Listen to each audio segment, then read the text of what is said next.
Zheng Qian serendipitously acquires the Love Tycoon System, which astonishingly offers tenfold returns on any money spent on women he knows.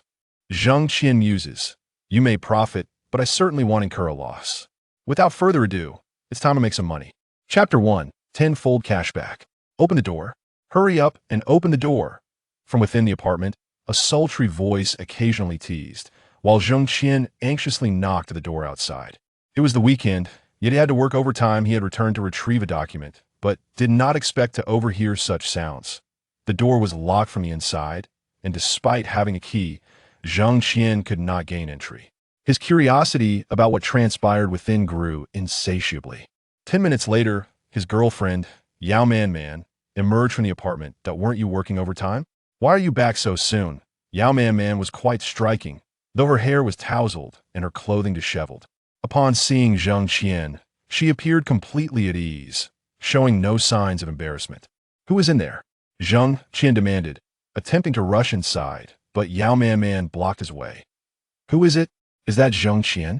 A man clad only in his underwear appeared behind Yao Man. "Zheng Hui, what are you doing with her behind my back?" Zheng Qian's face darkened with fury. "What else would we be doing? Obviously, we are engaged in some activities." Chang Rui unabashedly pulled Yao Man into his embrace right in front of Zheng Qian. Yao Man showed no resistance, emitting a playful sound. "Yao Man, how could you do this to me?" Zheng Qian clenched his fists, glaring at the two. "Oh, how could I do what to you?" "Zheng Qian, I can tell you right now that we are broken up." With a resounding slam, the door was shut, and the sounds of their intimate rendezvous echoed from within. Zheng Qian struck the wall in frustration. Yao Man was a freshman whom Zheng Qian had met 3 years ago at university. She was exceptionally beautiful, and after his relentless pursuit, they had finally established a romantic relationship. Her family struggled financially and had opposed her attending university, forcing Yao Man to work and study simultaneously, a daunting task. Understanding her circumstances, Zheng Qian had provided her with financial support monthly, buying her clothes, handbags, and covering her tuition fees.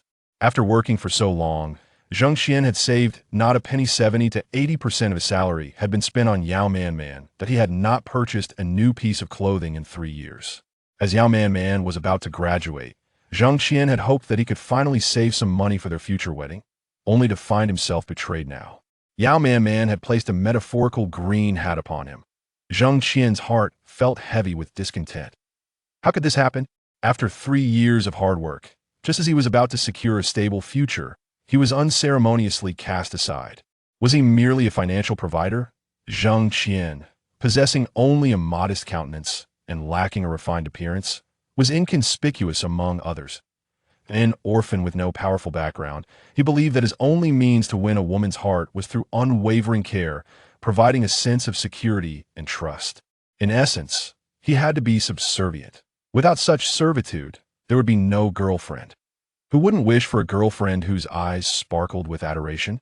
Yao Man's beauty was goddess-like in their school, and Zheng Qian had managed to win her over largely due to his prospective employment and financial stability. Yet, such a relationship was fragile. Zheng Qian had no idea when Yao Man had begun her affair with Chang Rui. Had he not stumbled upon them today, he might have remained oblivious for a long time. Fuming, Zheng Qian stepped into the elevator, but just as it began to descend, the lights above flickered and went out, causing the elevator to halt slowly. Was he trapped in the elevator? What terrible luck, ding. Congratulations to host Zheng Qian for acquiring the elite love system. The words "binding successful" appeared before Zheng Qian's eyes. He examined the elite love system closely to understand its nature. With the system support, any expenditure on women will yield a tenfold return, with no upper limit. The system allows the host to perceive a woman's level of affection. Once the affection reaches its limit, the system will cease to provide returns. This system aims to aid the host in finding true love and will automatically unbind once the host encounters their soulmate. After the system's notification concluded, the lights above Zheng Qian flickered back to life, and the elevator resumed its normal operation. Spending money on women and receiving cash back, and tenfold at that. This meant that for every dollar spent, he would receive 10 in return. Wasn't it simply about spending money on women? Anyone could do that. Upon returning to the office, Zheng Qian promptly identified a target, Lily. Lily. He quietly called out to a beautiful colleague at the adjacent workstation. Yes. Do you have plans after work? I would like to treat you to dinner. Zheng Qian extended an invitation to his colleague. Lily, whose full name was Qin Shueli, was the most beautiful girl in the company, possessing long, fair legs that left many male colleagues envious. Qin Shueli was not only attractive, but had also been pursued since childhood.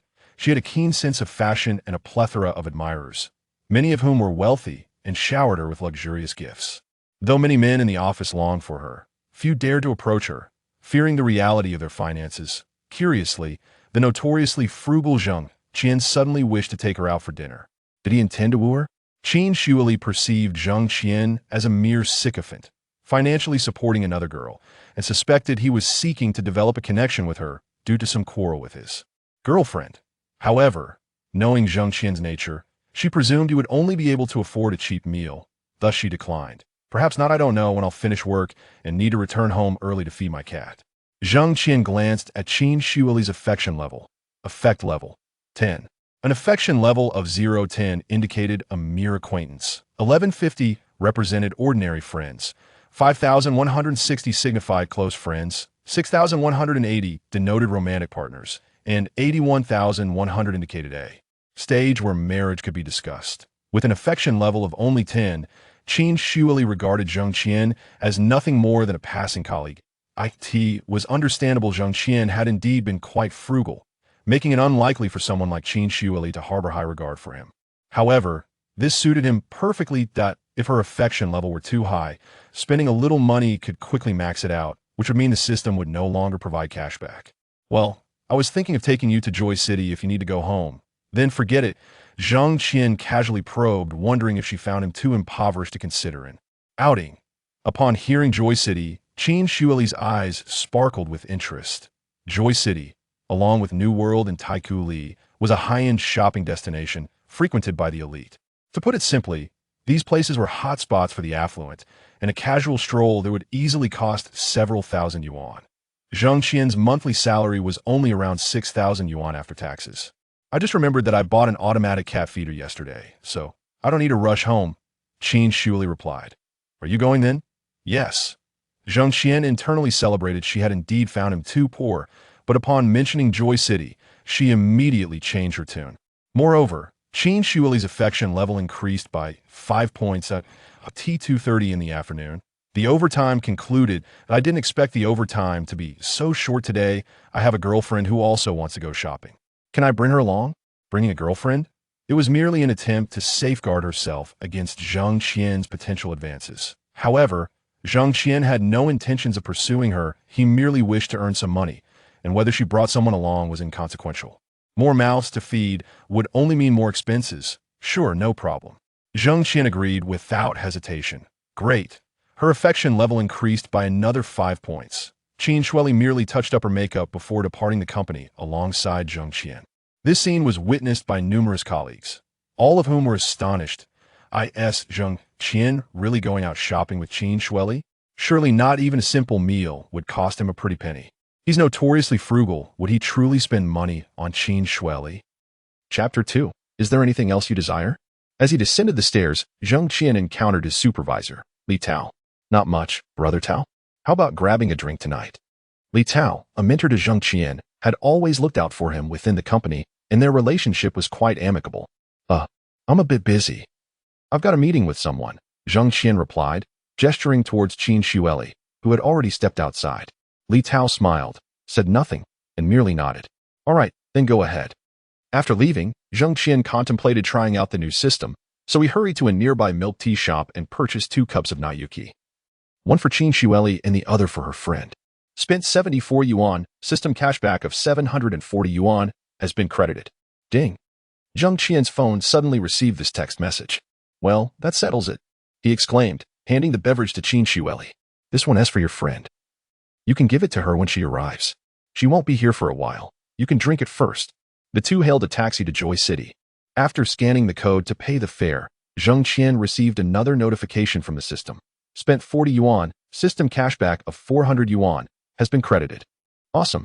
His monthly salary was 6,000 yuan, and in just this brief time, he had already earned 140 yuan. Upon alighting, Qin Shueli approached the entrance of Joy City, holding her cup of Nayuki, and snapped a photo. The standard tactic of a player. There wouldn't be any trace of the opposite sex in her social media posts. However, Zheng Qian was indifferent. He viewed Qin Shueli merely as a means to an end, a tool for financial gain, while she believed this outing to be a date. In this scenario, she was on the first floor, while Zheng Qian stood on the fifth. Let us go. The clientele of Joy City was composed of the elite, featuring traditional luxury brands such as LV, BV, Balenciaga, and high-end trendy labels like the North Face Purple Label, Decente, and Arc'teryx. Brands like Nike and Adidas were utterly out of place. Selecting any item from the aforementioned brands would cost at least several thousand yuan. In Qin Shueli's eyes, Zheng Qian lacked the financial capacity for such expenditures. To treat her to a meal here was already quite commendable. Let us just wander around for a bit, Zheng Qian suggested. Oh, all right. Qin Shueli didn't refuse. It was only around 3 o'clock, well before mealtime. Yet, she inwardly sneered, believing that window shopping held little value. To Qin Shueli, Zheng Qian was not her type at all. The only reason she had agreed to accompany him was that her usual admirers had recently vanished, leaving her with ample availability. If Zheng Qian was willing to play the role of her admirer, she wouldn't mind a bit of flirtation, but only within certain limits. As the queen of flirtation, she had to maintain control, adhering to the basic principles of not refusing, not taking the initiative, and not being responsible. She aimed to create the impression that he was just one step away from success, making him feel that with a little more effort, they could become a couple. Thus, this shopping trip could be considered a date. Since Zheng Qian dared to bring her to such a place, he clearly had some money, prompting Qin Shueli to test him. Perfect, I've run out of lipstick. Let us check out this store. They entered a lipstick shop, a dedicated counter for Yves Saint Laurent, where a set of lipsticks started at over 1,000 yuan. For Qin Shueli, a gift of 1,000 yuan was merely average. Since university, she had received a gift worth less than 1,000. If Zheng Qian couldn't even spend that much on her, there was little point in pursuing anything further. They could simply part ways after dinner.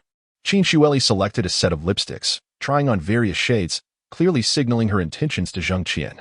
With 2,000 yuan reserved for rent and the recent cashback of over 1,000, he could afford it.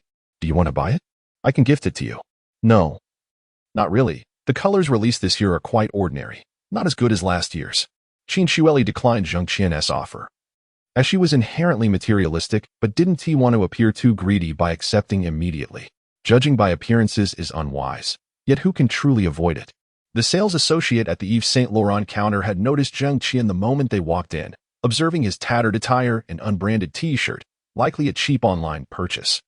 Such a person had no business standing next to someone like Qin Shueli. She quickly deduced that Zheng Qian was merely a lackey boyfriend to someone wealthy, and not a particularly affluent one at that. So she didn't bother to offer much assistance in showcasing the products. If you like it, just buy it. How expensive can a lipstick be? Zheng Qian inquired of the sales associate. The moment those words left his mouth, the associate's suspicions were confirmed. Not only did Zheng Qian lack money, but he also fancied himself quite the connoisseur. Do you not realize what kind of store this is? Hello, sir. This is one of our new releases this year, priced at 1,499 yuan. This shade perfectly complements your girlfriend's aura. The sales associate rambled on. Think you're all that, huh? You should at least spend a little, right? The associate was eager to push for a sale. Go ahead and buy it. A set is over 1,000 yuan, well beyond what you can manage. If he chose not to buy, he would appear exceedingly stingy and lose face in front of his girlfriend. 2 paths lay before him. Which would he choose? Most would opt for the former, putting on a brave front to avoid embarrassment before a woman, which was precisely what the associate hoped for. Just over 1,000 yuan? Too cheap. Lily, this set doesn't suit your vibe. Too cheap? Both Qin Shueli and the associate were taken aback. To them, it seemed Zheng Qian was using too cheap as an excuse not to buy. Qin Shueli was astonished. She found Zheng Qian, typically so earnest, suddenly acting so pretentious. Buying or not is irrelevant. I don't particularly need this lipstick. I merely wish to gauge Zheng Qian. Sir, if you find this too cheap, we have other options in store. Let me introduce you. The sales associate was determined to embarrass Zheng Qian, wanting him to lose face. No need for your introduction. You, come here and introduce it to me. Zheng Qian pointed to a seemingly new staff member, a rather earnest young lady. Me? The girl asked, puzzled. Yes, you. Come here, Zheng Qian called out. In such counters, each sale contributes to performance metrics. Zheng Qian had some money in hand, but he didn't wish to contribute to the older associate's sales figures. Xiaolu, come here and introduce our valued customer to our products. The older associate, not one to back down, thought to herself that it was pointless if Zheng Qian didn't buy from her. Xiaolu approached Zheng Qian, patiently and thoroughly presenting several lipstick sets. Ultimately, Zheng Qian chose a set priced at 3,099 yuan. Lily, do you like this set? Not bad. Then I'll proceed with the payment. Spent 3,099 yuan. System cashback of 30,990 yuan has been credited. Upon receiving the cashback notification, Zheng Qian straightened his posture and boldly inquired, Lily, is there anything else you desire? Chapter 3. Compulsive spending. Qin Shueli found herself utterly baffled. Zheng Qian, who earned a mere 6,000 yuan a month, had gifted her a lipstick set worth 3,099 yuan. What would he subsist on for the month? Although it didn't quite match the sales performance of the previous sales associate, it did bring her a sense of satisfaction. Ah, the audacity of putting on a facade. And such an exaggerated one at that. Thank you, Zheng Qian, for your generosity, but truly, I can manage with just this set of lipsticks for quite some time. Qin Shueli expressed her gratitude to Zheng Qian. The seasoned sales associate overheard their exchange and realized that they were not in a romantic relationship. Zheng Qian was merely a devoted admirer, a cash dispenser who spent 3,000 yuan for nothing more than a thank you, which was almost comical. Xiaolu, why don't you introduce our esteemed client to a few more sets? The sales associate, with a hint of malice, attempted to undermine Zheng Qian. Knowing that someone like him wouldn't want to steal the spotlight even after spending so much, Xiaolu hesitated to refuse, fearing repercussions for a potential dereliction of duty. She proceeded to showcase a few more beauty products to Qin Shueli. Lily, what do you think of these items? Zheng Qian inquired again. They're quite decent. Then let us wrap them all up, he decided. Sir, are you sure about this? Xiaolu calculated the total, which amounted to approximately 27,000 yuan. Absolutely. Let us charge it to my card. Zheng Qian presented his bank card to Xiaolu once more. Spent 27,468 yuan, system cashback of 274. 680 yuan has been credited. Is that really 270,000? Zheng Qian beamed with joy. The sales associate was left in disbelief. He had spent 30,000 yuan in the store without a trace of regret, still smiling. Had she truly misjudged him? Xiaolu was equally surprised. These were the final days of her probation period, and failing to meet her sales target would mean dismissal. Unexpectedly, Zheng Qian alone had fulfilled her sales quota today. Sir, we actually have many other excellent products. Allow me to introduce them to you. The sales associate quickly altered her approach, eager to capitalize on Zheng Qian's generosity.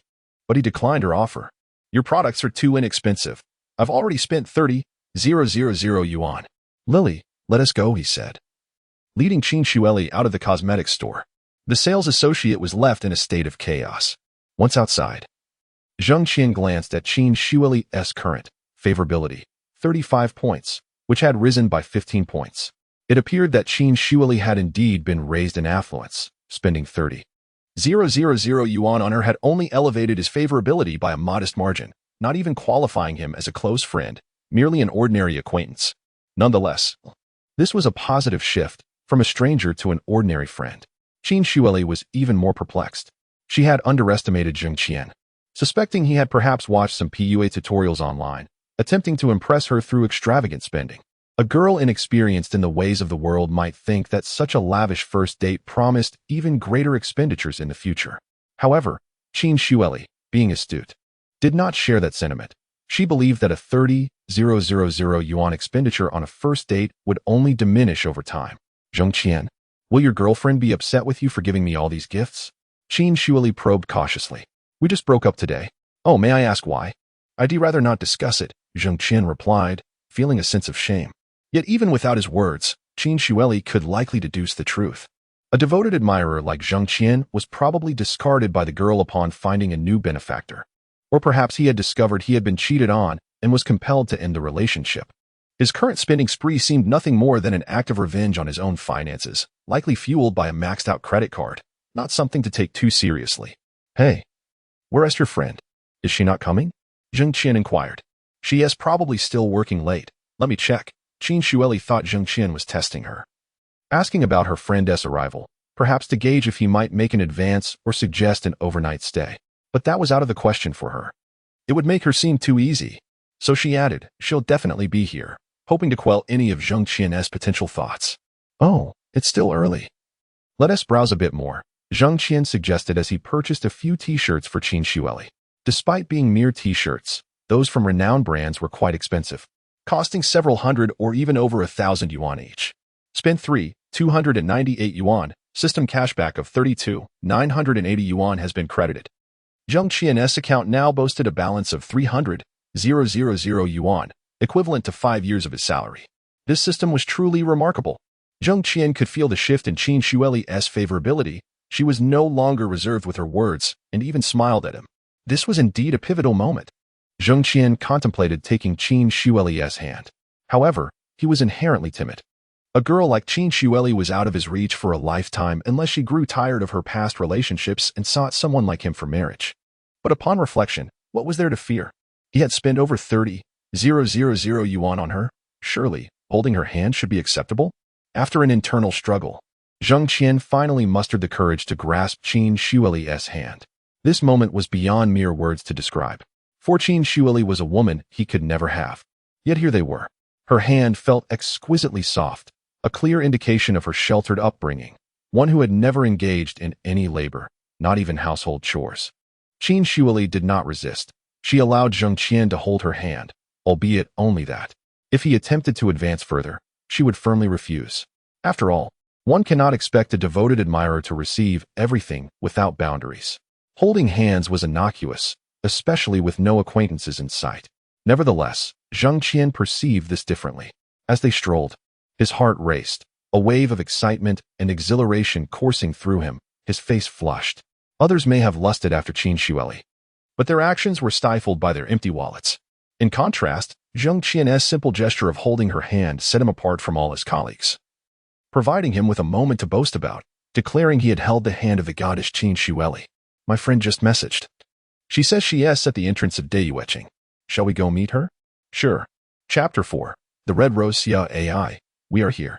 Qin Shueli waved to her close friend AI Qin Wei, simultaneously seizing the opportunity to free herself from Zheng Qian's grasp. After exchanging greetings, she did not reconnect with him. Zheng Qian smiled, but said nothing further. Following a brief introduction, Zheng Qian learned the girl's name, AI Qin Wei, a university classmate and close confidant of Qin Shueli. She was quite pleasant-looking and of decent height, yet beside Qin Shueli, she appeared somewhat ordinary, lacking any remarkable traits. This was the secret of a Sea King's courtship. One must always find a green leaf to accentuate the bloom of a red flower. As the clock approached 7 in the evening, darkness enveloped the surroundings. Naturally, Qin Shueli sought the company of a friend to guard against any inappropriate advances from Zheng Qian. It was also the perfect time for dinner. Zheng Qian had never been to Dayue City. After browsing the options on his phone, he ultimately chose a restaurant with a relatively high average expenditure. Zheng Qian, this place is rather expensive. Are you sure? Qin Shueli kindly cautioned. She had only visited this restaurant once before, and the two of them had spent over 5,000, courtesy of a previous admirer, never to return since. Yes, it's fine. Once seated, Zheng Qian handed the menu to Qin Shueli, encouraging her to order freely. Order freely? Very well, since you insist, I shall do just that. Qin Shueli and AI Qin Wei perused the menu, marking their selections. Of course, Qin Shueli still considered Zheng Qian's feelings and removed the pricier items AI Qin Wei had chosen, estimating the total to stay around 9,000, avoiding exceeding 10,000. Zheng Qian had already spent over 30,000 on her. She was uncertain how much remained in his pocket and dared not order excessively. We've made our selections. Do you have anything you would like to eat? Qin Shueli returned the menu to Zheng Qian. He glanced at the selections, noticing the crossed-out items. Was she attempting to save money for him? The price was well controlled. Just over 9,000. Not drinking? He noted the drinks section, where even a casual bottle cost over 1,000. I think I'll pass. 2 bottles of cola will suffice. Naturally, Qin Shueli would not order alcohol.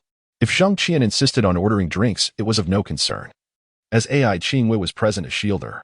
All right, let us go with this for now. If it's insufficient, we can order more. Logically, her good friend would never date someone like him unless Zheng Qian was exceptionally wealthy.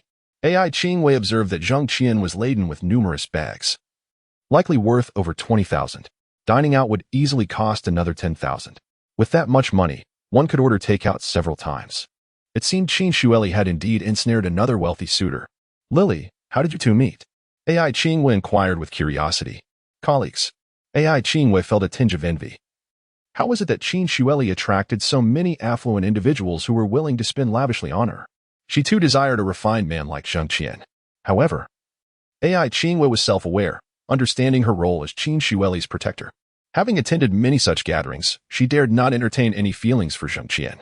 Zheng Qian also noted the fluctuations in AI Qingyue's regard for him, which shifted from a score of 10 upon their initial meeting to 30, before descending to 20. Once the dishes arrived, Qin Shueli and AI Qingyue busily captured photographs before the trio began to eat. During the meal, they engaged in casual conversation. After dining, Zheng Qian went to settle the bill. Seizing this moment, AI Qingyue asked Qin Shueli, Lily, what is your relationship with him? I've never seen you together before. Just ordinary friends, nothing to worry about. In Qin Shueli's mind, Zheng Qian was merely a means of indulging in revenge spending following a recent breakup. So she paid him little mind. Upon hearing ordinary friends, AI Qingyue immediately understood she had secured another admirer. Spent 9,657 yuan, system cashback 96,570 yuan, already credited. Another 100,000 had arrived. This sensation was exhilarating. It was only 9 o'clock, and Zheng Qian was not about to let Qin Shueli slip away easily. It was that he had any ulterior motives. Rather, the thrill of spending and earning was intoxicating. After some contemplation, he suddenly recalled a high-end venue. A bar. How about we head to a bar? However, Zheng Qian's abrupt suggestion heightened Qin Shueli's wariness towards him. Affection -5 AI Qingwei glanced at Qin Shueli, sensing her reluctance, and remarked, I think not. I have work tomorrow. But tomorrow is Sunday. Must you really work? Yes, I must. I've been under a lot of pressure lately and need an outlet. That's not acceptable. You could invite a few more friends to join. It wouldn't be too late. While Qin Shueli could manage a casual outing for dinner and shopping with just the two of them, she felt that venturing into a bar with several drinks could lead to unpredictable circumstances, prompting her to decline the invitation. Zheng Qian's earlier mention of wanting to vent after a breakup seemed genuine, unlike a mere pretense. Moreover, if they could gather a few more people, the nature of the outing would undoubtedly shift. Let me see if any friends are available. A few minutes later, Qin Shueli announced that she had invited 2 girlfriends who would meet them at the bar. Zheng Qian pondered for a moment. Red Rose. All right. The trio took a taxi to the Red Rose. Spent 60 yuan, system cashback 600 yuan, already credited. At the entrance of the Red Rose, 2 alluring girls dressed in revealing outfits were already waiting. Xian and Angela. During introductions, they did not provide their full names, only their English names. Xian had slender, fair legs, though her appearance was rather average. Angela, on the other hand, was exquisitely featured, clad in black stockings, exuding a sultry aura. Yet her heavy makeup suggested she frequented nightclubs and bars. Standing together, Qin Shueli appeared relatively innocent. The 2 girls greeted Zheng Qian warmly and politely. Lily, your boyfriend is quite handsome.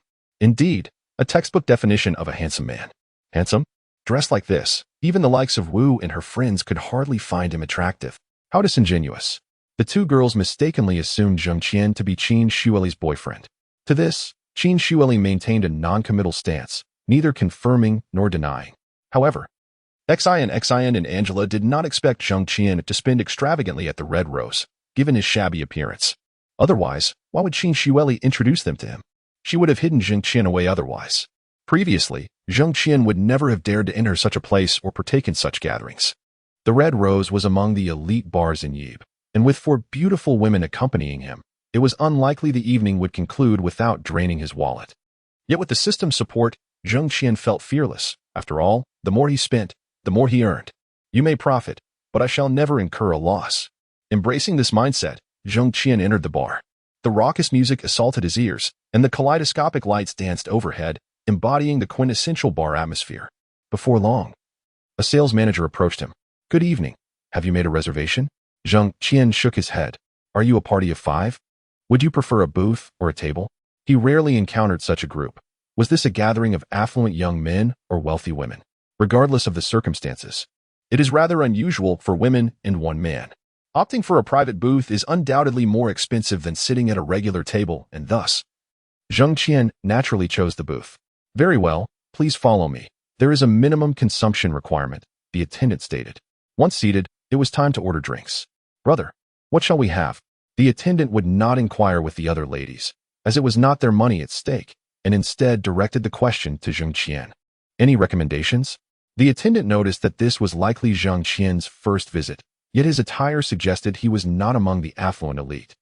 He seemed to have been regarded as a mere benefactor by the women present. As a fellow man, the attendant felt compelled to assist Zheng Qian. "If I may suggest, perhaps a sunrise, a whiskey sour, or a margarita." The attendant displayed some integrity, recommending relatively inexpensive drinks to ensure Zheng Qian would not be excessively overcharged. "What about the ace of spades?"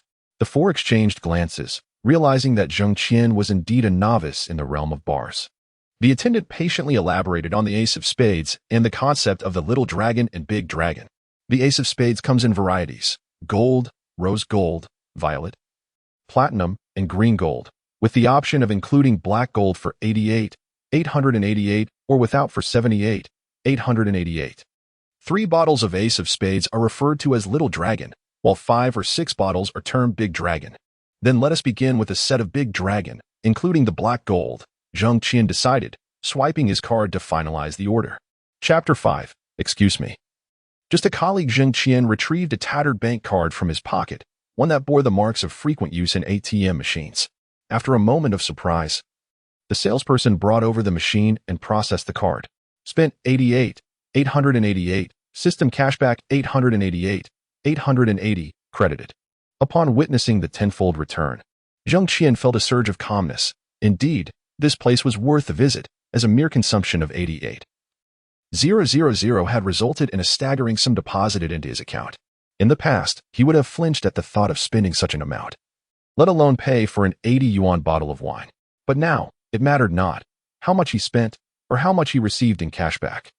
He contemplated whether he could acquire several sets of the coveted Dragon series tonight and perhaps purchase a villa outright for himself the following day. After all, those who ordered the Dragon series did so without a second thought.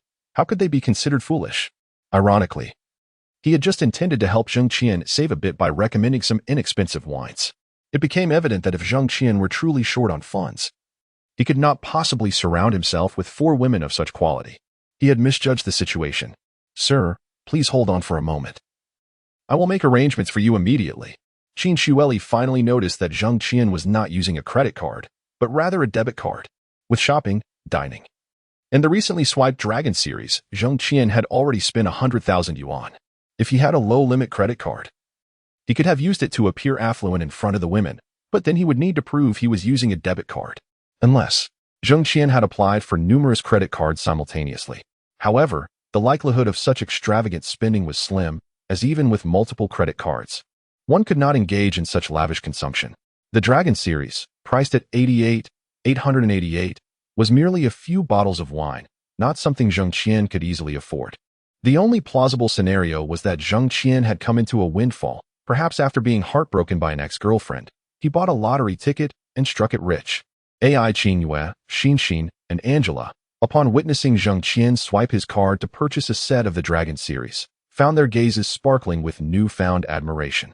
This man, perhaps, was not as disappointing as they had initially thought. He was quite dashing while using the card. Although the trio frequently visited such bars, few were willing to splurge on the Dragon series unless they were genuinely wealthy, capable of ordering it multiple times in a single night.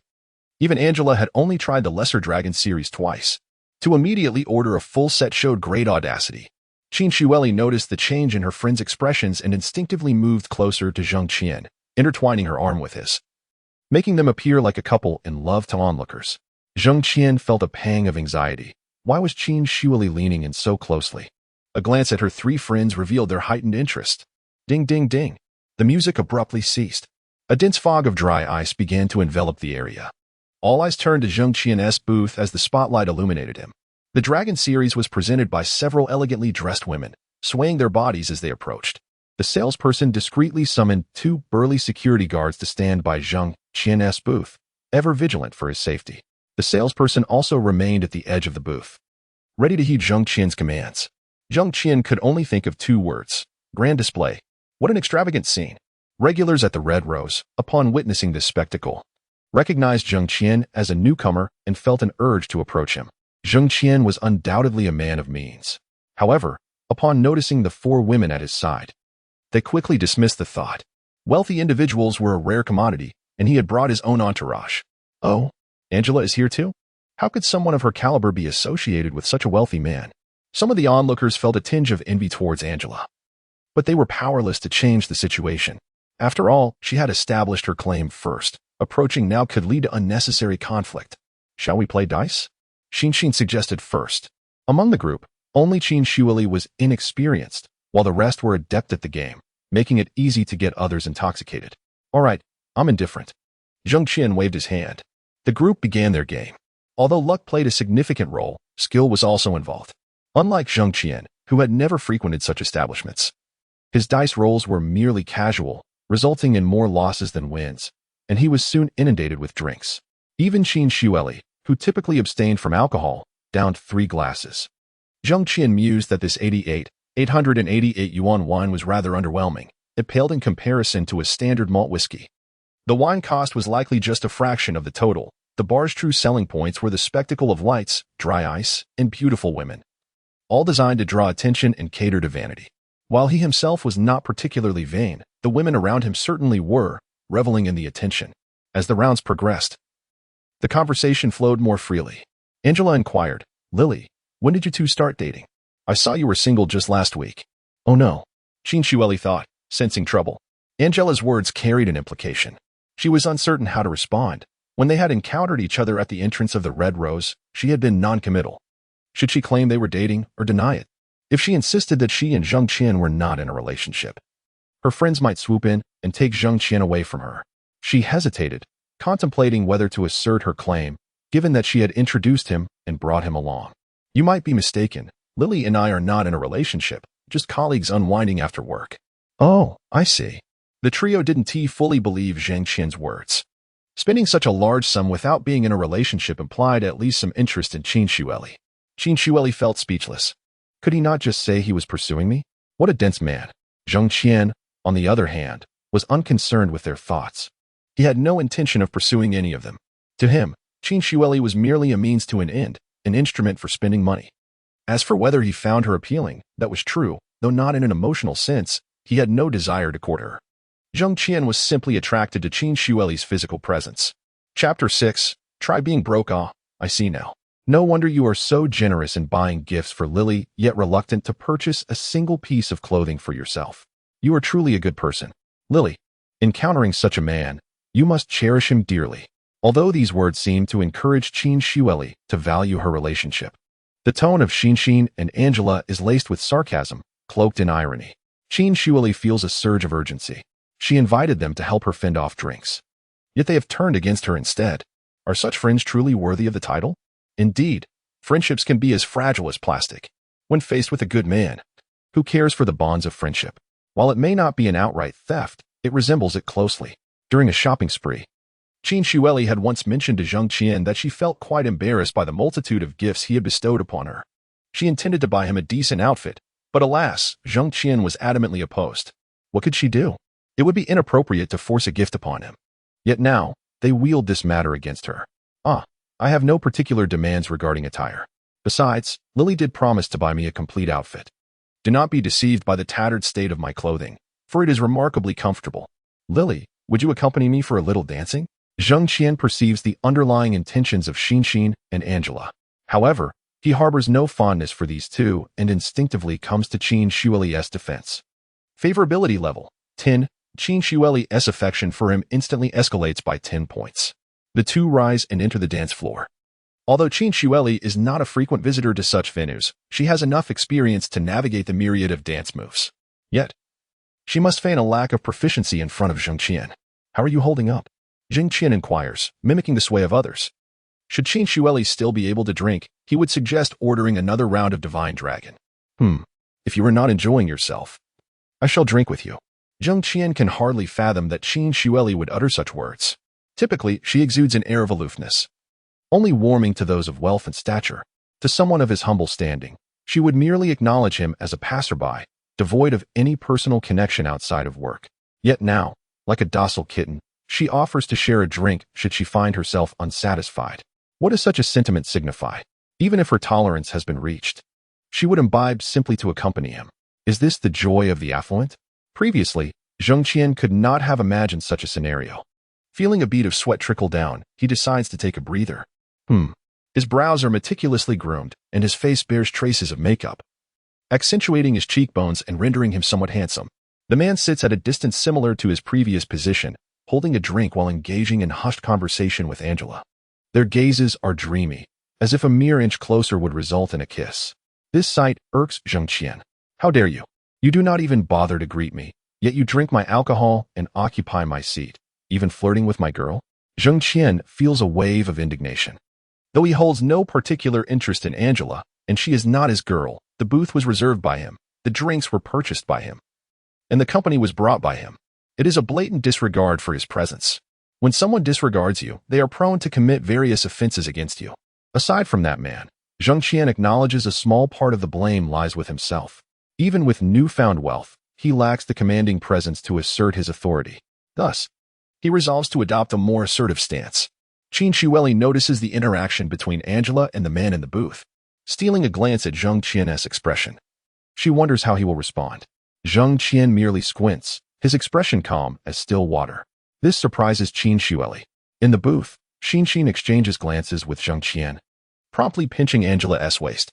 Angela quickly realizes something is amiss and separates from the man. Who is this? Zheng Qian inquires. This is my friend, Chen Feiyu. I didn't expect to run into him here, so I invited him over for a drink, Angela explains, attempting to justify her actions. You must be Mr. Zheng, right? I'm Chen Feiyu, he states, rising from the booth and lowering his posture in deference to Zheng Qian. After all, his recent actions were somewhat inappropriate.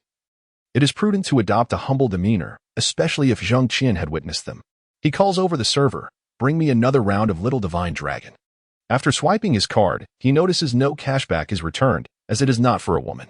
The Little Divine Dragon arrives without dry ice or fog, and the music continues uninterrupted, save for the brief spotlight that shines for 3 seconds. Qin Shueli is somewhat taken aback. Were it anyone else, they might have stormed over and reprimanded the man, or perhaps even thrown him out. Previously, Zheng Qian was known for his meek disposition, often perceived as submissive. Who would have thought he possessed such fortitude and composure? Instead of ejecting the intruder or resorting to violence, he had ordered a lavish set of Little Divine Dragon worth 38,888. To Qin Shueli, Zheng Qian's actions shine brightly. I did not expect Mr. Zheng to hold me in such regard. I must raise a toast to you, Chen Feiyu declares, lifting his glass in respect to Zheng Qian and downing 3 drinks in quick succession. Are you here alone? Yes, just arrived alone. Perfect. Sit down and join us for a drink. Mr. Zheng is truly impressive. I shall gladly partake in your gathering, Chen Feiyu replies, choosing to sit at the farthest edge of the booth. He is unsure of Zheng Qian's standing and dares not offend him. Nevertheless, he knows one thing for certain, Zheng Qian is undoubtedly wealthier than he. They resume their game of dice.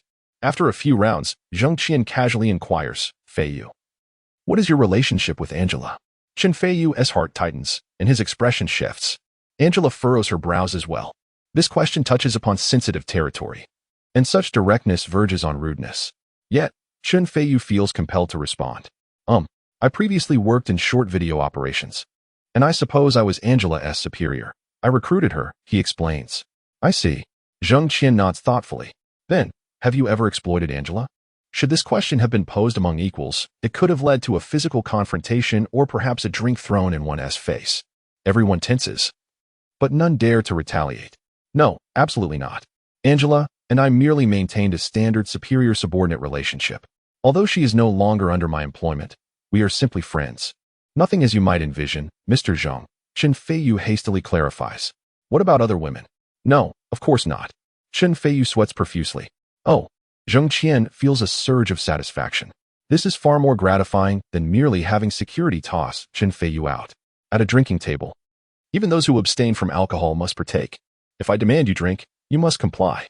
If I request a dance from the ladies, regardless of your reluctance, you must acquiesce. To offend another is also a manifestation of power.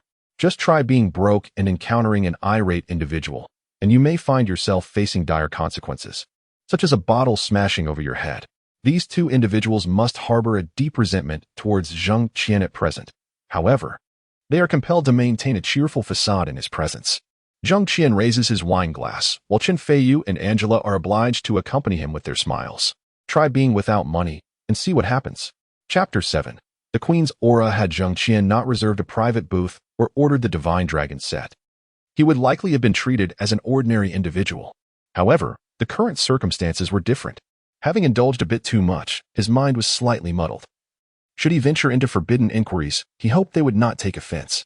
Zheng Qian feigned ignorance while being acutely aware of the situation. "Where are you going, Zheng Xiao?" one of them inquired. "I'm heading to the restroom," Zheng Qian replied, rising to depart. "I'll accompany you," Qin Shueli insisted. "I'm merely going to relieve myself."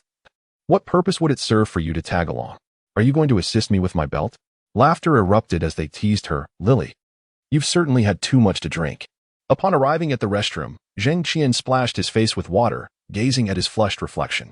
The dice game had not been kind to him, and he had consumed more than enough alcohol. Another round would surely lead to a regrettable state of inebriation. Yet, he knew that 99% of the world's problems could be resolved with money. Should he find himself unable to keep pace, he could simply summon assistance. Thus, Zheng Qian gestured for a salesperson to approach. "Brother, what can I do for you?" The salesperson inquired. "Do you have anyone skilled at dice games who can hold their liquor?" Zheng Qian asked. "If so, send them to my booth for drinks. And I'd like another set of Divine Dragon." The salesperson, observing Zheng Qian's flushed complexion, was momentarily bewildered. "You can't even handle one girl. And you need assistance?" It did seem a bit weak, but as long as there was profit to be made, it was of little concern to him. "All right, brother. I'll arrange that immediately." Her attire was indeed somewhat unconventional, yet on her, it exuded a unique charm. "Brother, this is our bar sales team leader, Jean Lu." The title of sales team leader implied she was the star of the Red Rose establishment. Zheng Qian felt a tinge of regret. With her looks and figure, she could easily command a fortune in any respectable profession. Why would someone like her choose the nightlife? Although Zheng Qian had never frequented bars, he had heard tales of salespeople who would go to great lengths, even compromising their integrity, merely to persuade patrons to order more drinks and boost their sales figures. The male salesperson had mentioned that Jean Lu was the team leader. Surely, she possessed some talent to hold such a position in a place filled with allure and excess. What a pity indeed. "Zheng Xiao, I am Jean Lu. You can call me Shuang Shuang. Are you adept at dice?" Zheng Qian inquired. "Indeed. Are you good at it?" "I hold my own." "Then come assist me." He ordered another set of Divine Dragon, swiping his card. Spent 888 yuan. System cashback of 888. 880 yuan has been credited. This time, the system's cashback was indeed processed. The music in the venue abruptly halted, and the fog from the dry ice thickened considerably. With the spotlight lingering on Zheng Qian's booth for a full half-minute, the salesperson's excitement was palpable. Tonight was shaping up to be a lucrative evening. He even announced over the microphone, "Booth 65, Zheng Xiao, another set of Divine Dragon." The stakes were substantial. Ai Qingyue, Xinxin, Angela, and Chen Feiyu exchanged glances. How wealthy must Zheng Qian be to spend so lavishly? In a single night. Ordering a Divine Dragon set and a small Divine Dragon had already cost him over 100,000. Unable to drink anymore, he even ordered another Divine Dragon, summoning a girl from the bar to drink in his stead. Surely, such extravagant expenditures were not the norm, even for the affluent. Previously, calling him Zheng Xiao had simply been a courtesy. Now, it was a title that truly fit. Who but a wealthy heir could squander money in such a manner? Qin Shueli was internally astounded. 2 sets of Divine Dragon and 1 small Divine Dragon had already amounted to over 200,000.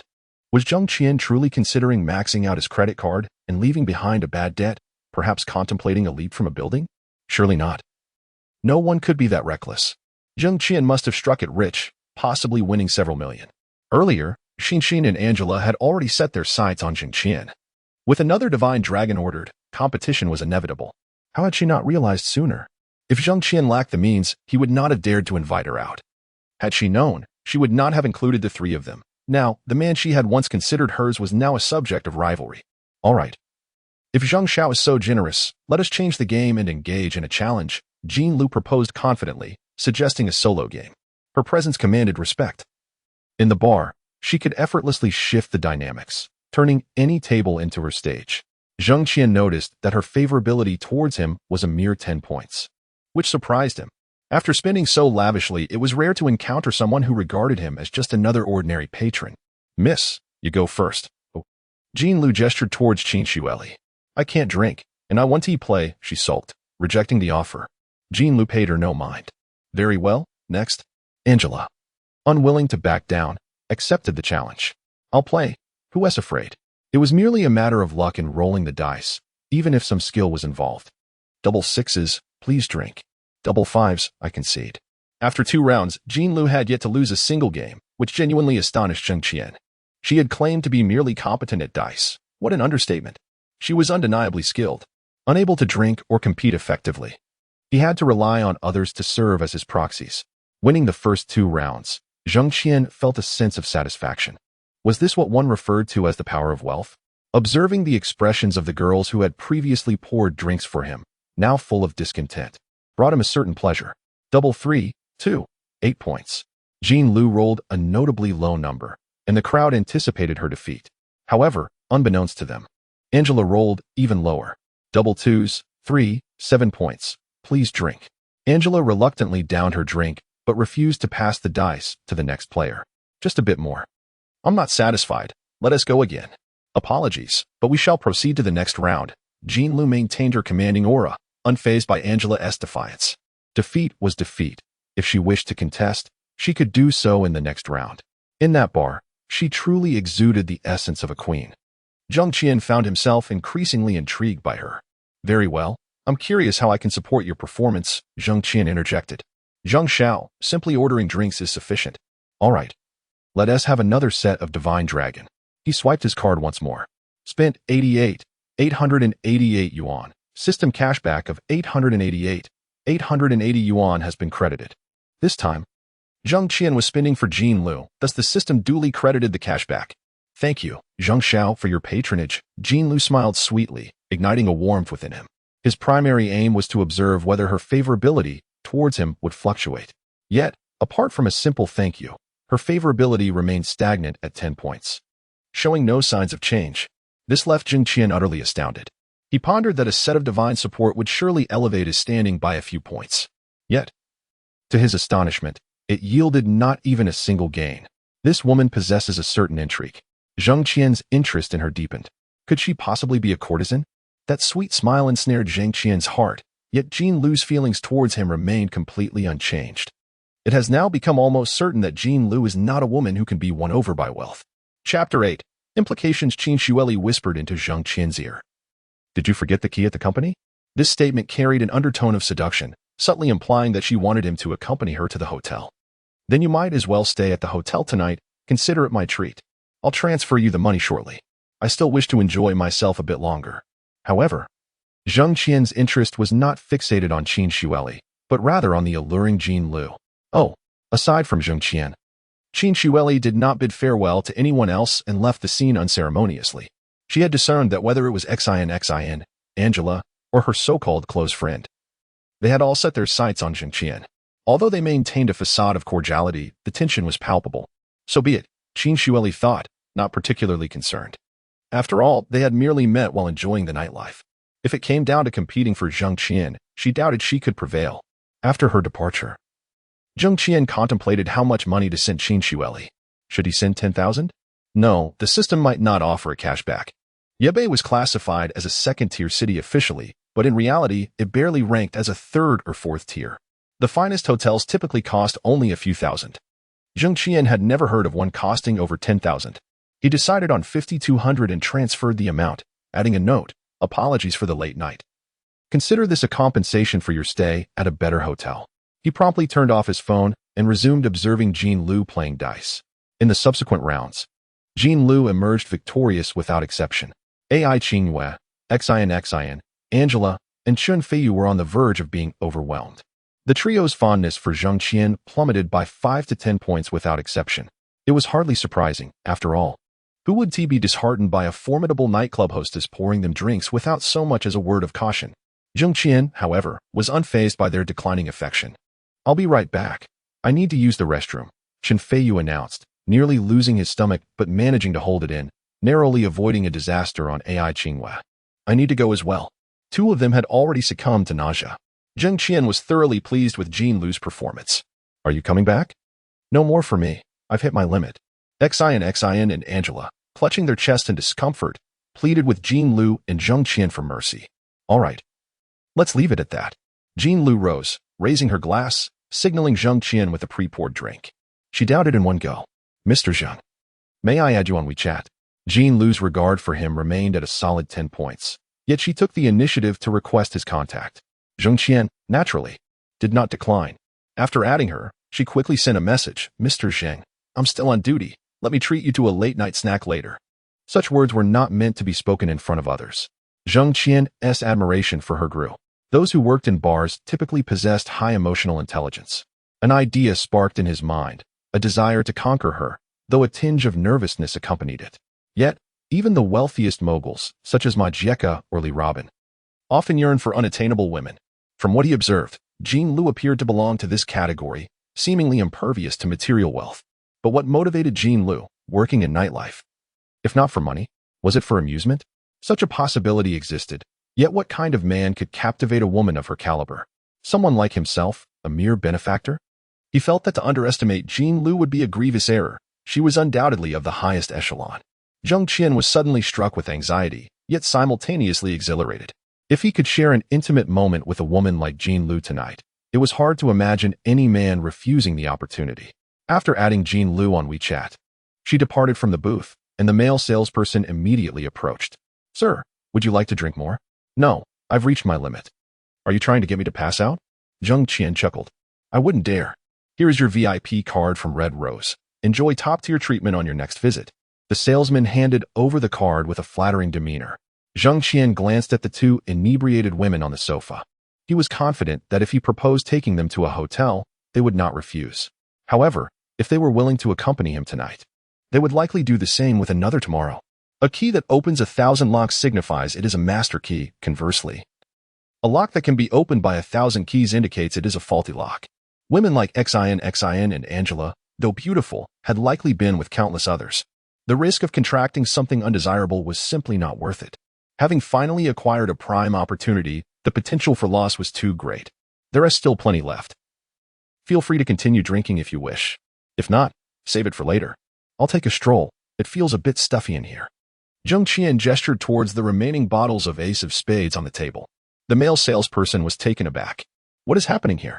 He opened 3 sets of the top-tier dragon and 1 set of the little dragon. Yet he isn't taking anyone with him? Or has he already been won over by Sister Jean?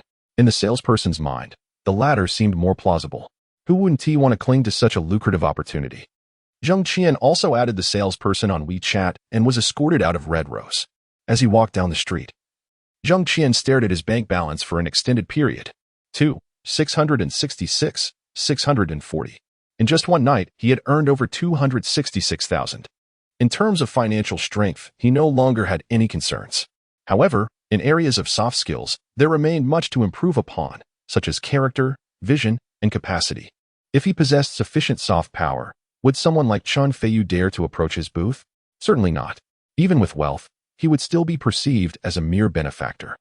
Long ago, Zheng Qian had read a book titled Rich Dad Poor Dad, which emphasized that one's understanding of wealth directly correlates to how much wealth one can genuinely manage. When one comes into money, the first instinct should be to invest in oneself, to improve oneself, rather than to indulge in consumption. After opening the first set of top-tier dragons, Zheng Qian contemplated purchasing a villa for himself. This was a classic example of a poor mindset. Upon exiting the nightclub, Zheng Qian felt he had gained clarity on many matters. His phone chimed with a message from Qin Xueli. I've booked the room, Shangri-La 9694. Chapter 9. The worthy benefactor. The implications of this message have become increasingly evident. Only a fool would fail to comprehend its meaning. Is she suggesting that I seek her out? At the Shangri-La Hotel, Qin Xueli, having just finished her bath, was drying her damp hair with a towel while refreshing her phone. During this time, she awaited the sound of Zheng Qian's knock, but upon seeing the message he sent, an unsettling feeling crept into her heart.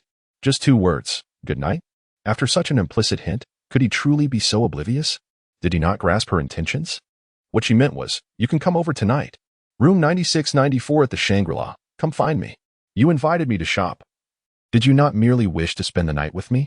Now, I have bypassed countless steps to offer you this opportunity.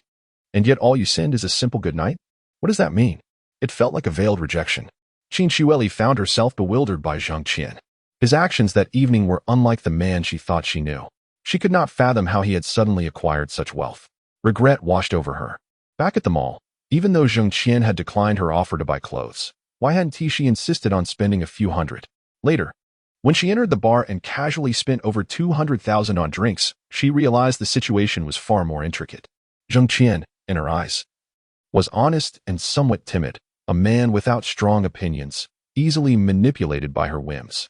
She could leverage his affection for her to her advantage, indulging her desires without restraint. After 3 years in the workforce, Qin Shueli grew weary of the games. If things progressed smoothly with Zheng Qian, and he had some money to support her material needs, he might still make a commendable husband. Yet, she had let a good man slip away. Now, past 2 in the morning. She wondered which of her 3 close friends had taken him away, or perhaps it was the newcomer, Jean Lu. The latter seemed more likely. The more she thought about it, the more frustrated she became, eventually tossing her phone aside and burying her head in the covers. Meanwhile, Zheng Qian received a message from Jean Lu. Just finished. Have you gone to sleep? Not yet. Where are you now? Just wandering about. Sobering up. Send me your location. Zheng Qian sent his location, and 10 minutes later, an electric scooter pulled up beside him. You're picking me up on this?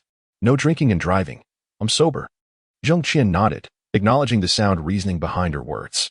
Jean Lu, clad in a sports tank top, revealed a glimpse of her fair skin as she sat in the back seat, provoking an impulse in Zheng Qian to reach out and touch her. They arrived at a restaurant, the only one open on the street, bustling with patrons and seemingly thriving. Boss, 1 order of scrambled eggs with chives, 1 order of red dates stewed with oysters, 1 order of turtle stew with beef, and 1 order of pickled yam. Goodness, these dishes are all aphrodisiacs. I wonder if tonight's meal is to ensure Zheng Qian is up for the task? Why invite me to dinner? Zheng Qian pondered aloud. I see you have money. I just wanted to get to know you better, Jean Lu replied candidly, with no pretense. It did not sound like a fabrication. However, Zheng Qian believed Jean Lu to be the kind of woman who could not be swayed by money. At least, conventional methods of courting would not work on her. Like most, he held reservations about women from nightclubs. Though I smoke, drink, and enjoy the nightlife, I am a good girl. Such words would not elicit a shred of belief from Zheng Qian. Yet, Jean Lu was an exception. After he spent lavishly, Zheng Qian was left in awe of her. He was certain that Jean Lu was not the type of nightclub woman like Xian or Angela, who plays at the Red Rose, if not the affluent. Zheng Qian wondered silently. Why was it him that she chose? Because you're richer, Jean Lu laughed, her laughter ringing with sincerity. Those who casually spend over 20,000 at the Red Rose would not dare to squander like that. Jean Lu's admission of wanting to know him better because of his wealth left Zheng Qian torn between belief and skepticism. Was she casting a wide net to catch more fish? As the restaurant owner brought the dishes, an idea struck Zheng Qian, prompting him to stop the owner. Hey, does she often invite men here for meals? The owner hesitated, glancing at Jean Lu, who appeared equally surprised by Zheng Qian's question. She waved the owner away. Rising from her side of the table, Jean Lu settled beside Zheng Qian. Do you think I am the type of woman who accompanies clients in nightclubs? The sort that is dirty, casual, and materialistic? Zheng Qian remained silent for a moment. I didn't think that at all. I was merely curious. He had braced himself for a potential backlash. Jean Lu raised a slender finger, lifting Zheng Qian's chin. Curious, are you? Zheng Qian was compelled to nod, his head tilting back involuntarily. Jean Lu leaned closer, whispering into his ear, on this long night. Let me tell you. Her breath was warm against his skin, igniting a fire within Zheng Qian. Ah, is it really so direct? Even more so than Qin Shueli, he thought. All right. Zheng Qian found himself increasingly drawn to her. However, the current level of affection she had garnered made him question whether the system was malfunctioning. Current affection level, 10 points, her smile, her allure. Her insinuation seemed so effortless in Zheng Qian's eyes. Was it all an act? It hardly seemed so. If she hadn't encountered numerous men, how could she possess such poise and demeanor? Why not go now? Zheng Qian felt a surge of impatience. Why the rush? We should fill our stomachs first. What if we get hungry? Jean Lu replied with a smile. Zheng Qian indeed felt an urgency. As the dishes arrived, he disregarded his hunger and began to eat voraciously. Jean Lu made a valid point. Having decided to spend the night at her place, a meal could certainly wait. After all, consuming these aphrodisiac dishes would ensure he had the energy for the night ahead. Chapter 10. You go take a shower first 20 minutes later. The two emerged from the restaurant after finishing their meal. Where's your home? Zheng Qian inquired. Jean Lu paused for a moment. Do you really want to go? What does that mean? Was she just teasing him? Zheng Qian had already resigned himself to a sleepless night, only to discover it was all a jest. Why order so many invigorating dishes if she had no intention of letting him come over? Aren't you afraid I might take your kidney while you're asleep? Zheng Qian genuinely felt a twinge of fear. Otherwise, wouldn't that be irresponsible of you? Jean Lu raised an eyebrow at him. Zheng Qian could hardly withstand the magnetic allure emanating from her. Her enchanting gaze seemed to ensnare his very soul. Yet, Jean Lu's fondness for him remained at a mere 10. Let us go. Zheng Qian sat in the back seat, emboldened by the remnants of alcohol, and wrapped his arms around Jean Lu's waist. Hey, what are you doing? I had a bit too much to drink. I'm feeling carsick. This is an electric vehicle. Even electric cars make me dizzy. It must be said, Jean Lu's waist felt remarkably nice. Just hold me. Don't touch, all right? I'm ticklish. After a brief journey, they arrived at the Jiangshan International Villa Complex. You live here? Zheng Qian was taken aback. He had previously mentioned wanting to purchase a villa, and Jiangshan International was precisely what he had in mind. The property prices here were among the highest in Yebei, and a sizable professional team regularly maintained the villas, a costly endeavor in itself. Well, I'm renting, Jean Lu replied. As they entered one of the villas, Jean Lu immediately removed her high heels, her delicate, fair feet now resting bare on the wooden floor. Why do you live here? Is it necessary for one person to occupy such a large house? Zheng Qian thought a one-bedroom apartment would suffice. Such a vast space seemed wasteful, saving a fortune on rent. Would you like to know? Jean Lu stepped closer, standing before Zheng Qian and looking up at him. Despite Zheng Qian's modest height of just over 170 centimeters, Jean Lu, having removed her heels, stood at 165 centimeters. She suddenly seized Zheng Qian's arms and forcefully pushed him against the wall, the impact resonating with a dull thud. Her fiery red lips slowly inched closer to Zheng Qian's, their noses almost touching. What are you doing? Zheng Qian couldn't resist asking, unsure if he possessed some masochistic trait. Yet he found this assertive advance from the goddess quite exhilarating. Do you want to buy a house? Zheng Qian was utterly bewildered. He had anticipated that visiting Jean Lu's abode would lead to some enchanting encounter, yet she was inquiring about purchasing property? So, aside from her bar job, she was also a real estate agent? Was she really that financially strained? Jean Lu stepped away from him, approaching the light switch and illuminating the room, explaining. This house was built in 1998, with excellent north-south ventilation and abundant natural light. The suite on the first floor faces north, while the one on the second floor faces south. The attic has a skylight, and the basement is moisture-proof. The flooring costs $3,000, the tiles $900, with 4 bathrooms and a storage room. She emphasized the word room. In terms of greenery, there's dedicated maintenance, a 50-ping vegetable garden, a 100-ping lawn, with open windows. You can see greenery, and stepping outside brings you to nature, nestled by mountains and water, definitely a prime property. Are you reciting poetry here? If you buy it, I'll marry you. At that moment, Zheng Qian distinctly noticed Jean Lu's fondness for him skyrocketing to 80 after her last statement. It turned out that the crux lay within those final words, buy the house, and he would gain her hand in marriage. How many people have you brought here? Zheng Qian asked. Jean Lu met his gaze sincerely, responding, only you. Her eyes, tone, and subtle expressions conveyed genuine truthfulness. If this were untrue, she could easily win an Oscar. Why me? Zheng Qian inquired again. Because you seem honest, lacking guile, not a bad person. Which is why I dared to bring you home at night. Of course, it also helps that you're somewhat affluent. He lacked guile. It was that obvious. Why do honest individuals get seen through so easily? Did Zheng Qian's face bear the words honest person written in bold? To be frank, this was once my family home. My father, having succumbed to certain vices, lost everything and was sentenced to 20 years. Before he went in, he repeatedly instructed me to keep this house, promising he would endure his prison term as long as I didn't sell it, or else he would disown me as his daughter. Though he is incarcerated, his debts are with loan sharks, compounded interest, and he could never repay them in his lifetime. Thus, I took the liberty of selling the house to pay off those debts. In 2 months, he will be released and will certainly want to return to this house. So I temporarily rented it. Over the years, I've saved nearly $3 million, but it's still quite far from purchasing this property. In 2 months, I doubt I can earn that much, hence the thought of having you buy this villa. As she finished speaking, the previously proud and confident glimmer in her eyes was momentarily replaced by a trace of melancholy. How much? 23 million. You contribute 20 million. And I'll add 3 million, with both our names on the deed. Once purchased, I will marry you. This was genuine. Jean Lu truly intended to marry Zheng Qian. Otherwise, her fondness wouldn't have surged from a steady 10 to 80. I have a few questions for you first. Go ahead. Have you had one-night stands? No. Any marital history? None. Are you clean? You can rest assured about that. Although I work in a bar, I've always maintained my integrity. Over these years, I've been too busy earning money to engage in romantic pursuits, let alone seek a partner. Her words hinted at a sense of helplessness. Had it not been for this house, she might have chosen to pursue further education and enhance her skills. Zheng Qian sensed sincerity in her words. If it were anyone else, he might have harbored doubts, but with Jean Lu, he felt none. System notification. Host Zheng Qian has encountered true love. Are you willing to marry Jean Lu? If the host agrees, a 30 million love fund will be granted, and the system will automatically detach. Is this true love? He had only known Jean Lu for 2 hours. Could this be the fabled instant attraction? Decline. Zheng Qian rejected the notion outright. If he married Jean Lu, the love fund would be just enough to purchase the villa. But then what? He earned a mere 6,000 a month. How could he provide happiness for Jean Lu? All right, I'll buy it. Really? Yes, let us make the purchase tomorrow. Jean Lu thought that even with her proposition laid before Zheng Qian, he would need to contemplate it thoroughly. She hadn't expected such a swift acceptance. How wealthy could he be? What do you do? Jean Lu inquired curiously. If you don't wish to share, I want to press the issue. She added with a smile.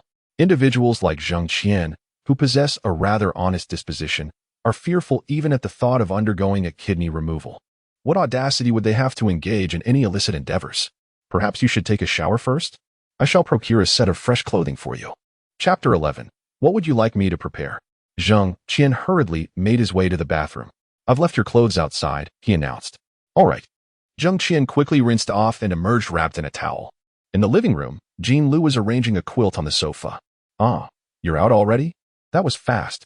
Jean Lu expressed her surprise at Zheng Qian's bathing speed. What are you doing? I'm making your bed. You'll be sleeping in the guest room tonight.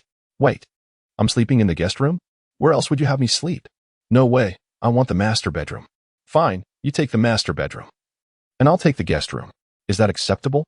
Is that really the point? Zheng Qian felt somewhat embarrassed to voice his thoughts. Mainly, this house is just too large for me to feel secure sleeping alone. I'm afraid of the dark. What if there are ghosts at night? What if I get scared? He continued, you know how easy it is for such a big house to be haunted. I had a nightmare last night. Jean Lu let out a chuckle. All right, enough of the theatrics. Just head upstairs. The room is on the second floor. I'll tidy up and join you shortly. Zheng Qian outwardly maintained his composure, but inwardly he was elated, racing up the stairs. Upon entering Jean Lu's boudoir on the second floor, he was greeted by a delightful fragrance. The room was exquisitely arranged, immaculate to the point where not a scrap of trash could be found. Unlike certain girls who, despite appearing glamorous and well-groomed, live like slobs, one of whom was Zheng Qian's ex-girlfriend, Yang Man. He had been the one doing the laundry, cooking, earning money, and cleaning the house. Suddenly, Zheng Qian realized the truth. He had been catering to a spoiled princess all along. He eagerly spread out the bedding and dove into the covers. From downstairs, the sound of running water indicated Jean Lu was already in the shower. Zheng Qian found himself wondering why time seemed to drag so painfully. Why don't you turn on the lights? When Jean Lu came upstairs, she casually switched on a lamp, providing a soft glow that was neither too bright nor too dim. Zheng Qian noticed she was still holding a blanket and a pillow, clearly indicating she had no intention of engaging in anything intimate with him. However, Jean Lu had mentioned that she would only marry him after purchasing the house. Not that it had to happen immediately. If it were to happen now, it would seem overly eager and unsuited to his current identity. Yet, Zheng Qian decided to tentatively broach the subject. We may share the same bed tonight, but no further. If my lady has needs, I shall not refuse. A classic scene from Let the Bullets Fly suddenly flashed through his mind. Why are you staring at me? Go to sleep. Aren't you tired? Jean Lu, at that moment, resembled a gentle wife. I can't sleep. Zheng Qian, having consumed an abundance of invigorating dishes, was far too alert. By the way, how many girlfriends have you had? Jean Lu could no longer suppress her curiosity. Someone like you, though relatively honest, must have cycled through girlfriends quite frequently, right? Just one. I broke up yesterday. Really? Indeed. I wouldn't lie to you. What about those girls at the bar yesterday? What was your relationship with them? Jean Lu inquired further. The one who left early was a colleague. The other 3 were her friends she called later. The guy was just there to drink. I don't know any of them. Zheng Qian succinctly explained his connections with the group. The girl who left early must have seen you as her puppy dog on a date, right? Sharp as ever, Zheng Qian laughed, realizing she had accurately guessed. Well, You weren't a match for them. They viewed you as an easy target. Zheng Qian finally understood why Jean Lu seemed different from other girls. Her demeanor was distinct, especially the allure she exuded, an unfeigned grace cultivated from a life of privilege. Growing up in a house like this, Jean Lu was evidently a refined lady. Her father had been incarcerated long ago, and her independent life had forged a sharpness in her gaze. As fate would have it, had her father not engaged in dubious dealings and developed bad habits, she would never have been working in a bar. Yibei was a consumer city, lacking industrial support. Yet it had its share of early affluent individuals. Jean Lu's father was likely among them. Experience trumps youth, Zheng Qian mused, acknowledging that Jean Lu's father's decisions had been astute.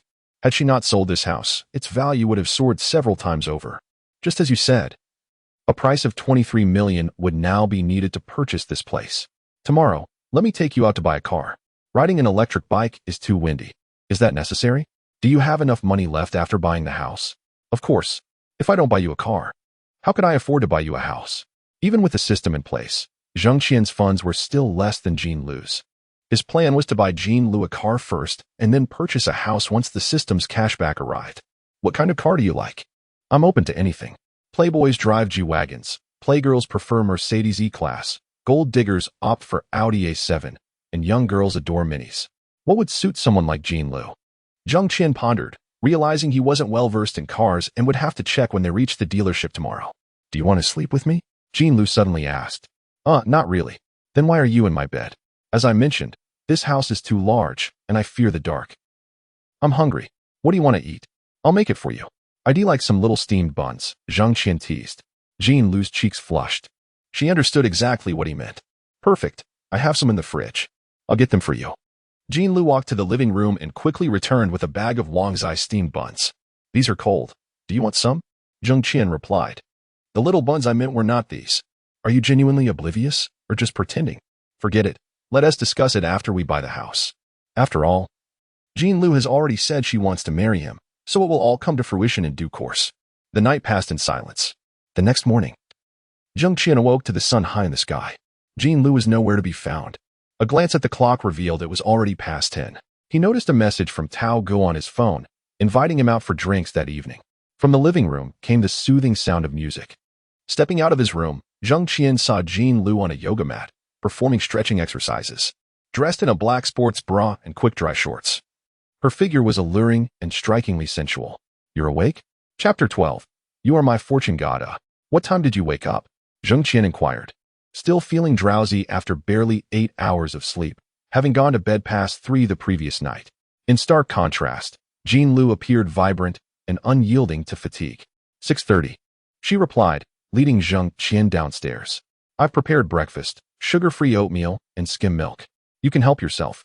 Waking up at 6:30 with a low-sugar, low-fat regimen seemed excessively disciplined to Zheng Qian. He had attempted such a lifestyle once, but he faltered within a week. Jean Lu's resolve was unparalleled. After a simple meal and a quick tidy-up, the duo hailed a cab and made their way to Joy City. Didn't we agree to buy a car? Zheng Qian reminded her. Although I know you're not particular about clothes, I still want to buy you a complete outfit first. Seated in the back, Jean Lu took the initiative to grasp Zheng Qian's hand. Upon arriving at Joy City, under Jean Lu's discerning gaze, they selected several outfits for him, encompassing styles from formal to casual, Japanese to high street. They purchased an abundance of shoes, including pairs from Margiela, Amiri, and Rude, with even the most affordable being a classic Onitsuka tiger. Despite Zheng Qian's verbal protests, he found immense enjoyment in Jean Lu's earnestness while comparing clothes against him. The experience was undeniably delightful. Miss, shall I wrap up this gentleman's previous clothing? The sales associate inquired. Discard it. Jean Lu asserted with an air of authority yet maintaining decorum. Shall we browse a bit more? Zheng Qian suggested, feeling overwhelmed by the quantity of purchases. That's enough. I can hardly carry it all. Is there anything you wish for? I'll buy it for you. The several outfits Jean Lu gifted Zheng Qian could easily cover a luxurious purchase, prompting him to express his gratitude. Well, I've run out of lipstick. If you wish to buy me some, could you choose a shade? Anything from Saint Laurent will do. Saint Laurent? That name sounds quite familiar, Jean Lu mused. Upon entering the Saint Laurent store, Zheng Qian suddenly recalled it was the very shop he visited the previous day with Qin Shueli, where he earned his initial capital of 300,000. To Jean Lu, a store like Saint Laurent was merely a casual purchase? When the senior sales associate spotted Zheng Qian, she was taken aback. He has brought another girl to shop again? Who is he? How can he change partners so frequently? The girl from yesterday was quite lovely, scoring an 8 out of 10, but today as companion eclipsed her entirely in stature, beauty, and grace. Unless you have at least 1 million, how could you possibly attract such a woman? The sales associate quickly approached Zheng Qian with a bright smile. Mr. Zheng, welcome. Please, browse at your leisure. If you find something you like, let me know, and I'll provide a detailed introduction along with a discount. Zheng Qian felt a bitter pang. Could she not be so familiar? How did she know his surname? Perhaps it was from the receipt yesterday. He dreaded the thought of Jean Lu imitating his inquiry to the sales associate. Does he often bring girls here to buy lipstick? If that were the case, Zheng Qian would undoubtedly confront the associate. He discreetly glanced at Jean Lu, curious about her reaction. She merely smiled, saying nothing, leaving him uncertain of her thoughts. Excuse me. Do I know you? Zheng Qian addressed the associate, pointing to the girl from the previous day. The senior sales associate was momentarily flummoxed, caught between indifference from having her performance overshadowed and the pressure of ensuring a sale. Unlike Qin Xueli, who was picky and selective, Jean Lu quickly chose a pig liver red lipstick and proceeded to the counter. Wait, let me handle this, Zheng Qian said hurriedly, pulling out his card and handing it to the associate. Jean Lu didn't object and immediately applied the lipstick in front of the mirror. Spent 1,888 yuan. System cashback 18,880 yuan, credited. How does it look? Jean Lu asked, pressing her lips together with a soft pop. Zheng Qian found himself entranced. She was stunning. Exuding an irresistible goddess-like aura, her elegance far surpassing Qin Xueli's. As they exited, they passed a watch store. And Zheng Qian presented Jean Lu with a watch as a token of his affection. Spent 59,998 yuan. System cashback 599,980 yuan, credited. After a leisurely time at Joy City, they headed directly to the eBay Automobile Sales Center, where various brand dealerships congregated. Choose freely, but keep in mind, it cannot fall below 3 million, Jean Lu remarked, momentarily stunned. Am I marrying a fortune god? Zheng Qian chuckled, remaining silent about his financial capacity. You are indeed my fortune god. With over 3 million in his account, he could spend it all on a car and still have ample left to purchase a home for Jean Lu. Shall we check that one? Jean Lu pointed to a dealership marked with a blue sky and white clouds. Certainly. Zheng Qian, laden with bags, entered the 4S dealership. Sir, let me assist you with that. It looks burdensome, the sales manager greeted warmly, taking some of the bags from Zheng Qian. Jean Lu had her eyes set on a 3 Series, priced at around 300,000. Zheng Qian shook his head in disapproval. Sir, are you dissatisfied with the price? The sales manager queried, puzzled. Indeed, he was not displeased with the cost. It was simply too inexpensive to suit his girlfriend's stature. Lulu, I told you to choose something around 3 million, not settle for 30,000. Zheng Qian exclaimed, gesturing towards a 760 Leon display. How much is that one? 6T. V12, approximately 2.9 million after discounts. The sales manager grinned widely. That one, please. Let us swipe the card, Zheng Qian stated, producing his card. Wait. Jean Lu pulled him aside. Are you foolishly wealthy? You don't even know if there's S1 in stock? Well, what should I do? Zheng Qian, lacking experience in car purchases, was bewildered. Wasn't he paying sufficient to claim the vehicle? I will negotiate, Jean Lu declared. As the sales associate politely ushered them to the second floor, offering tea, this is a cherished blend I've saved for special occasions. I wouldn't normally serve it. Zheng Qian found the sales associate rather amiable, providing assistance in tea, even though he wasn't a tea enthusiast. Could you get me a bottle of cola instead? Of course. Right away. The sales associate promptly summoned a junior employee, Xiao Mao. Go fetch a bottle of cola for the boss. Would he prefer it chilled or at room temperature? Regular or sugar-free? Zheng Qian observed the difference in service afforded to the affluent, a stark contrast to ordinary experiences. Chilled. And no sugar, please. Understood. By the way, sir, do you wish to take the car home today? The car is for my girlfriend. You discussed the specifics with her. Zheng Qian relinquished the decision-making to Jean Lu. The sales associate felt a mix of enthusiasm and apprehension. Zheng Qian was a naive yet wealthy client, while Jean Lu, with her striking presence, seemed a formidable challenge. Is there a car available? Jean Lu inquired. Jean Lu possessed an exceptionally formidable aura of authority that immediately rendered the salesperson speechless. After a brief pause of 3 seconds, the salesperson regained composure and exclaimed, Indeed, indeed. Your luck is truly remarkable. We have just one unit available at 760, and once you settle the payment, you may drive it away today. At this price point, our options are quite numerous. You could even acquire a sports car or a pre-owned supercar, as you're surely aware. I understand. The salesperson was drenched in cold sweat, realizing that this enchanting woman was not easy to negotiate with. Ultimately, after Jean Lu's unwavering insistence, the salesperson conceded to provide 5 complimentary full vehicle maintenance services, covered the purchase tax, insurance, and other associated costs, as well as a 360-degree dash cam, culminating in a final price of merely $2.8 million. Zheng Qian was naturally astonished, marveling at Jean Lu's persuasive prowess. Very well, let us proceed. Swipe the card. Spent 2,846 for 100 yuan, system cashback of 28 for 164 yuan, amount received.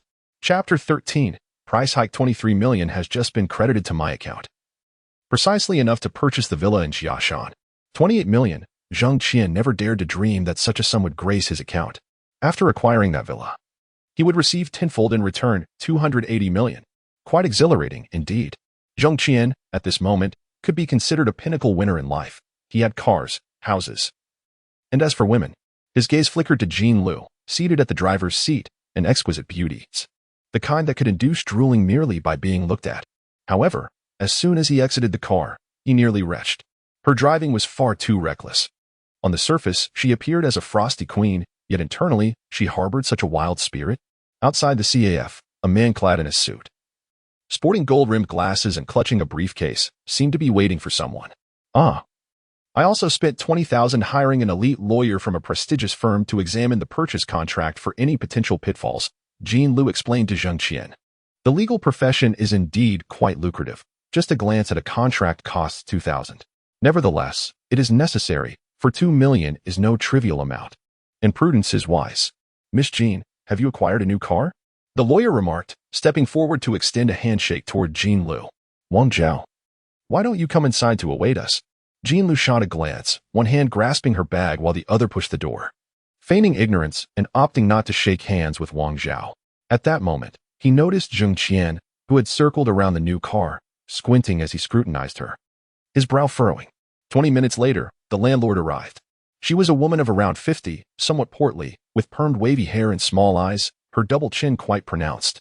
After each ordered a drink, discussions commenced. Mrs. Pang, I previously mentioned my intention to purchase your villa. I wonder if you brought the purchase contract? Jean Lu initiated the conversation. Since 1998, this villa had changed hands multiple times. It remained uncertain if she was aware that Jean Lu was the earliest owner. Mrs. Gao remained silent, retrieving a file from her Hermes bag and tossing it onto the table.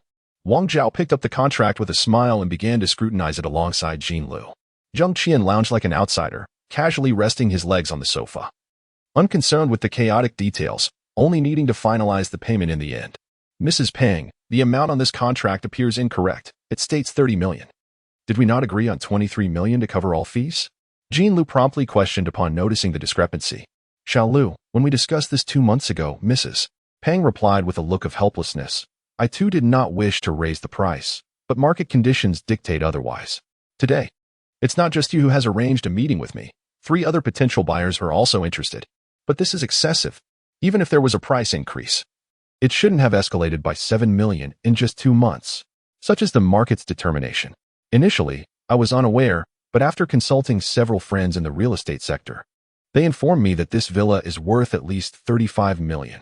Selling it for 30 million is already quite a bargain. Mrs. Pang raised her hands in resignation, wearing an expression that suggested she was the one at a loss while Jean Lu was the one profiting. Very well, then you may negotiate with the others. We will not be purchasing this house, Jean Lu stated, linking her arm with Zheng Qian and heading for the exit. Zheng Qian was taken aback, wondering why they were not proceeding with the purchase. Was the price too steep? In truth, he intended to pay the full 23 million, without requiring Jean Lu to touch her 3 million, even with a price of 30 million. Zheng Qian had sufficient funds to allow Jean Lu to take a little without concern. A bit more expensive is inconsequential. I am not short on money. Zheng Qian reminded her. He would even benefit from the villa's purchase, receiving a greater return. It's not merely about the money. She has gauged our intent to buy and hike the price. Such behavior is rather unscrupulous. Jean Lu expressed her indignation. Zheng Qian found her irritated expression rather charming. What shall we do then? Can we really not purchase it? Is your father not about to emerge? Let us leave her be for now. Perhaps the price will drop in a few days. She claims to have scheduled meetings with 3 others, but I remain skeptical. Jean Lu astutely assessed human nature. But what if she genuinely has appointments with others? Would we then have to acquire it from them at an even higher price? Zheng Qian cautioned. Before Jean Lu could respond, Wang Zhao, the lawyer, hurried out after them. Miss Jean, the contract poses no significant issues. It merely seems the amount does not align with your expectations, correct? Wang Zhao had thoroughly reviewed the contract with commendable diligence, finding no other complications. I will contact you to reschedule. I apologize for the inconvenience of having you come here today, Jean Lu replied. Not at all. After some polite exchanges, she proceeded to start the car. Wait, don't leave just yet, Zheng Qian interjected, halting Wang Zhao. What is it? I have a proposition for you. If you can negotiate the villa at Jiangshan for less than 30 million, the difference will be your commission. What do you think? Zheng Qian spoke with calm assurance. While 30 million was an acceptable figure for Zheng Qian, if Jean Lu remained dissatisfied, he would need to explore alternative options. The elite lawyers, referred to as Red Circle in the metropolitan areas, are typically graduates from prestigious law schools, holding Master S degrees, often with international study backgrounds. Those classified within this circle are among the top professionals in the country. Regarding connections, it goes without saying law school alumni either pursue careers as lawyers or intergovernmental positions, and their roles are seldom insignificant. As for the lawyers in the capital, their connections are even more pronounced. Perhaps the judge presiding over a case today was a former classmate of the defending lawyer. Are you serious? Wang Zhao was momentarily taken aback. It was the first time he had received such a lavish commission. Indeed, Zheng Qian affirmed, his expression earnest, entirely devoid of jest. Understood, I will handle it. Allow me to add your contact information for future correspondence, Wang Zhao said, preparing to scan Zheng Qian's QR code. After they exchanged contacts, Zheng Qian added, in the future, communicate with me directly, please delete Jean Lu's contact. Wang Zhao froze, a moment of disbelief washing over him. Sweat trickled down his forehead as he forced a smile onto his face. All right. Chapter 14. From now on, You Are Mine Alone. Yubei is a third-tier city, barely qualifying as a second-tier city. Wang Zhao, a distinguished lawyer from a prestigious firm, has been in the profession for over 8 years. With an annual income nearing 10 million, it is inconceivable that he would make a special trip to Yubei for a mere 20,000 yuan, unless he harbors ulterior motives. Although the nature of Wang Zhao's acquaintance with Jean Lu remains unknown, his intentions are undoubtedly questionable. After accepting Zheng Qian's commission, Wang Zhao hastily departed the scene. He was oblivious to where Jean Lu had found such a wealthy patron with no prior indications whatsoever. Jean Lu's sudden message prompted Wang Zhao to cancel numerous appointments to meet her. To his dismay, he encountered Zheng Qian, whose relationship with Jean Lu seemed extraordinary, leaving him feeling quite vexed. However, upon hearing Zheng Qian's recent remarks, Wang Zhao became acutely aware of his own limitations. Despite his annual salary of 8 million, he remained an employee, diligently handling numerous high-profile cases and meticulously managing an array of legal documents, leaving him perpetually overwhelmed. At just under 40 years of age, he was already showing signs of balding. Zheng Qian's extravagant spending habits surpassed even those of some affluent heirs from the metropolis, while rich heirs enjoy lavish lifestyles. Their monthly allowances rarely exceed several hundred thousand, indicative of the financial constraints they face when attempting to spend millions without justifying their expenditures to their families. Zheng Qian, appearing to be in his 20s, nonchalantly spent 30 million as if it were nothing. In comparison, Wang Zhao felt utterly insignificant, unworthy even to carry Zheng Qian's shoes. With such a magnate in Jean Lu's orbit, Wang Zhao promptly dismissed any fanciful notions he had regarding her and resolved to focus on his work. After hailing a taxi, he deleted Jean Lu's contact information. What did you discuss with him? Jean Lu inquired, her eyes sparkling with curiosity. Nothing much, just a casual chat, Zheng Qian responded, refraining from revealing too much. I met Wang Zhao during a legal awareness event at our university. There's nothing I can't share with you. You could simply ask me directly, Jean Lu replied. Haha, I didn't inquire about that, but it does seem like he has a bit of interest in you. Zheng Qian noted. Perhaps just a little, but he is married with 2 children. I would never consider being a mistress, Jean Lu asserted, standing up to plant a gentle kiss on Zheng Qian's forehead. Rest assured, from now on, I am solely yours. Zheng Qian had never entertained the thought that Jean Lu would engage in any dubious activities behind his back. As the saying goes, those who use do not doubt. And those who doubt do not use. It is a simple truth. After receiving a tender kiss, Zheng Qian felt a rush of warmth coursing through him, tingling from his scalp to his toes. That evening, Jean Lu escorted Zheng Qian to Li Tao's residence for a scheduled meeting. Will you come over tonight? She asked. Not certain, but I should, Zheng Qian replied, as he had nowhere else to go aside from Jiashan International. Be sure to drink sparingly. Call me when you finish your conversation, and I'll come to pick you up, she said as they approached the car, handing him 2 packs of cigarettes, a bottle of Mount I from the back seat, and a gift bag. I bought these for you. Remember to take it easy. Call me when you're done. And I'll come to get you. Surprised, Zheng Qian accepted the items. Logically, there was no need for such formalities between him and Li Tao, yet Jean Lu, as a woman, had managed to orchestrate everything flawlessly. With a wife like her, what more could a husband desire? Upon entering, Li Tao greeted Zheng Qian with a knock on the door. You're here? Come in quickly. Your sister-in-law is cooking. Hello, sister-in-law. Thank you for your hard work. This is for you, Zheng Qian said, placing the gift bag on the table, unsure of its contents, but hoping they would be appropriate. Li Tao's wife exclaimed as she hurried from the kitchen to greet him. Although she feigned indifference, her joy was evident upon receiving a gift. You know, your sister-in-law lacks nothing. It would be too formal to be polite about it. Li Tao then noticed the bottle of Mount I in Zheng Qian's hand. You've hit the jackpot, buying such an expensive drink? Ha, it's not that much. I just started dating someone new, and she bought it for me. Zheng Qian explained. A new girlfriend? Have you broken up with the old one? Li Tao inquired. Zheng Qian nodded, confirming his recent split. You've finally escaped the shackles of misery. It's about time you moved on, Li Tao replied, feeling relieved to speak more freely now that the breakup was confirmed. He had invited Zheng Qian for dinner, hoping to discuss the matter of his new girlfriend. He would never obstruct true love, but it was evident that Zheng Qian had been treated like a mere ATM. However, those words need not be spoken. It was sufficient that he had ended that relationship. Your new girlfriend must be quite wealthy then? Li Tao asked, pulling up a chair for Zheng Qian. She should be considered wealthy. She is quite capable. Zheng Qian answered honestly. To amass 3 million in savings in Yubei qualifies one as affluent, as the average middle-class household struggles to save such an amount. Excellent. It seems we've finally made it, haha, Li Tao exclaimed. Given the current scarcity of Mount I, one either pays a premium or relies on connections to acquire a bottle. Clearly, Zheng Qian's new girlfriend enjoyed a comfortable financial standing. Hey, I saw you out with Qin Shueli from our company yesterday. Have you finally come to your senses? Li Tao teased. Let us not pry. He doesn't want to discuss it, so why persist? Li Tao's wife interjected as she brought out the hot dishes. All right. I won't ask any more. Li Tao waved his hand dismissively. Zheng Qian chuckled awkwardly, unsure how to explain the intricacies of his relationships, particularly regarding Qin Shueli and Jean Lu. The three settled down for a casual chat, enjoying each other's company like a family.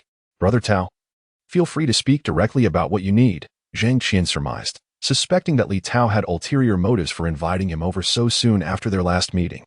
As his mentor and guiding figure, Zheng Qian was prepared to offer his utmost assistance if needed. Li Tao extinguished his cigarette and spoke earnestly. All right. Since you're being straightforward, I want to beat around the bush. I'm planning to change jobs. Chapter 15. Tuition for transition. Zheng Qian found himself puzzled. Li Tao, the department head, had been with the company for 5 years, enjoying a stable salary and a fulfilling life. Why would he consider changing jobs? The thought of transitioning loomed over him.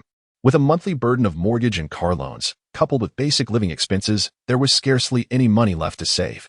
Yebei, a second-tier consumer city, lacked industrial support, and at 30 years of age, Zheng Qian still aspired to have a child with his wife. Li Tao's implication was clear. The company had no prospects, and he had reached a dead end in his career unless he sought new opportunities elsewhere. Zheng Qian's company was engaged in transportation, but the daily routine consisted of either sitting in the office or visiting clients, essentially a business that thrived on information discrepancies. Devoid of any substantial industry backing, clients approached them for transportation needs, and they would relay the information to another company, earning a fee as intermediaries. One of his clients, Shen Weiqiang, came from a family with some industrial footing. He had provided Shun with funds to support his entrepreneurial venture. What type of business? Transportation as well, but maritime, managing a 70,000-ton vessel on international routes and 240,000-ton vessels on inland routes, with licenses already secured. You have the skills and have followed me for quite some time. I wish to bring you into the business department. Would you be interested? Li Tao's intentions became apparent. Zheng Qian understood the subtlety. It was not merely a mentorship, but an attempt to lure him away from his current employer. Brother Tao, your support is something I truly appreciate, Zheng Qian affirmed. All right then, Li Tao sighed in relief. Tomorrow is Monday. Go ahead and handle your resignation. We can transition on Wednesday. What do you think? Hold on, Brother Tao, do you think this company is reliable? Absolutely dependable. Why do you ask? Since you believe in its reliability, I'm considering acquiring some shares. Shares? Haha. Li Tao burst into laughter. Do you really think so? Their business is substantial. Do you have any idea how much one ship costs? How could you invest? Zheng Qian realized that discussing the system's details with the outside world was impossible. Even with Li Tao, an idea sparked in his mind. Brother Tao, I mentioned I recently started dating someone. She has expressed a willingness to invest in my entrepreneurial endeavor. Given this opportunity, and since you vouch for its credibility, why not buy some shares together? Surely you jest. Have you been drinking too much? Li Tao was taken aback. His expression incredulous. How much can I get? 30 million. How much equity can that buy? Li Tao was left speechless, grappling with the audacity of Zheng Qian's claim. A new girlfriend and already putting forth 30 million to support his venture? Why had he never heard of this woman before? Really, Brother Tao? Please don't look at me that way. How much equity can 30 million buy?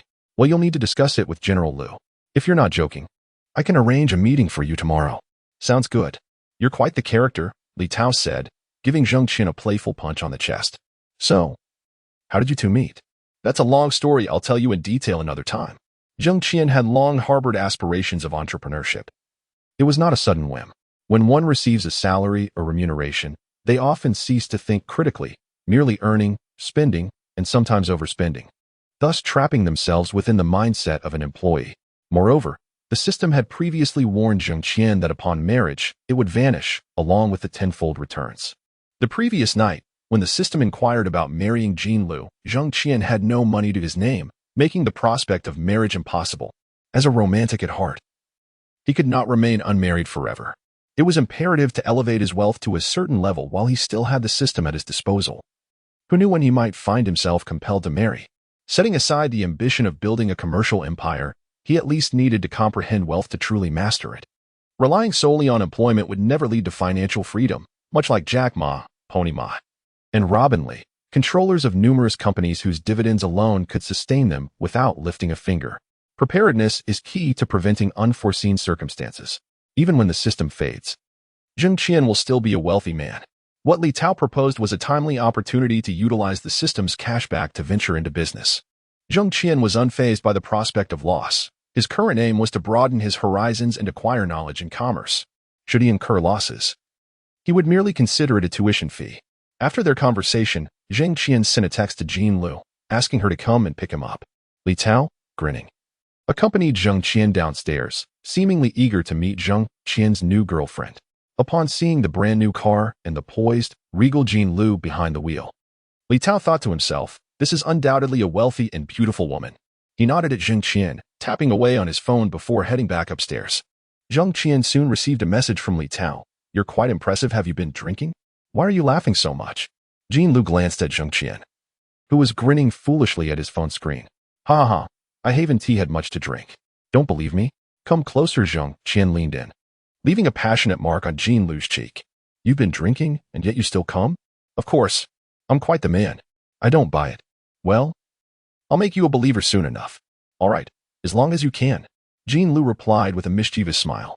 Upon returning to Jiangshan International, Zheng Qian was assisted out of the car by Jean Liu. Is this it? She teased, tapping his hand resting on her shoulder.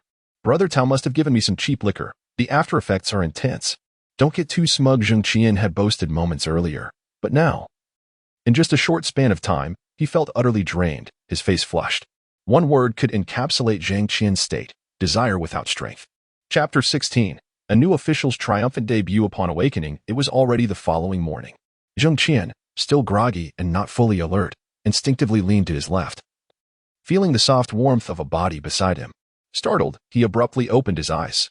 Why haven't you gotten up today? I was concerned you might choke on your own vomit from drinking last night, so I stayed by your side. If you needed to be sick, I could wake up immediately to assist you. What a thoughtful woman. Zheng Qian had often encountered stories in the news and films depicting tragic deaths resulting from excessive drinking. The most memorable being the blonde girl from The Poison Master, who perished beside the male lead in her sleep. "I've quit my job at the bar," she announced. Zheng Qian nodded in acknowledgement. "From now on, I will support you." He yearned to add, "I will support you with another woman," but refrained, sensing that such a reverence was ill-suited for the moment. "I find myself a bit confused about our current relationship. Am I merely your kept woman?" Jean Lu nestled in Zheng Qian's embrace, gazing into his eyes, as clear as the lakes nestled in snow-capped mountains. Her willingness to commit to him merely for a house indicated that their connection transcended a mere romantic relationship. Yet Zheng Qian felt fortunate that Jean Lu had crossed paths with him. "I've suddenly developed an unexpected fondness for you. Come, I prefer honesty. You, be serious." Jean Lu nudged him playfully with her shoulder. "There's nothing to hide.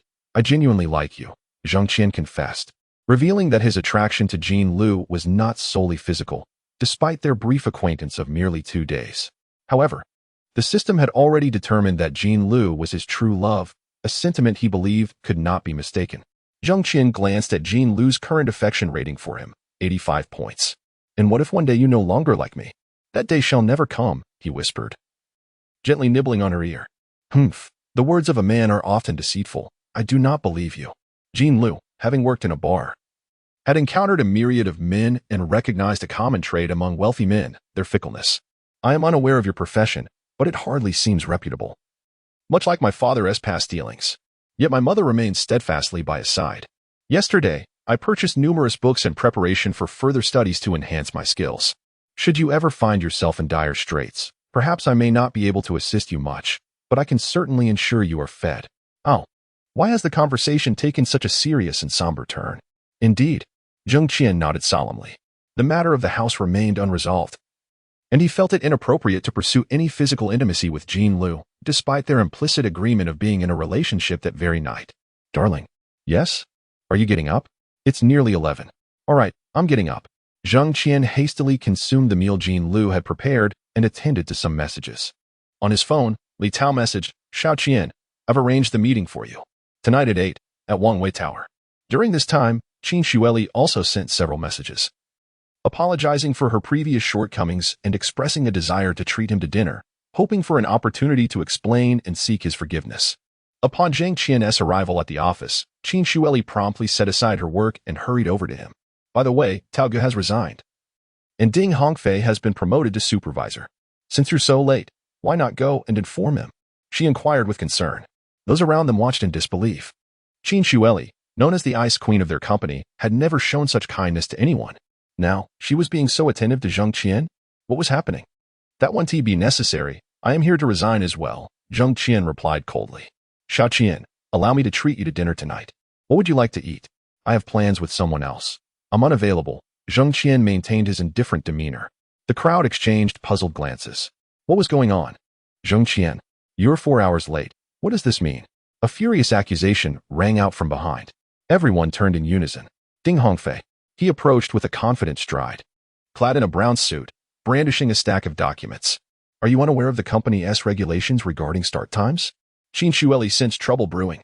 Ding Hongfei was foolishly seeking to assert authority, believing Zheng Qian to be an easy target due to his previous demeanor.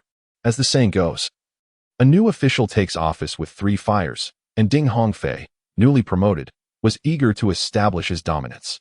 Typically mild-mannered, Zheng Qian had become the perfect scapegoat for Ding Hongfei's ambitions. Having joined the company 2 months later than Li Tao, Ding Hongfei had always envied him and looked down upon Zheng Qian, Li Tao's subordinate. Now that Li Tao had departed, Zheng Qian was left vulnerable, ripe for Ding Hongfei's attack. Upon seeing Zheng Qian packing his belongings, Ding Hongfei sneered, "You seem to recognize your grave mistake and have chosen to resign voluntarily. Working under you would be a stroke of ill fortune."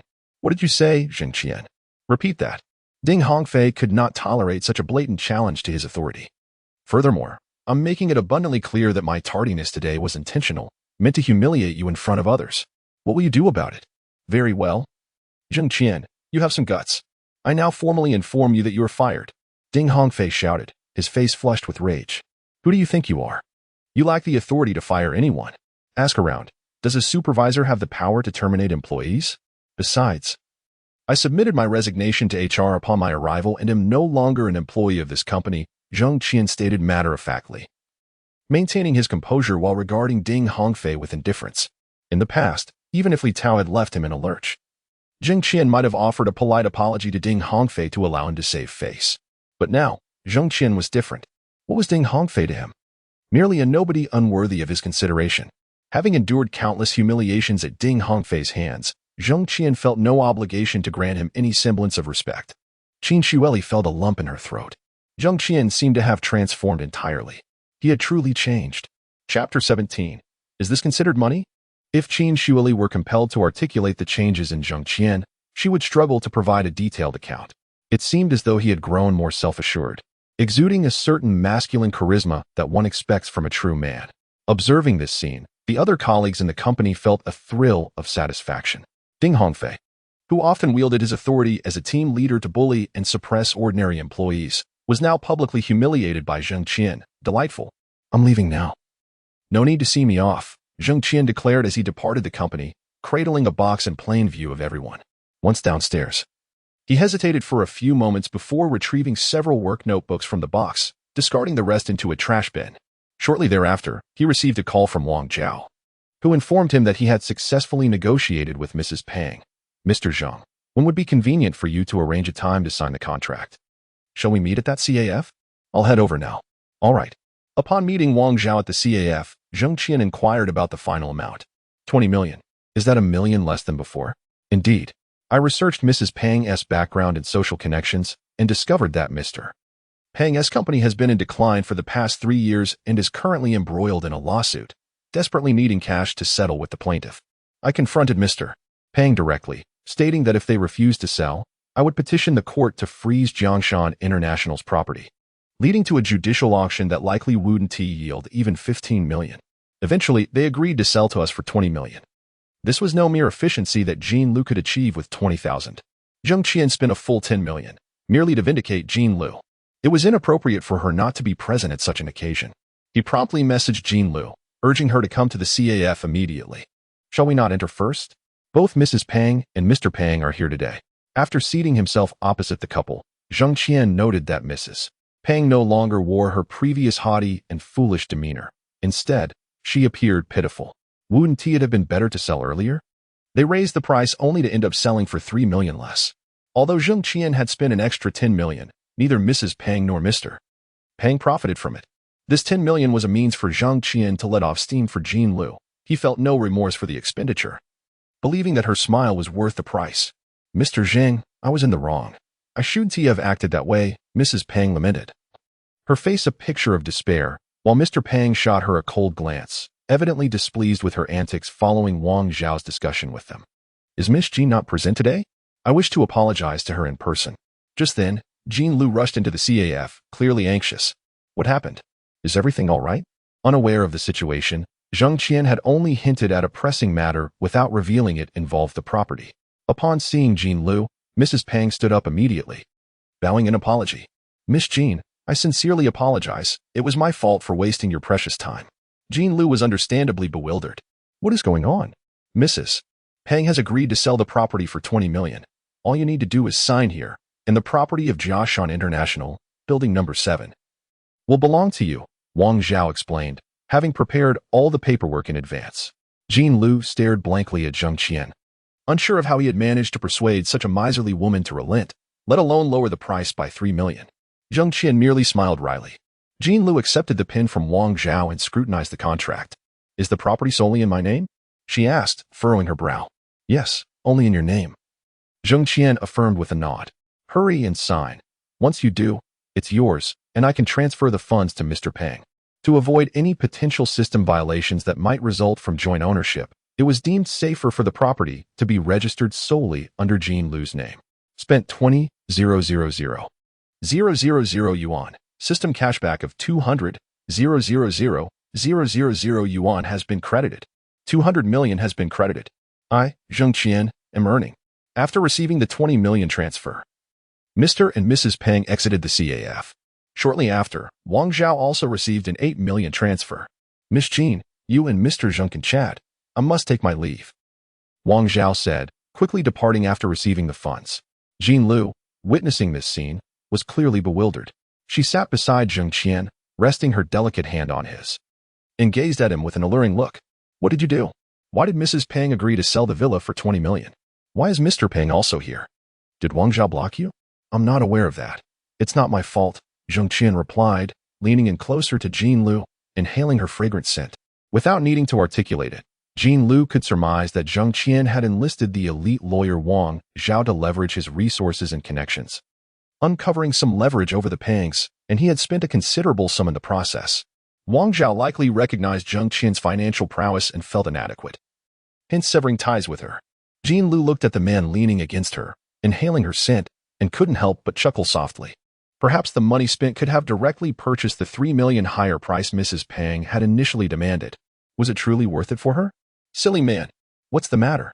Going to buy some essentials. Essentials? Zheng Qian was still somewhat confused. Not for the first time, but you might need them later. So it's best to have some on hand. After a brief silence in the car, Zheng Qian finally realized she meant an umbrella. All right, you stay in the car. I'll go buy it. Zheng Qian jogged into the convenience store, purchasing 2 of the finest umbrellas. Spent 169 yuan. System cashback of 690 yuan has been credited. Does this count? Zheng Qian was astonished. Purchasing an umbrella also counted as an expense? Upon returning to Jiashan Villa, Zheng Qian enjoyed the lunch prepared by Jean Lu. He had to admit, this woman was quite the cook, especially when it came to beef, which was crispy on the outside and tender on the inside, alongside some delectable braised pork that was rich yet not greasy. While Jean Lu was washing the dishes, Zheng Qian stealthily approached from behind and embraced her. Chapter 18. I cannot believe delicate, supple, and remarkably resilient, Zheng Qian experienced for the first time the truth that fitness can indeed maintain a flawless physique. Jean Lu had lived a disciplined life for so many years, there must not have been a single day without exercise. The lunch they had just enjoyed was undoubtedly prepared exclusively for him, as Jean Lu had entirely refrained from indulging in sugary and oily foods. What is the matter? Jean Lu asked, busily wiping the plate with a dishcloth.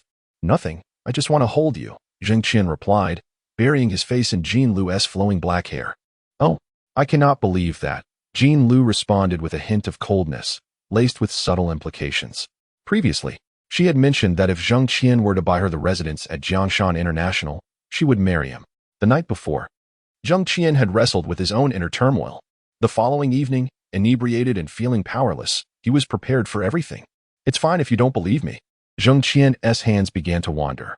Jean Lu swiftly seized his hands, pinning him against the wall. Let me warn you, do not act recklessly. I have trained in Sanda. Although Jean Lu spoke sternly, her fingers slowly traced down Zheng Qian's Adam's apple. At that moment, Zheng Qian's desire was completely ignited. The two transitioned to the bedroom. Is this your first time? Zheng Qian inquired. Should I use protection? He asked politely. No need. I'm in my safe period. If you want to, it's up to you. Zheng Qian, exhausted, eventually fell asleep. Beside him, Jean Lu was equally fatigued.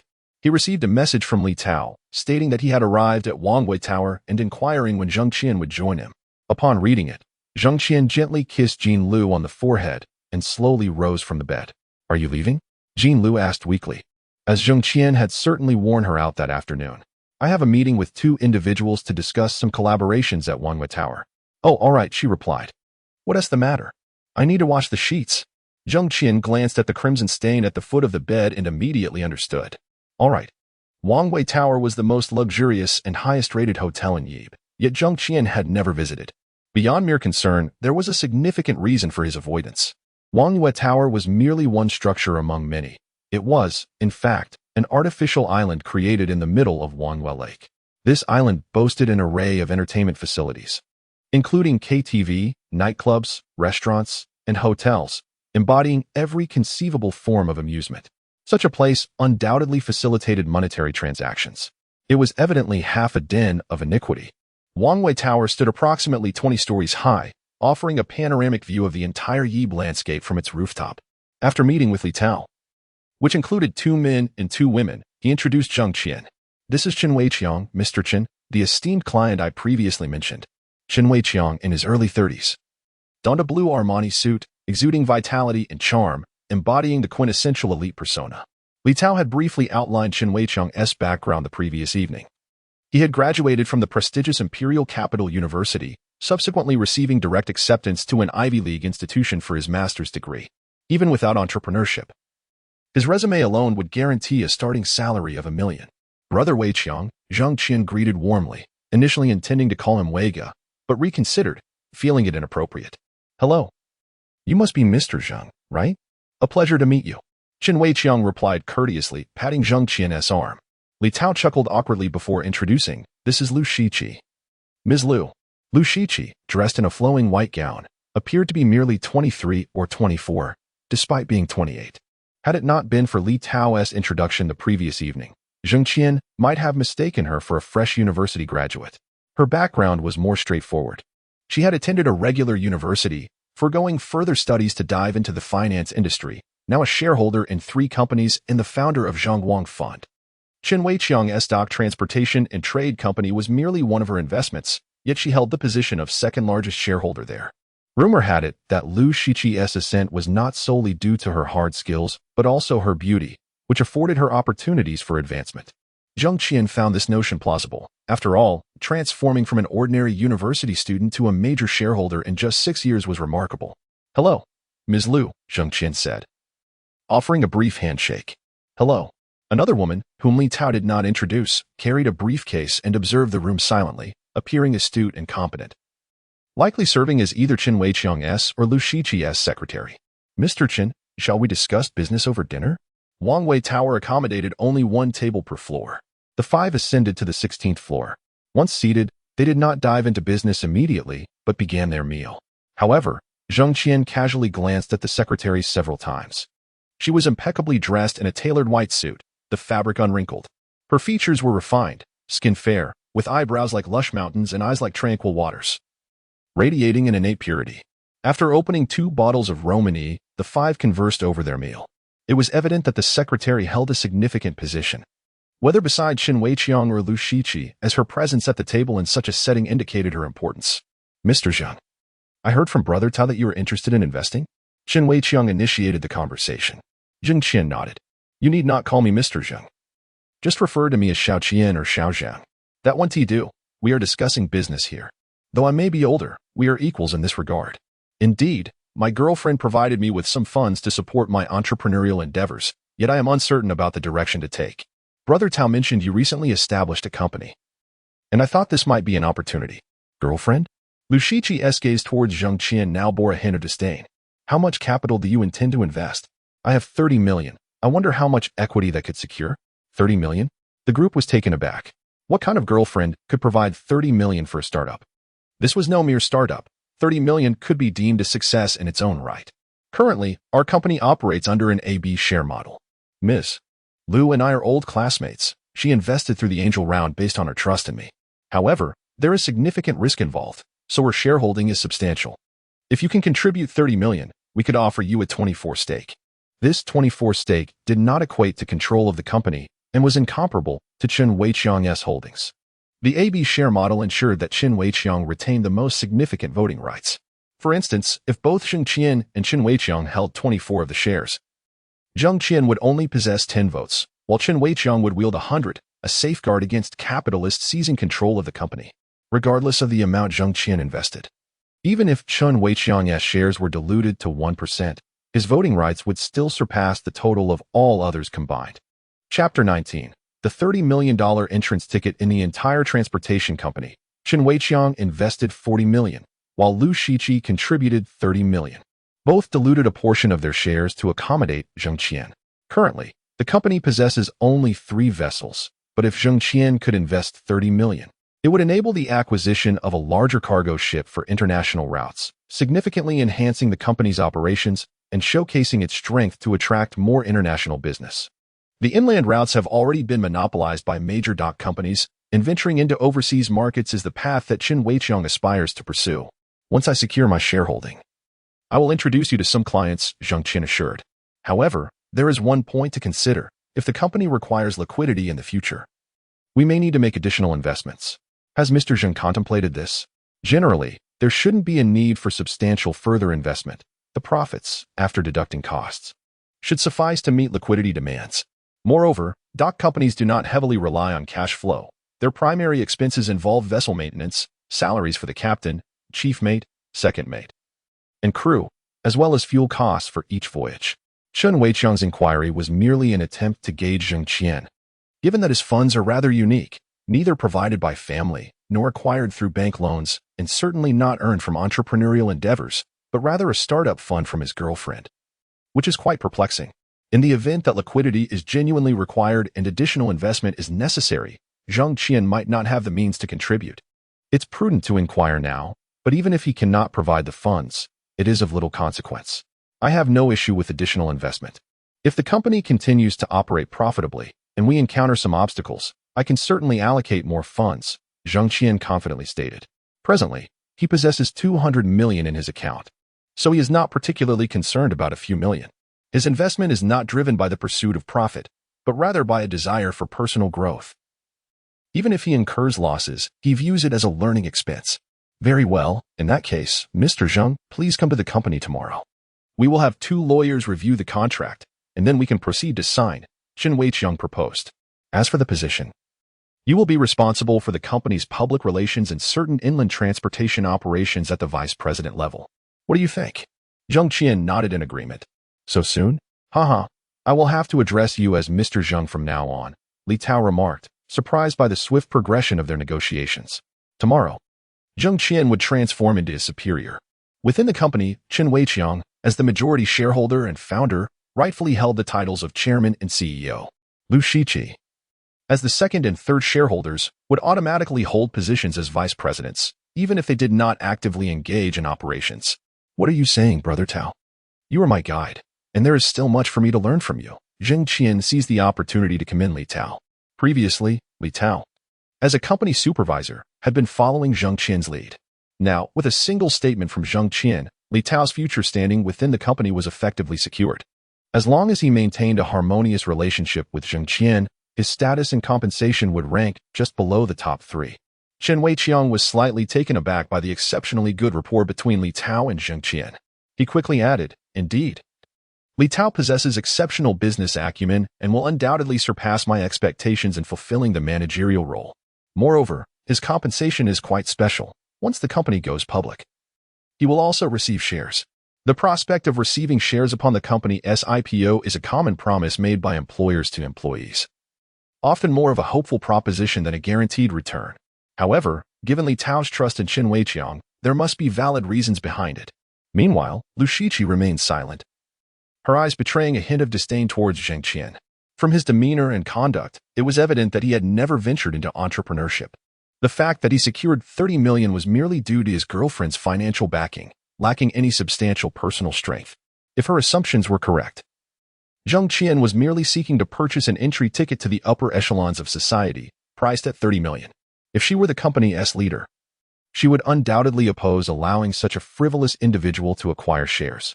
As the founder of the Zhongguang Fund, Lu Shiqi had spent considerable time navigating the financial sector and had long understood a fundamental principle: some money is merely money, while other funds carry intrinsic value.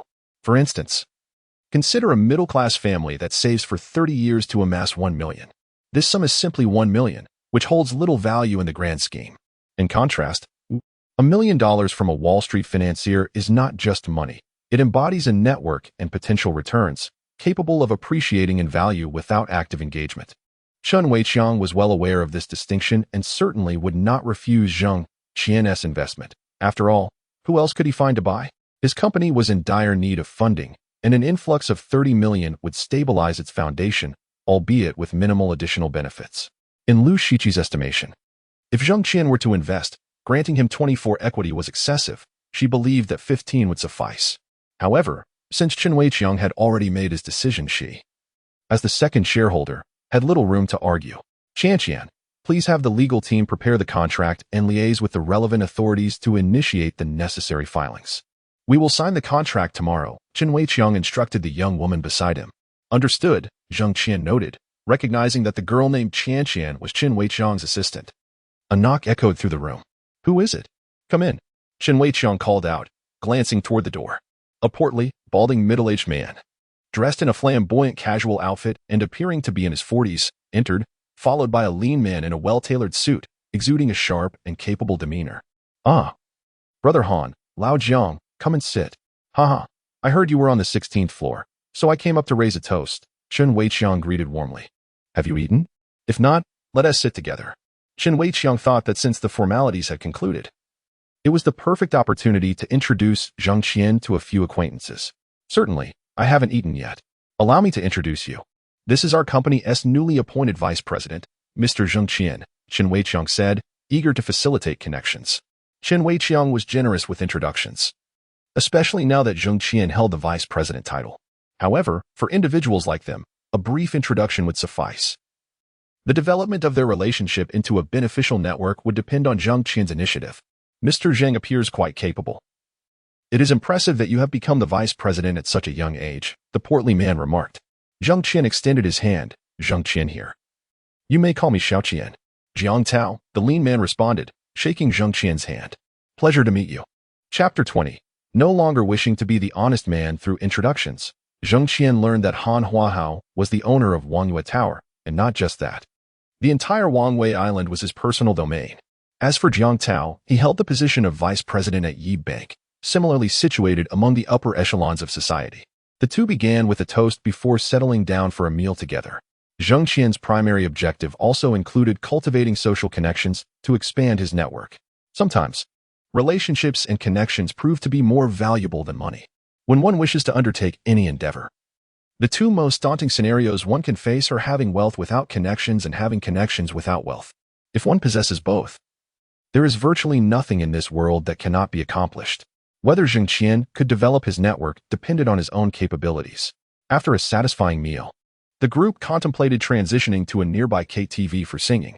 Let us go. I'll treat you all to some karaoke. A few fresh-faced university students came by yesterday, and their voices are quite remarkable, Han Huahao announced, giving Chen Weiqiang a friendly pat on the shoulder. But I must remind you, we are here for entertainment, not for anything else. They booked a private KTV room, and Han Huahao summoned a row of girls dressed in revealing attire, exuding an aura of innocence and charm. Likely part-time university students. Good evening, gentlemen. The girls greeted in unison with a bow. Zheng Qian was taken aback. This certainly didn't align with the notion of merely providing entertainment. Do not be surprised. It is simply how things are, Li Tao explained, having discerned Zheng Qian's bewilderment. It appeared that Li Tao was no stranger to such establishments, often accompanying clients for drinks and meals. Mr. Zheng, please choose your companion, Li Tao urged. Noting Zheng Qian's evident inexperience in such venues. You seem unfamiliar with this environment. Allow me to assist you. Xiaoyu, why don't you accompany Mr. Zheng? Han Huahao, perceptive as he was, quickly identified the situation and selected the most demure girl for Zheng Qian, leaving the others to Chen Weiqiang. Zheng Qian felt utterly out of place. Seated before these influential figures, resembling a mere escort, lacking any assertiveness. While he could maintain composure in a bar setting, the change of company caused his confidence to wane. However, with a bank balance of 200 million, he pondered why he couldn't simply call upon anyone for a song. You should accompany Tao Go. I prefer the sultry type. Innocence doesn't suit my taste. I desire a sophisticated lady, Zheng Qian boldly declared, surprising everyone, including Chen Weiqiang's assistant, Xia Qiqi, who shot him a curious glance. Well, in that case, select another, Han Huahao replied. Zheng Qian casually chose a more alluring companion. Not genuinely desiring company, but rather emphasizing his own character. The earlier display of timidity was far too reminiscent of an honest man, a role Zheng Qian despised. For it was always the honest who faced exploitation. He was determined never to embody that persona again. Tao Ge glanced at the innocent girl beside him, bewildered, as if questioning Zheng Qian's awareness of his marital status. In fact, Chen Weiqiang had intended to select the girl named Yu, but relinquished his choice to Zheng Qian, who then passed her to Li Tao. Regardless, it was a missed opportunity, as he often enjoyed seeking out innocent university students in such venues, sharing a similar preference with his friend, Richard. Nonetheless, Chen Weiqiang, with his discerning eye, selected a fairly innocent-looking girl, who, while not quite as captivating as the previous one, still possessed commendable beauty and grace. Meanwhile, Han Huahao and Jiang Tao each chose two girls, and after some time, the ambience in the room was lively. All right. You all stay here. The rest of us will attend to other matters, Han Huahao instructed. A striking girl, exuding confidence and allure, settled beside Zheng Qian. Placing her hand on his thigh, he shivered momentarily but quickly masked his unease. How absurd, he thought. It was merely a matter of companionship for drinks and songs. Why the apprehension? Isn't it a bit inconsiderate, Mr. Han?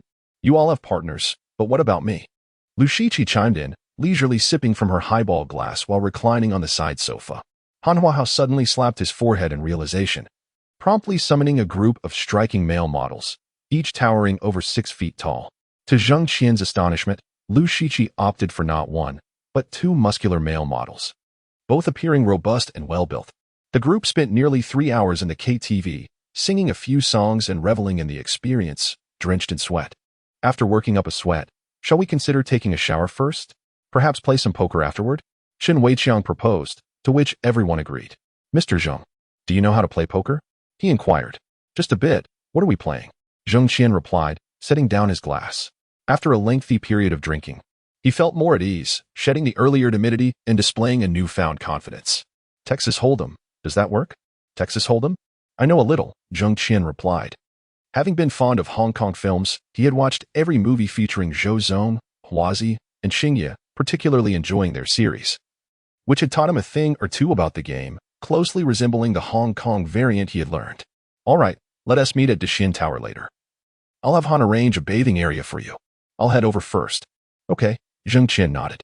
Whether it was the effects of the alcohol or the temperature of the air conditioning, he too had broken into a sweat and was eager for a shower. To his surprise, Chen Weiqiang did not leave alone but rather with the innocent girl from earlier, wrapping his arm around her waist as they exited the KTV room. Even more astonishing was Lu Shiqi, who led the 2 male models out, appearing quite familiar with the establishment. Zheng Qian was left with a swirl of doubts. Weren't they there merely for entertainment? Mr. Zheng, shall I call over that girl for you? Han Huahao, noting Zheng Qian's expression, offered clarification. The alluring girl had been quite attached to Zheng Qian, but he had dismissed her mid-drink. My business here is entirely legitimate. How the girls choose to perceive it is beyond my control. Suddenly, Zheng Qian understood, realizing that Chen Weiqiang had likely been discussing prices with the girl all along. In KTV and bars, the girls who sing and serve drinks typically fall into one of 2 categories: those who are desperate for money, forced into such work, or those seeking monetary gain to satisfy their extravagant vanity. Could it be that the innocent girl he had just rejected was also open to negotiation? Perhaps not entirely. From what he understood, as long as one offered enough money, a vast majority of girls would agree, but regarding the girl named Yu, he was unsure, having only just met her. Truth be told, Zheng Qian found himself somewhat taken by her beauty. No need, Mr. Han. Just arrange a bathing area for me in Taoge. Chapter 21. The game reveals human nature. Zheng Qian harbored an inner conflict. Although Jean Lu was not the latter as previously mentioned, her association with him was undoubtedly driven by financial motives. Such a relationship could hardly be deemed entirely pure. Nevertheless, Jean Lu seemed to embody the former. If her intentions were solely for profit, she would not be working in a bar. It was likely that her father was not an ordinary man before his imprisonment.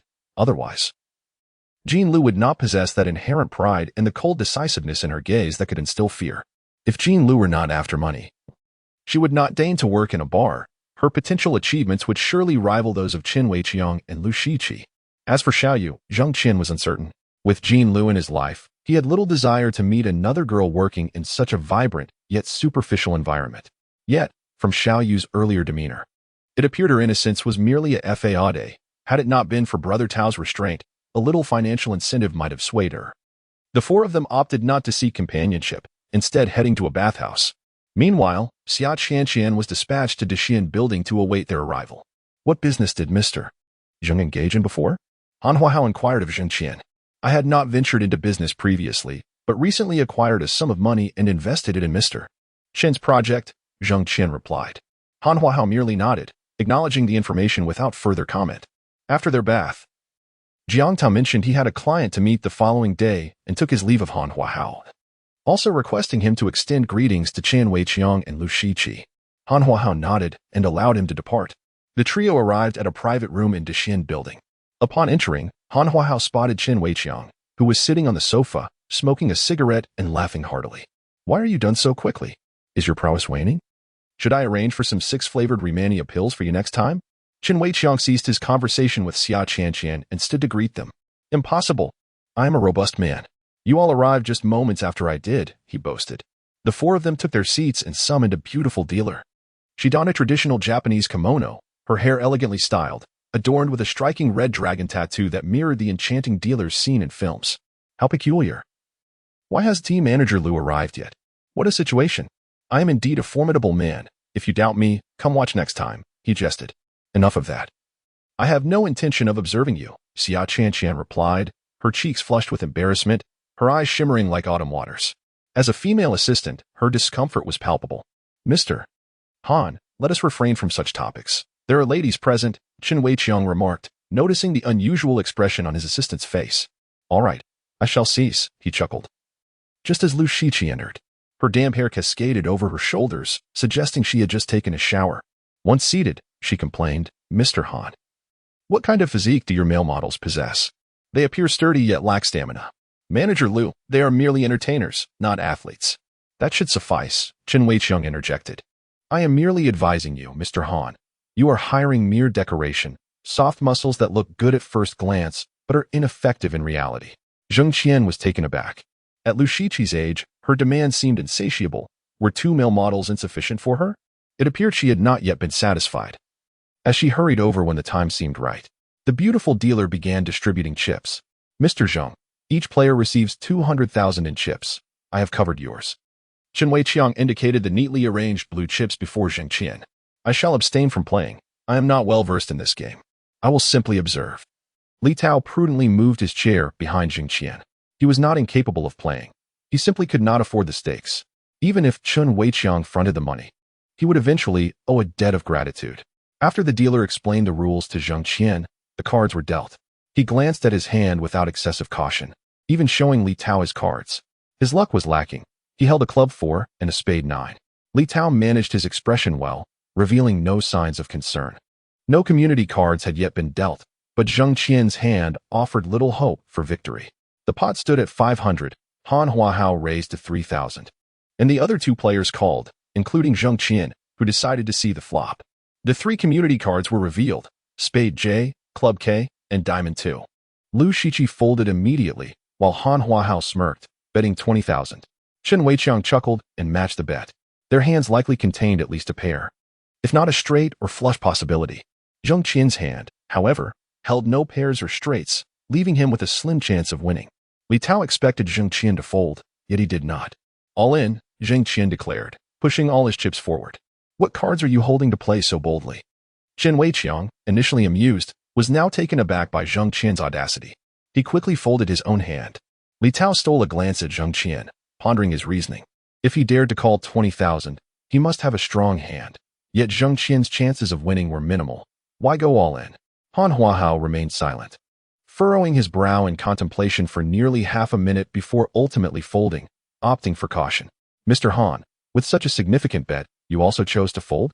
Chen Weiqiang analyzed, suspecting Han Huahao had at least a pair of kings or jacks, but still opted to withdraw. Better to play it safe. I believe Mr.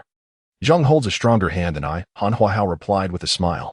In the second round, Zheng Qian received diamond 2 and heart 2. Chen Weiqiang opened with a bet of 10,000, indicating a solid hand. Han Huahao and Lu Shiqi both called, and Zheng Qian followed suit. The community cards revealed were spade 9, club 4, and club 5.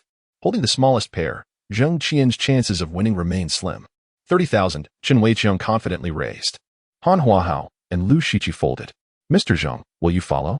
I shall, and I will raise an additional 50,000, Zheng Qian responded. Raising 50,000? Are you trying to prevent him from seeing his cards? Chen Weiqiang mused, holding a club A and diamond 9, a strong single card, and a pair of 9s. Call, he declared, throwing down 50,000. The 4th community card was a heart K, which held no significance for either player. 100,000, Zheng Qian raised, pushing half of his remaining chips into the pot. Chen Weiqiang glanced at his whole cards again and called. The final card revealed was a heart 9. Chen Weiqiang exhaled in relief. After revealing their hands, Chen Weiqiang had 3 of a kind with 9s, triumphing over Zheng Qian's pair of 2s. Mr. Zheng, conducting business is akin to playing poker.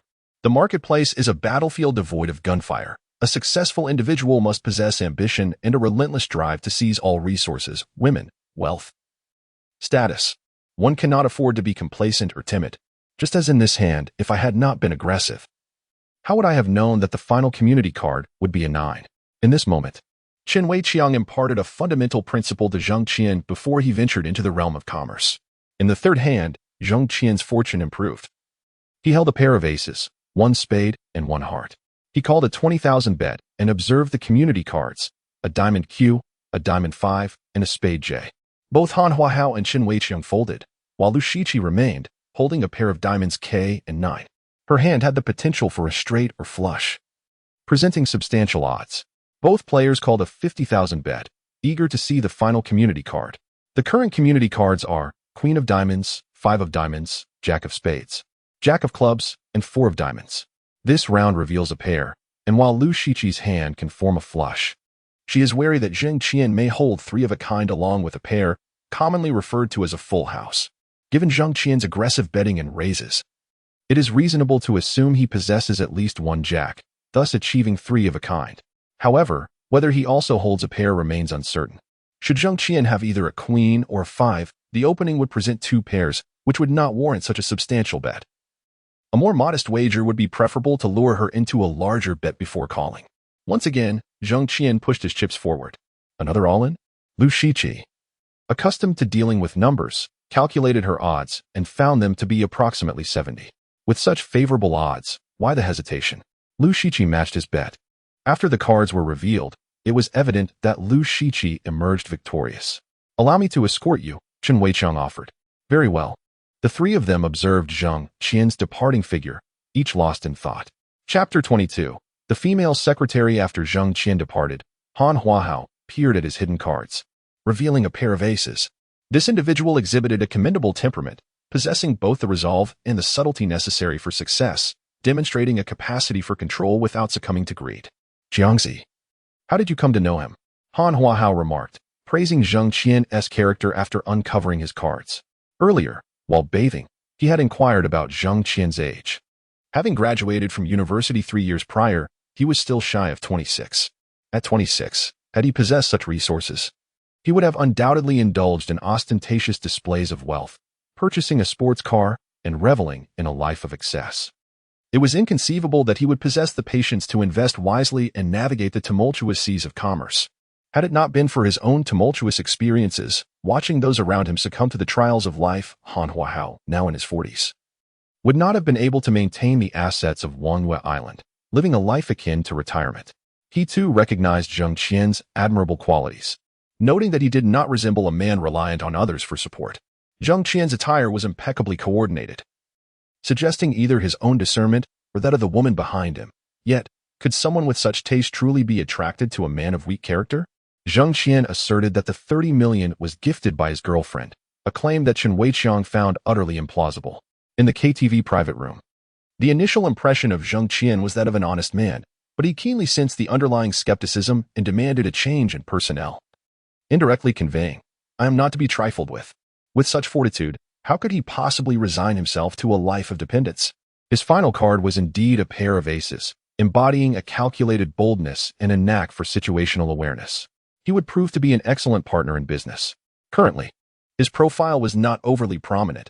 His connections were limited, yet should he be willing to share resources, Zheng Qian would undoubtedly be grateful. And should he soar to great heights in the future, his benefactor would share in the glory. Only Lu Shiqi regarded Zheng Qian with disdain, her blind confidence leading her to believe that his tenacity was merely the brutishness of a fool. She presumed that Zheng Qian's aggression was devoid of intellect. And despite his refusal to yield, he lacked discernment. Entering the business arena requires more than mere bravado. If Chen Weiqiang acted solely on impulse, he would have met with ruin long ago. His intelligence lay not only in his decisiveness but also in his ability to refrain from playing a poor hand, thereby mitigating potential losses.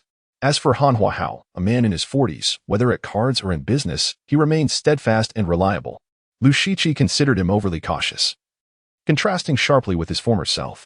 However, given Han Huahao's unique experiences, his caution was a necessary trait, one that had safeguarded the assets of Wangyue Island from ruin, preventing him and his associates from incarceration. Living a near-retired existence at his age, Lu Shiqi viewed the once fierce wolf now as little more than a sharp-nosed dog. Her only doubt lingered. Was Zheng Qian truly a man living off others? And was the 30 million genuinely a gift from his girlfriend? Boss Han, could you investigate this individual for me? Lu Shiqi proposed. As a fund manager, she had her methods of gathering intelligence regarding Zheng Qian. But she anticipated that Han Huahao might uncover distinct information. Only through diverse channels could the truth of Zheng Qian's character be discerned. Mr. Zheng, I will prepare the documents tomorrow morning and set up an office for you. You can come to the company in the afternoon. From tomorrow onward, I shall be your secretary, Xia Qian conveyed to Zheng Qian during their journey. Weren't you Secretary Chen's? Zheng Qian inquired, intrigued. I don't know. This is what Mr. Chen instructed me. Perhaps he sensed your intentions, Xia Qian replied, speaking candidly about her future superior. Zheng Qian was taken aback. He had merely glanced at her a few times during dinner and KTV, yet he had not regarded her with any improper intent. Improper intentions? What do you think of my gaze? When you expressed a preference for a mature woman, I knew you frequented places of indulgence. You cannot be the upstanding gentleman you pretend to be. Zheng Qian found himself in an awkward position, clearly misinterpreted by Xia Qian. However, he refrained from explaining. I shall be your boss tomorrow. Do you not fear offending me? Are you not concerned about the potential repercussions? That is merely my nature. I am not afraid of your retribution. I will execute my duties flawlessly, leaving no room for error. I am not a materialistic woman. If you seek to pursue anything beyond professionalism, I suggest you abandon the idea. I maintain a strictly professional relationship with Mr. Chen, and you are no exception.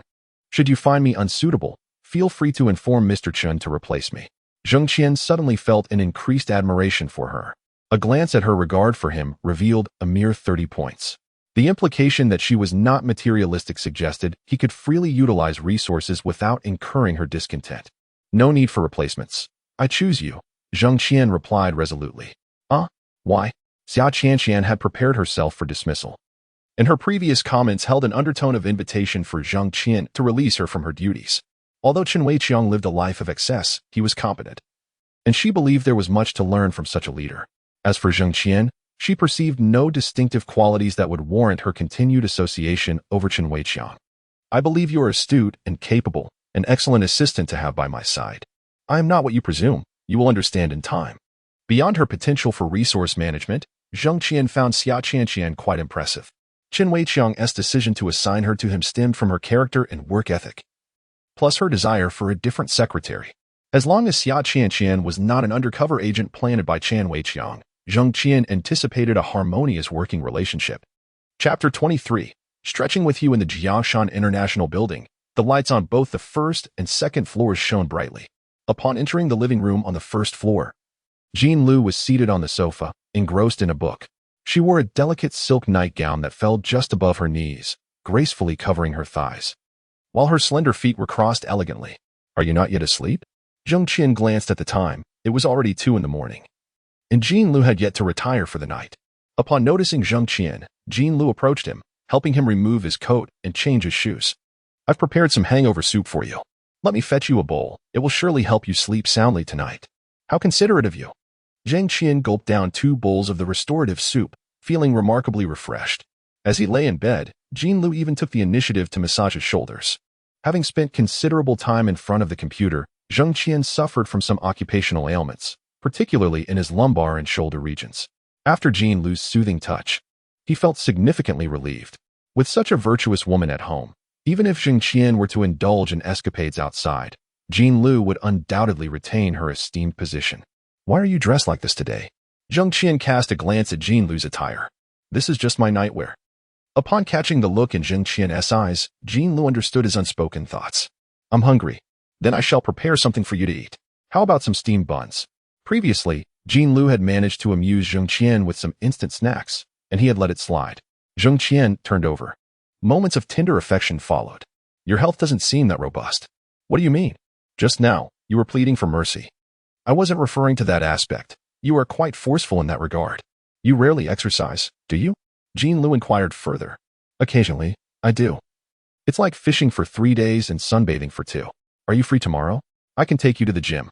I resigned from my job at the gym yesterday, but I know a few people there who can arrange some space for us to practice together. Are you a personal trainer at the gym? Yes. I previously held 3 jobs to make ends meet. A personal trainer, a bar salesperson. And the third? I co-own a CAF with friends and visit it occasionally. No wonder Jean Lu can thrive in the city of Yibei and save up 3 million. She is a true master of time management. A disciplined person is indeed formidable. All right, Tomorrow morning is fine, but I'm unsure if I can wake up. I will call you. The next morning at 10:30. Zheng Qian was promptly awakened. After a light breakfast, he accompanied Jean Lu to the gym. The journey was brief, taking about 15 minutes. A short drive of 7 or 8 minutes would lead them directly to the Red Rose. Upon arriving at the gym, Zheng Qian changed into his workout attire. This scene did not escape the keen eyes of the gym's personal trainers. Who is that guy with Sister Jean today? I don't know. He has a new face. I've never seen him here before. He must be a client of Sister Jean. I saw him heading to the changing room. There were numerous admirers of Jean Lu in the gym, and even some personal trainers from other facilities had switched to this gym after seeing her photograph in their group. Previously, 2 personal trainers had vied for Jean Lu's affection, leading to a brawl that disrupted the gym's atmosphere. After consulting Jean Lu, the owner dismissed both trainers. Subsequently, the competition shifted from overt hostility to subtle rivalry, as they compared their muscles and physiques.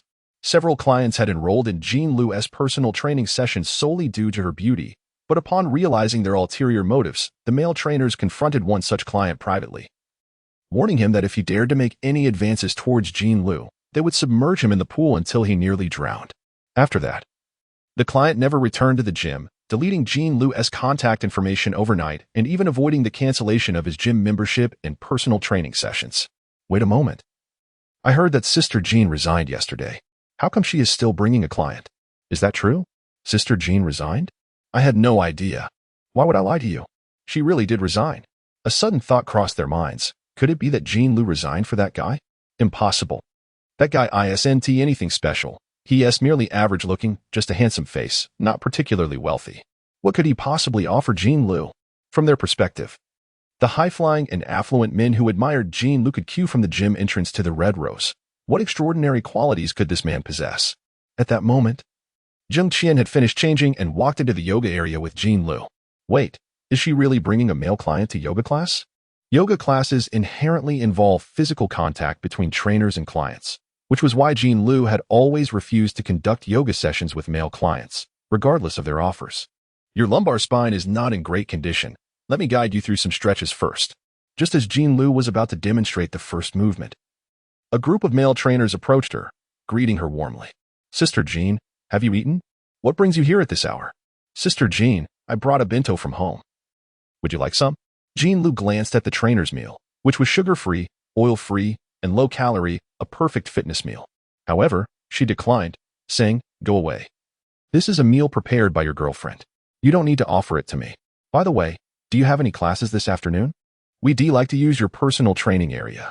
Under normal circumstances, the personal training area was restricted to trainers and clients.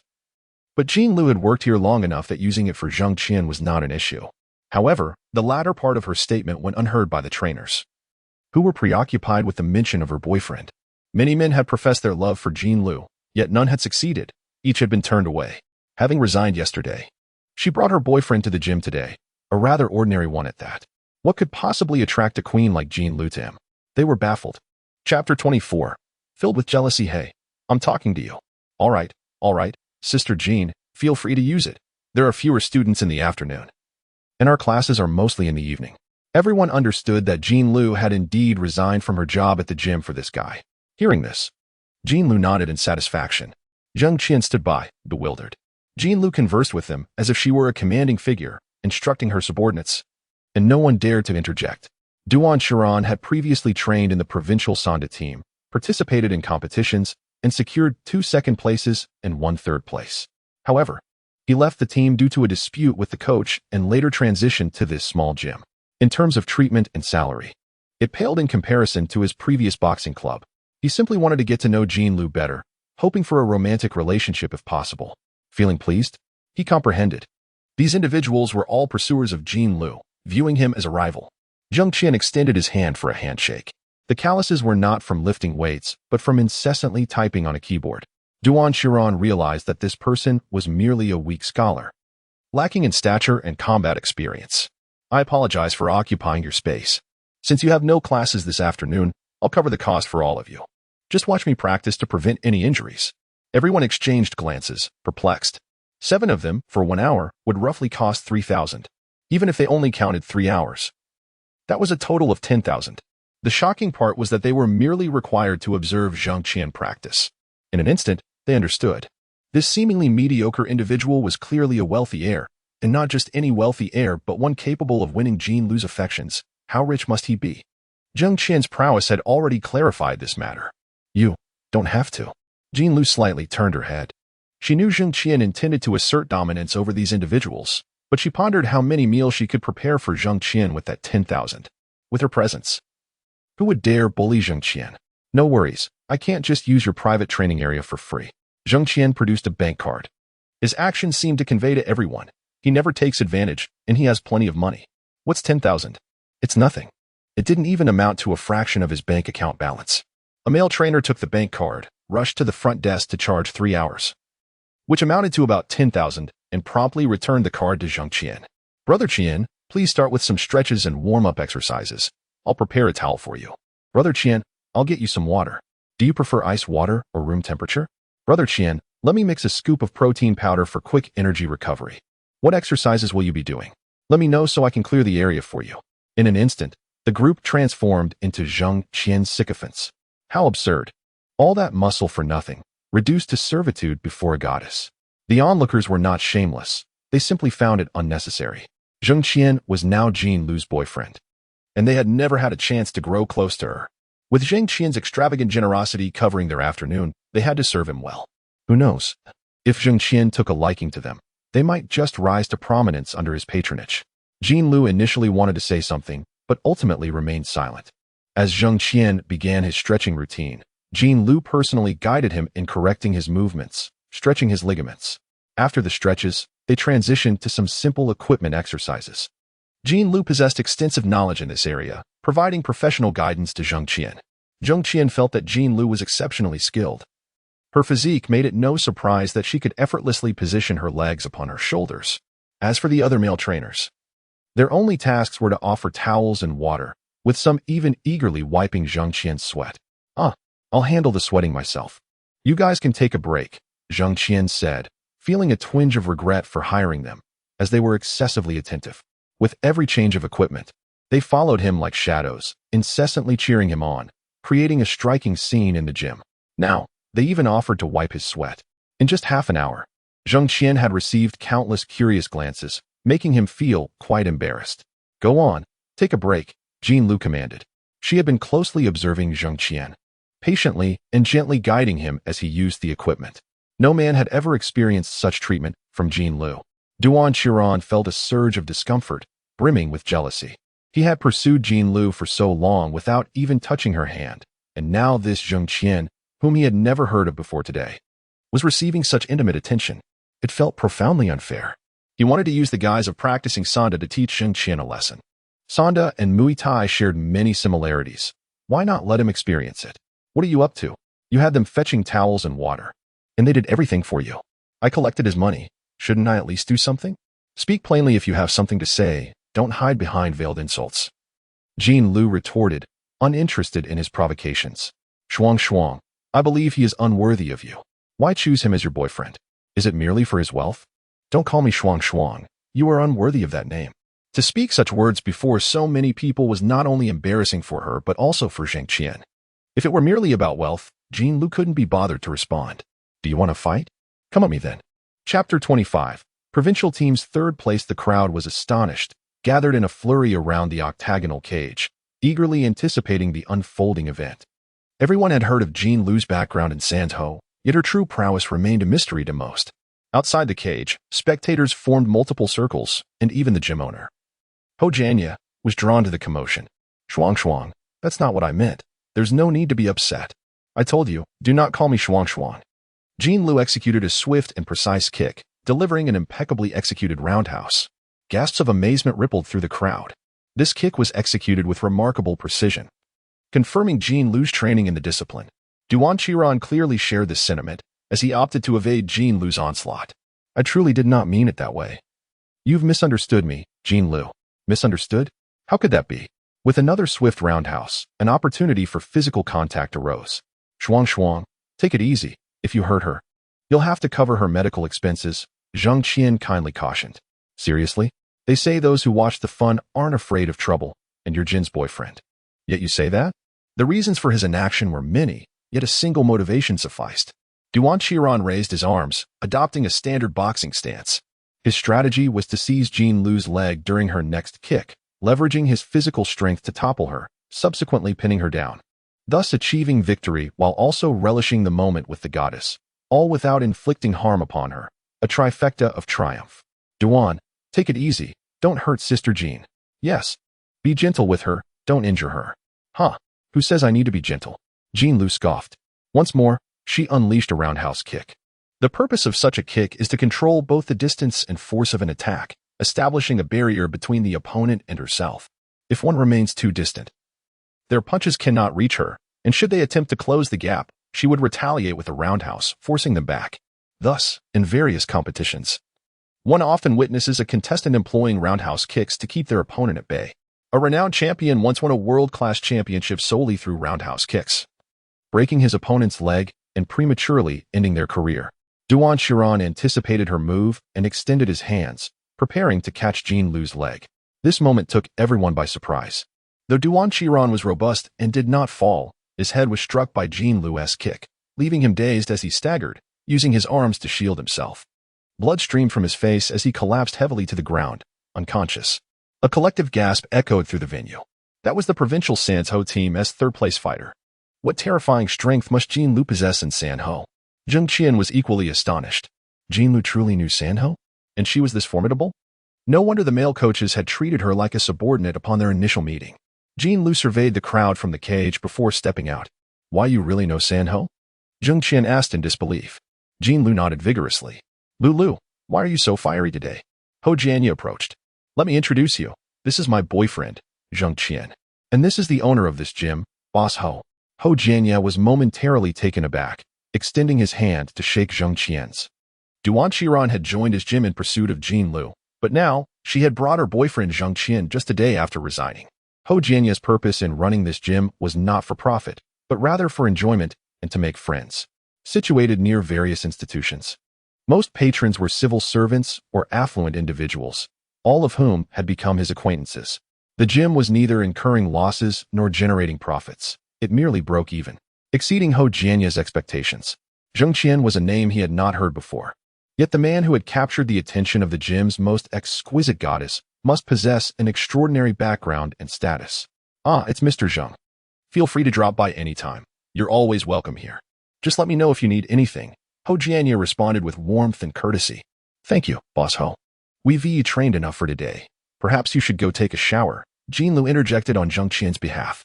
Zheng Qian nodded and went to take a quick shower. So soon? Your hair is still damp. Let me help you dry it. Jin Lu assumed the role of a devoted partner. Witnessing this scene, everyone felt a pang of envy. How wonderful it would be if Jin Lu were their girlfriend. To have her assist in drying their hair with a hairdryer would be sheer bliss. If they could experience such treatment even once, it would be worth it. All right. There are so many people watching. I'll do it myself. Why be shy? I washed the underwear you changed out of yesterday. Had she really washed Zheng Qian's underwear? It was evident they had spent the night together. Otherwise, how could she have access to his discarded garments? The goddess in their hearts had been won over in a single day. What a lamentable fate. Chapter 26. The financial backer after departing from the gym. Zheng Qian requested Jin Lu to escort him to the office. En route, he recalled the necessity of consulting a lawyer. Thus, he sent a text to Wang Zhao. Zheng Qian, Lawyer Wang, have you left yet? Wang Zhao, not yet, young Master Zheng. I have a flight tonight. Is there something you need? Zheng Qian, please come here for a moment and assist me with a contract. Wang Zhao, certainly, young Master Zheng. I shall be there shortly. He then called Chun Weiqiang to inform him that he had arrived at the office building. Soon, Chun Weiqiang emerged to greet Zheng Qian. Mr. Zheng, you've arrived. Please follow me upstairs. President Lu and I were just about to reach out to you. In the conference room, 3 individuals were seated at a long table, 2 men and 1 woman. This is President Lu. No introduction is necessary. This is my lawyer, Attorney Yin. And this is President Lu's lawyer, Attorney Luo, Chun Weiqiang introduced, allowing Zheng Qian to take a seat. Mr. Zheng, let me brief you. The 2 lawyers elaborated on the equity agreement and the pertinent legalities regarding shares, positions, and remuneration. In summary, with a signature and a financial transaction, he would become the vice president of the company. By noon the following day, Zheng Qian's shareholder information would be publicly accessible through the business registry and various applications. By the way, We have yet to discuss the salary. What are your thoughts, Mr. Zheng? Zheng Qian was not seeking employment. His aim was to expand his network and enhance his personal standing. The amount he received was of little consequence to him, as he believed spending money on women was a more effective means of acquiring wealth. However, to accept nothing at all seemed somewhat inappropriate. After some contemplation, he inquired, "How much does President Liu earn?" Well, our company is still in its nascent stages, so salaries are not particularly high. I earn 30,000, while President Liu receives 25,000. Then I shall match President Liu's salary. Lu Shiqi, leaning casually against the wall, scoffed upon hearing Zheng Qian's intention to accept the same pay. She and Zheng Qian were primarily interested in the company's dividends, not doubting his ability to earn 25,000. Rather, she found his attitude amusingly presumptuous. "Very well, 25,000 it is. Would you like me to arrange for another lawyer to review it?" Zheng Qian was confident in the contract he had prepared, yet he refrained from suggesting that Zheng Qian seek assistance to avoid any appearance of collusion. "Yes, I have already summoned a lawyer." Just as Zheng Qian finished speaking, Wang Zhao messaged him to say he had arrived downstairs. Zheng Qian instructed him to come up. After knocking, Wang Zhao, dressed impeccably in a suit, entered the conference room. "Mr. Qian? President Liu?" Upon entering, he was taken aback to find familiar faces. Lawyer Wang?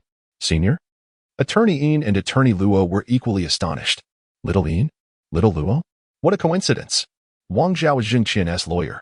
He had previously worked with Qin Weiqiang and Lu Shiqi, but after being promoted to Shanghai, he had lost touch with them. Qin Weiqiang and Lu Shiqi, impressed by Wang Zhao's professionalism, had sought his services multiple times, yet he had been unable to assist due to his relocation. Consequently, he recommended his two juniors to them, who became their dedicated lawyers. Lu Shiqi felt a mix of surprise and anger. She had attempted to enlist Wang Zhao's services on several occasions, only to be declined. Was it that her compensation was insufficient, or was it a matter of social standing? Negative sentiments began to brew within her regarding Wang Zhao. "My apologies for being late." "Young Master Zheng," Wang Zhao sincerely apologized. "Not at all. Since you're all acquainted, that simplifies matters. Please take a seat and review the contract, if all is satisfactory." "I shall sign," Zheng Qian instructed. "Of course, young Master Zheng. I will review it now." Wang Zhao promptly took a seat beside Zheng Qian and meticulously examined the contract. Wang Zhao addressed him as, "Young Master Zheng? What was the meaning of this?" His respectful demeanor raised suspicions. A distinguished lawyer from Shanghai's elite circles would typically exude an air of superiority unless in the presence of a significant client. Was Zheng Qian truly his benefactor? It seemed unlikely, yet if he were not, how could one explain Wang Zhao's behavior? Lu Shiqi was filled with doubts. Qin Weiqiang, observing the scene, confirmed his previous intuition. Zheng Qian was certainly not a man of dependency. After thoroughly reviewing the contract, Wang Zhao was astonished to discover that Zheng Qian intended to purchase 24 of Qin Weiqiang's company for 30 million. This was likely just one of Zheng Qian's many assets, as he was known to casually spend such sums on real estate. To vindicate Jin Lu, he had even splurged 800,000 in legal fees for Wang Zhao's services. To Qin Weiqiang, this sum was merely a trifling matter. "Younger Master Zheng, I have reviewed the contract, and it is flawless." Wang Zhao's professionalism was truly impressive. He would not hesitate to point out any issues regardless of his connections with Qin Weiqiang, Lu Shiqi, or his juniors. After all, Zheng Qian was his benefactor. Having encountered a man of such means for the first time in his career, Wang Zhao understood the importance of catering to him.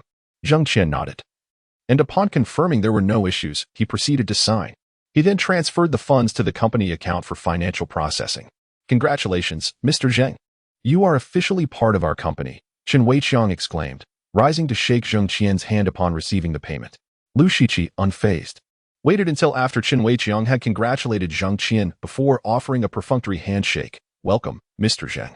The artificiality of her welcome was palpable, but Zheng Qian paid it no mind. After exchanging a few polite words, he dismissed the three lawyers.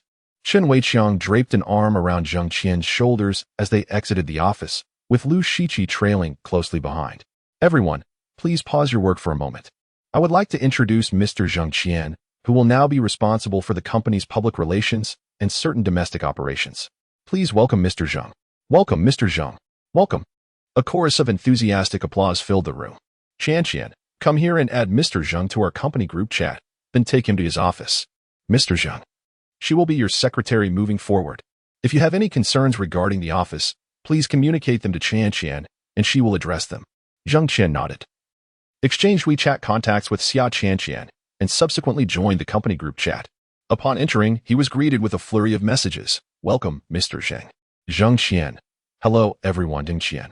I hope for your kind assistance moving forward, smiley face. Noticing the group comprised approximately 68 members, he deemed it a fairly substantial organization. He then proceeded to send a generous red envelope, prompting another wave of messages. Thank you, Mr. Zheng. You're so generous. I've sent a red envelope in the group. Hurry and claim yours. Zheng Qian observed Zheng Qian leading the way ahead of him. She sported a short ponytail, dressed in professional attire, with elegant stockings and click-clacking high heels. What is there to claim? Even if you don't grab it, everyone is guaranteed at least 1,000. Zheng Qian abruptly halted, gazing incredulously at Zheng Qian. Chapter 27. The ex-girlfriend Yao Man. Each person gets 1,000? Why are you making such a fuss? Zheng Qian opened the red envelope and indeed found 1,000 inside. First, let us acknowledge my position as the vice president here. Who am I supposed to manage? You should create a group for my subordinates as well, Zheng Qian explained. You don't need to send a red envelope for them to recognize you as vice president. It's entirely unnecessary, Zheng Qian clarified. This is your office. Is there anything you find unsatisfactory? After entering, Zheng Qian surveyed the room.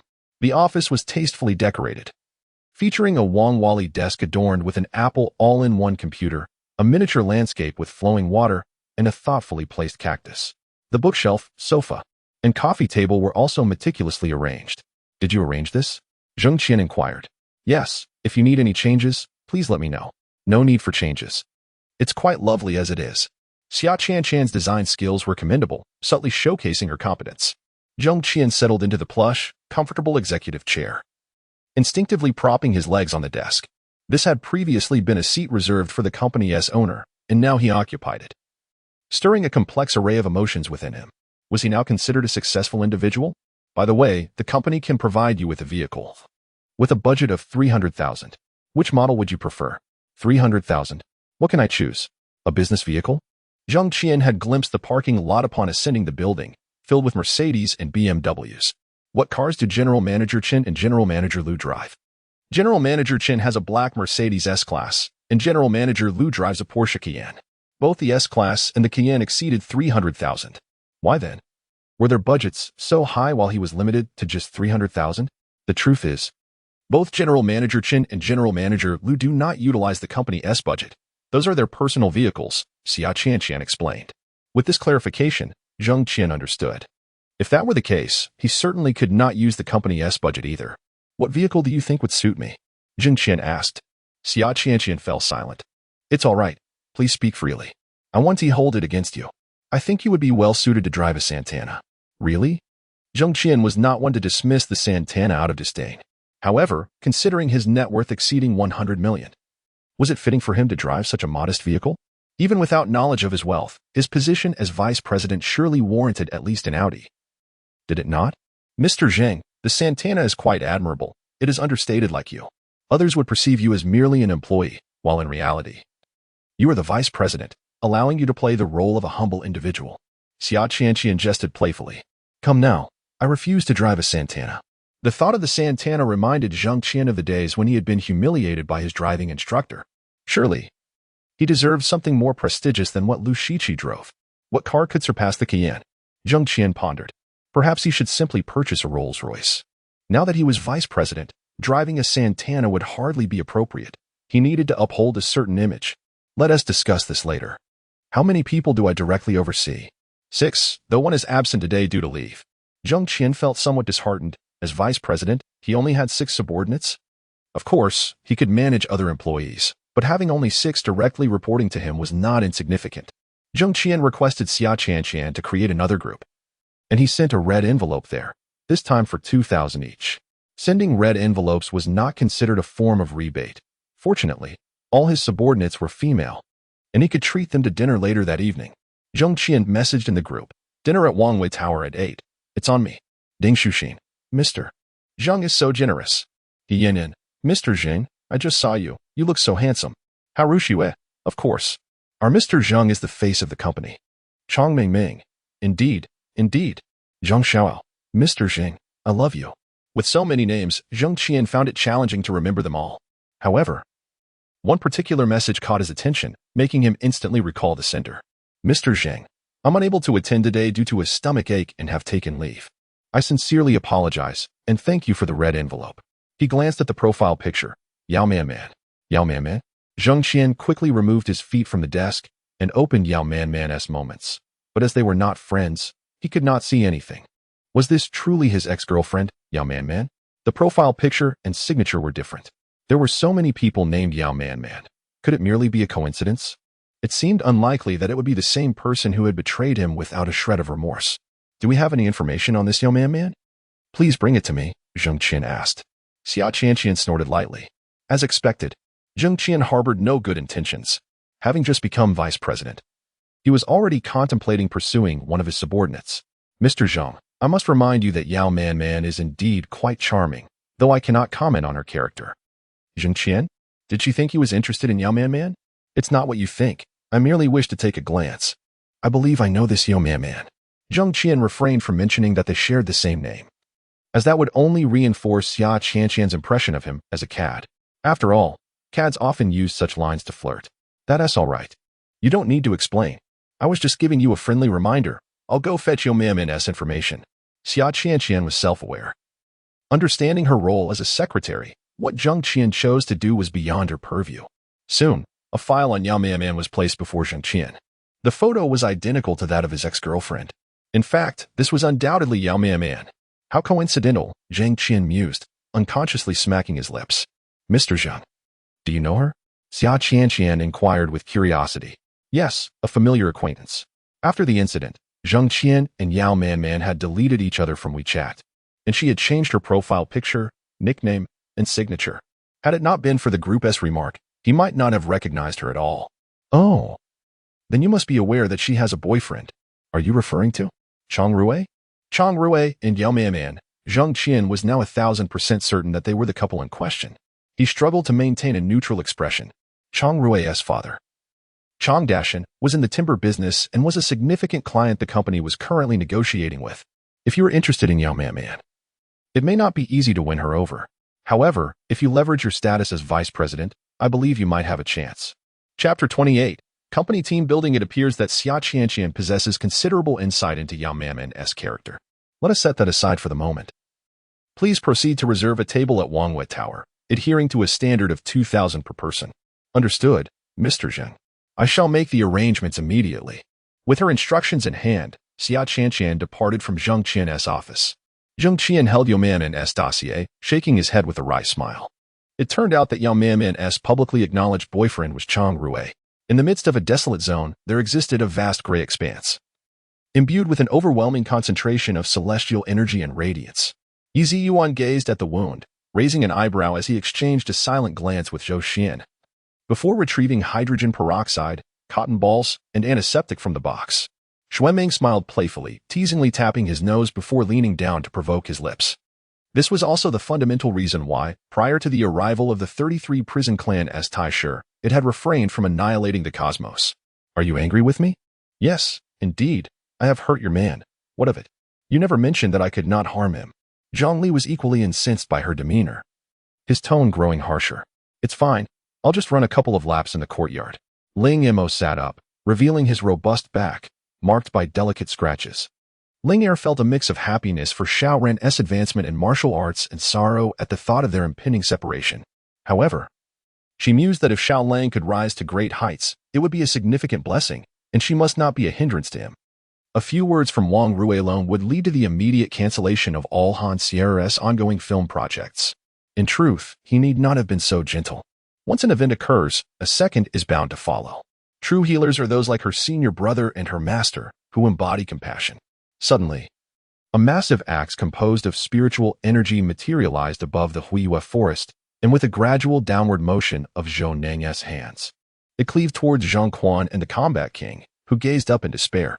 Thus, there was no need for excessive concern regarding security at the residence. However, the mastermind behind Su Shi's abduction remained elusive, leaving Lu Yozhen with an underlying sense of unease. Recently, he had scrutinized those attempting to cultivate relationships with him, but each inquiry yielded a negative conclusion. Su Shi took delight in provoking her third brother and sought to drag Lu Shou into the fray. Yet Lu Zhou was not easily deceived. He merely smiled as he observed the sibling antics. Is that truly so formidable? And marveled inwardly, gritting her teeth as she unleashed a frost explosion. The sorcerer's frost explosion resembled an ice projectile, while the freezing spell functioned as a buff. And the frigid armor bore resemblance to a magical shield, albeit one of consumable nature, dissipating upon receiving a single attack. Between the dormitory and the office building, each surveillance post on the upper floors was manned by a fully armed guard. "What do you intend to do?" and inquired, a crab leg clamped between her teeth. "The kind as thick as a finger." Zhao Qiu pondered carefully, recalling Suan's earlier statement that Zhao Tianlong harbored weaknesses, which might have been documented and compiled. Li Hao's thoughts meandered, a habitual tendency to draw distant connections from a singular event. The autumn in the mountains felt particularly brisk. I tightened the woolen coat enveloping me, still shivering from the mountain wind. "Whatever you say goes," the youth assented, subtly placing his hand behind her back against the sofa, resembling a protective embrace. Yixian was taken aback. Could this fellow possess foresight? Was he aware of the troubles awaiting him, hence preemptively seeking aid? Gu Yu's rejection was anticipated by Su Luoli. If it were so simple, it would indicate that Jiang Meyer's authority had yet to be firmly established. Su Sueki lay on Shangwan Yichen's chest, a malicious smile of triumph flashing across her exquisite face. After all, the nameless cultivation method he practiced was of the 4th tier, while Li Yang, though only partially informed, looked down upon these martial arts techniques that barely reached the 2nd tier. "It's nothing.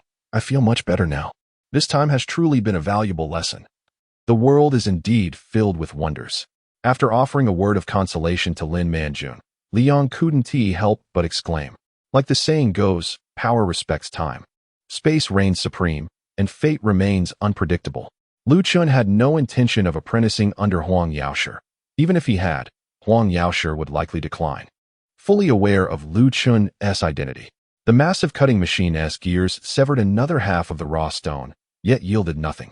Nakajiro then instructed his men to place the remaining half onto the cutting machine, but still, nothing was revealed. Next, the selection of other talents would commence. Those who had failed in the competition for close bodyguards would have to seek alternative options. In an instant, the 5 individuals formed a cohesive formation, their celestial energy intertwining, their breaths synchronizing, and their combined might surge dramatically. Naturally, the news of Su Jianqing's suicide, along with the discovery of his medical records at the psychological clinic run by Qin Yumin's husband, was promptly relayed to Lin Jia by Ling Zhan. Minda Yi had already fallen from the innate realm, and coupled with his unstable emotions and chaotic mind, he was now inferior even to ordinary pre-innate beings, appearing to float motionless in midair from Li Zheng's perspective. Curiously, this formidable aura was directed solely at the demon clans that exuded their own presence, leaving others unscathed. Upon witnessing the heavy cavalry unit that had suddenly emerged from an unknown hiding place, even the cunning Dankel felt as though he had encountered a ghost. He was consumed by rage, trembling uncontrollably. Yet, in that moment, an idea sparked in his mind. Li Xiang instinctively sidestepped, only to be horrified as a vivid fire dragon swam past him, abruptly crashing into the reflective wall behind the dragon chair. Chapter 29. The Gossip of Yao Man Yao Yao. "Weren't you a member of the diving team back in school? Why do you seem unable to swim in front of President Zheng?" How Rushua teased, eliciting laughter from the crowd, including Xia Chanchan and Ding Shuxin. "Seeing President Zheng made me forget that I can swim. You're so annoying," Zheng Xiao replied, her cheeks slightly flushed, playfully pouting at being exposed. Seizing the moment, Zheng Qian glanced at the crowd, gauging their affection for him. "What's going on? Isn't that policeman standing right here?" a villager at the forefront exclaimed, noting that he was the most valiant among them. However, Yin Qi suddenly noticed that when Guadalu and Lin Taiping looked at her, their eyes held neither hatred nor tension. Instead, they sparkled with amusement. Even Yin Qi herself began to feel a flicker of doubt and wavering resolve. Suddenly, a series of clattering noises emerged from the carriage, which then began to move on its own towards the shadow, without needing to be pushed. The antique dealer then plopped down beside Ning Tao. A wave of strong alcohol sent wafting from him. The eunuchs wielded more power than those individuals. After all, even they lacked control over the factory guards, while the eunuchs had seized that authority. Yet, despite possessing such extensive power, the eunuchs were willing to forsake it all, choosing to flee rather than engage in treachery against the emperor. Yes, young Master Gong is right. My subordinates will certainly intensify their training to ensure they do not disgrace you, Hu Zhangtian hastily nodded. Structure? Upon hearing this, Jingzi paused. quickly directing his gaze to the report, where he indeed discovered anomalies. After a while, he finally located the area mentioned by Dr. Jian village. Fortunate individuals, akin to brides, invariably draw glances wherever they go. Takagi, having participated in a mountaineering team during school and explored the wilderness, was familiar with various wild vegetables and fruits. Although many had faded from memory over time, some still lingered in his mind. On their journey, Uncle Yang suggested they first seek out Yang Changfu at the county office, believing him to be Yang Changfa's brother and the county magistrate, making it easier to resolve matters. With a powerful motion, Jiu'er had once again flung herself onto the roof of the carriage, secretly marveling at Mingxuan's strength. However, Zhongli and the three zombies were clearly at a disadvantage in their battle. Not wishing to prolong the struggle, Jiu'er immediately concentrated her lightning energy in her hands, forming a massive electric net, which she then hurled forward. General Zhang waved dismissively. "Let us do as you say."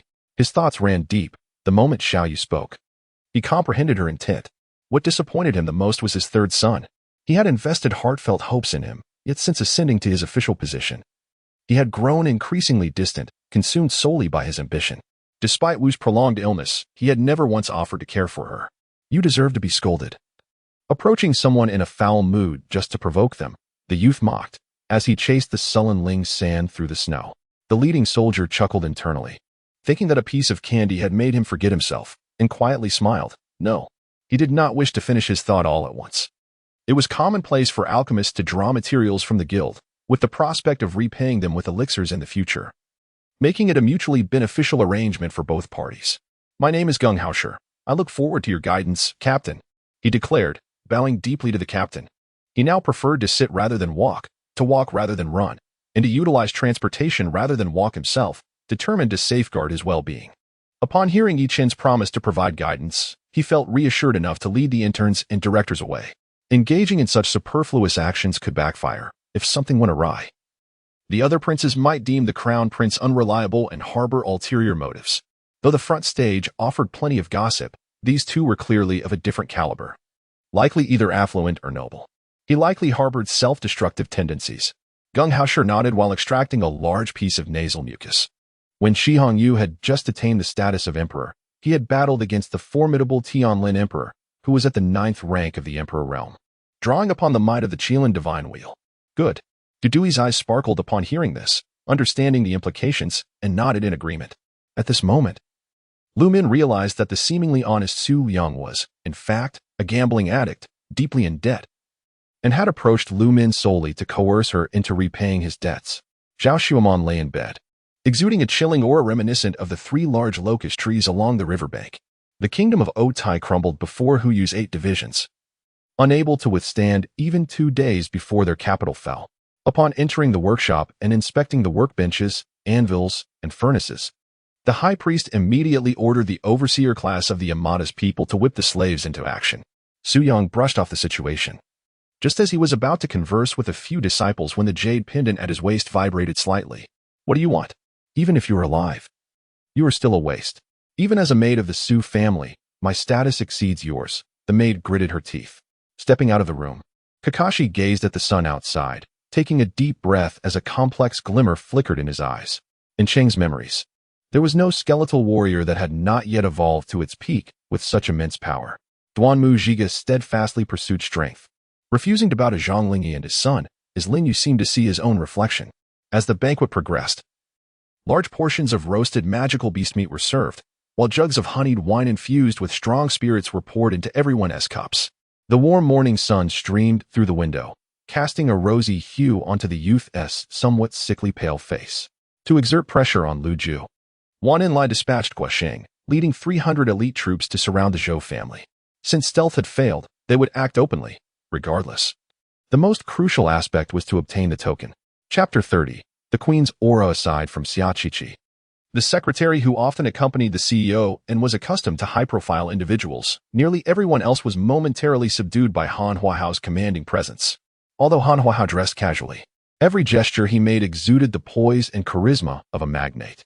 Yibei's Wangyuer Island is a premier leisure and entertainment venue, and as its owner, Han Huahao naturally belongs to the echelon of the affluent, wielding significant influence among elite circles. However, It is noteworthy that a 1 yuan coin circulating in the market is valued at 1,000 yuan, specifically referring to the 2000 edition of the peony 1 yuan coin. As for the venerable golden elixir masters, they appeared unfazed, some even closing their eyes to meditate, leaving matters to the sect leader. As their sole purpose was to partake in the event and adhere to orders, Wang Laoer's thoughts were far from this situation, disregarding the reactions of others. He hurriedly placed a heap of items on the table, stirring up a cloud of dust. Silly husband, do you think we've done nothing these past few months? Not everyone can afford to be a hands-off manager, Wang Wen remarked with a smile, as Gang Ning was about to push open the courtyard door. The sound of rushing wind echoed once more. Only Ying and Wu Mei noticed a blue shadow dart past, followed by the sight of 3 blood streaks appearing on the back of Gang Ning's hand. Chu He ceased further commentary, his eyes narrowing as he deftly seized the steel bow at his side. The 10-stone powerful bow was effortlessly drawn, a trident armor-piercing arrow poised on the string. Third brother. You shall come to regret this, Xianyuan Mo lamented, unable to sway his resolutely obedient elder brother who adhered to their father's dying wishes, before leaving in despair. Suddenly feeling a sense of honor, Tivia gazed up at the vast sky, as if time itself had come to a standstill. The former captain of the 6th Brigade, Wu Hai, was elected as a new council member with an overwhelming majority, becoming the youngest member in the history of the Federation. The human wall was arranged, and Zhang Shujie was preparing to officiate the penalty. He took several steps back to gauge the distance, as the main referee also retreated, ready to blow the whistle. Just as he was about to sound it, he instead walked towards the human wall. In a fit of rage, Lin Chuan managed to maintain a semblance of calm. After all, he was a coach and could still control his emotions. Even the demon mother may not realize that while the Black Lotus demon Buddha had not missed its target, it was nearly as if it had. Even with a consciousness as formidable as his, he likely could not perceive the existence of the life vessel within flesh and blood. The true martial arts surged with increasing fervor. Within mere moments, the surrounding aura was completely drained, transforming into a torrent of internal energy that swirled around him, amplifying his power exponentially. I cannot ascertain how much of Orochimaru's abilities you've mastered, but your arrogant demeanor is quite reminiscent, Ji Shui remarked with a cold smile. At Li Qifeng's earnest request, Zhang Tianshi and Huang Longshi finally agreed to establish a protective formation for the sword sect. Upon seeing this, Dongzhuo did not hesitate. He promptly followed Jia Su's advice and dismissed everyone around him, leaving only a few individuals such as Jia Su and Su Chu in the vast space. Your Majesty, the Empress has arrived, a guard of the Lord shouted at Chan Meng's military camp. Although it was already midnight, the restaurant's business was exceptionally thriving, primarily filled with students. Upon seeing Chen Yu, the village chief felt a headache coming on. He knew Chen Dongsheng could be reasoned with, and perhaps if everyone pleaded, it might work. However, Chen Yu was different. Her heart was hardened, and no one could sway her unless she changed her mind. Applause erupted once more, and amid the clapping, the mentor vanished from the classroom. This time, the esteemed mentor did not take any student with her, as it seemed no one could meet her discerning eye. Die. In a fit of rage, Lao Qian raised his hand and shot the man, blood erupting into the night like a signal for both sides to launch their fierce assault.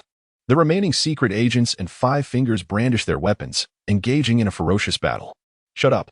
The members of Light and Shadow, seated around him, collectively rebuked him. After reading, Andy was astonished to discover a level restriction. The appearance of 10 level 30 players, although achievable within weeks, was still noteworthy. Who are you? I gazed at this peculiar figure that had seemingly materialized from nowhere, feeling somewhat at a loss. It appears that the Destruction Legion truly intends to overshadow the 7-Star Society this time. A black-haired man clad in a blue and white robe joined the discussion. Suddenly, his body expanded, transforming into a dark, murky ice python that withstood the attacks of the two, serpentine form weaving around Lu Yi before crashing through the wall, lunging towards Su Xian in the hospital room. As Zhou Shan was to rise early for his journey to Dongxing the next day, Du Fei lingered for a while before departing. He extracted 5 portions of deep-sea potion from his sleeve. The murky liquid and foul odor instantaneously permeated the supermarket space. Moreover, some music critics had exorbitant pricing, leading the 4 major labels to refrain from investing in them. Instead, they opted for pop-ups, which were just as effective as recommendations from critics. Lu Hijue immediately inquired about Chen Fuiying's condition, and upon learning from the doctor that she was fine, he finally felt a weight lifted from his heart. Since he had made up his mind, he rented a storefront specifically for this purpose. Currently, They were focused solely on political commentary, but they were already preparing content in the direction of scientific research predictions, confident that results would soon manifest. Before Yi Xiuqing could discern the appearance of the other party, she was met with a barrage of sarcastic remarks. In Jiang City, at the Wetland Park in Yicheng District, a large sign was placed in front of a haunted house, awkwardly inscribed with the words "for sale." The Monkey King stood only to his waist, adorned with tangled grass, his tattered clothing in stark contrast to the spirited glint in his eyes. "I can offer double the price." Yi Xiuqing's face bore no trace of disappointment. Chapter 31. Assist me to the restroom. Upon returning to her seat, Zhang Xiaoyao regained her smile and inquired about Zheng Qian's singing performance. "Quite good, indeed." With several drinks consumed, everyone began to loosen up, regardless of their singing abilities, and took turns at the microphone. Even the diligent Xia Qianqian joined in to perform Red High Heels. It seemed as though Deng Shuxin and Zhong Xiaoyao were in a friendly competition, ultimately leading to a rotation on stage. However, Zhang Xiaoyao's paper figure was draped with a raincoat, which, if not observed closely, might give the illusion of a lifeless body lying there. He recalled that previously, Rong Fei needed to maintain her camera-ready appearance, strictly controlling her diet and consuming very little each day. Disrupting the normal training of the workshop, the authors only managed to learn the 3 rudimentary tricks of failure.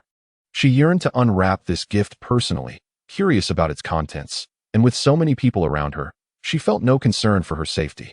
The capital, being under the emperor's rule, must not fall into his hands, otherwise it could spell disaster. Today's events served as a stark reminder. Li Yinxiao gazed quizzically at Chu Yu's cold profile, her hand gripping the handkerchief paused. Song Riyun's expression visibly altered, with the outside world becoming increasingly favorable. How could someone as beautiful as she remain confined here for a lifetime? Hee. Yinxing chuckled shyly. The woofing swordplay. Surely, everyone can see its essence, though those who can not only indicate they have yet to grasp its nuances. Yet, with no words left to say, she could only force herself to maintain a composed demeanor under the scrutiny of the crowd, hoping to clarify things later. Currently, the 3 passenger ferries and various warships still had ample provisions, and it remained uncertain whether the food from this era would suit modern individuals. Therefore, the time travelers continued to consume their own supplies, awaiting tests on the food from this era before partaking. Moreover, after the People's Army occupied Beijing, discipline was strictly enforced, and they garnered praise from many residents for their crackdown on foreign influences, leading to a surge in enlistment among the city's inhabitants. Feng Xingliang, alongside his martial spirit, suddenly unleashed a swift surge, charging towards the looming giant claw. Despite mastering the heavenly demon blood technique at the cost of his physical strength, he still succumbed to Bai Feng, a humiliation that left Sun Tu feeling deeply insulted. Absolutely delicious. Zhou Nin understood Lu Chao's hesitation, placing a piece of braised pork into Lu Chao's bowl. Their aspiration to become attendants of the Serene Princess stemmed from a desire to join a more stable and formidable team. In his mind, a virtual progress bar had already appeared, rapidly ascending until it plateaued at 22%. Indeed, it would not be an exaggeration to say that her family was the wealthiest in the Golden Continent. After all treasures within the Golden Continent are monitored, rendering anything unclaimed as belonging to the Zhang family. Alas, were it not for my old friend, I would never have comprehended this move. I wonder if he could lend a hand? With him present, the chances would be even greater. Gong Budian fell into deep contemplation, his brow furrowed. As it turned out, when they arrived at the Drunken Immortal Tower, many seats were still vacant, but soon it was filled to capacity, with a continuous stream of patrons arriving, all seemingly drawn by his presence. In short, both sides had their arguments, and the audience was in an uproar before the competition had even commenced. The snow-white figure bore an uncanny resemblance to the white dragon of Hark Bay Snow Mountain, yet the size disparity was more than tenfold. In this urgent situation, the young master's consciousness suddenly detected something, prompting him to swiftly fly toward the source. Dual-Blade Cassius stared in disbelief at the arrow that pierced through him, then turned to see the mocking expression of the fallen leaves behind him. A series of dull thuds echoed as 5 agents had yet to draw their sidearms before losing all consciousness. Master Songxing reflected on the matter, feeling a tinge of horror. How could such a tattered hat be the one worn by Kangxi, a famed ruler in history? It seemed almost implausible. In the past, everything felt distant, akin to a game or a dream. Clad in a concealing black robe, Yu Zheng approached the entrance of the blood-soaked chamber, opting not to greet anyone else as he directly chose to teleport into the instance. My apologies, but we were here before dawn. If you are expecting the nightly forces stationed here, you'll only find them in the depths of hell. Xia Lamitai stretched his long neck. The Wolf King's token, obtained after defeating the Lord Boss, the Wolf King, as a guild item reward. The werewolf clan respects strength above all. Any formidable individual possessing the Wolf King's token shall receive the unwavering support of all werewolf soldiers and hold dominion over the entire werewolf clan. They had already wasted 3 days transitioning from Chuanhui to Juyue and spent another 7 days in the sacred spirit space. After slaying the Taowu, upon awakening, they realized 13 days had passed. The two appeared gaunt and haggard, resembling refugees emerging from a desert, their attire disheveled. Lacking the former grandeur of a general or the poise of a top scholar, Zheng Qian observed Shenmushi for a while in the room. Aware of the significance of the day and that certain matters required his attention. Why? Tai Shumuse grasped Feng Tian's wrist gently, exerting no force. Chuya departed the second floor with Aunt Hu, continuing to wander through the layers until, at last, she realized that an entire morning had slipped away in such a manner. Xian Yi's swift and deep cuts resulted in a steady trickle of dark blood seeping from the wounds within mere moments. Chapter 32. The lipstick mark. Knock, knock, knock. Zheng Qian was utterly intoxicated, oblivious to the potent after-effects of the foreign liquor he had consumed. Upon exiting the vehicle, he staggered towards the door, lacking the strength to retrieve his keys, and could only weakly rap on the door. Fortunately, Jean Lu was still awake. Upon hearing the knocking, she promptly opened the door and assisted Zheng Qian inside. My heavens, how much have you drunk? Jean Lu gazed at Zheng Qian with a hint of pity. Isn't that Dr. Qin? Which concubine in the palace has fallen ill? Lu Ho squinted, craning her neck to peer ahead, and upon closer inspection, indeed recognized Dr. Qin. Isn't it so? I believe you have reached a point where I can indulge my desires freely, Cheng Donglin remarked with a lecherous demeanor, as if to signal his intentions. After stating this, he immediately turned to leave. The elderly man glanced at Cheng Donglin's retreating figure, then at his own bleeding severed arm, feeling a pang of bitterness. Surveying the surrounding carnage, a scene reminiscent of a hellish abyss, he sighed deeply before also turning away. While others possessed a singular divine artifact forged in its entirety, the overlord preferred to disassemble treasures into several components. The Xuanqi Dan was under the control of the various sects, and the imperial court was overwhelmed, with rumors suggesting that even lower-tier Xuanqi Dan were too extravagant for those beneath the qi-nourishing stage. Only top-tier masters like General Feng, who were at the initial stage of qi-nourishing, received a monthly supply of 100 Xuanqi Dan. Most areas lay in ruins. Yet this did not hinder the abundant spiritual energy, as the city had been constructed atop a foundation inscribed with a gathering array for spiritual energy. She approached the lamp and extinguished it, wrapping herself in her outer garment before stepping outside, locking the door behind her. Stealthily, she followed the direction of Zheng Qian. Curious to discern why Zheng Qian was acting so secretively, was she meeting with a boy involved in clandestine dealings? Zheng Qian had concealed her intentions well, prompting Jing Qin to smile as she too wished to uncover the identity of Zheng Qian's beloved. Lu Yuejia swiftly drew a short blade, which unexpectedly split into two, revealing an astonishingly sharp weapon within, and aimed it directly at Cheng Donglin's throat. According to the agreement made with Du Shaosheng and Han Yuanjun, Mo Zian arrived at the Dark Night Bar before 8 o'clock.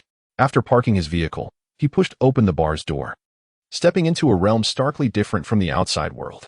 The Demon Kings, including Xian Shi, Shui Yuan, and Nan Shan, felt a chill run down their spines as they gazed at the colossal figure in the distant sky, exchanging astonished glances, rendered speechless by such overwhelming might, something they had neither witnessed nor even heard of before, perhaps only rivaled by the likes of the Bull Demon King. Consequently, she lifted her hopeful gaze towards Lu Xing, meeting his eyes which reflected a flicker of emotion. Du Shaoxing remained silent for a long time, merely drinking deeply, while Du Yuchen did not intervene, simply observing him from the side. Each time he visited her home, he was met with warm soup and hearty meals, and the bathwater was always prepared in advance. Typically, the demon lord presented himself with a mask, revealing his blood-red eyes to the world, though occasionally Yu Jiuli would whimsically remove the mask, suppressing the blood-red gaze with his inner strength to appear as a normal person. Before she could inquire whether Lu Xing had sustained any injuries, Lu Zikuan's voice interrupted. It was worth noting that although he currently appeared to possess only the cultivation of the 8th rank in the Yuanling realm, neither particularly low nor high among the disciples, Shaolin was uncertain if feigning weakness would lead Wang Yin to value him enough to keep him on Tianyan Peak. They walked together, or rather, shuffled step by step, inching closer. Wang Zimo's command was for the suffering people to share their meals, with the unspoken continuation being that Lin Bai Mei and Wang Zimo would enjoy their fortune together. Perhaps he had not anticipated that the one the old lady would ultimately protect would be himself. Luo Xuanjia immediately raised his head, gazing intently at her. Even the formidable heavenly fire and heavenly ice could not impede their path. They could only report to His Majesty Ren Tianming of the Kung King Empire that the situation was spiraling out of control, indicating that it was time to send envoys for negotiation. Nearby, a delicate maid knelt, holding a smoking pipe, and at intervals, after observing the shopkeeper Qian sip hot tea, she hurriedly offered him the pipe. It's all right, it's all right. Kate wished to embrace Wang Wanqing, but, recalling Chinese customs, merely raised her hands in greeting. What day is it today? A few herdsmen responsible for driving the livestock approached. The leader, a scruffy man, drawing forth a short dagger, his gaze cold and devoid of compassion. When the somewhat awkward GFA reappeared before the Xian E tribe members, their demeanor became even more welcoming, treating him with the utmost reverence, akin to how they honored their tribal chief, me. As Su Jin spoke, the atmosphere within the tent plummeted to freezing point. Su Jin realized she had misspoken, and with thoughts of Zhongli Luo, she lowered her head in silence. The couple pondered matters not concerning their own household. Gu Tianxiang sat in the dining hall, perusing the menu when he suddenly sneezed, feeling an ominous chill behind him, instilling a sense of discomfort. Suppressing the restless feelings within, Zhang Xiu exhaled deeply, gripping his short sword, continuing onward. Regardless of preparations, they felt insufficient. All they could do was their utmost, hoping it would yield some effect. The person regarded Wang Jia with a look of astonishment, evidently taken aback by Wang Jia's significant transformation, leaving him momentarily unable to recognize him. Though the itinerant merchant's wares were shrouded in mystery, if there was indeed a notable difference, purchasing it would pose no significant issue. Furthermore, he had meticulously scrutinized it with his spiritual energy, confirming that the water jug was utterly ordinary. Yet, for the common citizens of the Central Plains, even witnessing such sights firsthand merely became fodder for idle chatter, as they had long since grown accustomed to the extraordinary, seemingly living through such events daily. At present, the only individuals in the village capable of teaming up with Orochimaru were he and Kai, yet Kai had to lead the group. Chapter 33. Just swiped the card yesterday. You referred to him as Boss Ho. Why the sudden shift to Uncle Ho today? Zheng Qian inquired with a hint of curiosity. There were many people yesterday, so I called him Boss Ho. Today, with fewer individuals around, I opted for Uncle Ho, Jean Lu explained. She revealed that her father had shared a cordial relationship with Ho Jianya prior to his incarceration, and over the years, Ho had been particularly considerate towards her. The opportunity for this job at the gym had arisen when Ho Jianya personally reached out to her, offering generous compensation. A mighty hand struck the air, creating a thunderous impact that caused nearby structures to collapse in ruins. As the ground trembled, a figure, struggling to rise, moved towards the training grounds, firmly grounding himself. With one hand, he lifted a stone weight, mentally counting his repetitions. The local ruffians, accustomed to bullying ordinary citizens, were taken aback upon seeing Gu Qi wielding a firearm, prompting them to cower in fear. Feng diligently attended to the elderly matriarch, often speaking freely, yet the matriarch refrained from reprimanding her due to her respect for Feng's elder. Upon revealing his findings about malevolent spirits, Shi Tingshi gained the genuine belief of the populace in their existence. In truth, although the speaker was at the Baisha Manor, she had not encountered Bai Ningbing at all. Xiaoling nodded and smiled, settling beside the Han King, while Su Yuhing stood at the entrance with two maidens in attendance. Shan was not suggesting that the weapons and ammunition within posed an imminent danger. After all, they were not akin to ancient gunpowder that ignited at the slightest spark. Even if someone were to strike a match, it would not ignite. Rather, he was boasting about the extensive arsenal and its formidable power. From Yutian's unprecedentedly grave expression, Pei Yihong discerned that Yutian had indeed sensed the true identity of the perpetrator. What do you mean, big monkey? I approached, glaring menacingly at the individual. In his spare time, Yifeng engaged in physical training under the night sky, often running laps on the school track after classes and exercising at the gym to continuously enhance his strength and endurance. Young Master Yang, it's time to enter. The prizes await you inside. You wouldn't want to keep all the award presenters waiting, Li Feng proclaimed with pride. Thus, Yilin scrutinized the airborne vessel before him. This was a sight he had never encountered before. Its construction was extraordinarily grand, and the formation laid out for the ship, along with the materials required, could only be accomplished by practitioners of at least the Dan realm. Let us prepare to depart. I have matters to discuss with you, Neza stated. Gazing at the emerging Tianai, the multicolored barrier not only possessed formidable defensive capabilities but also boasted immense offensive power. As the barrier descended, the concentrated light beams of the thunder snakes disbanded, transforming into thousands of gray-black serpents. Yet, the moment they appeared, they were crushed to dust by the barrier. Haha. You need not concern yourself with that. However, it is surprising that you were already aware of our plans, the initial malevolent figure remarked. Shortly thereafter, Helan keenly observed that since the spiritual energy had plateaued, Mahong's body remained in a constant state of eruption, with the trigger point being the modified disguise device. A factor Helan was most cognizant of. After casting a buff, Jiang Ziyu executed merely 2 skills, and his initial strike left everyone in awe. Of course, they did not attribute this to Jiang Ziyu's prowess. Like He Yuezhi, they considered it mere coincidence. I lowered my head, stifling a yawn. Perplexed as to why I was being compared to Duan Mulan, yet I couldn't help but envy Liang Hang's spirited demeanor. If he has not lost his mind, he must have discovered a method to counter the Xianbing serpent. Otherwise, he would not be so exuberant, Yu Feng remarked. Lin Hao had previously spoken of Chu Xueqing's background. Thus he was aware and felt a twinge of sorrow for her. Are the preparations complete? Di Tian inquired while yawning, to which Deng Xiaoping nodded earnestly. Is the sports department attempting to undermine him? Yet, one cannot deny the brilliance of this ambush. You should also take a shower. It will refresh you, Qin Qin suggested.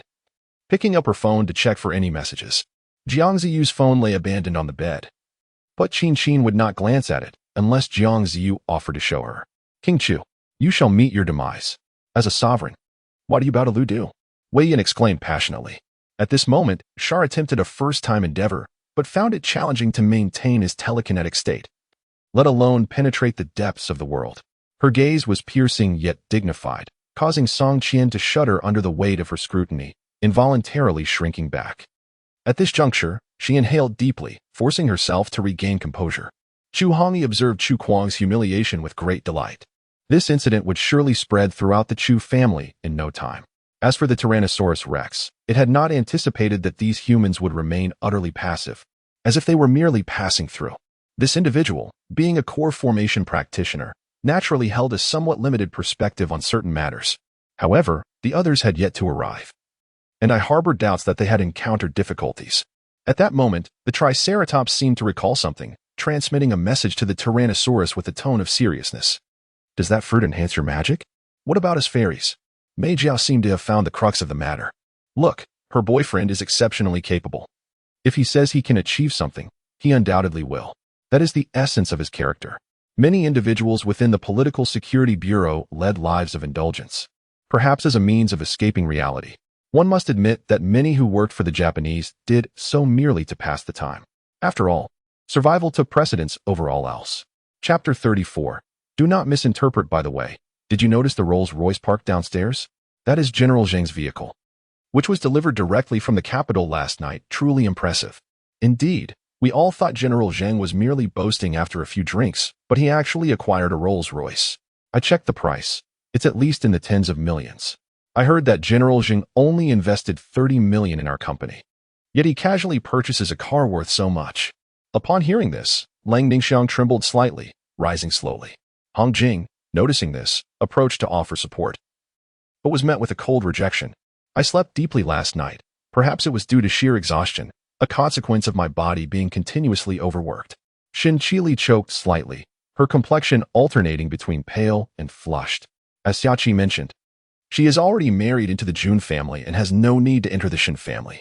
The power, status, and wealth of the Jun family far surpass those of the Shin family. Even her maternal grandfather's Gu family cannot compare. Absolutely not. If the clan leader does not believe me, I can swear upon the ancestral phoenix. If I betray the Phoenix clan, may I be struck by lightning. Feng Wu declared emphatically, raising her fist with conviction. If you dare to speak such words, I shall kill you. Came a voice as frigid as ice, laced with a chilling intent to kill. Baozi looked astonished. This guy didn't choose to retaliate against us? The others shared a similar disbelief.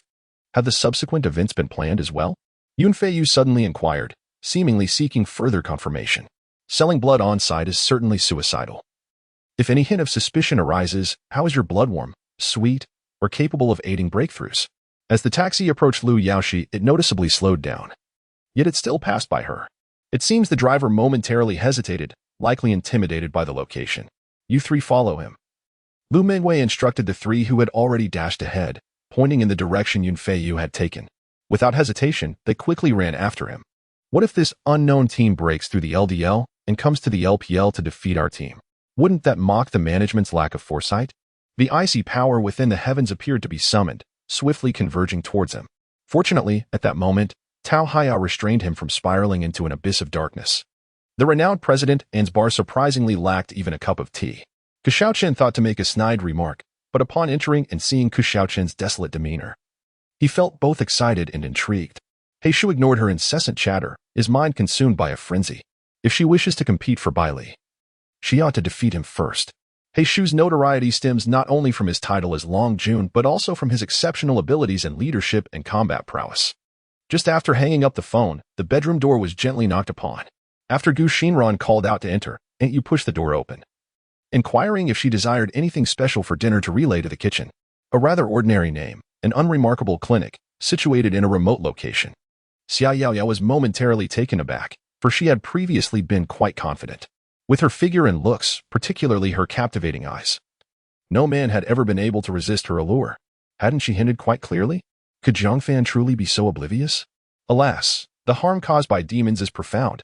From a distance, Lang Wufeng listened to the cheers from the crowd, reflecting on the various incidents in the Nanhua region over the past 6 months, sighing. Had I known, I should have brought a spatial box. It seems I must foresee the future before going out. The formidable energy generated by the battle of true warriors stirred the impending 14th level into chaos, transforming the previously stable pressure into a tumultuous force. With the blades howling wildly, though his hair was somewhat disheveled, he retained the pride expected of a genius. Ming Fulian held authority here. Her words were law, compelling the other 5 to obediently align against the wall, while the injured youth could only tend to his wounds with reluctance. Once the will reaches the utmost, I gained a greater sense of control over the void, no longer viewing the colossal beast with the same trepidation as before. Xiao Qingwu arrived at the Wufang Alliance through a formal visit, guided into the Hall of Yi. Upon learning of her arrival, Yi Zun could only smile wryly. After concluding his training, he encountered Xiao Qingwu, clad in purple, within the Grand Hall. I remained silent, merely tracing the number 3 in the air with my finger upon the table, leaving no trace. Yet I was confident that Tuoba Yi had seen it and recognized my mark. At this moment, they stood in 2 lines, offering the most profound salutes, welcoming the arrival of the new Star Lord, alongside the divine monarch Mi Fei and the radiant Empress Elisa.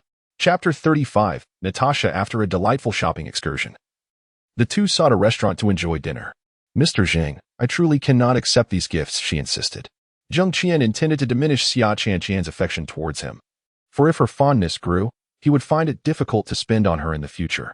Though Zheng Qian harbored no romantic intentions, an overly high favorability was not in his best interest. What do you mean you can't accept them? I simply thought you would appreciate them, he replied, placing the dishes on the table. The number of patients at the public hospital had significantly diminished during the night, although the environment was somewhat lacking. The medical expertise remained commendable. Observing Meng Chuer's bashful demeanor, Luo Chenyu felt an uplifted spirits, the gloom from the previous night having long dissipated. Suddenly, Luo Chenyu slammed on the brakes, halting the car in the middle of the road, prompting Meng Chuer to unhesitatingly exit the vehicle. Lin Yun chuckled. As clarity dawned upon him, he had been ensnared in a misconception, realizing that the potency of spells did not necessarily correlate with their strength. The princess of the Roli Kingdom had secured a promise from the emperor, casting a glance at Feng Qiza, who was engaged in a silent exchange with Du Yunxi. Unfazed, she took her seat alongside the envoy, a smile gracing her face. Do not concern yourself with him. If he wishes to take action, allow him to proceed. If it brings him solace, grant him this opportunity, Su Xing declared resolutely. The formidable force of lightning was a challenge for Lin Yun to harness. His control was yet to reach a level of finesse. Especially during his confrontations with Qian, he uncovered numerous critical flaws. Their predicament stemmed from a sense of helplessness, as Tang Baihu's conjectures were unfounded. The majority echoed their sentiments out of envy towards Wang Zha's poetic prowess. With the remnants of his magical energy, he could not afford to assist directly, as it could potentially endanger both himself and others. Thus, Chen Nan conveyed his thoughts to the duck egg, simultaneously shattering the ropes that bound him. Indeed, Lin Shiba felt a profound shock, pondering his entanglement in worldly affairs and his infatuation with Binger, which felt akin to hellish torment. In truth, hell was a mere construct of his own mind. However, it was perplexing that 2 millennia prior, all sects and families had sworn an oath against practicing demonic arts, forbidding the recruitment of individuals with demonic souls, under threat of persecution from martial artists across the realm. In the next moment, a hazy figure glided across their vision, exuding an air of effortless elegance. Wu Yang began to comprehend the intentions behind Itachi's thoughts, employing the continuous influence of Zheng Qian in a different manner to affect Sasuke. At that moment, Zhang Xian appeared as though she did not recognize him, scrutinizing Yang Ming with a benevolent expression, internally questioning whether this truly was the authentic Yang Ming or a usurper. Xiao Zichuan rolled his eyes, exasperated by their assuredness in making decisions on his behalf. Suddenly, various sounds filled the air. Some arrows detonated, others cleaved the glacier in two, while yet more shattered the ice into fragments, showcasing terrifying power. A guard presented a package to Zheng Qian, who opened it to reveal his cherished crescent moon blade, which had been confiscated by the Tianren sect on the deserted island, now unexpectedly reunited with him. Chiao Folai understood the situation well, remaining unfazed, cognizant that sitting atop the turret would invite scrutiny from numerous onlookers, thus choosing to engage in trivial conversation during breakfast. Fong Hao surveyed his surroundings for any red envelopes but found none. After finishing his cake and milk, he wiped his mouth and approached the door, pressing his ear against it to listen for any signs of zombies. Upon opening the door, he cautiously entered the restroom to brush his teeth and wash his face, just as Yi Tian's phone unexpectedly rang. After the method for selecting the remaining 2 candidates was determined, they prepared diligently, akin to the hundreds of Mu family descendants eager to participate in the challenges. Lewin covered his face, taking a moment to regain composure, a bittersweet smile of relief gracing his features as he closed the villa door. A golden light surged through the air, descending upon the motionless yaksha. Its immense form resembled a cracked stone statue, which suddenly bore a fissure.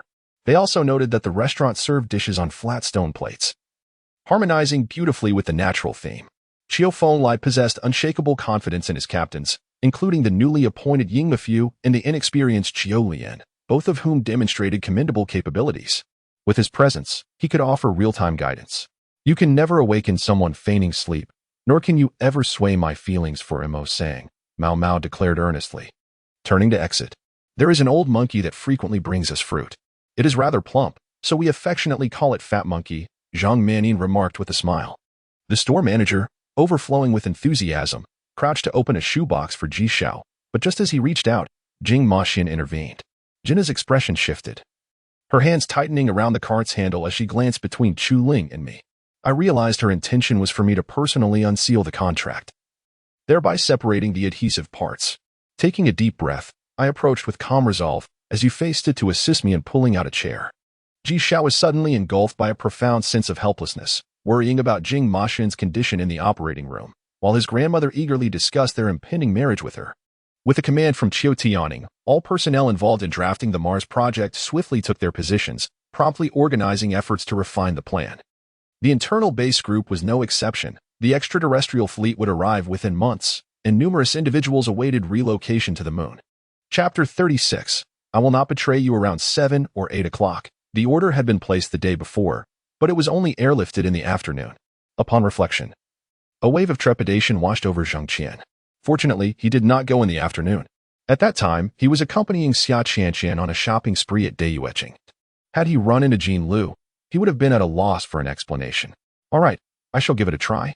Fortunately, Meng Dalu had anticipated the possibility of encountering a closed door, so he was not disheartened, merely stubbornly kneeling at the entrance, his body remaining utterly still. Upon returning, he was preoccupied with ushering the 4 into the door, and in the haste, he neglected to consider Sweki's emotions. Zheng Qian was adept in the art of Puliquan, and at his level, he was no longer confined to mere techniques, delivering strikes that were both fierce and powerful. What? You want him to sleep in my room? What am I to do? Watching his mother meticulously prepare accommodations for Long Feng, Shinrui inquired in confusion. If someone discovered he was still associated with the blood slaughter hall, it was likely that he would be relentlessly pursued for eternity. Ning Fan's eyes narrowed, fixated on the petals soaring toward him, as if the entire world were struck by a colossal sword descending from the heavens. Young Master Chu, take care on your journey. Should you encounter any troubles, do not resist. You may escape to the borders of my giant nation at any time.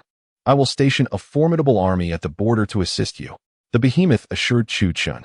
Tang Chunjing cautiously spoke, Yang. Hengza, perhaps you should wait outside for a moment? At this juncture, addressing him as young Master Yang was decidedly inappropriate.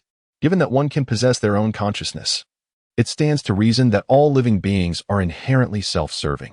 How could they willingly heed Chiyo's commands, even at the cost of their own lives? It is evident that these photographs must have been captured by someone using a mobile device from a distance, likely a passerby. Moreover, to ensure the flashlight was damaged, he did not carelessly discard it, but rather hurled it toward the Night Frenzy. Furthermore, if this mission has subsequent phases, Night Festival was convinced that the precious item from this phase would undoubtedly play a significant role in the next. If Night Festival were to exploit any cunning tactics to succeed without obtaining that treasure, he would surely be eliminated in the next undertaking. From the support of conviction to the primal instincts of beasts, the brutality of combat invigorated the minds of all. Even if the battlefield appeared softened in the eyes of players, it could still ignite their fervor for battle. Since we have come to conduct business, how could we possibly carry weapons? Liu Yensong replied with a calm smile, extending his hands in cooperation. Night Festival's heart trembled as he picked up the candlestick. Using the reflection of the lamp oil within to glimpse his own face, they were greeted by a man named Imo Chongshan from Guangxi. The wealth disparity between Guangdong and Guangxi was significant.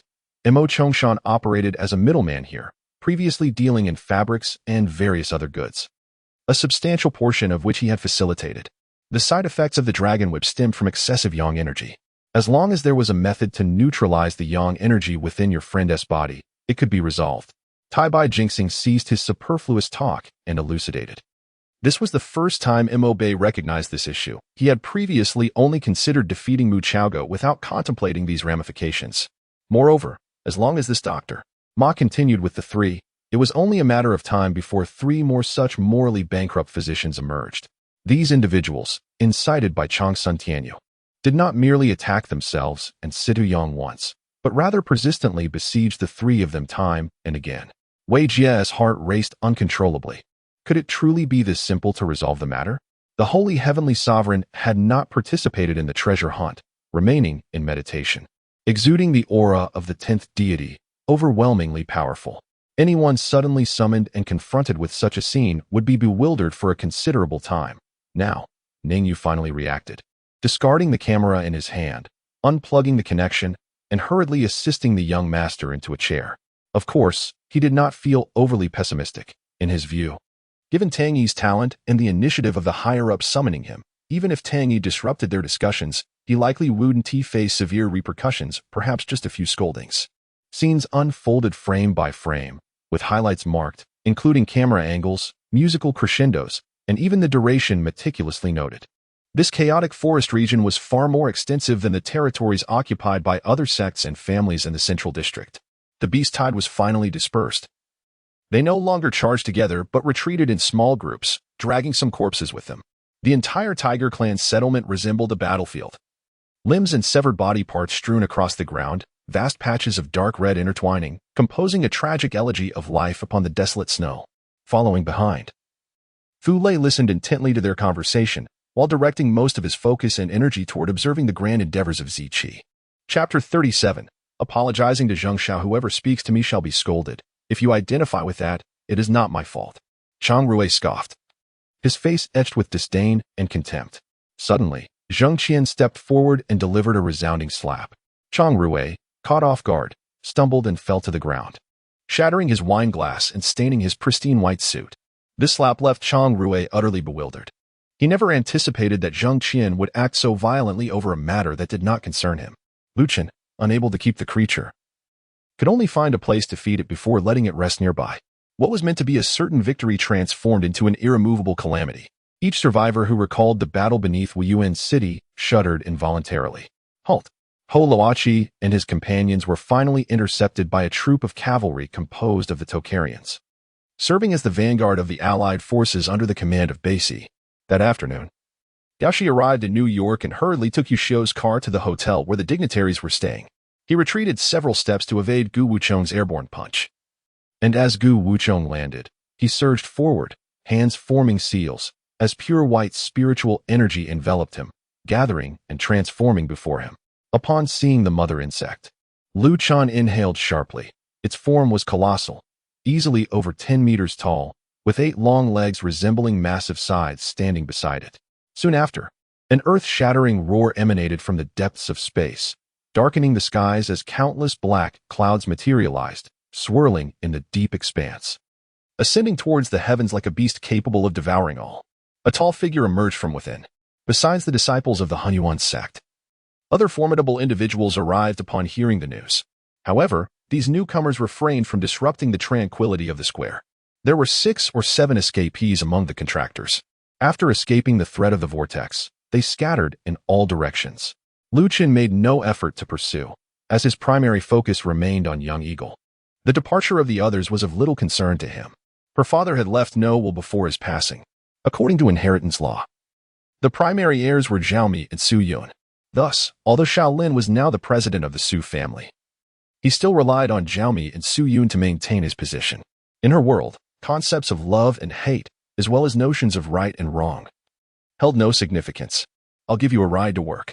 Upon hearing this, she considered Yuan Sherwing and glanced at him, realizing she could no longer trouble him, especially since he attracted considerable attention. I refused to be intimidated. Wu Qianren was thoroughly provoked by Chu Tianjiao's expression, which was a blatant mockery. His entire essence surged to his legs, delivering a fierce sweep. Seal. Yu Zhiqiu uttered the word. The leaves that had just been sent flying from Jimi and his companion soared above Yu Zhiqiu's head, then suspended in midair like a barrier, preventing the large seal from descending. Having finally encountered true love, upon discovering she had a child, not a typical child, he released her hand and departed without a backward glance. Especially when she glanced at her phone, her face flushed crimson, her eyes brimming with tears that she struggled to suppress. One shouldn't say that. Drinking at home is fine. It builds tolerance, allowing one to refrain from drinking outside. However, at times, one must drink without succumbing to inebriation, Dean he remarked, while observing the battle and taking notes. It was a monumental conflict. Though the flame demigod was restrained, the situation had opened up, provided they did not suffer a complete rout. 2 days later, servants from the estate brought news that the Duke had arrived in Qianan City, sending word of his safety. Those who had been startled by the news felt a wave of relief, especially the 3 dukes in the court, who feared that Emperor Qingyuan might bring this menace into the palace.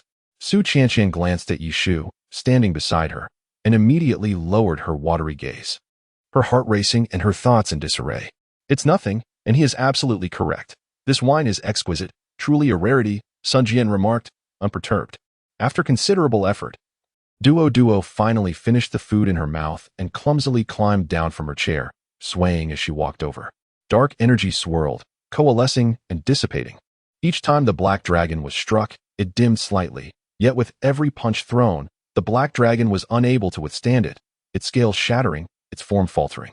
When Yang Weigua commented on the tea's flavor, he paused noticeably, nodding slightly with a hint of color to his face. However, when he remarked that the tea was unpalatable, he deliberately shot a disdainful glance at Jin Yang, his eyes filled with contempt. Even though he was acutely aware that he would have to depart from the beloved troops and comrades and face a future as a cripple and a deaf man. How many times had he immersed himself in fantasies? How many times had he envisioned himself as a hero, dreaming of vanquishing those who bullied him? In truth, the coldness and ruthlessness were mere facades of Mo Yuchi, designed to mask her shortcomings in the realm of human affairs. Then, they witnessed the iron box halt 20 miles from their defensive line. Generally, soul-guided devices could not reach such a range. Even ray-type soul devices would lose nearly all potency at this distance. As the candle extinguished, a twisted wisp of smoke rose, resembling a strange and malevolent smile. If the Zhu family were sincere, they would know what to do. If not, Zhang Hao need not bear any moral burdens, for as Huang Yu stated, Zhu Lao was indeed a respectable veteran. Chapter 38. Your name is unlucky. Did this young scion of the Chang family truly apologize? Of course, he had to. Boss Han was not one to be trifled with. Who, then, was this lad? I had never encountered him before. Whispers of speculation filled the air, echoing in Chang Rui's ears, amplifying the fury that simmered within him. Let us go. With that, Chang Rui commanded a relentless assault on the CC bar, determined to bring it to ruin. Yan Feitian relished this outcome. The more he witnessed others falter, the more elated he felt, eagerly awaiting the moment that would come to him, seeking his favor, allowing him to wield absolute power. Is Nanzu here? What has happened to him? Lady Ting's expression was a tapestry of emotions, struggling to contain her surprise, only to fail spectacularly. After adjusting her makeup before the mirror, Jiang Yisun made her entrance, radiating effortless style. Even Zheng Qian, observing from the sidelines, recognized her talent and performance. Initially, I believed this situation would exert pressure on Wei Yefeng, compelling him to confront his reality and the events of that night. To my astonishment, it only served to infuriate him further, leading him to bar her from attending the banquet the following day, hastily booking her a flight to depart. Those in the lower realm were far less fortunate. The entire domain was devoid of a divine presence, and without surpassing the heavenly emperor, the aspiration to ascend to divinity in this life was utterly unattainable. Li Zixiao patted his chest, feeling a sense of relief wash over him. Without waiting for Ji Ruobing to inquire, he divulged Zhou Tongtong's circumstances, along with mentioning Li Jinwang. This revelation, however, ignited Ji Ruobing's discontent. The room was adorned in a rustic and natural manner, exuding a strong sense of rural charm. Furnished with 3 benches arranged in a manner suggestive of a former family of 3. I still recall the dreams of my past life. They reside within my heart. Impossible to sever, unforgettable. Along the journey, the common folk had long heard of Zhuge Liang's military prowess and beneficence, their hearts filled with gratitude. Thus, they assisted the elderly and carried the young, coming forth to observe Zhuge's troops, lighting incense in reverence. Zhuge Liang diligently reassured them, frequently socializing with local officials, fostering camaraderie and winning their support. Moreover, unbeknownst to Corlos, Wei Yang harbored ambitions to approach the God of Seals. Such a grand gathering would surely attract the artistically inclined God of Seals. Wei Yang was yet unaware that this conference was to be held within the domain of the God of Seals. Without a hint of hesitation, he acquiesced. I understand. Uncle Lon. Liang Chun nodded slowly, then exited the vehicle, entering the county committee office building. The pale-faced youth let out a scream, collapsing to the ground, casting a resentful glare at Ao Chen, tears welling in his eyes. Long Jian's feigned arrogance was swiftly captured by Dong Yinan and Li Qiguang, who erupted into laughter the moment he turned away. Mao Yilan swiftly darted to the hospital room door, his fingers barely brushing the doorknob when a sharp gust of wind surged behind him. With a thud, a dagger embedded itself nearly 3 inches into the door. Mao Yilan crashed through the door, his gaze landing upon a man silhouetted against the windowsill. After a moment, Wei Yang finally emerged, watching the departing figures, before suddenly leaping toward the opposite direction of the camp, pursuing the fleeing individual. As Ling Feng stepped out of the station tents, he nodded subtly to Tulong, then raised his gaze to the sky.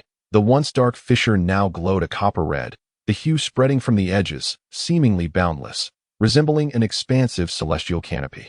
Like peeling away the shell of a bamboo shoot, the swarm of insects dwindled under the assault of Jisung and the 100,000 mechas.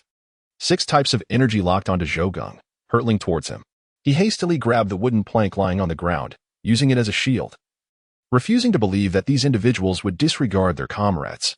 The primordial emperor sensed he had been ensnared in a grand scheme devised by the Jade Emperor, a conspiracy involving the immortals. Initially, he had enthusiastically encouraged innovation, but ultimately, it led to a catastrophic failure that nearly obliterated his department. Snoopy pounced, pinning the green bean down. Woof. Did you eat the butterfly orchid? What do we do now? The court's pursuit of the offender has no time limit. Once the deadline passes and Fanji remains elusive, my adoptive father's life will be in peril, Tu Rong exclaimed anxiously. Since entering the ceremonial scene, Zhang Dezai was drenched in sweat, his nerves frayed, fearful that Zhou Geng might retaliate against them. I refused to believe it. This must be an illusion. Jinba could not accept the truth, his madness leading him to scream, his intense emotions causing blood to surge from the translucent wounds on his body, gushing forth like a fountain. Even Lu Li, with his steadfast disposition, felt a twinge of discomfort, primarily due to the stifling atmosphere. The 8-palm technique, a spiritual skill of the Qingyuan ancient family, when combined, was invincible. Speaking of which, that individual had his own affairs to attend to, rendering him unavailable, thus granting me this opportunity. What nonsense are you spouting? Before Shin Muxiang could respond, her brother Shin Chuangu could no longer contain himself, shouting out loudly. Additionally, Tianji continued, the battle of a city severely tarnished the late king's reputation and struck a blow to his legacy. Therefore, the Wei Kingdom must present a significant artifact for the late king's burial, to soothe his spirit in the afterlife. Huang Tian absolutely intended to keep Luo Linyuan at the banquet, hoping to discuss matters of mutual interest. Upon Shin Muxiang's arrival, Yan Li and Chen Ing were preoccupied. Even Shirqing was busy introducing guests, leaving no time to attend to them. Casting a glance back at Paimon and Li, who were being shielded by Kelly and Chi-Chi, both finally felt a sense of relief. He had unknowingly pledged himself as a disciple, and his master did nothing but exploit him.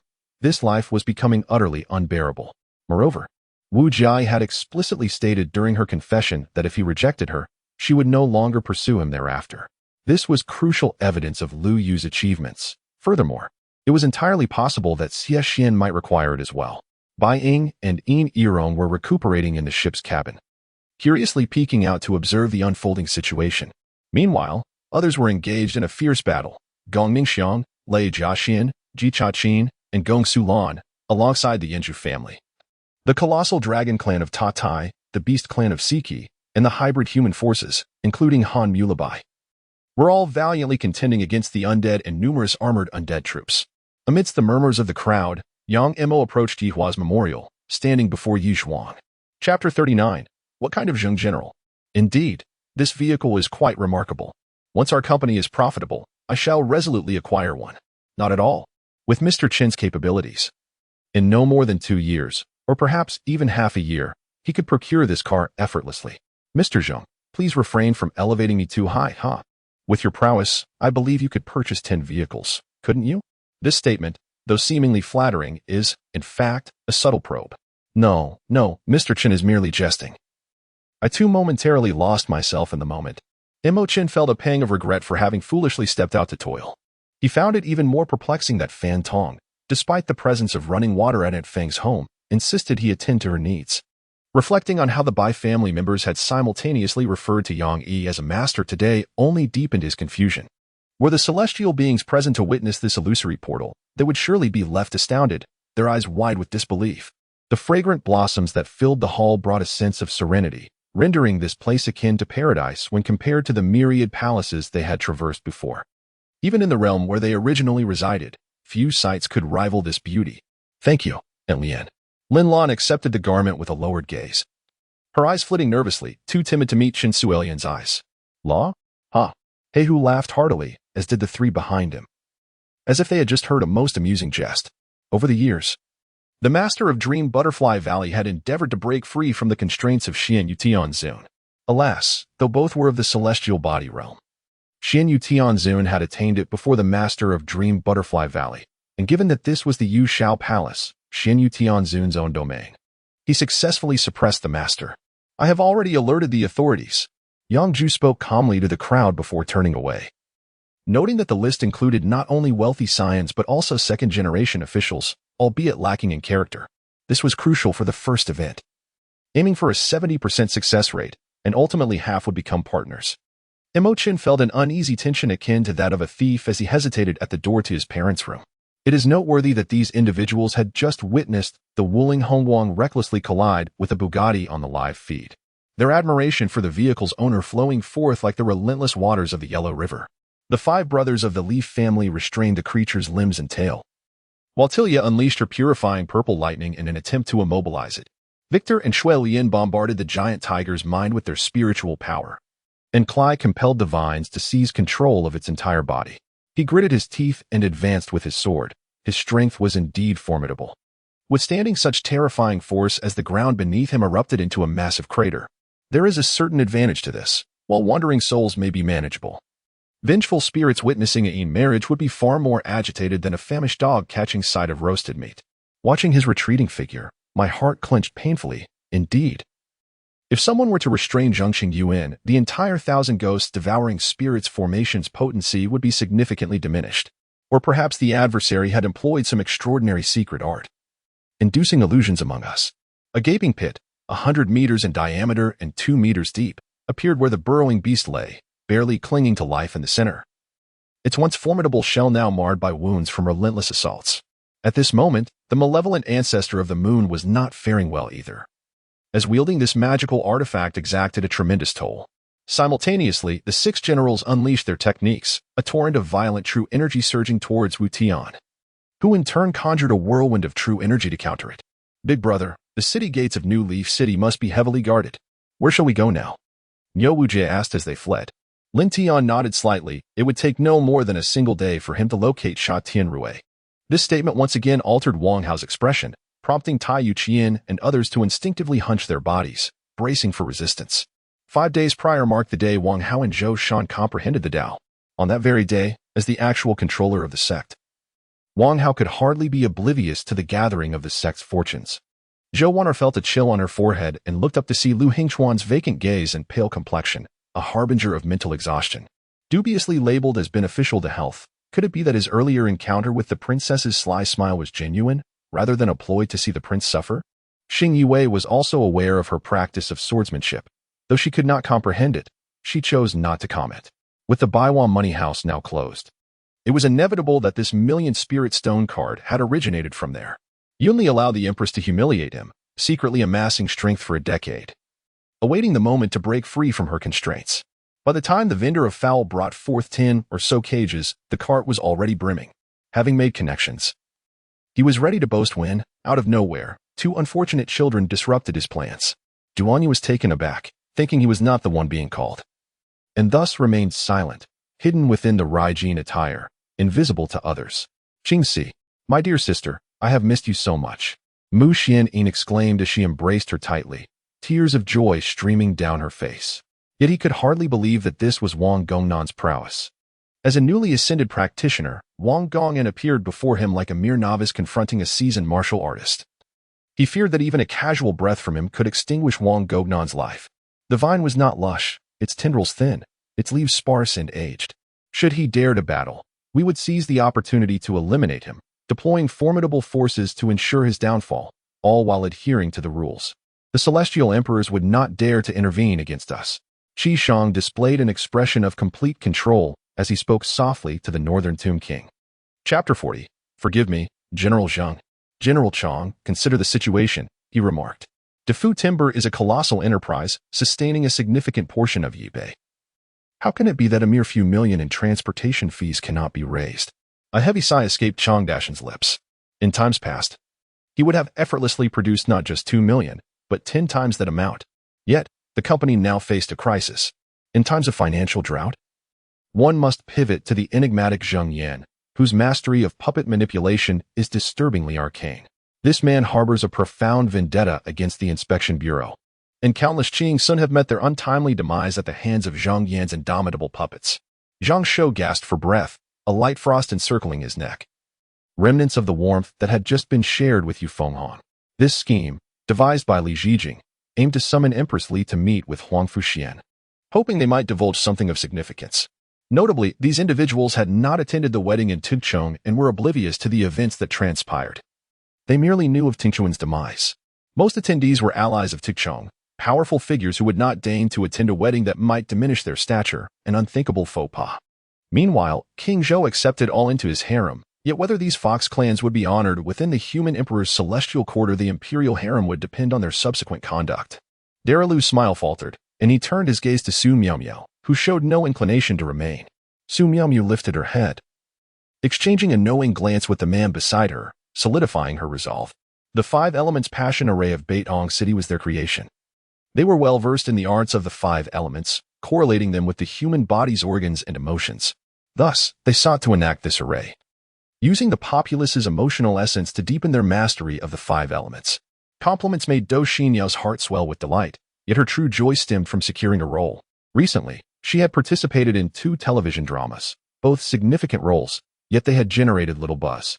Dou Xinyao felt a sense of urgency. In a few years, advancing would become increasingly challenging without skill, leaving her with only her charm to rely upon. At that moment, the iceberg beneath King Zhou's feet shifted with the currents. Drawing near the snowy shores, there was little cause for concern. Compared to his source points, the laws were of greater import, leading him to unhesitatingly expend 1,000,000 source points to extract the essence of the loss.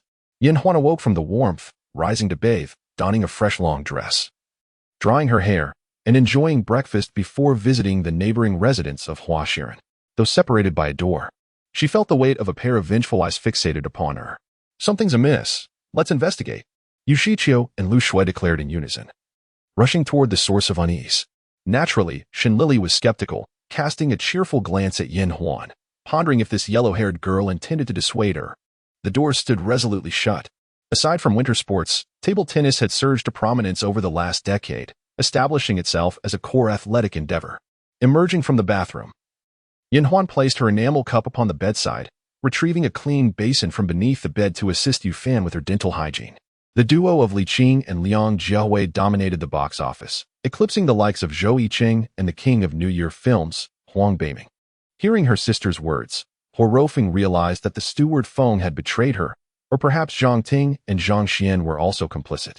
Those families did not enjoy the same ease as the Tang, Song, and Shi families. Their quintuple-layered experts had fallen, and one must understand the cost of nurturing such power. Indeed, even the most prestigious clans would suffer great loss. Facing what was inevitable, Jiang Yuan found herself pausing, gazing at the man across from her, whose eyes were bloodshot. "What is your true form?" Jiang Hadong seized the moment, interjecting with his inquiry. Li Juanhuan opted for the short team, the reason unclear. While Zhu Xiwan was seamlessly drawn into the tall team, the short team lacking in reach and thus falling behind. After she entered the bathroom, Yi Yiling abandoned her quest for clothing and promptly called Zhou Yang, requesting a complete set of formal attire. Mindful of the winter chill and instructing him to include a warm, soft shawl.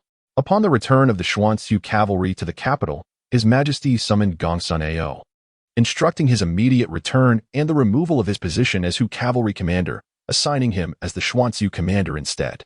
Wei Qing, the former Xuanzu commander, was reassigned to the long-vacant position of Shilu commander. Ji Ruojia rejoiced. "Sister, have you agreed?" "Thank you." She leaned forward and planted a kiss on her sister's lips.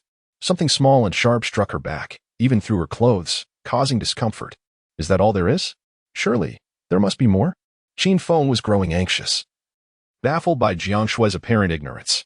While the Su family wielded considerable influence, Su Yingxue was merely a collateral descendant. Her ostentatious behavior had drawn the ire of many peers within the school, who were not intimidated by her lineage, and was uncertain of the blue portal before him. Yet he understood that being drawn within would lead him to an entirely unfamiliar realm. Mu Ruru, aware of her current limitations, chose to wait patiently. A blue battle armor unfolded in the air, forming a protective barrier with the strength of his pinnacle 9-star sea. The icebound ancient city, though labeled as a city, was in truth a towering peak, its surface cloaked in a thick layer of snow, impenetrable to the elements. At the mountain's base lay a vast cavern, undoubtedly the entrance to the icebound ancient city. In and Ramo ceased their dialogue, recognizing that further discussions would yield no fruitful outcome, and had already arrived at Dragon City, with Yi-Hao's formidable abilities.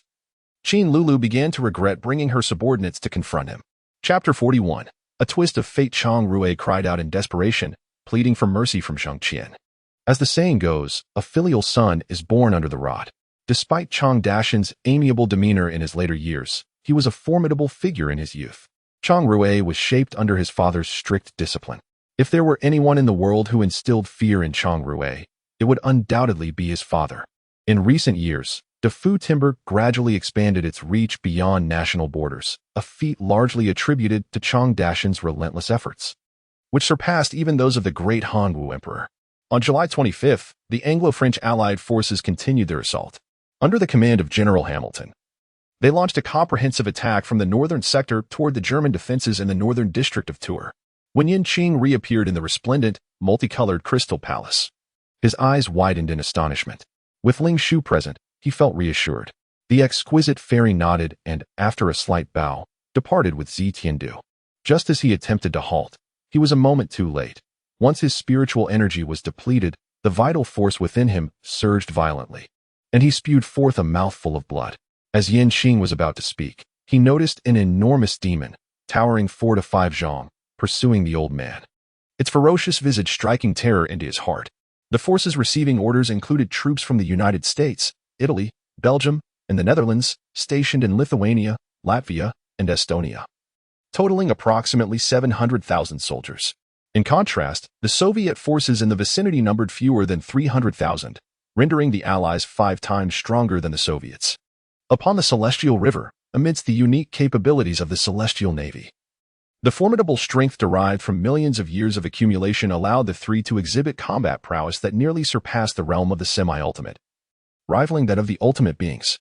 Many recognized this Golden Dragon clan's virtual deity, once a celebrated prodigy, who had almost become one of the 10 elite of the Dragon clan. Yet, After 1,700 years of stagnation at the virtual deity level, he had never dared to take that final step. Now, Brother Qi, you are the world's foremost sword. Why not offer your insights on Ding Qi Liang and this Xia Ho Du? Li Nianyun's inquiries were the most abundant among the leaders of the 9 major sects, revealing her curiosity. However, when the peculiar instrument echoed after the cry of an eagle, Zhao Zhihuo quickly composed himself, listening intently to the theme of the legend of the Condor heroes. Moreover, the opponent's proposal for a one-on-one duel seemed to serve either as a stalling tactic or perhaps masked some ulterior motive, or perhaps he harbored some concerns. The sword of Wu Wei, Yu Chou Qing, the sword of Wu Ji, Wu Wang, the sword of no measurement, Mo Jianxia. Hua Ren Yi was aware of only 3 sword saints, yet could already sense the immense strength they possessed. Instinctively, Wu Jigang uttered a word in defense of Fortnite. Despite his verbal support for the game, the furrow in his brow revealed his lack of enthusiasm for such imagery. He preferred the realism of PUBG. Such a natural demeanor is commendable. Alfred visibly relaxed, while Solon discerned the tension that always accompanied their interactions. This was understandable, given the stark contrast between the criminals he and Bruce typically faced.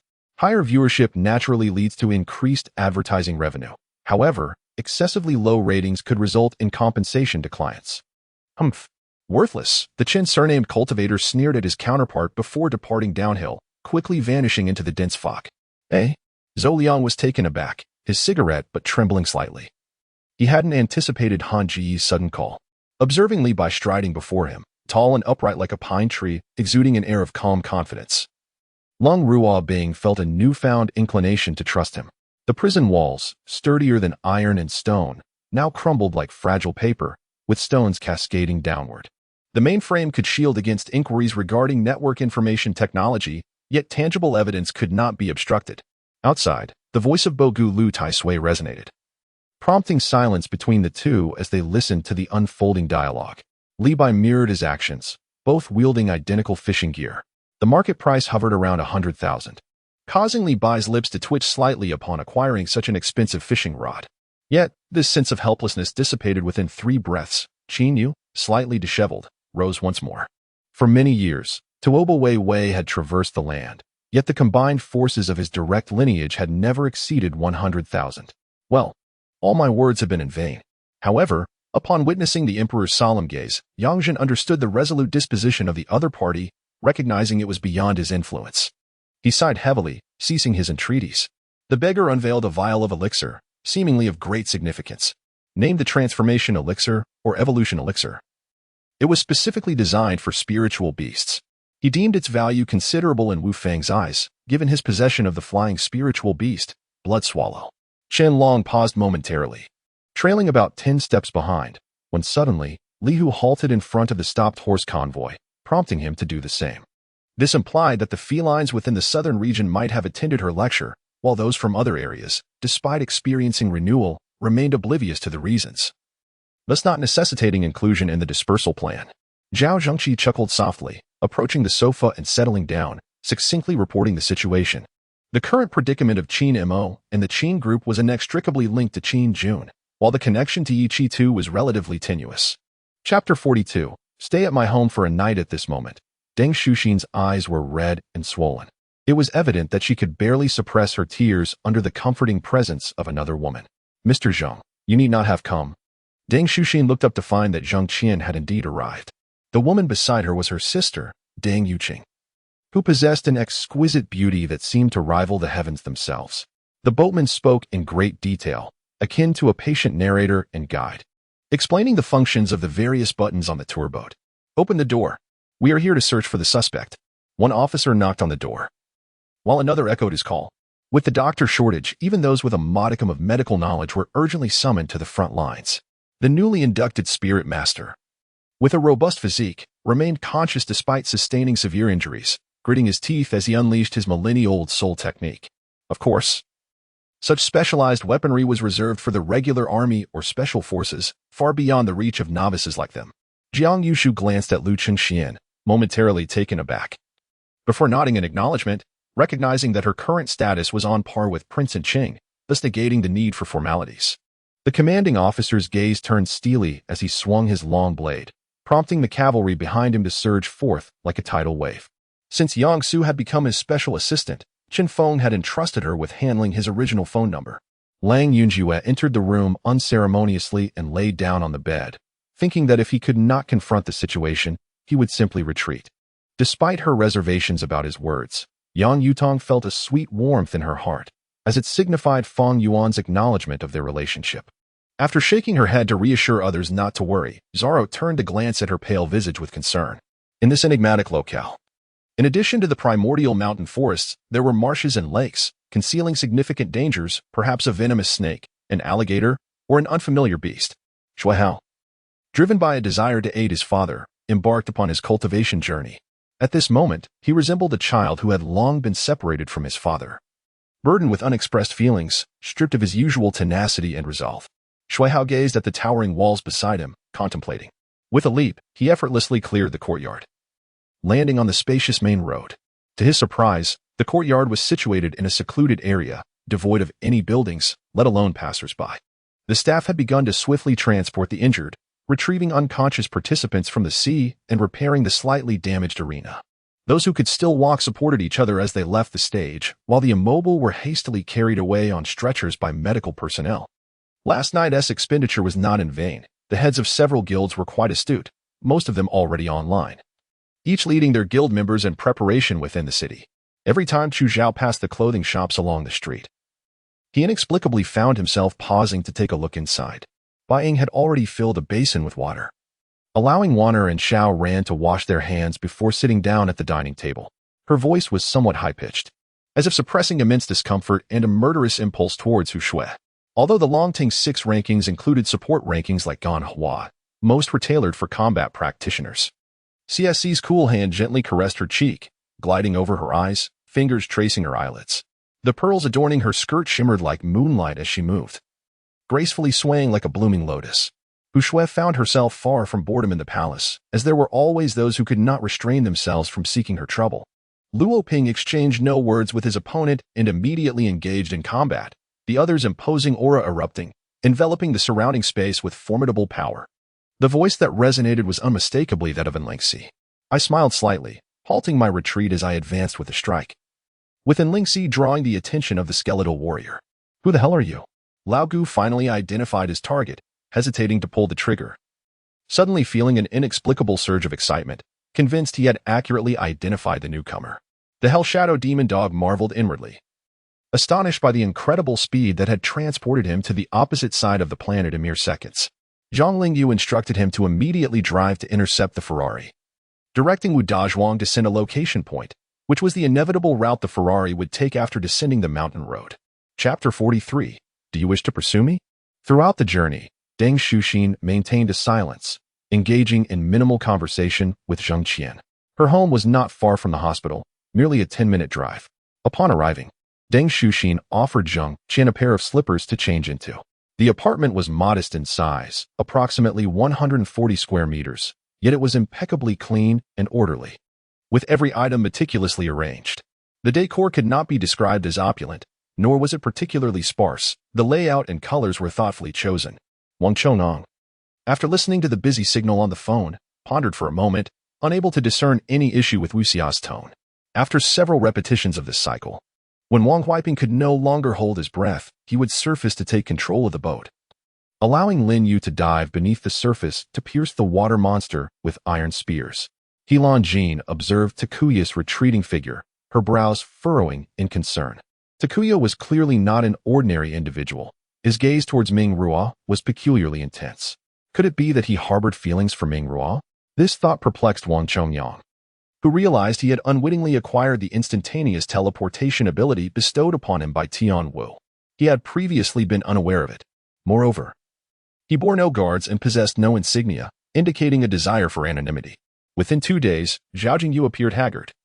His eyes reddened and voice hoarse as he knelt before Emperor Xiaojing, fervently bowing in gratitude. The blisters at the corners of his mouth deeply moved the emperor. He understood that the throne could accommodate only one, and the struggle for power was inevitably drenched in blood, rife with treachery and lethal tactics. At that moment, she drew closer and noticed the unnatural flush on the man's pale skin, giving him a somewhat sickly appearance. You truly made a move. Zheng Qian could hardly believe that Ziyu had brazenly acted without regard for past sentiments, launching such indiscriminate attacks. This was reminiscent of a ghost story. Although Mo Yin was emotionally detached, she was easily startled, envisioning a stranger suddenly leaping out from a wardrobe sent her mind reeling. Shinruki took a few steps to the corner at the end of the corridor outside the operating room, succinctly explaining the current situation. Damn it. Wuyin felt a surge of anger. Here I am slaying demons, and you treat me as one? Very well, I shall vanquish both sides. With that, Wuyin unleashed a relentless attack. Gong Lingya held his phone aloft with one hand, his palm large enough to manipulate the screen effortlessly. Why are you so verbose? Just follow my instructions and strike. If you keep talking, I shall execute you, Wuyin exclaimed in fury.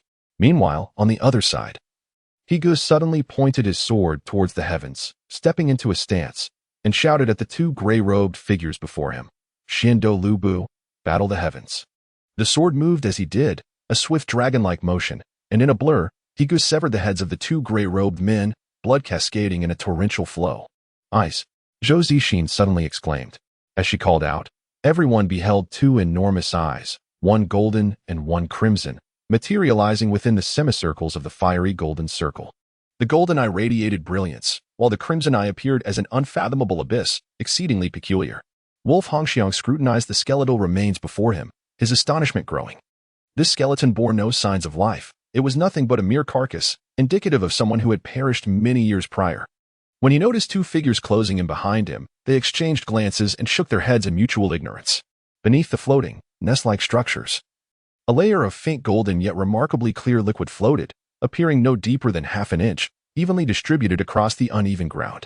This was perplexing, as it defied the natural flow of water. With splashes and commotion, countless cultivators rushed into the sea, while many others attempted to soar above the surface, only to be inexplicably hurled into the ocean by an unseen force. The tumultuous waves, coupled with thunderous roars and cries, transformed the sea into a crimson expanse. That was the direction of the dragon pit. What were they doing there? Lin Feng felt a sense of uncertainty. Their behavior was decidedly abnormal. Wang Yuanqing fumed. You wretch. You are unworthy of love or respect. Die. With that, he began forming hand seals, determined to unleash a powerful blow to relieve his pent-up anger. Although the dragon spirit had immediately issued a retreat order, some still hesitated or wished to fight until the end, eager for one last strike. In the next moment, a figure lunged towards Xia Sun, a massive palm materializing, releasing a tidal wave of pressure that bore down upon her. Fortunately, upon seeing that none of the students in the school were missing, the principal finally allowed a smile to grace his face. To be honest, Old Yu could hardly recall his emotions during the Chinese competition 2 years prior, nor the overwhelming pressure that had led to his faltering start. However, he always felt a surge of anxiety whenever Yifeng returned to Shanghai, standing before millions of compatriots. With a single punch, a burly man weighing over 200 pounds was sent flying from the ring. In this era, the greater the number of participants, the stronger the likelihood of survival. However, the fourth outpost was not nearby. They had driven for 3 whole days to reach the vicinity. Due to the vastness of the scene, the director had to communicate via walkie-talkie with the staff spread across various locations. Jia Qian curiously followed him to the hall, where she found a thin old man and 4 men kneeling, one of whom was the very one who had struck her with a wooden club. At that moment, the boys playing basketball were also drawn over one by one. Hey, why isn't dinner ready yet? Are you trying to starve us all? Bellowed a rotund, heavy-set captive of the divine clan, banging his head against the railing. Throughout the entire speech, Sun Wan absorbed none of the content. She remained oblivious even to Zhang Yud's wandering hands on her waist. It wasn't until the applause erupted around her that she realized she had been lost in thought, simultaneously feeling an unfamiliar warmth behind her. Chapter 44. Why can't I come knock, knock, knock? Zheng Qian, are you awake? Zheng Qian was stirred from his slumber by a series of knocks. He blinked his bleary eyes and responded. The previous day's massage from Deng Shuxin had been so delightful that he had fallen asleep instantly. Upon waking in the morning, he felt invigorated, brimming with energy, and devoid of fatigue. I've prepared breakfast for you. May I come in? Just a moment. Zheng Qian replied. Hee. Yao Ji, are you still worried about me? Chang'e smiled radiantly, resembling a garden in full bloom. Xi and Ping, seemingly untroubled, appeared rather composed, which left Jiang Kaiping astonished. She had presumed Xi and Ping was compelled to act. But upon closer inspection, it seemed he did not oppose the marriage. Unexpectedly, third brother remembers. Did he bring everything I asked for from Huaxi? Huaxi looked up at Mu Shiyuan, her eyes crescent-shaped, beaming with joy. Her dark pupils sparkled like stars in the night, illuminating the path ahead. Qin Yang lifted her gaze and spotted a tall, imposing figure approaching her. Startled, she instinctively recoiled, causing her coffee cup to topple, spilling the dark liquid all over herself. Under the radiant sunlight, the newcomer walked lightly, his silhouette shimmering, creating an ethereal effect, though she could not discern the fine details of the figure coming her way. Jiang Kaiping felt the speaker's voice was familiar, evoking a sense of recognition. You wish to subdue me? You, a mere 9th-level practitioner, dare to challenge me? I have reached the sacred level. The red scorpion lion roared. Regarding his injuries, Le Feng's left arm was smeared with blood, and through his fingers, one could faintly see the glistening white of bone, as blood continued to flow from the mangled flesh. This group comprised 5 or 6 individuals, predominantly youths, led by an elderly cultivator in his 60s or 70s. Upon arriving at the backyard to summon Song Xinqing, Shirtung found no one there. Not only was he absent, but so were his parents. Hearing the sudden voice, Xian Yuan sprang up. Although the candles had been extinguished and darkness enveloped the space, Xian Yuan, endowed with unparalleled skills, could still see clearly in the night, allowing him to observe Shan Chani's expression. From 1,000 miles away, Jiasu heard a rumor. County Magistrate Tan's birthday was celebrated with a pendant that could articulate congratulatory phrases. However, upon reciting the incantation, the pendant proclaimed, "The magistrate is a greedy official, oppressing the common folk, destined for divine retribution." Enraged, the magistrate shattered the pendant and sought a pretext to dismiss County Magistrate Tan from office. Without the support of Wang Yin, Yu was reduced to a beggar. One evening, while lamenting at the Yu Wang temple, an epiphany struck him. The statue's thumb contained Wang Yin. Perhaps the other fingers held another savior? He consequently broke the statue's index finger and discovered a note. Without Wang Yan's support, seek Chang Yu in the eastern city. Witnessing Su Tian disregard his injuries, determined to slay Ouyang Ping, Iron Knight Sun felt an inexplicable trepidation within. As the phantom blade manifested, its sharp and intimidating aura caused Li Luohua and Bai Fuling to instinctively shudder. In the early years of the Ming dynasty, during the reign of Chongzhen, the rebel leader revolted, plunging the world into chaos, with bandits rising in numbers and the Ming Empire teetering on the brink. Yet, as the imperial examination approached, the competition continued. Suzhou scholar Chang Jiuxing accompanied Bu Yiwu to the capital for the grand examination. The two rode horses, braving mountains and rivers, enduring wind and rain, until they reached Shandong's Yiming. A young man with the surname Zhang was violently thrown back, spitting blood, his face contorted with murderous intent. Observing Su Tian's formidable strength, he was left in shock, as if swept by a tumultuous tide. With a sword raised, Yun Ting remained silent, drawing his Qin Gang sword from its sheath. The smooth blade rasped against the scabbard, producing a low, hoarse sound. What discussions can we have? Lu Yong is a simple man, unfamiliar with affairs. Just command me, and I shall do my utmost. Lu Yong's demeanor was exceedingly agreeable, leading the three to almost mistake him for someone else. Gazing at the peculiar object in Fuxi's hand, everyone could not help but feel perplexed. The reactions of the purple saint remained unclear to Zhu Tianping, but the response of the Ming High God was unequivocal. Luo Huang furrowed his brow, scrutinizing Jian Wanqing, pondering his identity and why merely mentioning Li Hanqin's name compelled him to act. Bai Kuang firmly believed that with his 9th-level human prowess, if his punch could be withstood by Fang Yi, a 7th-level human, then the opponent was truly not human, but a prodigy. Meanwhile, on the other side, Huazun and others, having lost track of Xiao Feng, were expressions of icy fury. Fire the arrows, Ling Tong commanded coldly. 500 archers swiftly appeared atop the city walls, drawing their bows against Taisher Ci's forces below. Old Zhu, no longer passive, began actively seeking opportunities to strike with ice spears. His figure flitted within the Tianyang formation, and as soon as an ice spear emerged, it was shattered by the 3-edged tip of the 7-star spear. Su Shu received a letter and was instantly bewildered. Upon reaching his home, not far outside the city, he collapsed to the ground, weeping uncontrollably. The Discipline Hall? This is the site of Shaolin Temple's justice. If Yu Laosan has gone to the Discipline Hall, can anything good come of it? As for the speaker, he was also a formidable figure, one of the 3 great monks of Shaolin, belonging to the Xian generation. With the Dharma named Xian Nan, a disciple of the abbot Xian Ci, overseeing the Damo Academy. All of this signified that during the process of assimilating Gaia's knowledge, power, In Seoul, Chunan transcended the realm of kings and reached the threshold of sagehood. Perhaps due to the weather, they were unable to take flight. "General," said Rear Admiral Root, the fleet's chief of staff. Strangely, despite the significant events unfolding, the police in Golden City remained indifferent. The hue evoked a sense of reluctance in Su Mireo, yet she knew she must press on with the wedding, fully subjugating Li Qingshan. Each flag was embroidered with a golden crow, vibrant and lifelike, surviving through the ages, a testament to its extraordinary nature. In contrast, the atmosphere in Sunderland's locker room was heavy. Roy Keane knew that there were no opportunities left, and he could only strive to uplift the team's morale, hoping for a better performance from the players in the second half. Chapter 45. Rivals Yomamin felt a bit disoriented. Both individuals shared the surname Zheng. And judging by Zheng Qian's recent demeanor, he was likely the newly appointed vice president of the company. It was as if a bolt from the blue had struck her, rendering her completely stunned. "What do you mean possibly?" Zheng Qian was undeniably the new vice president of the company. He had transformed into her immediate superior. Yao Miaman could hardly believe it. Yet disbelief aside, the truth was evident. The crowd exchanged glances, pondering whether he was merely exaggerating or if the trial had indeed commenced. Elisa Yuxing placed a cup of hot water on the table in front of Mei, observing Yuan Tai's inability to conceal his secrets. Without a ride, Yi Muki arrived at the breakfast shop later than the previous day. The establishment was already bustling with patrons, and a queue had formed. Kai Dongmei was engaged in an explanation with a customer. "Moo," the old green bull called out to the shepherd. Its mouth slightly curled in what seemed to be a mockery of the shepherd's overconfidence.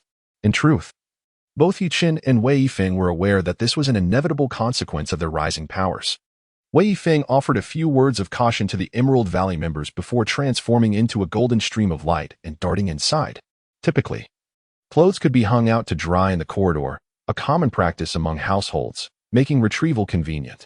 Upon reappearing, they found themselves in the Celestial Court's ruins, where they fortuitously encountered two groups engaged in fierce combat. However, this battle was decidedly uneven. One side comprised 4 individuals, while the other had but one. Thus, she once again slipped into her predetermined tragic role, beginning a lament filled with tears and snot. "Mu Zhu, what you speak is indeed truth. I wholeheartedly concur. Look at my handsome visage, yet my earnings pale in comparison to his." Not only did he find the food delectable, but he also harbored the intention of imparting the ancient deity's recipes to Tang Lichang, for her culinary skills were exceptional, utilizing only a few common ingredients.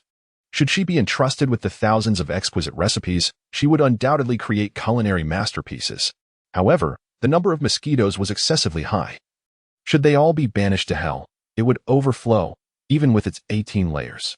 This prodigious student, upon entering the 3rd grade, had already attained the rank of a 3rd-tier warrior. Since then, he had held the position of student council president, never revealing his true capabilities. Shitzi infused the jade tablet with spiritual energy, and various introductions about the ship materialized in his mind. Shitzi, feeling elated, set the jade tablet aside.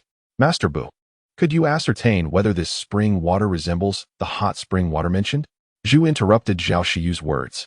At this moment, the Dragon Monarch had completely discerned Wang Ling's capabilities merely at the initial stage of divinity, with one more casting of the blood prison. Isolating the elemental powers of heaven and earth, he could enter the blood prison and activate the divine power shield stone to sever the use of divine abilities, ultimately slaying Wang Ling to resolve all crises. Not only did Xiaohan exclaim brother, but Li Yuan also let out a sharp senior brother, before drawing her sword and charging forward.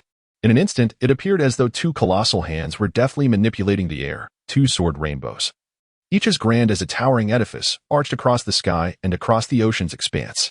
Moreover, every exhausted, extraordinary being present would become fodder for the grand dream that awaited their liberation. Moments later, she emerged from Jingren Palace, holding a simple embroidered umbrella, her body glistening with perspiration as she walked briskly. The following morning, the 3rd dispatch of battle reports arrived, announcing the sinking of the Ji Yuan, with all but 7 of the crew members perishing heroically. Just a minute after Song Rong hung up the phone, a sudden realization struck her, causing her to startle and frantically call AI Ri, hoping to intervene. Ning Chen casually inquired, unexpectedly causing Luna to blush, a faint rosy hue gracing her fair cheeks. Tao Yuanwei pretentiously remarked, "I naturally do not believe you. But how do you explain that Siam Mama witnessed your younger brother fall into the well from your hands?" The innate divine being's expression darkened, showing no courtesy in their words as they cornered Dan Rua, leaving no opportunity for further delay. Soon after, the apprentices arrived. Laboriously transporting the large bell, their expressions strained. Kasha leaned against the wall, striving to avoid interaction with them, observing Ning Qian and Su Zi in the Xuanwu arena. The onlookers whispered among themselves, overwhelmingly siding with Su Zi, save for a solitary voice expressing faith in Ning Qian. Isina sneered, reclining as he fell back, a chair of stone forming beneath him to catch his descent. Long Mingxin nodded. After all, he was merely a slime. As long as there was something to consume, he would be fine, impervious to toxins. Li Yang was about to make his escape when he caught sight of a graceful beauty approaching. Immobilized as if rooted to the ground, the guards remained silent, clearly looking down upon him. How could Lian possibly tolerate such disdain? He slammed his fist against the door. Did she know he had rushed over to see her straight from the plane? Did she realize how much he had yearned for her in the past 6 months? Workers, soldiers, and residents liberated by Long Mingxin and others gathered in the streets, jubilantly celebrating their newfound freedom. Qing Yifan harbored doubts regarding Li Yi's assertions. He had encountered the creature known as Blue Death and was certain it was indeed a remnant of ancient times, but merely a surviving ancient dinosaur. Not the mythical beast Li Yi portrayed. Only in death would ensure have a better opportunity and time to quietly grow stronger in the shadows. That gaze, once again, was that very gaze. It was the same look he had encountered 6 years prior when departing Wuyun Mountain. Jin Lanlan recalled 6 years past. Long Mingxin first utilized the Light Abyss's pure cultivation method to refine the elemental heart, enhancing its purity with the power of dual blood spirits. Those afflicted with nyctophobia would experience heightened panic and darkness, and no amount of light could soothe their unease. Lu Su secretly glanced at Ai Ning, who sat cross-legged in meditation, then at Mond, whose expression was deep in thought. Her round eyes darted about as her body wriggled like a worm, slowly inching toward Mond. What about the guidance equipment? What specific method will be employed for operation? Horue continued to inquire of Aliana. After neutralizing the most significant threat nearby, the elf intended to turn and unleash fire upon the approaching enemy forces to slow their advance, but circumstances shifted dramatically as the distance between the two sides closed. A rocket propelled directly toward the mountain rocks. Zheng Qian pondered while making his way to the restroom. As he passed a private room, the door suddenly swung open, and before he could see anyone, a faint fragrance enveloped him. You too, why didn't you give me a heads up? I thought you had lost your mind, Yen Ruojia remarked, a hint of displeasure in her tone. Chapter 46, Exotic Beauty. Zheng Qian gazed intently at the screen, where a large character for death was prominently displayed, and sighed heavily. This level proved to be an arduous trial. At that moment, his phone rang. It was a call from Jean Lu. Zheng Qian suddenly remembered that he had yet to reassure her of his safety. Jean Lu had been worried about him since last night, which filled Zheng Qian with a sense of guilt. He quickly apologized and informed her that he was already at the company, unharmed. Yi Tian, undeterred, lifted his beam gun and charged towards the 2 streaks of white light hurtling towards him, along with Lin Hao's figure, unleashing a frenzied barrage of fire. The crimson beams erupted forth with the ferocity of a tempest as he pulled the trigger. Jiang Shu's expression turned grave, and he clenched his teeth, swinging his spear fiercely to strike at the sword light. While your skills may seem like a mere game to me, your prowess is truly astonishing. I fear that my junior might succumb to temptation and stray from the right path. Tan Shan's face bore a serious and anxious demeanor, reminiscent of his master, Tan Yuan. Confronted with the imminent threat of death, Tang Shan no longer held back his strength. He understood that resisting this blow was his only option before seizing an opportunity to escape. Upon hearing the words of General Hai, the great swordsman who had initially brought the unfamiliar player with him sheathed his weapon. Although General Hai did not directly confirm the stranger's identity, his earlier remarks had sufficed to establish it. As they continued on their journey, the ancient trees surrounding them vanished entirely, revealing a chaotic heap of enormous rocks. A menacing aura filled with magical energy surged forth, radiating waves of terrifying force that reverberated through the space around them. He led the group away from the main path of the Immortal Road, venturing into an entirely unfamiliar territory. A grotesquely contorted body lay before them, with one right arm and one left leg discarded beside it. The wounds appeared as if they had been painfully wrenched away. Moreover, a gaping hole in the abdomen exposed the entrails, scattered about with visible bite marks, leading one to believe it had been attacked by ferocious beasts. In essence, the cultivation of a practitioner is a process of accumulating magical power. Of course, This journey is fraught with numerous barriers that must be surmounted in order to progress. Observing the distressed countenance of old Madame Jian and the schadenfreude in Jian Shimon's gaze, Jian Shui wished fervently for a hole to swallow her whole. Meanwhile, Tangon could hardly contain his laughter, his teasing gaze probing deeply into Xing Shizhou and Jian Nanfeng. Zhou Yi pondered for a moment, eager to test his own strength, and nodded in agreement. At that moment, the source of 10,000 corpses slightly bowed its head, revealing a gaunt face with high cheekbones and a pallid complexion. As expected, due to Qi Shuyuan's vehicle, they entered the Jiyuan Hotel without delay. However, before they could disembark, Lin Zhenghua emerged from the conference hall. In a place unseen by Director Zhang, a fleeting smirk of triumph crossed Lin's face. Thus, one must never mislead others. Reality must align with the truth. Fabricating tales can lead to dire consequences. Yi Zixin happened to be the English class representative of that particular class, possessing a decent appearance and good rapport. Yet she seemed somewhat arrogant. Jamie, undeterred by their attitudes, dragged a chair over and seated himself. He was not one to compromise his dignity. On her way, Bao Weiwei spotted her roommate, Qin Miao. Truth be told, her impression of Qin Miao was far from favorable. Partly due to the nagging feeling that Qin Miao harbored unwarranted feelings for Tang Xuanli. The Lu family and the Dong family were indeed well matched. Zhoubo muttered to himself, wondering how Xue Jian could have thought of such a thing. Startled by her words, Xue Jian quickly replied with a grimace, "But I can get up now. Why would I need to take medicine? A remedy is only." She refrained from finishing her sentence, fearing Su Chong'an would overhear and berate her. Mr. Yushan elaborated on the judge's comments regarding her artwork, discussing her shortcomings and strengths, a conversation that stretched on for a considerable time. Upon encountering the young lord, Xue Jian bowed her head slightly, but was immediately assisted by Nangobo, who stepped forward, declaring, "There is no need for excessive courtesy, Lady Xue Jian." Taking advantage of the moment, Xue Jian rose gracefully and seated herself without hesitation. Seeing the large bird, Ziyun suddenly recalled that he was indeed aiding Feng Wu in her role as the wife of Huang Jiu'er. Time had slipped away, and his prolonged meditation absorbed in energy had caused him to forget this matter.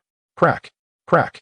The bear monster emitted a series of unsettling sounds, its body contorting painfully as Aaron appeared, leaning against the wall and gasping for breath. The recent strike seemed to have drained him of considerable energy. Bai Jie remained oblivious to how his actions had ignited a sense of urgency among the members of the first town, piquing their curiosity. He leisurely strolled past the nearby wooden house, making his way towards the underground passage ahead. The guards under the Prime Minister of the Jinfeng Kingdom quickly followed suit, stepping into the room where the Prime Minister resided. There was neither sorrow nor incessant admonitions. In silence, Wu Qian waved his hand, and he and Qin Jumei boarded the ship, setting sail towards Qianyuan. Ingchun smiled and nodded, while the favored concubine turned to the virtuous consort. The virtuous consort, with a smile at the corners of her mouth, remarked, "Given your status." If the favored concubine still refers to the virtuous consort as sister, others might misunderstand and say the favored concubine is being presumptuous. Chapter 47. Staff transfer. Upon exiting the Saint Laurent counter, Natasha's fondness for Zheng Qian significantly increased, settling at a commendable 60 points. In contrast, Xia Qiqi's standing plummeted to a mere 20 points. Zheng Qian could only think 3 words: truly understanding. Jiangchen murmured to himself, despite his extraordinary willpower. He found it difficult to remain positive in the face of results. As the time approached, 2 radiant beams of light descended from the celestial cloud vortex, ushering the ancestors of the immortal elixir sect and the immortal artifact sect away. Wu Mei clutched her chest, her heart racing, her face flushed with a mix of shyness and excitement. The 2 opposing factions present here were, overall, slightly less formidable than those at the West City Gate. With the substantial concentration of the Chuang Tian Divine King's bloodline, such a rarity was indeed precious. Merely being associated with it was already commendable.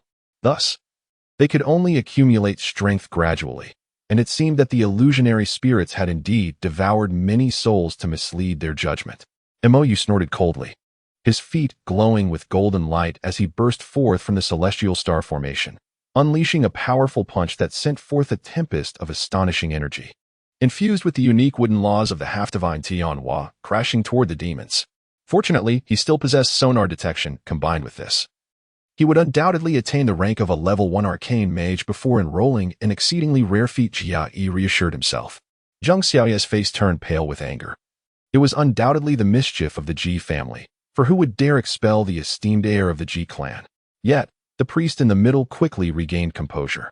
As a magical armor constructed of arcane energy enveloped him, shielding him from the lightning, while his staff emitted a withering ray aimed at Jia Yi's heart. Her exquisite features were adorned with a subtle plum blossom makeup. The originally pure and beautiful countenance now bore a hint of allure, her enchanting eyes captivating a world of fleeting glamour. The bodyguard from yesterday approached him, bending slightly in respect, though his words were inaudible. Bai Muya felt her grip falter, and her suitcase tumbled to the ground.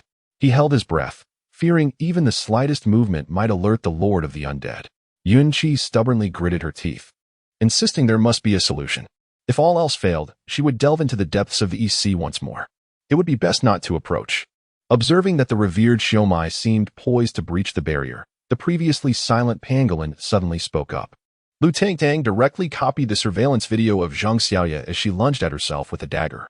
At this moment, she lamented that the second young master of the Guo family had not connected with Wang Yun, unlike the Li family, who, by assisting Wang Fei, subsequently received Wang Yun's aid and linked up with the Starry Sky Investment Company, thus doubling their wealth. In a dark cave within the Insol Valley, a middle-aged man with a sinister gaze stood silently, his eyes fixed on the outside as if awaiting something. He gazed thoughtfully at the vibrant hues of the time amber, reflecting on the past. Had it not been for the crystal dragon Lei using a piece of time amber to seal Lance within, he would not have survived long enough to await the old devil's intervention for his operation. In terms of numbers, the Wu family village held a definitive advantage, with many of the newcomers brandishing weapons. Upon engagement, it didn't take long for the opposition to be driven to despair, fleeing in terror. While the streets were littered with the unfortunate, bloodied, and moaning, Zhang Xiaobai raised the bamboo tube in his hand, speaking nonchalantly. Were it not to deliver spiritual water to those exquisite spirits, I would prefer to remain in my cave, cultivating in peace. After all, I have just broken through and need consolidation. Despite his calm tone, a glimmer of pride flickered in his eyes. The group regrettably circumvented the vibrant orange time amber and ventured deeper into the nightmarish tunnel. Young Qin Yuan sought not merely to savor Lu Xian's culinary skills, but yearned to experience the essence of her being. Who is your master? Is he someone you can easily find?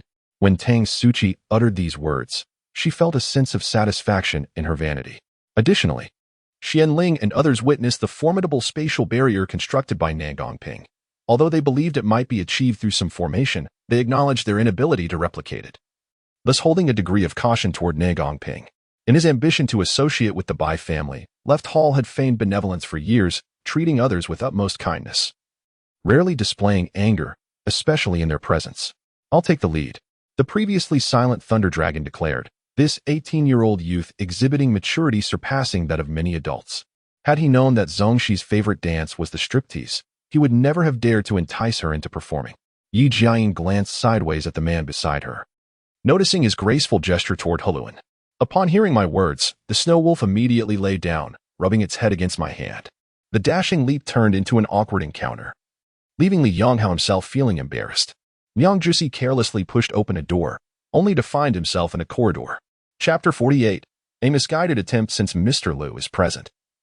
I have a matter to inquire about, Zheng Qian stated directly, cutting to the chase. Qin Weiqiang felt somewhat perplexed.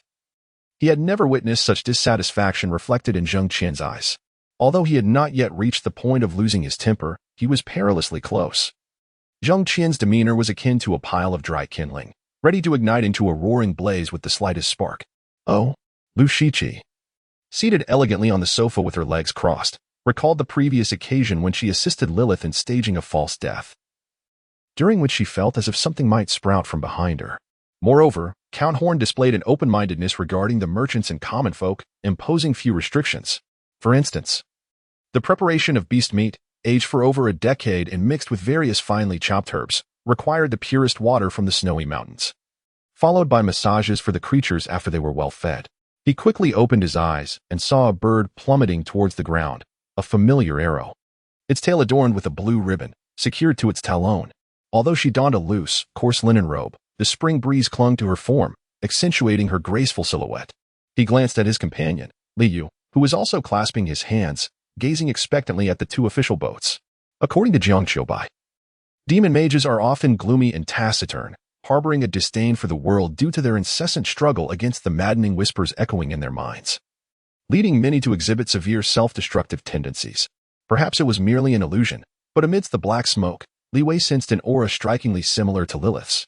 Song Mian patiently introduced the dishes on the menu, allowing Shi Yu to make her selections. Though her face was unremarkable, her features were uniquely distinct. This individual appeared devoid of facial characteristics, presenting a smooth visage. Previously, Feng Yeyu had informed her that many ministers in the northern Yao kingdom opposed the peace negotiations, viewing such a compromise as utterly contemptible, harboring a deep-seated animosity towards her, and having already conspired to eliminate her before her arrival. When the chessboard unexpectedly shifted, a piece once consumed by Musi emerged from the shattered board one by one. In reality, Wu Aihua had studied the Jewish Restoration Organization in later years. Since the establishment of the Wind Organization, he had specifically instructed Hao Yang to monitor the movements of the Jews, particularly the Restoration Organization. Undoubtedly, Falkenhausen had his own ulterior motives. He proposed the concept of special operations, hoping Mr. Jiang would acquiesce to his subsequent plan, which involved a German advisory group training and forming a battalion-sized special forces unit for the Chinese. I shall spare you today, but he spoke with blood-red eyes fiercely fixed on Moonlit's face, a gaze that sent chills down one's spine. Languishing, saved by Kong Mo from suffocating. Was fortunate they arrived in time, otherwise he would have lost his life. With a painful grunt, Feng Beiwei sensed an unfamiliar presence in the air. As she reached out to push away, her lips were met with a more forceful bite. Brother, why are you not accompanying me? Do you think she is someone from the officialdom? Shen Feiyang, displeased with her brother's demeanor, trailed to the bedside, listening to his beloved wife's words. Tong Taiyan furrowed his brows, his expression growing more somber. Hong Xiaoyan was entirely correct. He understood the rationale. However, aside from his extreme aversion to Tang Dinghua, Chulian Yuan had extended an olive branch, promising to transfer Hong Xiaoyan to work in the county. Kong Mo's situation mirrored this, now that Kong Mo Ran had departed. Kong Mo Ju would undoubtedly follow suit, and despite the absence of rivals for the throne, he felt a discontent that belied his expectations. You have been reckless again. After applying the necessary ointment and bandaging, Long Zhouer lifted it up. From the plot memories provided by Yimo, Su Qian speculated that this character had likely been reborn upon encountering Yimo again. This sudden rupture of the realm, compounded by the introduction of Huangquan water, seemed decidedly amiss. What do you intend to do? Are you suggesting we let others know of our disgraceful episode at the brothel? Shin Mubai retorted irritably, stepping outside first. His azure eyes surveyed the devotees, reflecting a complete indifference, cold and devoid of warmth. The sword hilt sprung up, gripped tightly by Long Shuyan, as she horizontally blocked the imminent threat surging from below. No, do not tell her. And Chenxi's voice quivered slightly, his hoarse tone suggesting he might be unwell. Soon after, they heard Manager Luo's apologetic words, leaving them momentarily stunned. After a brief contemplation, Li Zhuang concluded that the profits from this venture were substantial enough not only to silence the underlings, but also to appease the elders and kin at home. This endeavor was not one of disgrace or loss, but rather a means to gain prestige and fortune. Yu Ro's back was a gruesome sight, bloodied and mangled. And after falling for quite some time, one could only wonder if she still clung to life. In a haze of confusion, unsure if it was a dream or reality. When Zhou Bing regained consciousness, he realized he had transformed into a secluded youth living away from the world. Thus, when the two were escorted in, they were under guard. Yet when they departed, it was with an air of nonchalance, leaving the police station under the scrutiny of all, contrary to expectations, instead of pleading for their release. The pressure they exerted was no less formidable. Chapter 49. It's all right, Lu Shiqi's schemes had indeed fallen flat. She had not anticipated such an intense reaction from Zheng Qian. On another note, it was evident that Zheng Qian was resolute in safeguarding his position within the company. Xia Qian, displaying her understanding, refrained from intruding and instead found a random workstation outside to begin attending to her documents. However, the glass of Chun Weiqiang's office was transparent. And yet, sensing Anren's dilemma and concern, Yi Qianing reassured him, "Rest assured, young hero, with my protection, Miss Chu will be safe and sound. I shall not allow anyone to bully her." As she spoke, she casually glanced at Jin Feng, who appeared unfazed. "Master, the once flourishing Western civilization has now turned into a scene of decay. I beseech you to enlighten me." Merely brushed by the residual force of a sword's aura, The disciples of the Purple Forbidden Sky Sword sect could not help but shudder multiple times, with some of the more timid ones breaking into a cold sweat. However, he was astonished to see the God of Shadows, who had been grinning from behind the believers, now wide-eyed in disbelief. Chu Yunling, observing his worried demeanor, felt a pang in her heart, her nose tinged with a hint of sorrow, and her eyes moistening. Anren paced restlessly within the room, missing Chu Yunling. Yearning for her sweet voice calling him Anren Ge, and recalling her youthful yet distant expression, Cheng Huaiqiang was the most disheartened, resembling a defeated rooster, dejectedly sitting in silence, seemingly devoid of the strength to speak. In the midst of the intertwining chill of murder and frost, the bamboo forest became shrouded in mist, the temperature plummeting sharply. And within moments, a few crystalline snowflakes began to fall from the sky. Xia contemplated Cheng Fangping's rationale from that time, finding it utterly incredulous, yet, seeing his solemn expression, he decided it was best to comply, as it bore no significant harm, and it would only serve to align him with Cheng. No, not at all proud. Next time, I shall exercise restraint and not tire you so. Allow me to massage your hands. There was a hint of flattery and a touch of pride. Yet he did not wish to be that way.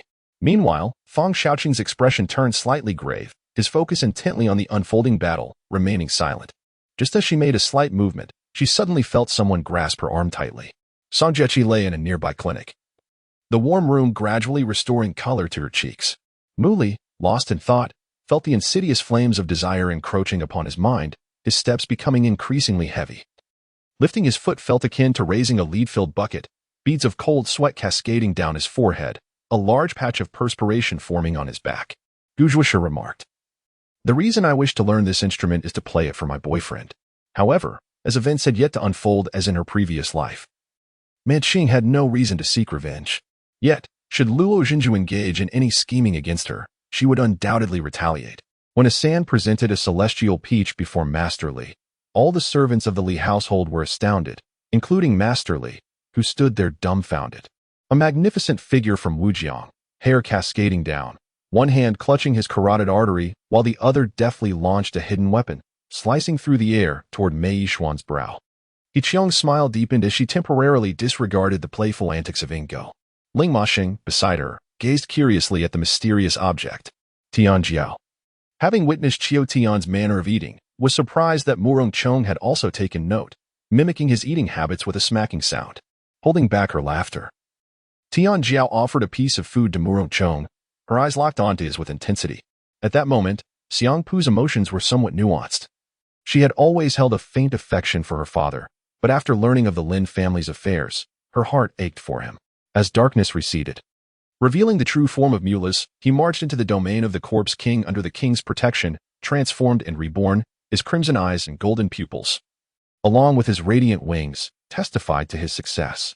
King Yang sought to aid the villagers in dispelling the vengeful spirits.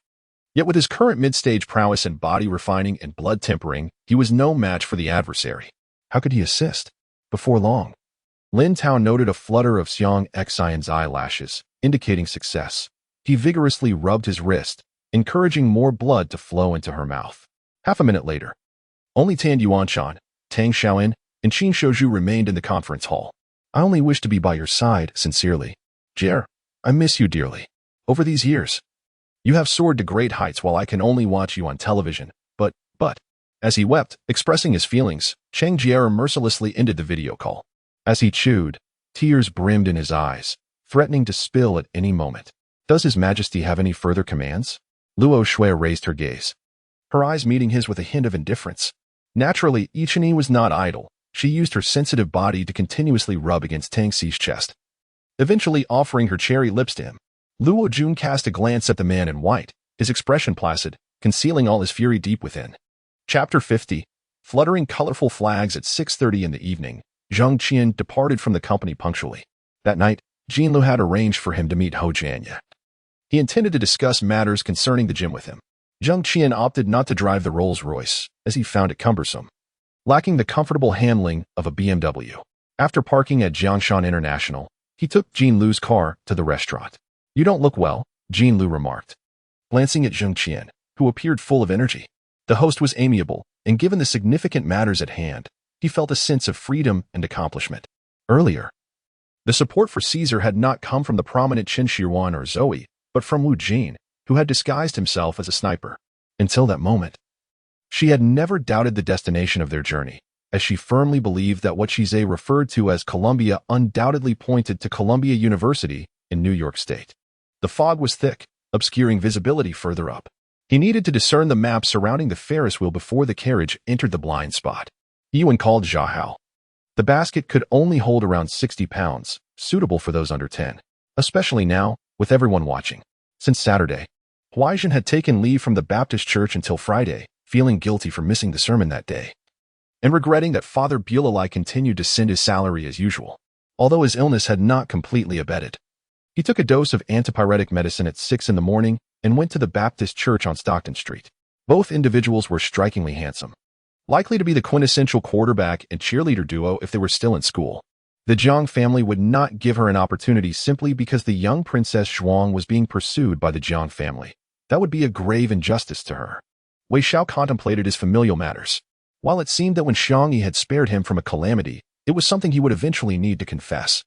Shiche cast a fleeting glance her way, as if being the president of the Shi family was not an achievement worthy of celebration. Yizun suddenly felt his worldview shatter. What had he become? Damn it. To be forcibly brought here to consummate a marriage was an absurdity he never imagined would befall him, the top contender on the leaderboard. Temong pressed his lips together, gazing at the millions of high-grade spirit stones, feeling parched. It appeared that retreat was not an option. Li Hao was compelled to stay, which explained why he chose not to kill Chen Zheng upon discovering him. His intention was not to slay the celestial spirits, but rather to preserve his own life. However, after a short while, the assailants, or rather the monsters, failed to reappear, vanishing without a trace, a feat of unparalleled stealth. In saying this, Zuyu merely intended to convey that Liao Xianji was not a place for ordinary individuals. The prices there could only be afforded by cultivators or the elite of the capital. This information stemmed from those in power, who were not ordinary people privy to such knowledge. Originally, Chen Zheng was unaware of the extent of the Demon Emperor's feelings towards him. But the appearance of the divine intelligence had revealed that the Demon Emperor's affection was not merely superficial. Chen Zheng could discern that the Demon Emperor's actions against the divine intelligence were not to uphold some supreme dignity, but rather for him. Could this merely be affection? With 6 arms attacking and 6 legs moving, Chen Zheng exerted his speed to its utmost. Countless punches and kicks enveloped Tongyu. Chen Zheng felt somewhat bewildered. He was merely at the 2nd stage of the transcendent realm, while Ben was at the 3rd stage. Was this truly formidable strength? And what of the Liao Hai? Cao Cao was a formidable figure. After only a few exchanges, most of the troops in Bingzhou had surrendered, with only the high-ranking loyalists refusing to capitulate. Just as Song Mingho was about to be carried out, no one anticipated that he would suddenly shout 3 words at Tang Yun. Since their reunion, it was the first time Zhou Anren had witnessed him smile. With that smile, all the youthful vigor within him re-emerged. From Zheng Si calling out those 2 lines to the soldiers of the 4th Battalion teasing the 3rd Battalion, no more than 5 minutes had elapsed. Especially after she acquiesced to his earlier statement, someone audaciously leaned down to kiss her. He quietly circled behind, overhearing their conversation, immediately deducing they were all green-haired spirits, seemingly waiting for someone. The 2 sisters-in-law hastily restrained old Madame Gu, whose emotions were unstable. It was the first time she had seen such a sight since marrying into the Gu family. Suddenly, the great formation began to stir, and clouds and mists erupted within, accompanied by booming thunder. Lightning struck repeatedly at Zhu Xian and the others, who swiftly began to evade, seemingly unrelenting, with no sign of fatigue. The giant ape, Yuan Wu, let out a roar, raising both arms and striking towards the eyes of the griffin beast leader. The griffin beast leader, unable to dodge, could only shake its head, violently flinging Yuan Wu away. Qiu Yongshan stumbled, and with a shout, Chen Feng swiftly shoved a chicken bone into his mouth. Oily hands smeared across Qiu Yongshan's face, and he was then hurled against a wooden post, leaving him dazed. Chen Feng felt a great weight lift off his shoulders and immediately counterattacked with a sword. Under the formidable onslaught of his swordsmanship, iron puppets fell one after another, utterly wrecked. Let her go. Selena tossed a talisman, and ice spikes emerged from a layer of frost, but were effortlessly shattered by Qi Hui's great sword in midair. The talisman seemed utterly ineffective against her, as both explosions and freezing were disregarded. Demons, akin to humans, embody both virtue and vice, having undergone 3 tribulations to transform into human forms. Those who attain human form are demons, those who do not are monsters, while a 3rd kind, lacking physical bodies, are spirits. I shall only state one point. Within this core of the large forbidden formation, if one does not receive my permission, even a senior of the Xianling realm would find it impossible to leave unharmed. At that moment, Zhao Ming, despite incessantly consuming his mother's cooking, found it tasteless. The mere mention of father stirred tumultuous emotions within him, leaving him restless. Qin Bo Huai had spent several sleepless days in the hospital. His eyes were bloodshot, yet his countenance remained handsome, though fatigue was evident on his face. In Faroe's view, the information on paper, be it data, statistics, or so-called family honor, might inadvertently conceal deficiencies while amplifying strengths. Chapter 51. 100 Points of Favorability. Boss Han. I truly feel embarrassed. However, Zheng Qian is indeed interested. The fitness industry, when managed well, can be exceptionally lucrative. Yet, poor management can lead to devastating losses. Ho Jianyo has operated a gym for many years. And according to Jean Liu, he merely dabbles yet manages to maintain a balance in income without incurring losses. Initially, I intended to establish a gym on Wangwei Island. But upon further reflection, Xiao Zitian's eyes widened, her furrowed brow tightening even more as she bit her tongue in frustration. Her gaze, filled with anger, exuded an icy coldness. The Snow Wolf and the White Wolf have finally arrived. With a sniper like Snow Wolf present, how could Satan possibly survive? Just as the bullet was about to pierce Satan's body, he miraculously shifted aside in the nick of time, and the bullet merely grazed him. It is perhaps fortunate not to travel to Xian country, as it remains an unfamiliar place. Shower, regardless of your decision, your parents will support you. Our family can thrive anywhere. If you dislike the idea of going to Xian country, we shall remain in Dawaguo. Xiao Weixing suddenly spoke, his kind gaze resting upon Xia Qishao. Do not come here. I am grateful for your assistance, but I have brother way to help me. Andy had no intention of informing Wang Buochuan about the Fan family matters. Discussing such matters would merely pressure Wang Buochuan to take a stance. Once they stepped out of the Public Security Bureau and onto the street, Song Ke and Tan Mingxue finally exhaled deeply. Having met only twice, it was enough to captivate Luo Cici's gaze and disrupt her heart. That man must undoubtedly be exceptionally remarkable. Opening the refrigerator revealed an array of ingredients. Xiao Zitian smiled faintly. It seemed that Mo Xiaonan had indeed considered things thoroughly. In the past, during the coach's tenure in China, most Chinese and Korean athletes raised questions regarding certain matters with their coach. The East Sea cruiser fleet sailed toward an island, and the submarine in the east immediately slowed its pace without coming to a complete halt. In light of this situation, the Elder Council, trusting the island master, refrained from further comments and fully entrusted Jiang Zhufang with decision-making. This time, Shui Dong suffered a complete defeat, losing everything, including that precious glimmer of hope. The cigarette in Xinxing's hand, after a few puffs, had dwindled to a pile of white ashes that slowly fell to the ground. As Xinxing sat there, consumed by sorrow and a sense of impending threat, he gradually succumbed to sleep. However, the bamboo basket was cradled in Luo Shirlan's arm, akin to a celestial treasure, exuding an ethereal aura untouched by the mundane world. Lon Meyer, you were with him last night. What transpired? Shen Mengqing urgently inquired. He foamed. Do you even realize what you were saying? Sumo's hen growled as he foamed through clenched teeth, his fists tightly gripping, producing the sound of knuckles grinding against each other in frustration. With a loud thud, he clutched his abdomen in pain, raising his eyes to Sumo's hen, who seemed on the brink of rage, desperately holding his head in anguish, striving to suppress his emotions. He smirked slightly. In a split second, 1 sword, 2 swords, 3 swords. Lin Yu unleashed 36 strikes. Lu Lingming stepped back, and a faint dragon shadow emerged from the remnant rainbow sword before countering, managing to strike first with another set of 36 swords, successfully defending against all without missing a single blow. Lin Yu was well aware of the external gossip. He could only smile helplessly and let them be. He raised the black shield before him once more, while the golden light surrounding Zheng Qian surged, pushing the Arhit golden body to its utmost limit. Everything is at my brother-in-law's discretion. Strangely enough, upon hearing Fan Jin's voice, Su Lu felt a sense of assurance. His father had considered similar ideas, but she deemed them impractical. However, Fan Jin's suggestion appeared to be a brilliant strategy.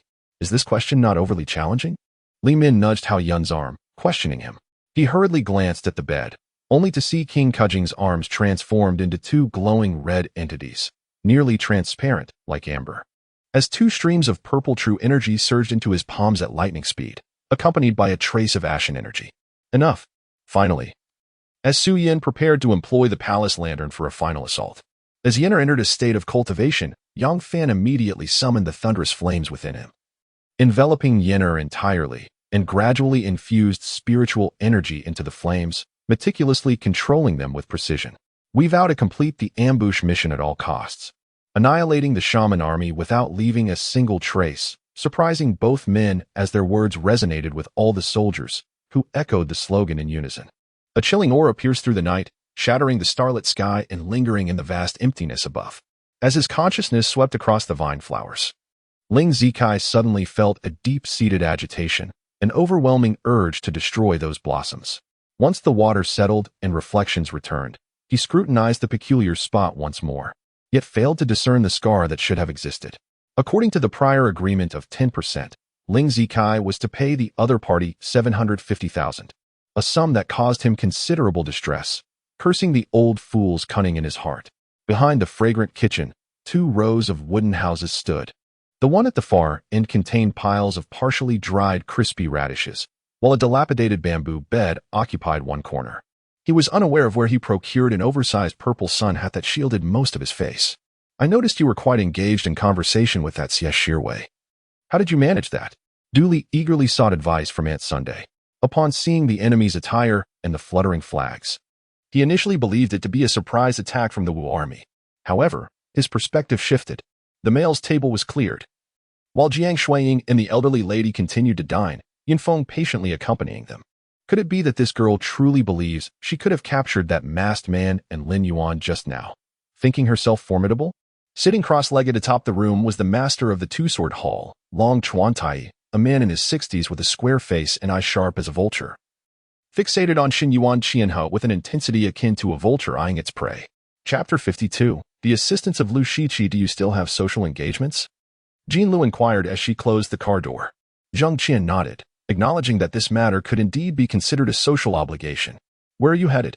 I shall escort you, Jean Lu said, her gaze towards Zheng Qian brimming with affection. Let us discuss it later. Why must we wait? I miss you, Zheng Qian replied, rolling up the car window.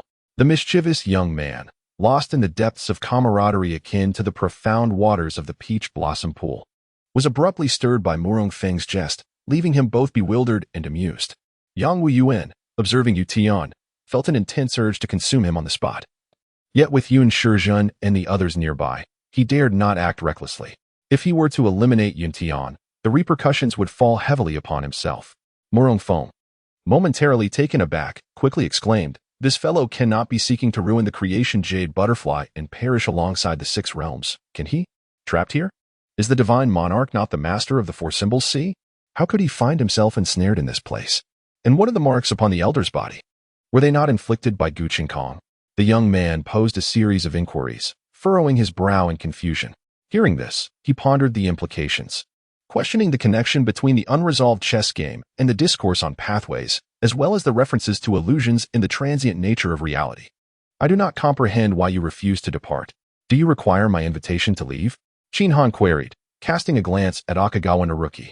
Amidst their conversation, an unexpected surge of yang energy arose within the hall. As it mingled with the array, the moment it touched the fractured segments of the illusionary wind sword, a torrent of scorching turbulence erupted, threatening to destabilize the entire chamber. The 5 swiftly intervened to remedy the situation, their silence deepening as the dawn approached. Focusing solely on maintaining the array, gazing at the multitude of fist shadows, Lin Han narrowed his eyes slightly, his right hand tracing an extraordinary arc before him, akin to a longsword, piercing through the layers of punches directed at his throat. Yi Juntae, once a member of the Yinwang national team, faced severe backlash due to a drug scandal and, before the Asian Cup, suffered a catastrophic wrist injury during a friendly match against the Philippines, rendering him unable to play basketball again. The astonished Zhong Xintong recounted this tale. At this critical juncture, Bai Jin and the others were in no mood to dispute with Jiang Tianxia, as they were swiftly overwhelmed by the onslaught of the 10 great families. Within this room lay all the clues to find Wang Xiaojing. Shimin Jing, wishing to scrutinize the entrance, suddenly felt a grip on his arm from behind. Have you not been in Blackwind City for years? Do you not find such words rather childish? Lu Meier remarked with a nonchalant smile. Jean Junmei said little, merely nodding at Su Wei before boarding the Jean family's vehicle, while Su Wei entered Qin Mushuang's car, departing the airport in succession towards Jiangnan Central Hospital. A series of delicate chimes echoed as a glimmering blade was deflected by a man's iron claws, igniting a cascade of minute sparks in the night. The momentum of the man faltered, landing beneath a shop. Some individuals prioritize face over life itself. Zhang Bin was one such person. To strip him of his pride was a greater affront than stabbing him. For Zhang Bin, such humiliation was a grievous insult, far worse than death itself. Oh, I too eagerly anticipate their performance. Frankly, I have always been curious about the kind of master you possess, one capable of training you into such a cold-blooded man, who can so effortlessly disregard my allure. Clearly, Noni had endured defeat at the hands of Xylem, leaving her somewhat resentful. Lu Yiping's brow furrowed as he observed Yin Bing. The latter's agility was exceedingly elusive, and his chilling attacks were difficult to counter. If this continued, it appeared challenging to compel him to reveal his second ability. Haha. You assert that this is a loose cultivator? The disciples of the blood spirit lineage are the most treacherous and insidious, capable of devouring others and seizing their hard-earned possessions. The sinister bone demon king glared at the black blood demon king. Emotion Luo's power was the most formidable. Once he made a move, they might find it impossible to escape. Contemplating this, Zheng Qian frowned, speculating on the underlying motives of the northern king, pondering whether he harbored a hidden fatal move. Luo's vital energy surged into his eyes, a fleeting golden glimmer illuminating his gaze as he fixed his sight on one individual. The latter, meeting Luo's gaze, suddenly appeared dazed. However, Luo did not catch sight of the king of Huainan, which left him somewhat anxious, clearly indicating that the king had laid a trap. Chapter 53. A million cashback, what do you think? I heard Xuxin mention that her uncle once owned a CAF and had always planned to open another. But financial constraints led to the stalling of that ambition. Xuxin and Yuqing exchanged glances, surprised by Zheng Qian's unexpected suggestion. Xiaoqian, establishing a CAF is not something that can be accomplished with just a few 100,000. Take Yebi Bay for instance. Finding a modest storefront in the city center would cost a fortune. What about the route to Jinyang City? Aren't you responsible for deliveries there? Zhao Lingji inquired, puzzled, recalling that Zhou Yuanfeng had always overseen the route from Guiyan Mansion to Jinyang City. Du Jia and Lin Manchu expressed no objections. Thus, Du Jia promptly instructed Shinjingi to draft a confidentiality agreement. Indeed, as a prince, it is customary for the Prince of Fortune to safeguard a territory for the emperor upon reaching maturity. Ignorance would be a disgrace to the royal family. Our bond as sovereign and subjects is one of blood. We should alleviate the emperor's burdens. Zhao Jingrei spoke with heartfelt sincerity. Although she had forgotten much of the events from the previous night, the embrace of Gu Chanfeng remained etched in her memory for reasons unknown. I can't help but feel that if Ninyi discovers the national master deceived him, it might lead to. Zhao Ni's eyes sparkled with intrigue as she glanced at Ningxi. A sudden wave of anxiety washed over her, prompting her to cover her face with her hand, only to swiftly brush it away before sitting down on the bench. The guilt and self-reproach you feel stem from the awareness of your parallel self, who betrayed your companions, lingering within your soul, influencing your emotions. The elderly matron placed a jewelry box on the table, addressing Madame Han with respect. Madam, the Prince of Ning has sent these ornaments. How shall we proceed? Song Shibo looked at CMO and said, the Imperial Consort sent me and your master to assist you in acquiring the Jinwei token. I did not anticipate that within this stronghold there would be a formidable old woman compelling your master to intervene. We had hoped for absolute certainty, yet, in celebration of this joyous occasion, Yang Lanes hosted a grand banquet, inviting all the colleagues he could muster from the municipal hall for a splendid celebration. Jun Qing reclined on the sofa beside Di Ling, half closing her almond-shaped eyes against his shoulder, her gaze fixed on Jimmy and Zhao Yi across the way. Beyond these matters, the Moon-Cold Palace harbored a mysterious department, the Divine Division, directly managed by 3 palace masters, the specifics of which remained unknown. Everyone, please be quiet. Su Zhongtong observed the raucous laughter of the mountain lords and shook his head before shouting loudly. The horse seemed to sense danger, whinnying as it galloped forward with all its might. Given Yu Chen's current cultivation level, even if he could overcome his opponent, preventing their escape was beyond his means. Only through the power of the formation could he hope to ensnare them. Indeed, Oscar's sly grin suggested he was eager to witness the students' anxious expressions. When will they come to pick you up? Zhao Shi asked Bai Yin directly, without any circumlocution. Lemmy glanced at her watch, noting that a minute had already passed, likely due to the delay caused by the downstairs personnel requesting her identification. The saw blade zombies were advanced first-tier monsters. Their hands evolved with high-intensity saw blades, each over a meter long. These blades were incredibly sharp, capable of effortlessly cleaving a person in two. The two saw blade zombies appeared lethargic, likely having gone a long time without sustenance. Look at that young man over there. He truly knows no bounds, openly opposing Elder Xiao. He is doomed. Elder Xiao, who bears grudges, will undoubtedly retaliate, someone nearby whispered, observing the unfolding drama with a cold, amused demeanor. However, Li Jixing had long been prepared. As the chilling energy surged within him, he swiftly encased both it and Feng Wei in ice before the bloodthirsty divine light could fully manifest. Mo Qian, upon hearing Ling Tian's words, could only offer a wry smile, grappling with the overwhelming change in identity that was difficult for him to accept. Listening to Long Xiaoyang's furious remarks, Zhou Lili gazed down at the now-cold body of Zhou Hua, her eyes filled with venom. No one knew of the hidden connection between her and Zhou Hua. Wild Emperor, who would have thought you have traversed through hell? I wonder what else you are concealing from us, Ling Tian mused with a faint smile, unable to suppress his sentiment. Yu Chao's face flushed red. He wished to contest the significance of the situation with Yi Ying, but felt his actions might be inappropriate. For outside was the corridor of the building, patrolled by security. If he dashed out of the room, Iron Fist would have a chance at survival. Zheng Qian remained unaware of the circumstances between Su Yuan and Lan Engchern, believing all along that Li Jiwenxi was Su Yuan's boyfriend, with no connection to Lan Engchern. Chapter 54. Sisters of Zheng Qian had not initially declined to marry Jin Lu. He would not have found himself in Qin Wei Chang's company as the vice president, nor would he have encountered the enchanting Deng Shu Xian and Deng Yuqing. The road ahead remains long. Without the substantial financial backing of a formidable system, his entry into the realm of capital would only lead to his exploitation. What does it matter if he possesses assets worth over 100 million? True capitalists can render your wealth worthless in an instant. Zheng chuckled softly, allowing them to go. The more the merrier. The domain left by the Dark Master remains unsolvable without them. At that moment, the old man with the green face narrowed his eyes and smiled. It would be best to find an opportunity to escape from this place. The calm demeanor of Chu Lanfeng, who was devising a battle plan, elicited a cold smile from the onlooker. But how can I bear this? Xian'er's eyes brimmed with tears, feeling heartbroken and at a loss. Without notifying anyone, she entered Su Ling's room. Inside, Su Ling was in disarray, and upon hearing her sister's voice, her face flushed. Sometimes, feelings are remarkably strange. Not long ago, they were inseparable, yet now they are coldly distant. The malevolent bear often inflicts harm, and the one before them appeared exceedingly irritable. If it were to injure the prince or princess, it would be disastrous.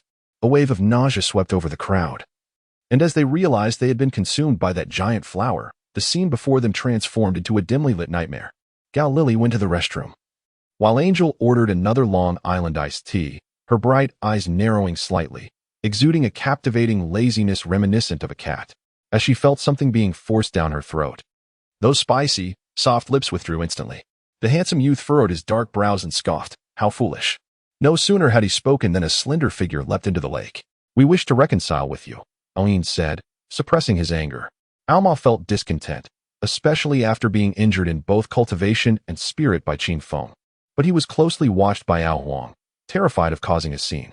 As for Li Xiaoan, he intended to sit beside Song Lanxi, but upon arrival, he noticed her legs were resting on the chair. When he shifted sides, his legs inadvertently followed suit. Due to the peculiar seating arrangement, he had no choice but to sit opposite Jin Zheng.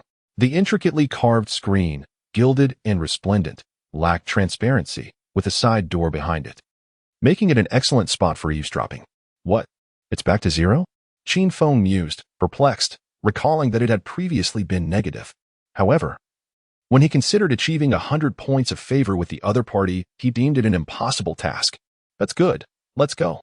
Allow me to treat you to some porridge, Lu Qingyan said, lifting her leg as she entered the government office. It's nothing, just contemplating what style to adopt. As it has been a long time since I celebrated your birthday, I hope to make the best choice, Jianshan inquired with a smile. The cold white was reminiscent of the harshest winter, while the black was as scorching as the most fearsome summer. She could not fathom how two such extreme temperatures could coexist within the same body, yet her earlier sensation confirmed their existence. I laughed lightly, grateful for his companionship in this unfamiliar place, preventing me from feeling desolate and adrift. After aligning with Ziyue, All elite and direct descendants were instructed to report losses publicly while discreetly dispersing, either moving to the southeastern 4 counties or wandering along the borders. I came to school for you. This statement detonated like a bomb, astonishing everyone within earshot. The atmosphere fell silent. Su Mo remained quiet, while Lin Xinyan was at a loss for words. One sat on the sofa, the other stood by the window, and neither spoke. Numerous sailor crews began to manipulate the news, causing it to trend across major media platforms within hours. The bizarre attire of the two deterred passers-by, who dared not approach or provoke them, observing from a distance. The notion of resurrection was, to Zheng Qian, utterly devoid of doubt. It was a mere fabrication. The assistant felt as restless as an ant, wanting to inquire further but hesitating to speak out, as he had always acted on orders. The internal energy and breath flowed within, causing beads of sweat to slide down by Yun's cheek to her chin. All right, let's get in the car. This embrace did not last long. Weilu decisively stepped out of his arms, opened the passenger door, and took a seat. Unfortunately, the jar of liquor weighed 10 pounds. And having consumed less than half, he smashed the jar and began to vomit uncontrollably. Yuniran wished to ask the attendant to deny entry, but her newly appointed status as princess permitted her, yet the palace edict offered no clarity, merely reminding her that time was running out. Although Ragut in the hall did not perceive it, the audience and hosts clearly witnessed the appearance of a shadow. For the past few days, Fu Qingze remained at home to care for Shin Shuyu, resulting in increased workload and inevitable fatigue. After exchanging pleasantries, Gu Zheng followed Mama Song inside. But despite searching, he found no trace of Song Jinyu, dressing in such colorful, outlandish fashion. When Ishan asked with a gaze akin to that of a monster, because no matter how beautiful you are, a mere slime can transform into a version of you, even surpassing your beauty and physique. Sometimes, overwhelmed by the multitude of lines existing simultaneously, he would evade some, using his blade to block or sever a portion. Chapter 55. Meeting the client upon arriving at the company. Zheng Qian instructed Deng Yuqing to wait downstairs for a brief moment, before hastening with Deng Shuxin towards the Human Resources Department. Accompanied by a vice president, everything transpired swiftly, and within 2 or 3 minutes, the matter was resolved. Once the items were relocated, Deng Yuqing drove her away. Zheng Qian had barely settled into his office for half an hour when Xia Qianqian knocked and entered. What is it? Zheng asked. Zheng, I believe we need to converse. She replied. Zheng Qian raised his gaze, revealing a translucent, crystal-like circular passageway, standing at the center of a circular pit. In this exercise, he realized he was utterly uninformed. What could he possibly observe? His pace was unsatisfactory. He was not far from Yi Xiaofeng. If Yi Xiaofeng truly intended to rescue someone, delaying for mere seconds would render him incapable of escaping Zheng's grasp. This was indeed the truth, not to mention the gods. Even at this moment, there were more than 6 sovereigns within the entire Xianwang world. Even if the zombies possessed no intellect and merely stumbled about in all these days, surely someone collided with him? According to your assertion, only 1.5 could be procured. I could manage to extract one, but the remaining half is beyond my reach. Zhu Mie also gritted his teeth in agreement. A blood-red halo encircled each vengeful spirit, representing the path of the wronged. And it was the soul path, the path of blood. Throughout my life, I have slain countless beings, demons, and monsters. If one were to judge a person's morality solely by their ability to kill, then I would undoubtedly be deemed a villain, Dragon King scoffed. However, through the sporadic messages relayed by Hanjin, Zhang Haoyan became aware of the occurrences transpiring on the continent of the primordial world. He now ardently wished to elevate his strength to the level of a saint. Moreover, that peculiar buzzing sound seemed oddly familiar to Jiang Hai. Was it the metallic resonance emanating from a confined space? Or merely a mumbling indistinctly heard? Meng Wuhan appeared most disheveled, with bandages wrapped around his right arm and a face marred with bruises. He had not been spared from the brutalities of the Meng family's battle, resulting in his injuries. If Yu Junjing truly wished to take a concubine, even should she thwart these 3, what of the future? He would ultimately not remain an ordinary man. How much could she truly obstruct his path? He still possessed a modicum of compassion, for he was not of the demon race, but rather a dignified member of the divine lineage. The medical officer promptly comprehended her intent and followed Song Jiyao and Bai Hua to a secluded area beyond a mountain hollow. Yu Junjing bore a solemn expression, while Li Wang displayed a gentle, refined smile. The two presented a stark contrast. One as frigid as an icy expanse, the other radiating warmth akin to the sun. Huaxi withdrew her cloak and stepped outside, having not left her abode for several days. Now, in daylight, she gazed up at the overcast sky of the demon realm, where only a sliver of sunlight managed to penetrate the gloom. The messenger hesitated to speak, only to be met with a sharp glare from Qin Feng, prompting him to hastily retreat towards the main forces. Qining. Yu Feifei was the first to dash forward, bending to enter the vehicle, naturally seating herself beside Chun Ying in the passenger's seat. Meng Qi carried the child into the changing room. Perhaps it was the first day for the vice president, and everyone had already gone out to form a welcoming line. Though Hui Yunlong held the position of Grand Elder of the Divine Sword sect, his prowess fell short of the legendary 5th level and a half, while he only possessed the strength of a 5th level legend. Jing Tong was almost incensed to the point of vomiting blood. She had to continuously remind herself that this was the man she had chosen to restrain her impulse to deliver a beating. Faced with a singular path, Zhao Yan might have concocted a strategy to minimize losses and force his way through. Now witnessing this Yin Wangfei, who not only commanded respect within the military camp but could also speak such fabrications with open eyes, was quite the revelation. "I'll drop by after dinner," Qi Weiren said, feeling reassured since Lu Qingshan had expressed his sentiments. "How could I be someone who feels compelled to broadcast everything on Weibo?" Sumu smiled at her, playfully pinching her soft cheek. The Ministry of Works had received orders and began selecting personnel to proceed to various states to construct schools. Sumu stood under the cascade of hot water from the shower, contemplating her plans for revenge. This outcome had taken Yunling's sister a considerable amount of time to uncover. It could not be mere coincidence. Sumu's deep, dark eyes sparkled with cunning as she gazed at her.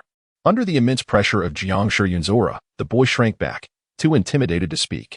Cheng Ai crouched down, staring intently at the flower pot. The soil from the depths of the yellow springs was black, and the mansashawa she had planted had yet to bloom. Shen Yuanqi caught a glimpse of Dongfang Jun, noticing beads of perspiration forming at his temples, and inwardly chuckled, thinking, the obstacles have been removed. Now it's up to you, junior brother.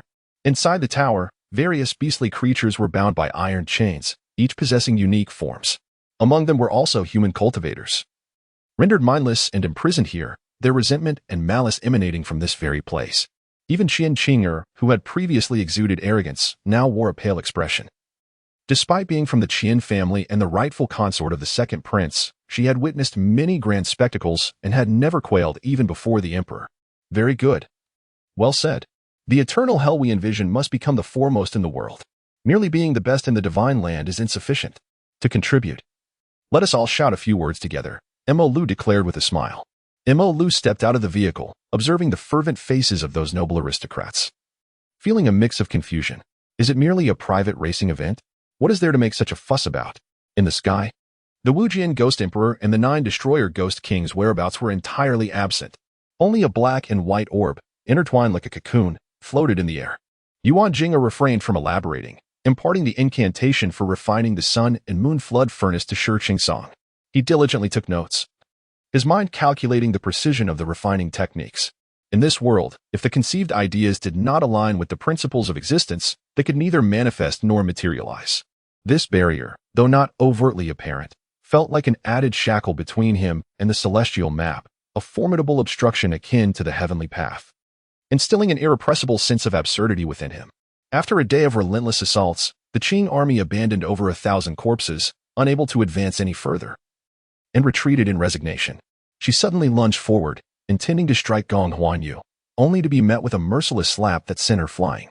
Seated in the vehicle, Li Yuyan succumbed to sleep, her emotions in turmoil and her body fatigued. Chapter 56, A Losing Venture on the Road. Li Tao elaborately introduced Zheng Qian to the Jingxiu group. The founder, Su Qingye, had a daughter later in life, welcoming her at the age of 50. Now, advanced in years, he has retreated from the forefront, and today we are to meet his daughter, Su Xian. The Jingxiu group's reputation far exceeds its actual capabilities. Businesses like this seldom negotiate high freight costs, managing merely to earn a meager profit through hard work. Zheng Qian nodded in understanding. Li Tao, aware of the Bailong Mountain Villa, described it as a private garden situated on an island in West Lake, perfectly opposite the newly constructed Leifeng Pagoda across the water. Just then, behind the white-bearded elder, a saint had just taken flight, and a nonchalant voice emerged from a blue-haired man. No one is allowed to leave. How dare you oppose me? The leader of the black-clad figures seethed, his face turning ashen as he swung his great knife down. Upon finishing his words, he led a battalion of elite troops towards the northern Han army. As Zhao Kuangyin charged ahead, other generals of the Great Zhou followed suit, each leading a contingent towards the northern Han forces. In an instant, only a few thousand elite guards remained by Chairong's side, along with Yu Yinfeng and Ling Tianyan. She heard his call, the tender words he uttered, and in an instant, the colorful butterfly in her palm faded, transforming into a pink peach blossom, which then turned into pollen, gently cascading through her silvery hair. The internecine strife among the ghostly emperors in the underworld is notoriously brutal. Compared to the rationality of emperors and ministers, the lower-tier ghost soldiers are often reduced to mere instincts of slaughter. They know no fear, tire not, and will fight until their very souls extinguish, unless their leaders are vanquished or surrender. Unexpectedly, Yifei's right hand flicked once more, conjuring a pitch-black spear before him, imbued with an overwhelming aura of bloodlust. With a mere gesture of his fingers, the spear, like a shadowy meteor, shot towards Ling Tianyan. Brother Longong, what happened to those 9 ghosts? Why are they gone? Yin Yan's innocent words broke the somber atmosphere, serving as a welcome relief. Many sects and solitary cultivators, previously indifferent to the Northern Shadow Factory, were now terrified by the dismal fate of the Qingqing sect, hastily abandoning their aloofness to seek collaboration with the Northern Shadow Factory, prostrating themselves in a show of submission. After traversing for a considerable distance, Feng Chao's group finally turned a corner to behold a colossal ice waterfall hanging from a sheer cliff, resembling an eagle with its beak jutting out prominently. And the twin ice cascades flowed from the gaps of its shoulders, a marvel of nature. The numerous cultivators were struck with horror. Many realized the ship was doomed, and some began to flee in panic. Without sufficient cultivation, even ascending the mere Wanfo Peak was beyond their reach, rendering them unworthy even as mere spectators. The situation is dire. I completely forgot. I was penalized for several weeks' wages for neglecting to knock, she lamented, reluctantly stepping out to rap on the door 3 times. Only after a voice of acknowledgement emerged did she leisurely enter. Do not worry. As long as I have the coordinates, I can arrive in a very short time, Mu Tian remarked with a smile. Although the southern bank of the Tianlan River was still under the control of various factions, mere months after the implementation of this plan, the people unified, recognizing their sole emperor in that generation's Saint King, or perhaps the future divine son, Hao Yunzhang. This rascal, De Jin scolded. Let us hasten to pursue. In this desolate wilderness, devoid of light, being abandoned here would inevitably lead to disorientation, particularly with a blood-red ghost lantern hanging above. He said nothing, merely referring to the incident. His voice resonated from above her, as if from the very heavens. A booming voice heralded the arrival of an elder, his form gliding through the air, materializing before them in an instant. The blood demon of the horse-faced specter writhed, the half of its body that had been blasted away momentarily flickering before gradually solidifying. The substantial expenditure of demonic energy to restore its form diminished its combat prowess. Humph. Your friends have finally arrived. Huaer merely glanced and recognized the figure wielding 2 long spears. It was Yang Shue's companion, whom they had met at the Ziyue Pavilion. These individuals were all incredibly experienced and had undergone rigorous training, possessing extensive knowledge in agriculture. Once planted, the new crop of corn would exhibit its characteristics as it continued to grow. Upon hearing this, the two exchanged incredulous glances, their expressions exaggerated, staring at Yahao Xuan in disbelief. The following day marked the eve of the new year. Yan Yunxing arose early to assist his parents in tidying the house and cleaning. Subsequently, his mother began preparing a sumptuous New Year's Eve dinner, while Yan Yunxing busily affixed spring couplets and hung lanterns with his father, reveling in the task. What is the matter? He asked, as his gaze followed the voice, belonging to a member of the training squad. What are the president and the others doing on the island? The usually taciturn Captain Shah spoke up once more. Zhang Yi unlocked the sturdy iron door with a key, but refrained from pulling it open immediately, instead choosing to wait quietly while feigning annoyance. In Western opera, there are arias and recitatives. The audience had just enjoyed Andre's stellar performance, and now what Gan Jing expressed was another form of representation within the Eastern theatrical tradition. One cannot dodge indefinitely. While the Taianism may be powerful in the end, amidst the cooperation of several individuals, it could only succumb to the overwhelming force of Qi Yuan's massive divine pattern gauntlet. To illustrate, the most terrifying machinery is that which produces bowls and basins. With just one slightly trained worker and 2 purely laborious hands, it can operate and yield over 5,000 bowls in a day, each at a minimal cost. Some in the group adhered to the principle of not touching anything without caution. In the perilous realm of Qianjue, it is common sense not to meddle with the unknown. Since Wang Sheng forbade it, they would refrain, as it was of no great consequence. Most who could cultivate to the fourth realm had long since mastered their curiosity. The ancient ape clan, having regained their sentience, stared wide-eyed at Shi Tian, seemingly oblivious to the events that had just transpired. Each flying sword clashed violently with the celestial bodies, producing a shrill sound akin to nails scraping against metal. Chapter 57. Two Ideas. Su Shuyun was exceedingly cautious. For the price quoted by Zheng Qian was alarmingly low, more than half below the average of other shipyard companies. She even suspected that this contract might be a deception. After meticulously reviewing the contract brought by Zheng Qian, she eventually confirmed that there were no issues before signing. During this time, Li Tao persistently tugged at Zheng Qian's sleeve, attempting to alert him, but Zheng Qian feigned ignorance. This was a serious predicament. How much money was involved in total, including the two overseas returnees? One Jinyu. While settling the bill, did not forget to belittle others. I remained absorbed in the last sentence uttered by the speaker. Was it a hint or merely a casual greeting? Regardless, the speaker appeared to have discerned something. Damn it! Though 50 Jin aircraft posed no lethal threat to the Eternal, they still represented a considerable danger. I turned to find Lax looking at me with hesitant eyes. Are you from the Demolition Clan? I inquired in astonishment upon seeing his yellow skin and black hair. Similar to mine. That aside, it was particularly ironic that this Mylan girl and I were actually distant cousins. Therefore, her intelligence was rather unremarkable from birth. The tung oil business was currently monopolized by the four prominent families, Zhang, Zhu, Liang, and Lu. The Zhang and Zhu families hailed from Jiangxi and Anhui, respectively. And though not local, they had established themselves in Hangzhou for decades, becoming influential families capable of impacting the entirety of Western Hunan. Madame Ding, though somewhat puzzled as to why the two midwives had not revealed her, felt a great sense of relief in her heart. Since one's words carry little weight, it was prudent to follow along, which was also one of Wang Jinyu's life principles.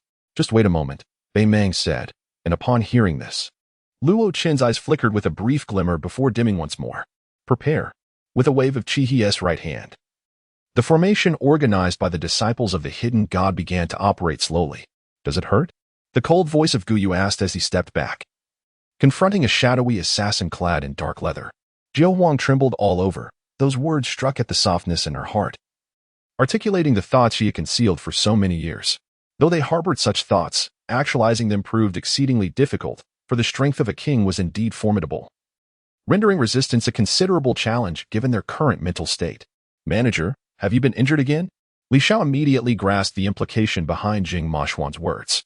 After Mukuan spoke, the townsfolk gradually quieted, awaiting his address. Since that serious illness, Yuxin Yuan's health had significantly declined, coupled with his profound sorrow, leading him to feel lightheaded and his vision hazy after burning these items. The American force's firepower advantage was once again on display as shells rained down upon the water tower, sending bricks flying until it collapsed with a thunderous crash. The evaluators held lofty standards. This examination officer did not believe that any students would receive special attention from Yutian this time. Lin Yun had already ascended to the realm of a Dragon War saint. The uniqueness of the hellish bloodbat should have transformed him into a Dragon War king, making it inconceivable that he could still be mute, let alone struggle to take human form. Thus, it was only natural that the sole possibility of becoming a prince of the ODI Empire rested upon Tashina's shoulders. Wu Yin chuckled softly, unable to contain his excitement as he exclaimed, "Boss, it's the boss. Good fortune is upon us." With that, Wu Yin leapt forward. With a resounding bang, he was thrust back several feet by the force of a lightning-quick strike. "Master, the poison master has given Ninger heavenly days drunkenness," she said, her voice tinged with a delicate pleading.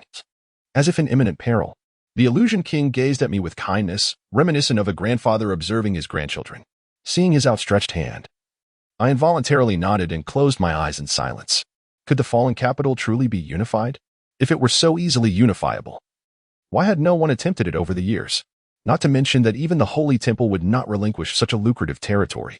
Even Wang Sanyong furrowed his brow, surprised that there was still someone behind the seemingly charming figure of Qi Qing, having thought he had ceased to involve himself in such matters. Why then had he emerged today? The inn would not close until midnight. Tian Jian sat at the door, resentfully watching as the passers-by appeared one after another, yet none seemed inclined to enter the inn. However, The innkeeper had instructed that doors must remain open until the third watch, yet at this hour, Old Man Wei, the innkeeper, had likely already fallen asleep. As Lei Li surveyed the chaos before him, gradually calmed by the night breeze, a figure in utter disarray emerged within his line of sight. Jiang Guangrong stealthily concealed a dagger in the pocket of his right sleeve, while his left hand took money from Zhao Junka. Before he opened the door and stepped into the apothecary, Su Tower, upon witnessing his smile, couldn't help but giggle, and without hesitation, she leaned in for another kiss. Feng Chenli smiled and said, "It's all right. Your trust in me is unwavering. Rest assured, with me, Feng Chenli, this matter will surely succeed. For I do this not only for you, but for the common folk of Dawn." Feng Qianqi nodded in satisfaction. Having said this, Feng Qianli departed the Wang residence and headed towards the prison. Zhong Wuhan glanced at the 5 white apes and asked, "Well then, is there any other issue?" His meaning was clear. If there were no further questions, they could commence the collection of bloodlines. However, these old apes had lived long enough to not let such an opportunity slip by easily. All right, how could Tian Hohop possibly capture someone? It was during her pursuit that she fell, and the youth, startled, came to assist her, which is why she clung to him so tightly. Invincible floated above a house suspected to contain the treasures of the leopard, gradually descending until he gently landed on the rooftop. He then evenly poured 2 buckets of oil across the roof. Had it not been for his striking good looks, during his first transformation into human form, he would not have been captured and nearly turned into a rabbit spirit. Liao Yiguang was the head of the family. Though it appeared that the mother typically ruled the household, and he usually obeyed her arrangements, when significant matters arose, it was still his father who had the final say. Chapter 58. Maya Shipyard. Upon receiving the news, Su Shuyan instructed her secretary to reserve a private room at Wangwei Tower. "Very well, General Su," the secretary replied. "By the way, General Su, Mr. Hu has arrived and has been waiting for you in the conference room for 30 minutes. He mentioned he has an important matter to discuss with you. This fellow is as persistent as a mangy dog, impossible to shake off." Su Shuyan muttered silently, as usual, instructing them to say she was unavailable and dismiss him. "He said your car is in the yard," came the reply. "I'm not sure. It should be right in front. I've only heard that a mysterious figure has arrived in Hong Kong," Shirlian said casually. "The moon tonight is exceptionally full and bright, resembling a jade plate suspended high in the sky, illuminating the earth as if it were cloaked in frost. The early summer night is clear, devoid of clouds, and even the stars twinkling in the sky appear stunningly beautiful. However, even this frail body can serve a purpose to the evil deity, supporting his dissipated shadow as it coalesces into a human form." Lin Yue suddenly lifted her head to gaze at Long Lanner and observed that the innocence had long departed from her beautiful face, replaced by a resolute determination. "The harem is a battlefield, and the cold palace is akin to a purgatory that transforms one entirely. Ice sealing technique." Wang Linfeng, Naitong, and Su Huiqian together unleashed a spell of the ice water element, instantly freezing a vast expanse of the turbulent sea. At this moment, even the yellow light lurking in the shadows could no longer operate silently. All the demon army raised their heads, gazing at the pitch-black fissure. From within, a young man with flowing black hair, donned in silver armor and a cloak, slowly emerged and hovered in midair. "Be good. Once you recover, I can at least ensure your satisfaction, can't I?" Chen Yushu said, her cheeks flushed. As Lei Tian and his companions hurried along, another wave of malevolent energy erupted from a certain part of the forest, startling all the sea god soldiers. Could it be that the fire dragon creatures had encircled them? Nangu felt as if he were like Lu Laolao entering the Grandview Garden, glancing around curiously. Dongfang Yuyan frowned beside him. What a simpleton. Ganassi's brother, Xiaoya, has been so obedient. He hasn't gotten up for half a month and hasn't eaten or drunk anything. Isn't he hungry? The Duchy of Garcia is a large principality adjacent to the Kingdom of Huhake, entirely supported by the Church, which took the Holy Sword at the cost of this principality's ownership. Bradley said nothing. As long as sufficient value was presented, it mattered not to whom it was given. You truly rise early. I felt somewhat uncomfortable inside. I recalled how, when helping the elder sister quit drinking, she stubbornly refused to take a few days off. Yet now, for the sake of meeting Chu Xia, she didn't hesitate to request leave. "I'm leaving tomorrow. Consider it a New Year's gift," the elder sister said while helping me untangle my scarf. As I approached the pile of bones, I noticed indeed that on the left hand's index finger lay a black ring, a rarity in this world, a space ring. There once existed a race The Dark Knight clan, vampires, which, despite their existence, had not been recorded in history. By the time this record was made, that clan had perished. You clearly knew the band I mentioned on the phone was familiar to you. Why didn't you tell me sooner? Left Sure reproached. With heavy seals on land. Escape was naturally difficult, but over the sea, no matter how tight the blockade, controlling the entire coastline was impossible. This time, the tax commissioner's movements were certainly not something merely a district inspector's office could compare to. Surrounding the tax commissioner were significant reforms in military and fiscal matters. Only he could block a flank, leading to the complete annihilation of the entire army, had it not been for the timely dispatch of imperial troops for rescue. The esteemed Duke of Daheng might have found himself a prisoner. The soldiers of the Bingzhou Iron Cavalry had clearly defined roles. Some were tasked with charging, while others set fires, executing their processes seamlessly. Once they exited the city gates, her caravan awaited not far off, and she would not need to worry. She had her means of escape. After speaking, she removed both socks and tied them together, then untied the burlap rope. Just as the old bachelor emerged from the sack, gasping for air, the stench of the socks wrapped around his mouth and knotted at the back of his head. However, Shaolin Temple maintains a transcendent stance, rarely intervening on behalf of Northern Zhou, which is why it has not found itself in direct opposition to Tang. Yin Sima, not foolish, suddenly recalled the hasty departure of the Flying Bear army, and his face turned ashen as he seized El Bu and urgently inquired. Wang Shi was so unreasonable that a flash of lethal intent flickered in El Bu's eyes. With a roar, he charged towards Wang Shi, swinging his fist at his head. Upon arriving at Zhao Jianqing's home, the family warmly welcomed Wei Qichao inside. Noticing Zhao Jianqing's pants soaked in mud, they anxiously asked what had happened. As Xuanguang Qi was cast aside, Sanfeng was caught off guard, rage igniting within her, hatred seeping to the bone, while commanding her flying sword to engage. She secretly recited incantations, letting her hair down, and unleashed all the precious artifacts obtained from the Golden Palace of Ziyun. Yet as the new century dawned, with the advent of the internet era and the explosive growth of the entertainment industry, national rock and folk music continued their downward trajectory. Li Qingyuan felt somewhat speechless. It turned out this girl had never believed in him from the start. She merely claimed to be a celestial general to stabilize the hearts of the people. But her act was overly convincing, truly a master of deception. Though Gong Bingshui's army swept through the nearby 3 prefectures, trampling upon countless bones, she remained indifferent, allowing the bloodstains to dye the world, ultimately being held back at Taohua Plain as both sides began to confront each other. On the central wall of the room hung a European-style wolf head, wild yet retaining its inherent dignity. Suddenly, he felt as if he was beginning to shift and transform. With the surrounding space rapidly changing, Longdong Village is not named for a cave called Longdong, but derives from a feng shui term indicating that this place possesses the energy of 9 dragons returning to their lair. Hence the name Longdong.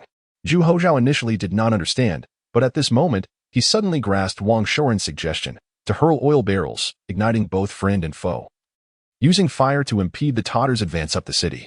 In moments of boredom, Li Qingyuan recalled Wu Sanyang, wondering how she was faring on Funyo Mountain. Plans to support her had been delayed due to matters in El Liang, and he also pondered how contact with the White Lotus sect was progressing. Chapter 59, Investment Mr. Zheng, I invite you to dinner tonight, not for any ulterior motive, but simply to express my gratitude for the immense support you have extended to our Jinsi group. Not at all. I merely adopt a long-term perspective, believing that Jinsi and Zhengxian will become enduring partners, and we should not be overly concerned with immediate, trivial gains. While it may seem trifling to you, for us at Jinsi, it represents a significant cost. Mr. Su remarked, this skill is intriguing. In essence, it accumulates blue energy while restoring health. The key distinction is that it increases rather than merely restores. For instance, if I possess a total of 800 health points, restoration would only bring me back to full health, whereas increase has no upper limit, and the exact amount added is contingent upon the player. Observing Gong Yao's silence, it was evident he was deep in thought. Although he may not possess the cunning of Gong Yu, his words certainly inspired a sense of uncertainty. It was clear that the hosts and directors had orchestrated this, as both Lang Zhan and Bo Duo donned protective gear, each displaying 2 targets on their chests. Initially inconspicuous, the presence of leather bowls behind the targets immediately evoked a comedic effect. Gradually, I relaxed my emotions, finally reclining on the lounge chair and drifting into slumber. However, I awoke in the night, chilled, and instinctively reached for my phone, only to find no trace of news regarding Chen Yi. Even her daily updates on WeChat were conspicuously absent. Having spoken, Long Yan chose to disregard his legendary account. If it perished, so be it. He resolved to play in the new region that evening. Do not rush, just keep up with the team. Lang Zhan advised Qiana before taking his first step. There was no need for elaboration. They all knew who the first place belonged to. A shudder ran through Li Xian's heart. Had that scoundrel Lu Wei dropped out of school? Gazing at Guan Jiling, Su Fan inwardly cursed, though he maintained an outwardly graceful smile. Upon reaching the water pit, the first action Yi Yang took was to lean his head and body to the right to avoid the water cannon wielded by the soldier on his left. As for the intimidation of the machine gun, he had grown accustomed to it by now. Kuan Yo let out a cry, shaking the ground with a powerful stomp. The ground-bound magical flowers trembled, momentarily causing their attacks to veer off course. Upon returning home, Ha Shengari spent the night on the living room sofa, engrossed in a television drama instead of entering the bedroom to sleep. Jian Ran smiled gently, waving the Shiri Wu fan to counter Xin Yuanzhao's advances. Retreating and folding the fan away, she had witnessed Xin Yuanzhao's peculiar abilities and clearly Wu Ti granted him the opportunity to destroy her treasures. The middle-aged man nodded, contemplating that although he and his companions could not match Qian, it did not imply they could not withstand a single strike from him when united. With this in mind, they simultaneously channeled their spiritual energy to form a colossal defensive shield. With just one glance, he became entranced by her tender, ambiguous beauty akin to the gentle waters of Westlake, forgetting all else and shedding every concern and doubt as if all uncertainties would dissolve in that fleeting moment. Han Yui. Fan Tao lifted his gaze at Han Yu, intending to speak, but ultimately fell silent. Observing the oblivious young officer and the terrified Yi Yang, the middle-aged officer licked his cracked lips, swallowed hard, and shakily aimed his gun at Yi Yang, issuing a loud warning. Simultaneously, he retrieved a pair of handcuffs from his waist and offered them to Yi Yang. For a girl with a slight infatuation for looks, this handsome young man embodied all her fantasies. Su Jing felt a surge of frustration, her tone laced with a hint of sarcasm. Lu Yishuang was not someone to be trifled with, and she felt wronged, her words dripping with veiled hostility. Qianli extended her hand to catch a snowflake, watching it instantly melt in her warm palm, her eyes reddening while her lips involuntarily curled into a smile. I remember, but truthfully, I was deceiving you then. Those pastries were indeed reserved solely for you. He Peng's anger ignited, exclaiming, damn it. Others may tolerate you because of your age, but I cannot. Have I not saved 3 bankrupt enterprises, cleaning up your mess? Have you no gratitude? You. Will you speak or not? I have no time for your nonsense. Tai Ying declared, feigning an intent to leave. The injury appeared somewhat alarming, yet it had not inflicted any substantial harm on Kuanping. His gaze glimmered with lewdness. A grin reminiscent of a pig plastered on his face, with a glistening droplet sliding down the corner of his mouth.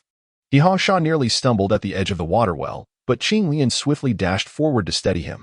Before reaching the market, he heard Sun Shuang's indignant defense and a fierce reprimand, interspersed with a chorus of mocking laughter. The evening scenery was enchanting, with countless fiery clouds adorning the horizon, their warm light filtering through delicate cracks to gently illuminate the faces of the children. The autumn moon seemed to witness hope and future reflected upon their innocent cheeks. The black armored army derived its name from the soldiers clad in impenetrable fish-scale black armor. This armor was extraordinarily resilient, impervious to ordinary blades. To breach it, one required either divine weaponry or the infusion of internal energy into their weapons to generate sword and blade energy. Just as Li Yiqian approached the Xianbing bed, he halted, staring in awe at the enchanting figure upon it. In the ongoing battle, the energy of the sandball was rapidly depleting, yet Wu Tian's consumption could be replenished at will. How did she manage that? If it were the enemy, would not the black serpent still be astonished, murmuring softly? Is there a chance to learn the Tiangang sword technique by excelling in the 7-sect legal discussions? Li Yiqian and Wei Fong exclaimed simultaneously in astonishment. Chapter 60. How to make my wife happy in recent days. Zheng Qian has seldom spent the night at home, resulting in few encounters with Jean Lu, leaving him uncertain if she is upset with him. As he approached the corner of the staircase, he heard Jean Lu's voice. Zheng Qian, feeling a pang of guilt, forced a smile and boldly ascended the stairs to strategically fulfill the objectives of His Highness. Jiang he first recounted to the Lady of Guo the challenges of survival within the palace and the immense power that nobles wield over life and death. At this moment, Du and Bao began to entertain thoughts of retreat. Continuing along this path could lead to their demise, as their subordinates would be systematically eliminated by Huang Zhonggong and He Baizi. Just then, a powerful wave of energy surged forth as the purple sword aura swept through. Akin to a dam bursting, its might reminiscent of an army charging forth. Fang Yang was jolted by this force, almost being propelled backward. Nevertheless, he was reluctant to retreat on the eve of victory, closely trailing Jin Luo and exerting his utmost effort. Li Lu picked up a chip worth 100,000 at the table, flipping it between his fingers with great enthusiasm, seemingly oblivious to the people around him. In unison, the trio moved, their sword lights piercing through, creating a blockade from all directions, which posed some trouble for Fang Yang. He attempted to channel his internal energy and found himself unrestrained. Unlike the Bone-Tooth Mountain range, here, a warrior's strength could reach its fullest potential. Upon hearing Wang Wu's call, he regained his focus, nodded, and stood upon the circular platform. Li Xiaoxiang, appearing rather dazed, evidently did not grasp the meaning behind Han Xian's words, reaching out to the tightly held fabric of Han Xian's pants. However, later, a mere verification of a name led to a complete turnaround in my attitude. What a remarkable find! This Qingling tea has new varieties? Jian Yundu felt his cultivation rapidly ascending. It was time to hunt the fourfold sky's ghostly shadows, which could yield 1,000,000 soul particles. Zhang Yi contemplated that killing one would not take a month, though the risk of perishing existed. Nevertheless, he had a contingency plan, allowing for a likely escape. Ningyu nodded and accepted the item, realizing it was merely a jade slip. A slight probe of spiritual consciousness made it clear how to utilize it. With a touch of soul energy, it would autonomously guide him to his destination. He stored it away and glanced at the others. Tang Jing sighed, fully aware of Chu Ming's sentiments. This young lady has always been understanding and empathetic, even if Chu Ming perhaps never truly liked her. Yet, Taoist Jia Mingkong remained wide-eyed, searching for discrepancies between the illusion and the original form. After employing an overload method to destroy the time-space passage, the entire expedition team promptly set off towards the southern tropical rainforest, a region reputed to be more suitable for the Tianao clan's existence. Li Ling's just implied that their families had recently prospered immensely, and their gratitude was indeed sincere. After listening to Chu Ming's words, Chu Tianan surveyed the surroundings, promptly detecting an extraordinary aura. Moreover, there were countless spirit beasts present, requiring constant vigilance. Dongming Peak, known as Lianwenqin, was not someone Lin Qing had much connection with, as a golden core's domain was beyond his reach. Mu Xiecheng slowly exhaled, drawing forth a golden needle that suddenly emanated a faint red glow. Throughout their journey, they encountered no roadblocks. Perhaps the government believed they were unaware and intended to ambush them. If that were the case, could he cleanse the souls of those around him and elevate their comprehension? Yet, Stephen remained steadfast in his defense, continuously pressuring Anthony from the side, denying him the opportunity to strike. When Anthony considered forcing an attack, he hesitated, recalling Stephen's swift defensive reactions, unwilling to risk being blocked. Strange fellow. The feathered demon emperor chuckled lightly, refocusing on receiving the spiritual herbs and fruits. The tumultuous wave surged within his heart, refusing to settle. Get lost. Don't obstruct my view, Yao Yingying coldly commanded, her piercing gaze unwavering. Although they had only met once or twice, the information regarding Lin Qing was well known within the Dongshu sect, which had been stationed for centuries. Brother Rue, I'm sorry. I did not inform you about today's events. For reasons unknown, Lin Wanwan found herself uttering these futile words to Xueming Rue. Upon finishing, she regretted not biting her tongue. He now had her Ruah. All he desired was to be with her peacefully, unwilling to offend Xiaoxia. Chapter 61. The interview Duan Qiran's head was swathed in thick bandages, resembling an Indian man, while his legs bore numerous bruises. A clean towel draped over his shoulder, and in his hand was a bottle of mineral water, freshly retrieved from the refrigerator, as he enthusiastically fawned over Zheng Qian. No need for that. I just arrived and am not thirsty yet. All right, Mr. Zheng, I shall keep it ready for you. Would you like me to prepare some protein? It would be beneficial after your training with Sister Jean. Due to the light porridge, AMO experienced no adverse reactions this time, finishing it obediently, feeling much warmer, and the drowsiness dissipated. The battles on the first, second, and third arenas had concluded, with 3 successful disciples from Sanfeng each securing a position. Initially, they had struggled with the techniques upon entering the water, but once they grasped the essence, their young master became truly formidable, a bane to fish. Isn't it simply about earning merit for our young master? Why go through so much trouble? Ning Rong scoffed. This time in prison, he genuinely sensed that Princess Kujing was indeed favored by the emperor, a reality far beyond mere rumors, as he became a profound witness. If young Master Jiang's feelings were infinitely complex, then young Master Jiang San and young Master Jiang Si were engulfed in an indescribable turmoil. However, according to the recorded information from the awakening, the resonance of this law was an exceedingly powerful force, essential for a first-grade spiritual immortal to ascend to a higher realm. Two ruffians were severely injured by him, while he himself suffered a severed artery from a sharp object and was rushed to the hospital. Upon hearing such words, Dong Fangqing felt nothing but joy for Lung Faming, for he was once someone she held affection for, and there lingered a trace of sentiment.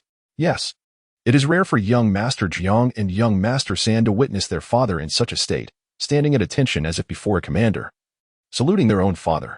Liang Xiao and his companions executed a well-practiced strategy, employing archers paired with spear cavalry to break the formation, followed closely by mounted infantry and light cavalry, achieving over half of the enemy's annihilation within just 2 charges. Just as he prepared to wipe out the remaining Hans, over 1,000 cavalry charged towards them. The wrath of the heavens, a manifestation of divine anger, could only arise from a presence intolerable to nature. Hence the earth would unleash thunder, attempting to obliterate. Scientifically speaking, this was a form of repulsion. This planet was rejecting an existence it could not endure. And now, within the silent forest, something seemed to be born. Due to the convening of an impromptu shareholders meeting today, Galaxy Corporation was under suspension, and the external perceptions of Hanzhou Yuyao's strong takeover were mixed with praises and criticisms. Young Qianshan, having witnessed the might of the 7-faced illusionary flags, was elated and dedicated himself to learning.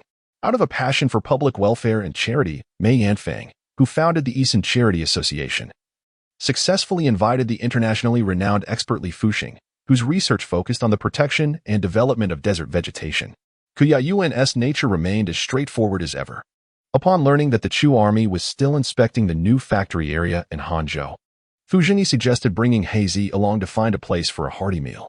Young Dolly gradually moved the camera closer to the cave entrance, revealing the true faces of the creatures within. If so, leveraging his identity as a Stark Industries shareholder and his status with Hydra, he believed that balancing both overt and covert influences would facilitate many endeavors. Ah, impressive. Brothers, let us go, the gang leader declared, tossing his cigarette, but at the approaching Huang San, while drawing a 2-foot-long cleaver from under the engine cover. Given his elder brother's marksmanship, he doubted whether he could hit a target at 20 meters, and thought they might at best serve as cooks in their ranks. Upon entering the second-dimensional life form, Jiang Feng concealed himself again in the same manner, allowing him to blend seamlessly by their side, while minimally expending energy. After all, he had previously mentioned that this realm was not suitable for them. They had merely insisted on remaining here. Madam, you jested first, Yu Tian remarked coldly, sitting back in his chair with one leg crossed over the other. In this context, the Homey mobile brand and deep tech company collaborated to launch a photo contest, inviting submissions from anyone using the new Homey phone, with selected users not only receiving generous prizes, but also having their photos featured in a themed marketplace. This implied that Jiang Feng would refrain from taking rash actions for a century, as this span was insignificant to other dimensional life forms. Wang Dequan was a well-known tycoon in Hangzhou, and with such declarations, Zhao Jingquan held no reservations.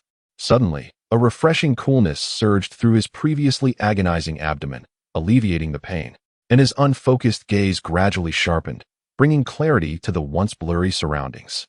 Sui did not respond to Yushi's remark, but merely noticed her breathing had calmed significantly before averting his gaze to seek out the Yu family. Boil some hot water. There's no need to call anyone out. The ear room is right next door, and generally, the main quarters are connected by a bell to the ear room. When a new maid comes to serve, a simple tug on the line suffices. Unbelievable. Sandy gasped, knowing well that Luoye was an exceptional young master, yet witnessing such terrifying scenes left him trembling. Thus, the onlookers were astonished. 3 swift strikes could easily yield a critical hit or a combo kill. Yet possessing 2 extraordinary pieces of equipment would be necessary to breach his defenses unless one was above level 5. If that incident hadn't occurred, we might not have found it so easy to come together. Have you forgotten about that vegetable cellar? Shan Shan remarked. My goodness. This is actually Rongdan grass, an essential ingredient for Qixingdan and Jukadan. Truly fortuitous, I've stumbled upon Rongdan grass, he exclaimed, standing on tiptoe to glimpse yet another patch of Rongdan grass in the distance. Chapter 62. Could it be her? Zheng Qian and Li Tao exchanged glances. both taken aback by the unexpected presence of Qin Shueli at the Zhengtai Shipyard Company's interview. Manager Li, were you aware that she would be attending the interview? Not at all. She didn't inform me of her plans, replied Manager Li. Zheng Qian appeared perplexed, struggling to comprehend the significance of their conversation. Mr. Zheng, Manager Li. Qin Shueli graduated from a prestigious 211 university and possesses relevant work experience, making her a suitable candidate. Xing Daorong sensed the fierce momentum of Li Tong's gun, its power evident as it was fired with great fury, destined to create a tremendous impact. Realizing he was outmatched yet unable to evade, he steeled himself to confront it head-on. At that moment, the Kunlun's sacred domain trembled violently, fissures erupting along the mountainside and spreading across the ground, causing rocks to tumble and dust to rise. Trees were reduced to mere powder by the overwhelming force, scattering into the void. However, today, amidst the chaos unleashed by the biobeasts, he re-emerged. Suddenly, Fushi's hand, resting beside the bed, felt a chill at his fingertips. The youth, upon hearing footsteps, halted his speech, his eyes widening in terror. His golden pupils resembled two sources of golden lightning, crackling as golden arcs shot forth, coursing through Jiang Yu's body. With a crash, as the torch fell, a plume of smoke erupted from the beacon tower, igniting into flames under the influence of sulfur and nitrate, illuminating the night with a dazzling and fearsome glow. What is the matter? Changsun Huaqing stood up, noticing Yun Tian's gaze, instinctively inquiring. As several oddly shaped individuals entered the room, Yao Tsuelan felt a twinge of fear, feigning weakness and closing her eyes slightly. When the girl became impulsive, she resembled a raging beast, howling in fury, instilling terror in many. Just as he intended to seek Gu Huaiji, there was no need for a phone call, as Qing Yu readily agreed. On August 28th, Zheng Yuqing returned for the second time to the Tesla Mega Factory in Shanghai, where he met with Incur. Both of them, originally around 1.7 meters tall, found their perspective soaring to over 2 meters as they ran, rapidly ascending. I merely opened my eyes for a moment before hastily closing them again, thus Jaibi being assumed I was still asleep. The city of Chang'an buzzed with excitement these past few days, with discussions of the story in the Tang Daily echoing through both the streets and the brothels. Yet, she had only applied a simple 3-finger-wide dab on her chest. And unlike others, it was not a dull gray, but rather colorful. The order itself was inconsequential. The underlying operations of wealth and class were what incited outrage. Tung Tianji's expression darkened as he switched off Li Qin's video, reclining in his chair to ponder deeply. Glancing at the card in her hand, she hesitated to speak. Her eyes filled with uncertainty, unable to believe, and she surveyed the remaining 4 unopened cards, perplexed by the situation. Upon concluding her words, Gun Yang cooperatively demonstrated a pose reminiscent of a wolf pouncing on sheep, perfectly executed and commendable. Of course you wouldn't. I mean, don't you have anywhere else to rest? Dong Ling had always presumed he wouldn't truly sleep without a blanket, thus not caring where he rested. As soon as Dong Ling finished speaking, a bird hurriedly flapped its wings and perched upon Mu Chonghao's shoulder, preening itself. Feng Guang found it hard to believe. How could something that appeared so lifelike be merely a robot? Qian Nai felt utterly bewildered, unaware of what had transpired, and when she asked Ian, he too expressed ignorance regarding the events. Beauty? What beauty? Saikimura Seishi inquired, puzzled by Nai-Nai's seemingly incomprehensible words. The fourth elder's aged brows furrowed tightly, his face a landscape of wrinkles, revealing his dilemma. This undoubtedly afforded him greater opportunities to expand his influence. He was somewhat eager to learn the thoughts of the two upon discovering that the spirit hall had been secretly undermined by him. Just when the old man believed his strike would surely connect, Emo Jingning, who had been standing before him, suddenly vanished. Hearing that Mu Nanfeng was in pain, Du Shizhou panicked, fearing he had indeed developed complications. Just as he was about to exhale, a bird abruptly dropped him into the water, and he quickly set up a magical formation to prevent himself and Jiangya from being completely submerged. In some states and counties, the populace surrendered outright, reasoning that it mattered little who ascended to the throne. Why should they become cannon fodder? At the summit, Bai Feibai and Li Dakuai closely observed the unfolding events atop Tianlu Peak, keenly watching the four engage in combat, occasionally offering their critiques. Holding the Yin-Yang Tongdian mirror in one hand and the black and white life and death sword in the other, the mirror's surface shimmered brilliantly while the black and white sword energy flowed freely. Upon his agreement, Zheng Qian finally smiled, opening the thermos to prepare soup for him. That day, Lin Feng discovered a sensation unlike any he had experienced, akin to opening the door to a new world. he could have endured for over 30 minutes. Yet that time, he succumbed in merely 20. It soon became apparent that this individual was likely the highest-ranking specter within that realm, possibly having been previously subdued by Deng Buchuan. Chapter 63. A good man must compete. Zheng Qian firmly believed that Qin Shueli possessed the capability to assume the position left vacant by Deng Xuxin's departure. Manager Peng, please take her to complete the necessary formalities shortly. You may start familiarizing yourself with the work from today onward. Thank you, General Manager Zheng, Qin Shueli replied. Li Tao, observing that Zheng Qian had secured Qin Shueli's position, refrained from voicing any objections, resigning himself to the fact that individuals like Qin Shueli were plentiful. The girl named Ji Chenxiao had not garnered his favor either. Wang Ling, however, bore within him countless spirits, each day capable of dispatching thousands. To avoid future invasions of his body by these spiritual entities, such precautions were deemed essential. According to the aforementioned guidelines, there was no need to take risks. Survival until the final moment sufficed. If this path truly led to what was referred to as the heavenly road, there was no necessity to approach it. Remaining in their current position was preferable. Ding Du unceremoniously sat down, addressing Gong Dai directly. Unbeknownst to him, his concerns were entirely unfounded at that moment. Nini simply wished to hear his innermost thoughts. Their laughter echoed, causing the spoon beneath them to tremble, startling Shirtu, who quickly gripped the edge of the spoon, prompting Mu Yong to laugh until tears streamed down his face. Suddenly, a delightful fragrance filled the room, enveloping them in an unsettling aroma. Before Tang Er could discern its source, she fainted onto the floor. He harbored a disdain for others, regardless of their beauty or ugliness. The deep obsession with which they regarded him incited an instinctive aversion. With astonishment, he realized that among the tributes offered to him by the other sex in the past, there existed such a remarkable item. Principal Jia's gaze had been fixed on his phone, but upon hearing Shuo Renhua's words, he was momentarily taken aback before turning his attention to Lu Yan. I believe we have arrived. Yin's tone was slightly heavy, tinged with a hint of anxiety. Yet, she remained composed, perhaps accustomed to such gravity. The following morning, as dawn broke, Lu Mingfeng peered outside to find numerous fresh wolf paw prints on the grass, which had since vanished. My goodness, Zhang Desheng has yet to make a move, and he has already secured a spot among the top 3. His luck is remarkable. A guard remarked.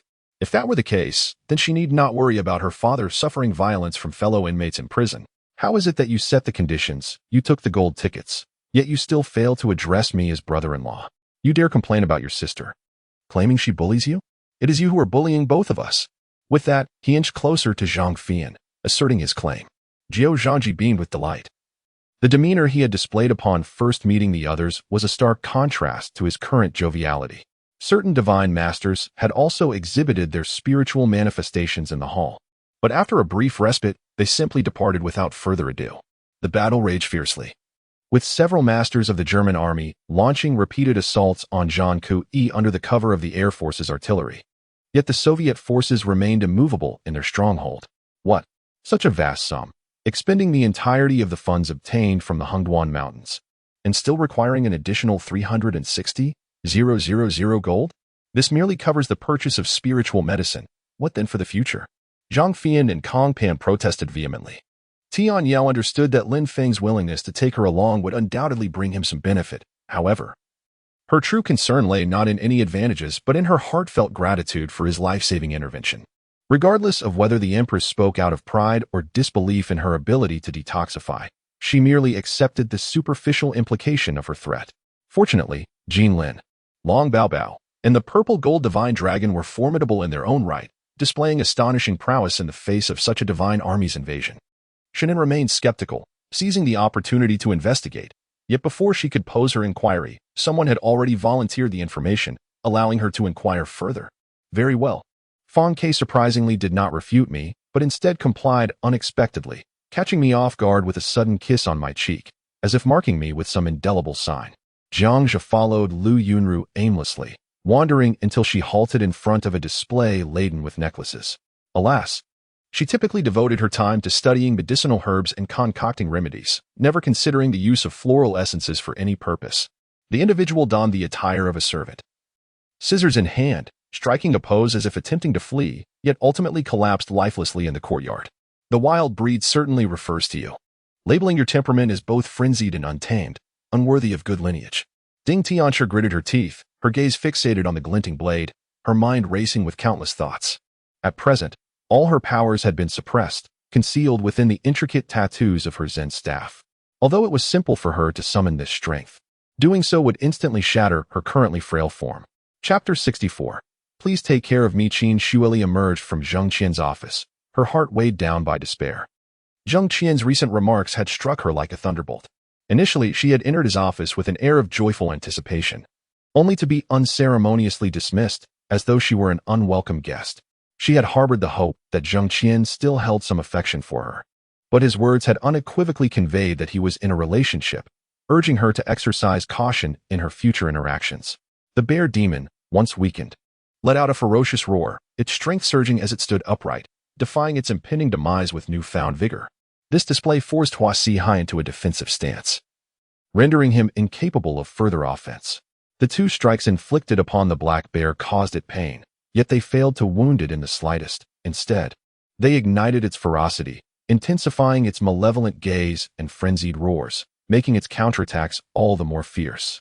Despite his awareness that he had taken something that did not belong to him, Zhang Yao could not resist the tantalizing allure of the food before him, leaving him feeling guilty towards Lan Kaiwei.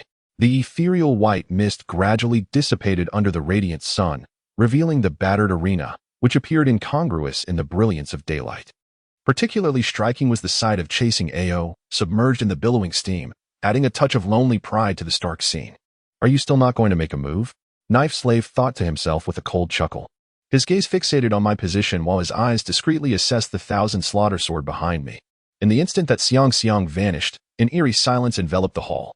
Zhao, the wall master, called out to the alchemist, whose silhouette remained as immovable as a mountain, seemingly oblivious to the unfolding events. Aware that the situation had deviated from his plans, the wall master exchanged glances with Elder Xianying and, accompanied by Tian Huan, discreetly withdrew. Having gathered sufficient information, even the invocation of the divine sword would not yield powers surpassing that of a seasoned practitioner. After all, one could not dismiss the defenses accrued over a millennium of experience. How could one so easily meet their doom? The elders of the Holy Clan, even the least esteemed among them, were formidable figures comparable to the grand elders of the 4 great prefectures. Very well, Lin Tianchen remarked, retrieving a door plate from his storage pouch. The door creaked open, revealing a design that proved remarkably convenient. These artifacts were unfamiliar to Lin Tianchen, providing him with a rare opportunity for enlightenment. As a gentle golden energy surged forth, a vortex formed in his palm, spinning with wild abandon. Within mere breaths, its diameter expanded to several feet, stirring the very fabric of reality. Uncle 13, how do you feel? Xiao Nu inquired kindly as he roused Yin Qingyun from slumber. A heavy, chilling presence swiftly filled the train compartment, transforming the atmosphere as if the train were traversing a desolate hell rather than the tranquil countryside. This must be the place, he mused, his gaze honing in on a fracture within the mountainside. He nimbly approached the rift, deftly navigating the terrain. The candidates eligible to bid were exceedingly few. Aside from the 3 major sects and 8 prominent families, only reclusive masters or royal individuals possessed the requisite prowess. Chen Taichen's mention of Xiao Yu as someone not of this world left Xiao Heng perplexed, struggling to grasp the significance of the statement. Since the fusion of the 3-eyed divine beast and the soul-body boy, his innate abilities had markedly improved, leading him to have unwavering faith in the soul-body boy's prowess, thus releasing it. Concerning the South Heaven Gate, aside from the familiar figures of the Antarctic Immortal and the Purple Cloud Fairy, the team leader, Barefoot, made his appearance as well. Several young women nearby enthusiastically joined the fray, much to the astonishment of the men surrounding them, creating a scene of undeniable delight. Ming Shirin sat cross-legged within the palace, a lotus swirling before him, intermittently emanating hues of purple and red. This is not good, Zhu Ming's shadow thought to himself, sensing impending danger. Just as he contemplated retreating, an ethereal voice resonated around him. Yet, he now faced a formidable challenge. The intensity of the flame was overwhelming, preventing him from drawing near.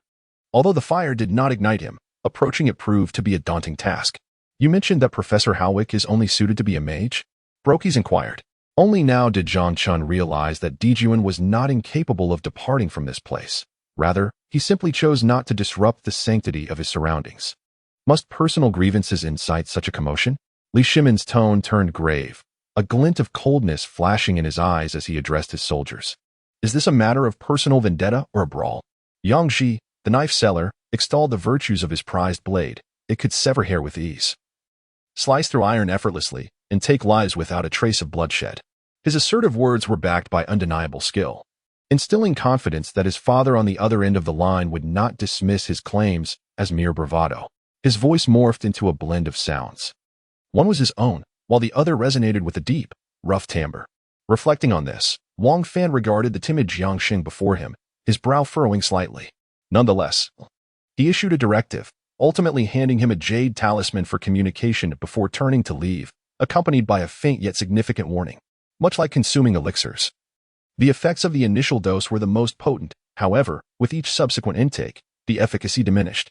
Golden and silver luminescence intertwined, releasing a fragrant aura as droplets of dew fell into the pool. A mist enveloped the surface, swirling in a mesmerizing dance, while vibrant hues of light continuously emerged, creating an intoxicating spectacle. Thank you all. Please convey my gratitude.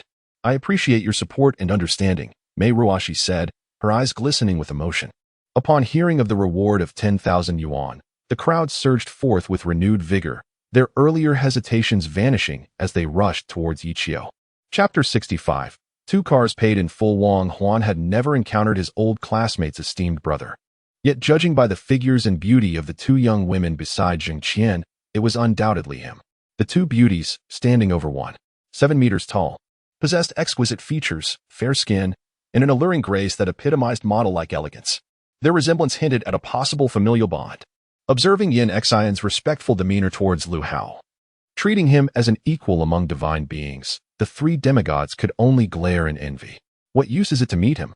He may agree to assist us on the surface, but who knows if he will betray us to the enemy once he turns his back, Jiang Wukui remarked. Su Yu and his companions stealthily approached the factory's corner, attempting to discern any activity within. Unfortunately, the wall erected by Su Yu was too high, rendering their efforts futile. Did I say I was a concubine? I am merely a maid to the concubine, one jested. You are indeed a concubine. Zheng Qian smiled at Ke Dongjing. Surrounding each solar tomb were over 10,000 wooden stakes, all of which had to be uprooted, a monumental task. Lu Ming sat in a chair, eyes slightly closed. Yet he remained acutely aware of every movement in the living room. Lu Dao, startled, leapt away, exclaiming, "Bad daddy. I won't talk to you anymore. I'm going to tell mommy." He promptly ascended the stairs to find Song Lin. The young man, with his mouth agape in disbelief, stared at Yulan. Was this truly the eldest son of their family, displaying such fury? Due to the child's altered appearance and lack of knowledge about his original family background, the authorities had no choice but to place him in an orphanage. The next morning, Jiang Qian rubbed her throbbing temples and slowly sat up. It was her first day in the capital. The family trio, upon seeing Yuan, recalled their past sufferings, with Qi Baolian thinking of the anguish of consuming oil, Jiang Daijian remembering the pain of being kicked, and Jiang Peiwei feeling a burning sensation on his face. The entire family trembled in unison. At that moment, all surrounding nations were astonished. They had just received vague news and were taken aback to learn that Yin country had thoroughly investigated the matter, even uncovering the origins and causes of the sea star's mutations. Filled with self-reproach, Yu Ting was about to apologize when Jiang Yu resumed his antics, seemingly unconsciously caressing his own hand. Yuan grasped Dong Yue's hand, prompting the latter to lift her eyelids, revealing surprise beneath. However, this sufficiently indicated that even the Nashdeller, granted title by the Great Food, would not genuinely devote himself to serve them. Jiang Qian acted decisively, dismantling all 6 brands under Gu Chongfei's company, achieving a measure of vengeance, yet leading Gu Chongfei to the brink of bankruptcy.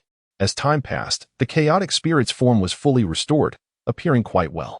Shin Sini followed into the kitchen, remaining silent and awaiting Gu Yi to continue speaking. It's nothing much. I merely wish to borrow the prestige of Nangon Yuhan. Though I am uncertain of its efficacy, Su Yeren remarked with a smile. A sharp whistle pierced the air from a distance, followed by a waft of faint purple smoke that enveloped the entrance to the forest. Cough, cough, Su Jin pretended to clear his throat seriously, causing Su Jin to feel a flutter of anxiety at his demeanor. Red light gradually coiled around Gu Zhu Mushua, ultimately forming wings behind her. In a crisis, Fan Zi had no time for further explanations and could only flee. The stone chamber was constricted, She dodged each attack from Fan Qingyan until, in desperation, she opened the mechanism behind the door and slipped through the narrow opening. Who do you think you are? Purely asking for a beating, daring to insult me. GFA fumed, unleashing a flurry of blows in response. Feng Chun could indeed confront lesser demonic entities without succumbing easily, yet those were merely the most mundane of foes. Lacking personal weapons, categorizing him as little more than cannon fodder. Haha, since we are brothers, I will not stand on ceremony. Remember to contact me if you require assistance, Lei chuckled. Li Yang, where have you gone? Where is Tian Miao? Zhang Jun demanded, gripping Li Yang's clothing as if he were about to devour him. Without a second thought, he rushed to gather reinforcements, determined to act decisively and with unwavering loyalty. Boss, we have already acquired shares from all those eager to jump ship, compelling them to exit the company, came a voice reminiscent of Dongfeng. Wait, I believe you should not be out of funds, right? I am not certain about you too, but I can confidently say that Saishing brothers are quite wealthy. Han Yu gestured for Wang Ruoqing to remain calm before uttering unexpected words. At this juncture, 01 was no longer the mud-covered savage. Clad in new gear and donning a sealed state-of-the-art gas mask, he had long since ceased consuming the bitter pills gifted by Long Zhe Meiji. However, the events had yet to reach their climax. The astonishment deepened when Wang Jun and Wang Zhua of the Langya Wang clan received significant rewards from Qinbaxian, leading many to realize the implications. Certainly, among those who criticized Sima Yu, there were plenty of military personnel, including Wei Qigong. Really? Jean Linner exclaimed joyfully, disregarding her tears as she seized the bank card. It was not until 10 days later that Shang Fuso sent someone to prepare iron ore worth far exceeding 40 million taels of silver, instructing them to load it onto a cart, before he finally emerged from the palace doors to bid farewell to Shang Fuso. Despite this, I did not dare to refuse, for I was in need of her assistance. Offending her could very well jeopardize a golden opportunity to gain insight into the future plans of the affluent heir.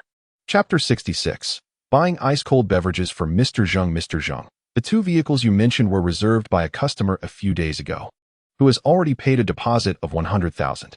However, they have yet to pick them up. They are not the immediate stock you referred to. Wang Huan performed convincingly, theatrically pulling out a pack of cigarettes from his pocket and lighting one for Zheng Qian. I sincerely apologize, Mr. Zheng. Please calm down.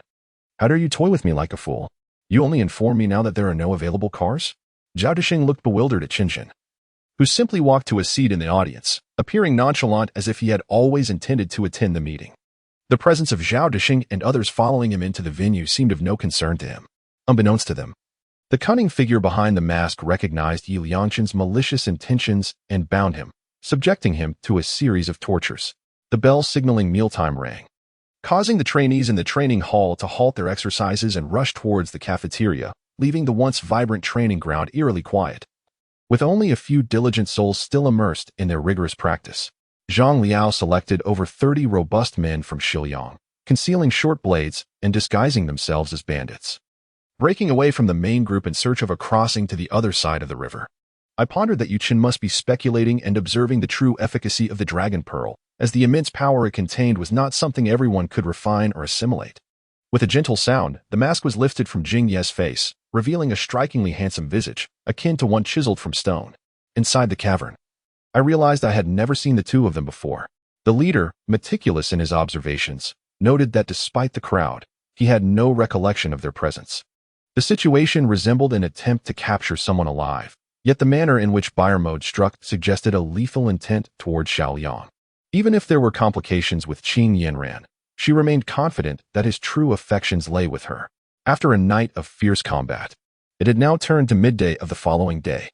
Sima Yu learned from a fleeing soldier that the one leading the ambush against the Han army was none other than Zhao Guang, instantly igniting a furious response within him. In a different, dimly lit location, there was no aura present, only her blood, which when gathered together constituted the spiritual body. It was precisely this innovative approach by Li Ju that allowed the hastily assembled Han army to grow increasingly valiant and skilled amidst their fierce battles. When Shirlu retreated from Yishui, Li Ju discovered that he had an army of no less than 4,000 strong soldiers at his command. Yet, the source of Bo Keluo's extraordinary fortune remained uncertain. Was it derived from his stand-in, or was the manifestation of the stand-in forcibly triggered by the surge of fortune? Diabolo found himself even more perplexed on this matter. As long as the paralysis persisted, there would be ample opportunity for them to consume the warriors' souls, a form of reverse absorption that was impossible for summoners for the souls of humans. Though not exceptionally powerful compared to other races, were safeguarded by their innate consciousness, laying the groundwork for the development of their acquired souls. Under Zhao Guang's insistence, the Han army split into 9 routes heading north, complemented by Fu Qian's detachment from Bingzhou, forming a total of 10 forces that rendered Lu Yuan defenseless and unable to block them. They were headed to a world-renowned institution, one of the largest universities in America. Stanford University. I harbor a disdain for the astute, for often it is the foolish who thrive longer. Qing Lingzi concluded as she sheathed her sword of extinguishment. The third prince, however, did not approach her with hostility. After waiting, she heard not a sound. Do not hinder him. He appears calm, and seems not the type to act recklessly. I trust he has his reasons. The Grand Elder observed Mu Yi's composed melding of martial techniques, devoid of any trace of panic, and could not help but comment, feeling that Mu Yi did not resemble someone who would act foolishly. The demon known as Huado had the appearance of a red dog-like creature, resembling a nightmarish figure. From its inception, its cries heralded calamities, causing widespread fires. Hence the name Huado struck terror into the hearts of many. They too could sense their inability to move. Even their fighting energy was stifled, making speech a challenge. Rest assured, my heart follows my will, rather than the other way around. Your words have enlightened me. Furthermore, I had assumed I was the master of the fragrant sword. Thus I do not seek much, only that I cherish you, and everything else is of little consequence, declared Qingshi Jun to Yinwu. Your Highness, grant me a reason. You have sent people to guard me, provided me with superior medicines among the tributes, and have often sneaked into my chamber at night. Is there something on me that you desire? When Yuko's eyes sparkled with moonlight, radiant yet unreal. After the desert giant serpent emerged, it struck me fiercely with its tail before burrowing back into the sand. Yet, as it retreated, a procession of serpents followed, emerging from the dunes like vibrant silk dancing in the air. Let us settle on a price akin to that of a typical advanced technique of the mysterious tier, 500,000 gold coins, shall we? Long Yun inquired, seemingly pained by the cost. As the Ant King prepared to argue with the elderly woman, Zhang Yuren and the Morning Star monarch approached, at which point the woman's gaze remained fixed on Zhang Yuren, recognizing him as the sage described by the greedy and insatiable. The Rabbit Wolf King dug for a long time without success, so it shifted to another spot to continue its search.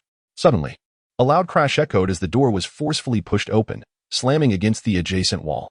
The looks cast upon me were filled with disbelief, and in my astonishment, I hurriedly inquired about what had transpired earlier.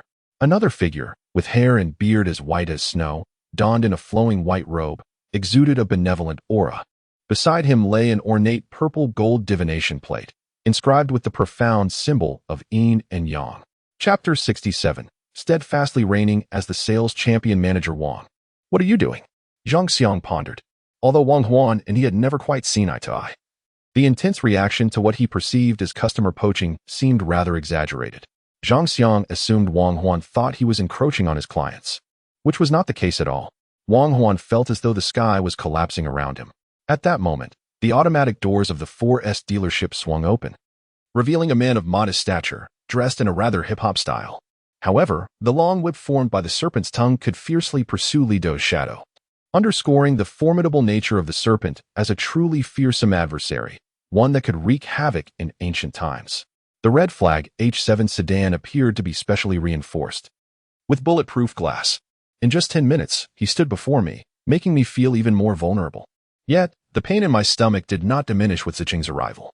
Noticing that I was beginning to sweat from the pain, Ziqing wasted no time, shutting the shop door and carrying me towards the hospital. Upon entering Feng Zishuan's stall, Yifeng surveyed the area. Indeed, there were plenty of gambling stones, but as Zhang Curson had mentioned, their outward appearance was quite lacking. Facing Sun Hui's icy sword strike, Wang Ying maintained a faint smile on his resolute face, his eyes betraying no emotion. Anyone within his line of sight, even for a mere fraction of a second, would inevitably meet a swift demise. However, the Nine Heavens Linglong Tower, being a treasured artifact of the Heavenly King, effortlessly absorbed Zhuge Yiming's force without sustaining any damage. Qin Ning raised an eyebrow, fully aware of the cunning calculations of this old fox. Wang Ying had already produced the formation plate, manipulating the four symbols totem array. And as he witnessed several martial kings being engulfed, a cold smile crept upon his lips, eagerly awaiting these fools to fall into his trap. Han Yiming smiled slightly, reciting the incantation for his skills, his left hand resting behind him, while his right hand formed a seal. It was certain that he had been involved in previous endeavors. Chu Ling mused about the significant expenses incurred during the construction in the Chu kingdom, estimating them to be around 10 million. However, to claim direct possession of 10 million soul crystals was undoubtedly unrealistic. His discerning eye surpassed that of other merchants. Although the climate in Nanyang was humid and hot, it also boasted an abundance of various spices, meaning that the sale of incense coils would vary by region, with non-fragrant areas likely to see a surge in popularity. Initially releasing a portion, with an audience present, he could then gauge their feedback and suggestions, adjusting his writing accordingly or modifying content as deemed necessary. Balding in confusion, he looked at Nai Nai beside him, his tongue flicking out to lick his nose as he pointed towards the thicket. One must admit, the Beer family's ranch was truly vast, with 4 expansive white sheep pens, each housing 10,000 dairy goats. Chuang Xue wore a troubled expression, as if the trials of the 4 great families had concluded in defeat. The elder here had inquired about my reason for bringing humans to this place. Ling Ya softly explained to Chu Ling. It was only upon reaching the core skills section that he discovered all his learned skills required intelligence, including the 2 he currently possessed. Under the dim candlelight, Meng Jun's resolute face loomed above Zheng Qian, who, upon meeting his sharp gaze, felt as if she were ensnared like a prey caught by a hunting cat. Shiz quickly turned to aim at Xiao Ming, and with a swift motion, a long whip ensnared Shiz's neck, followed by a sharp twist, resulting in a head flying off. Watching as the duo departed with the Xiumi bell containing the array flags, Zhang Yi merely needed to remain at the center, offering slight guidance during their formation. Suddenly, the queen issued an order for the guests to leave, leaving the assembly within the palace perplexed.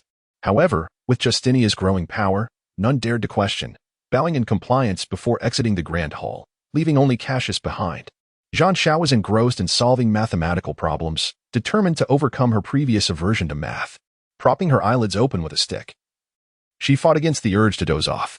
Gao Mohan barely had time to express surprise before Su Zij seized him, leaping out the window and landing in the open space before the inn. As a parent, the greatest pride often lay in comparing which child was more obedient or understanding. Lin Xiaoxiao, reborn, undoubtedly fulfilled Lin Ma's little vanity in this regard. Upon hearing this, Zhang Yi paused, quickly grasping the implication behind Wei Ling's words. Unable to suppress a chuckle, Lin Xiaoxiao had no objections. After all, they were spending their own money. Wasn't the purpose of giving them money so they could spend it? Over the years, hundreds of thousands of dollars had flowed in annually, and occasionally purchasing larger items was hardly excessive. Simultaneously, Qiming began to silently experiment with controlling the immortal seed, aspiring to transform it into a lethal arrow, which would undoubtedly be a formidable attack. Chapter 68. Affection at full capacity at the Shuanglia Bridge. Zheng Qian set off 20 minutes early, but still arrived 10 minutes late. The morning rush hour in Yubei was exceedingly congested, particularly at the Shuanglia Bridge, which serves as the transportation hub of the region, a vast intersection. Zheng Qian found himself waiting for the red light for 7 or 8 minutes. Deng Yuqing had yet to arrive, likely caught in the same traffic.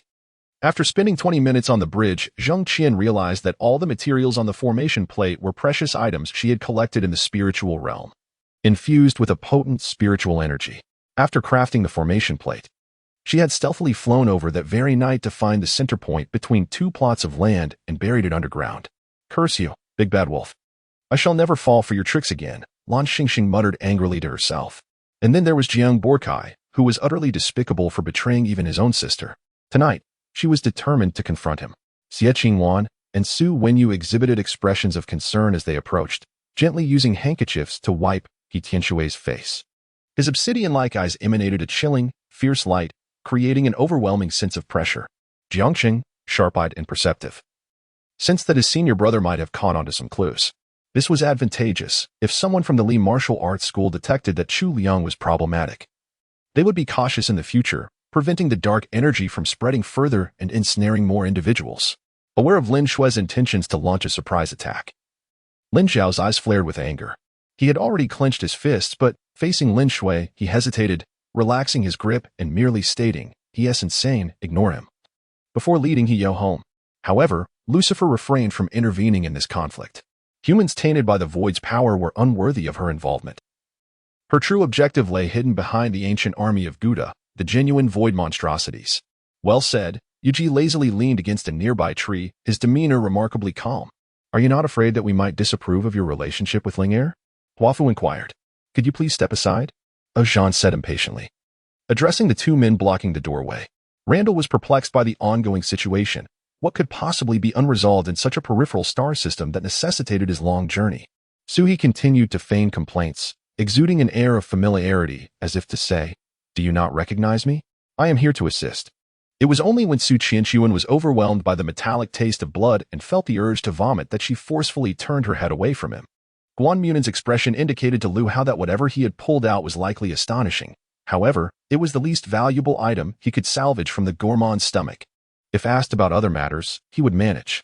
Yet when it came to the supernatural, he felt uncertain. Grabbing Guanmunen, who was intent on continuing to pound on the door, Guanhea raised his voice, declaring something audibly before pulling Guanmunen away. It was neither a Hanyang-made nor a Czech-style weapon, but rather the most quintessential Chinese rifle of the present day. With a swift pull of the bolt, it clicked into place. Jane Foster was at a loss for how to comfort Thor, so she held him tightly, hoping her embrace would provide warmth. This feeling was impossible to dissect. It seemed that all that glitters held shadows, much like his brilliance, which concealed only his thirst for vengeance. Wang Tung had long been psychologically prepared for these events. After all, such a grand spectacle as yesterday's could not simply be dismissed by a few so-called superheroes. Downstairs. Upon seeing Zheng Qian burst through the door, Zhang Ma did not even have the chance to speak before she anxiously inquired. Indeed, not all cultivation methods are beneficial. Having lived for 99 lifetimes, he certainly understood the intricacies of such practices. As a bowl of noodles quickly emptied, she felt satisfied and was about to sneak off to wash the bowl when footsteps suddenly echoed from behind. What did it matter what they thought? The country bumpkin would remain a country bumpkin. Amir, born into the affluent society of Greece, could not fathom the predatory nature of a society driven by the white calamity, where individuals devoured one another. Thus, Ching Wu resolved to investigate. With so many online followers, aside from a portion of genuine viewers, many merely echoed the sentiments of others. As a seasoned film critic, he needed to discern whether this film was truly deserving of the acclaim. Two clouds, each 20 meters wide, formed in the marsh, engulfing every living creature that came into contact with their mist. Bai Wei, wiping her tears, had just learned that the Zheng Qian family had been apprehended, finally grasping the reasons behind Ji Yama's actions. Bai Feifei, who had appeared deeply troubled moments ago, could not help but laugh at Chu Haoren's words. The three were left speechless. Was there really such a tale? It turned out that Xiang Yi had, while dodging, managed to slip beneath the belly of a tiger, using all his strength to lift the beast weighing 700 to 800 pounds, spinning it around twice before hurling it away. Therefore, when discussing the physical form of magical artifacts, it is generally required that the shape be upright and complete. However, this does not imply that mere surface appearance suffices. Stability of the center of gravity is of utmost importance. Bai Bing reiterated her instructions, urging the ministers not to neglect their duties amidst the chaos. During such critical moments, it was essential for the populace to witness the reliability of the royal family and the government. Within Gu Yinzhao, tumultuous waves surged, yet his exterior remained composed, revealing only the slightest movement of his lips. He had never anticipated encountering her in the Yangxin Palace, nor had he expected her to be there to serve the emperor. Chapter 69. Pretending to be drunk. Well, we have reached an agreement. We shall rent from you. Do you have the contract? I will transfer the funds to you right now. Upon receiving the payment, the landlord joyfully signed the contract with Deng Yuqing and promptly rode away on his electric scooter. Zheng Qian was left bewildered, pondering why Deng Yuqing's favorability suddenly increased by 5 points, reaching its peak. Was it due to his recent words that resonated with her? I have only just come to understand the essence of friendship. I do not wish to live this way. Why is it that you, Lang Zishu, cannot comprehend my heart? Swift as the wind, he directed the combat aircraft towards the dwarf, sharpening its blades, while simultaneously, two others hastened to join the fray. Facing a 1-3 confrontation, they could only engage head-on. Who are they? Why did they leave at 8 o'clock? There must be something amiss. I need to find someone familiar with the Shangri-La Hotel to inquire. If I can ascertain who visited or occupied this room earlier, I will have the answers. Upon hearing this, Mu Yuhan turned to Yifan, her delicate hands gradually forming fists, her beautiful eyes glimmering with concern. Does he truly possess a method to cure the fire poison? With a tremendous crack, the bronze plaque shattered completely, scattering into countless fragments, while 3 massive enchanted blades exhausted their power and vanished. Yet, the fiery net surged towards El Fei once more. Ah, Brother Jean, That sound. It seems to be that individual. Long Tian had deduced upon hearing it. In stark contrast, Mu Ancient emanated an aura of coldness, rivaling even Lang Zishu. Before them lay a scroll, entirely translucent like crystal, shimmering faintly with ethereal light, presenting a surreal sight. The explosion of a ghostly entity reduced a living person to mere fragments. Indeed, a fantastical occurrence that instilled a sense of dread in Wang Shi. Had it not been for Wang Nan's protective barrier, perhaps she would not be lying in the hospital now. Just as Bai Zhan was about to speak, a vast spatial rift appeared overhead, and a colossal, wrinkled hand emerged from it, exuding an overwhelming force that rendered Bai Zhan immobile. Even the bloodthirsty Jiu Qi could not resist. As the words left his lips, Huo Rong waved his sleeve, releasing a divine light that transported Qinglian Daoran and Taishang Laojun into chaos. The two conversed for a brief moment before Ning was hastily called away to attend to patient 13, whose wound had reopened. Tian Shuzi pondered internally, is this the final trial? Yet, he had only stated one point, with more yet to be revealed. Perhaps due to Long Fei's astonishing prowess. The four fell silent, refraining from further speech. The military, political, and economic significance of Jiankong is monumental. One could assert that the very existence of Jiangnan hinges upon the fate of Jinling. Yu Yun remarked, Old Niu. The thief Zhong indeed robbed all of Hunan. Could he really be without funds? By the way, Niu Buyuan, what is the purpose of this object? As he spoke, he lifted a long-spouted vessel adorned with silver and gold, embellished with several gemstones. The moment the transaction was completed, Asuna donned the ring. Her entire form illuminated in golden light, signifying the achievement of a full set of orange epic equipment. Rather than landing directly on the street, she levitated slightly, gracefully following the three disciples of Ame. Such is the demeanor of an eagle-eyed individual, sparing not a single superfluous word, embodying the essence of a discreet intelligence operative. Yet, they possess the ability to assume different personas at will, transforming into a seasoned mercenary or a loquacious youth whenever the situation demands the acquisition of information. It appeared that the confrontation with Chao Xuanran involved the Niu King, and I noticed the disdainful glances of others, as though they looked down upon him. Feeling a surge of danger, Shun Fei's gaze turned icy, unleashing a fearsome sword technique, merging his Tianshu steps into his swordsmanship, dashing forth with urgency. As the blood-red Tao Tai was entirely consumed, Jiang Qin closed his mouth, revealing a triumphant smile. At the summit of the Tianqing Tower, thick clouds obscured the sun, and a gentle summer breeze wafted through, creating a perfect atmosphere for discourse.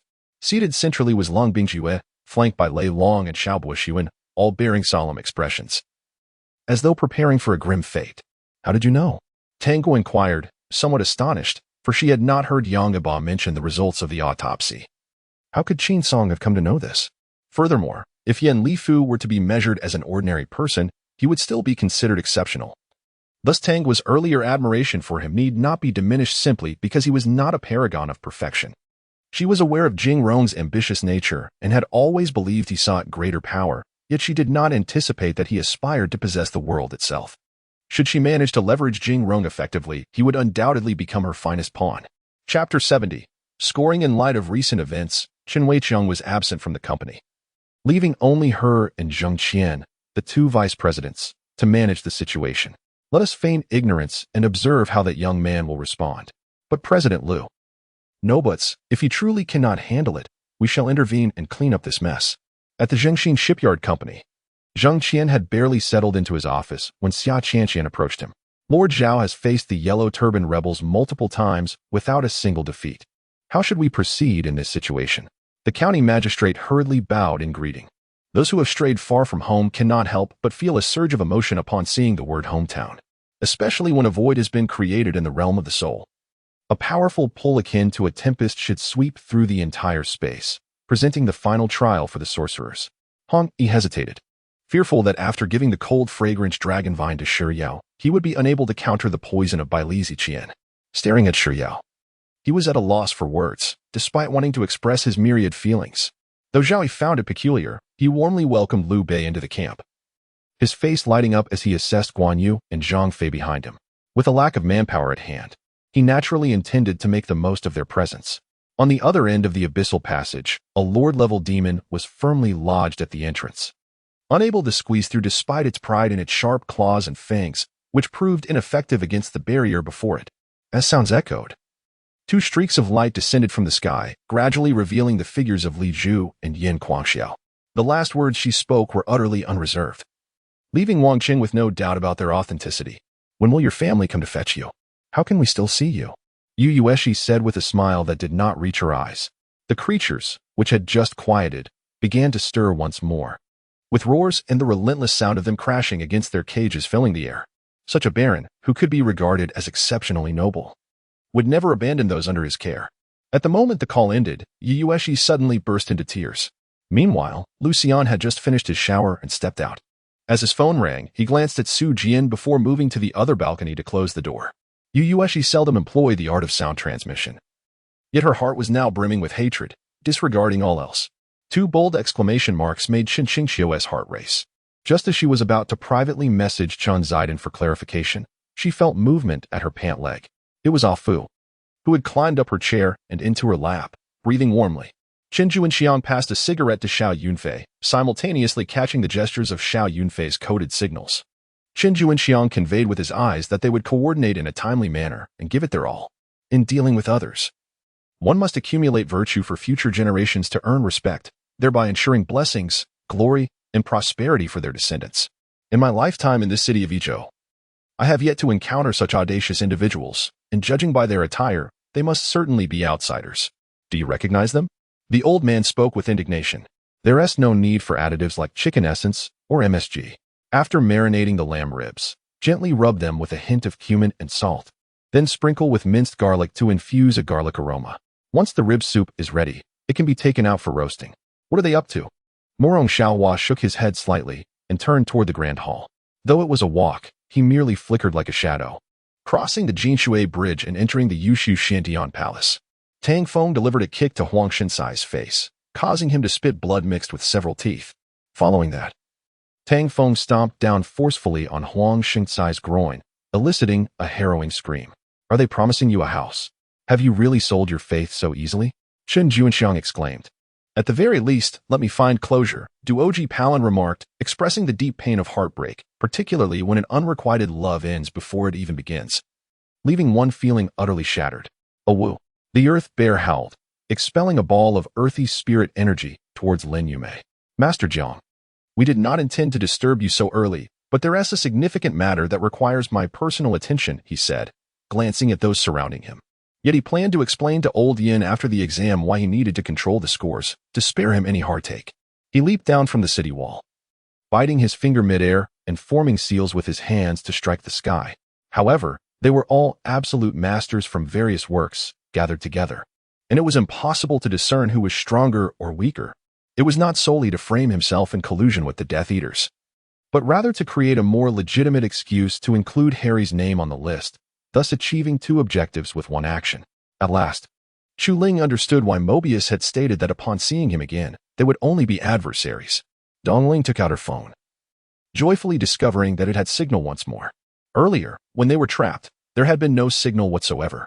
As she looked at the screen, she even caught a glimpse of a long-haired figure behind her, causing her to nearly drop the phone in fright.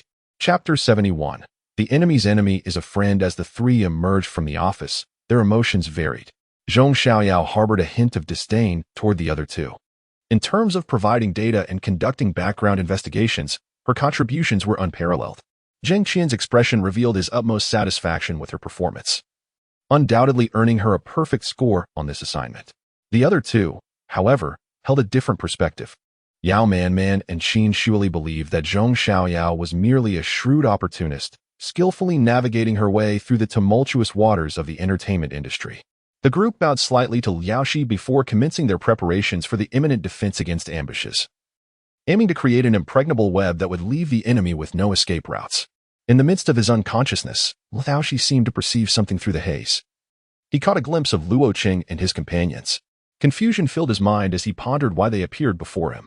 Suddenly, Shen Jifan erupted in a fit of rage, pointing at Yuan Sanyi and unleashing a torrent of insults. The onlookers were taken aback, as these two were typically inseparable companions. The handsome man, whose age was indiscernible from his visage, possessed golden curls and brown eyes, with the muscles beneath his purple gold embroidered robe subtly visible, complemented by an irresistibly gentle smile that rendered him utterly captivating. Sa Wen's words astonished everyone. The demands of the Magic Guild were simply outrageous. To conquer Zalornis within a month was not only an unreasonable time frame, but also left everyone unprepared. Such expectations were utterly implausible. Ying was reluctant to acknowledge that, by the time the Blood Eye emerged, her soul had already been largely organized. Faced with the current tactics employed by Ying and her team, she was uncertain if they could withstand the onslaught. I do not believe anyone would ambush us midway, Carl remarked calmly. Nan Bowen's statement cast a shadow of foreboding over Ashin and Evelyn, two young individuals who were blissfully unaware of the myriad conspiracies that surrounded them. This signified that the formidable Sword Sect members and magic masters arrived significantly before the Allied forces reached the square, suggesting they had taken the most direct route, perhaps emerging from their cave after only a few steps. Even if he could impede the individual before him, could he truly capture her heart as well? Ling Yu was momentarily stunned, though he remained silent. His expression grew increasingly grim as his grip on the long knife tightened. Leading the way, Ling Yu shimmered with golden light, leaping into the cave, which confirmed his expectations. It was a concrete structure from a millennium ago, reminiscent of an entertainment hall.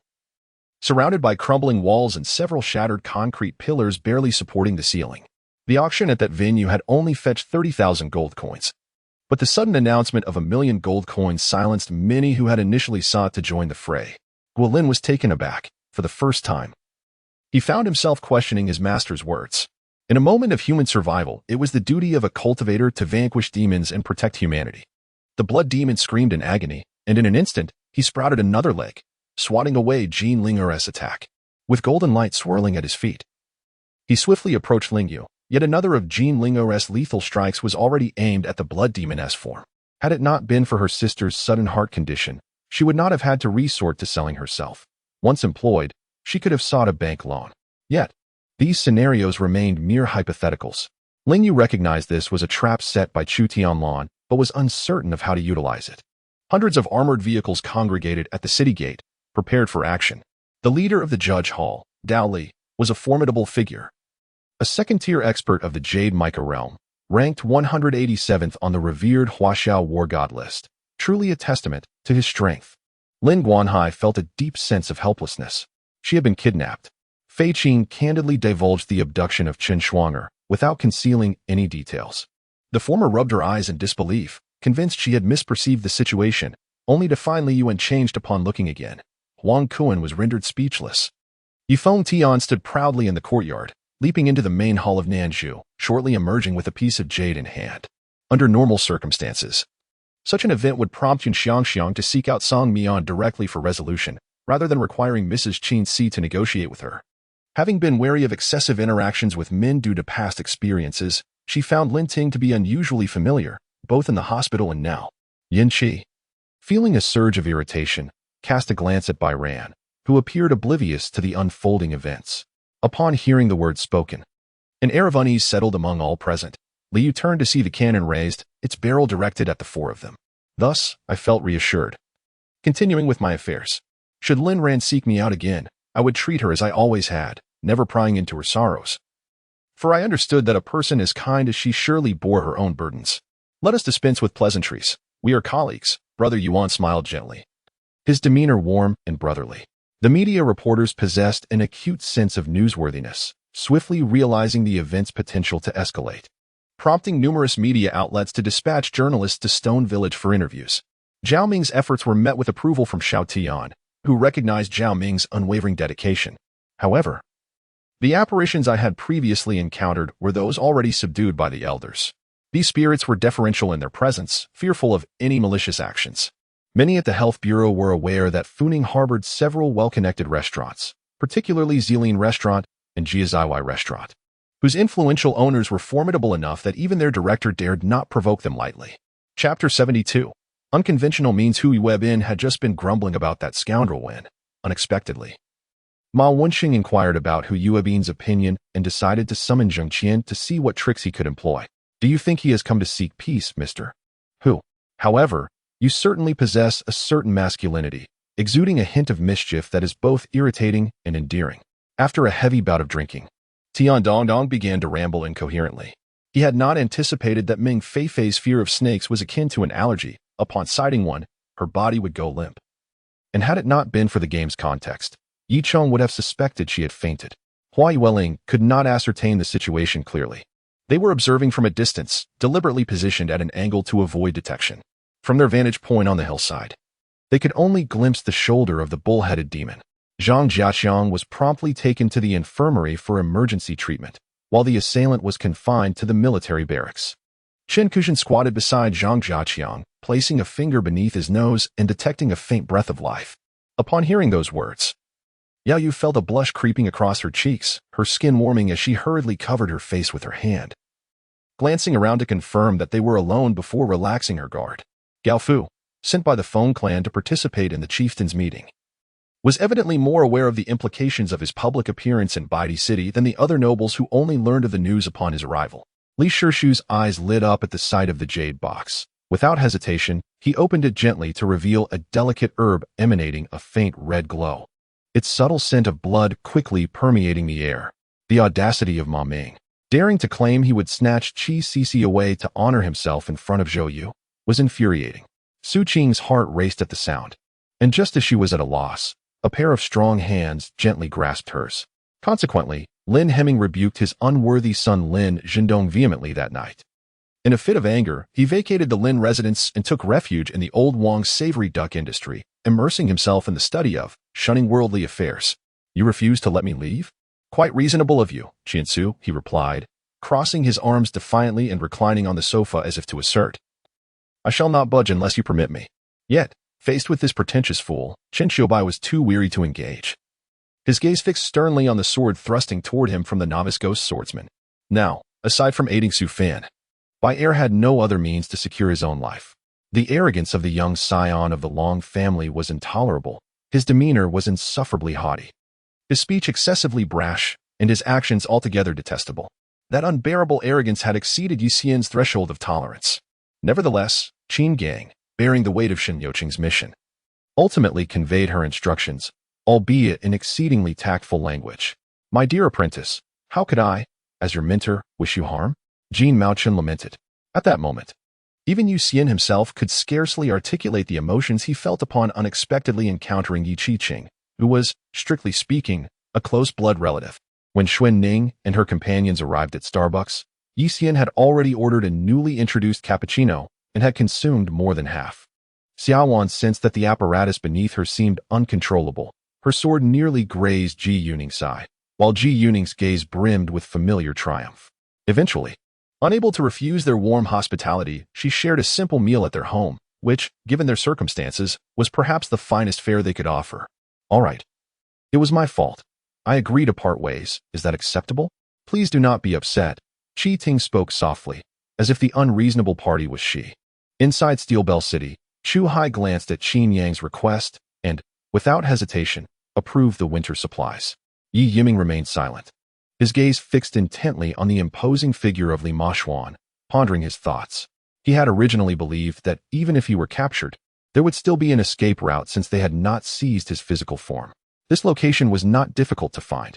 The Den of the Lay nestled within a secluded valley in the Ten Peaks Mountain, a quiet and remote place seldom trodden by human feet, surrounded by dense foliage. As Chen Tianfeng and his companion journeyed, they startled countless birds into flight. After engaging in a lengthy, affectionate conversation with Alicia, they reluctantly parted ways as she left to practice her skills. Just as Zhao Yuan believed their fate was sealed, those who had stepped upon the Jade Guanyin halted abruptly. Were it not for the pale blue towel in his hand, I would have thought the previous events were merely a figment of my imagination. The following day, the renovation team was set to commence work, and Lin Shi naturally arrived at the Song residence. Given her nature, it was customary for her to oversee the project personally. Just as both sides thrust their swords toward each other's chests, Ling Feng swiftly flicked the Kunlun sword aside with a metallic ring on his left hand, while Chongsheng summoned a gust of wind from his palm to deflect the Mozi sword.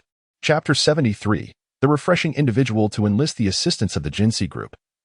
One cannot merely rely on a low-priced contract. Such an endeavor is bound to fail. Additionally, with the siege faced by the Zhengxian shipyard, the Jinsi Group has no need to wade into the murky waters between them. Su Shuyun owes him no favors. A low-priced contract is simply a matter of mutual consent.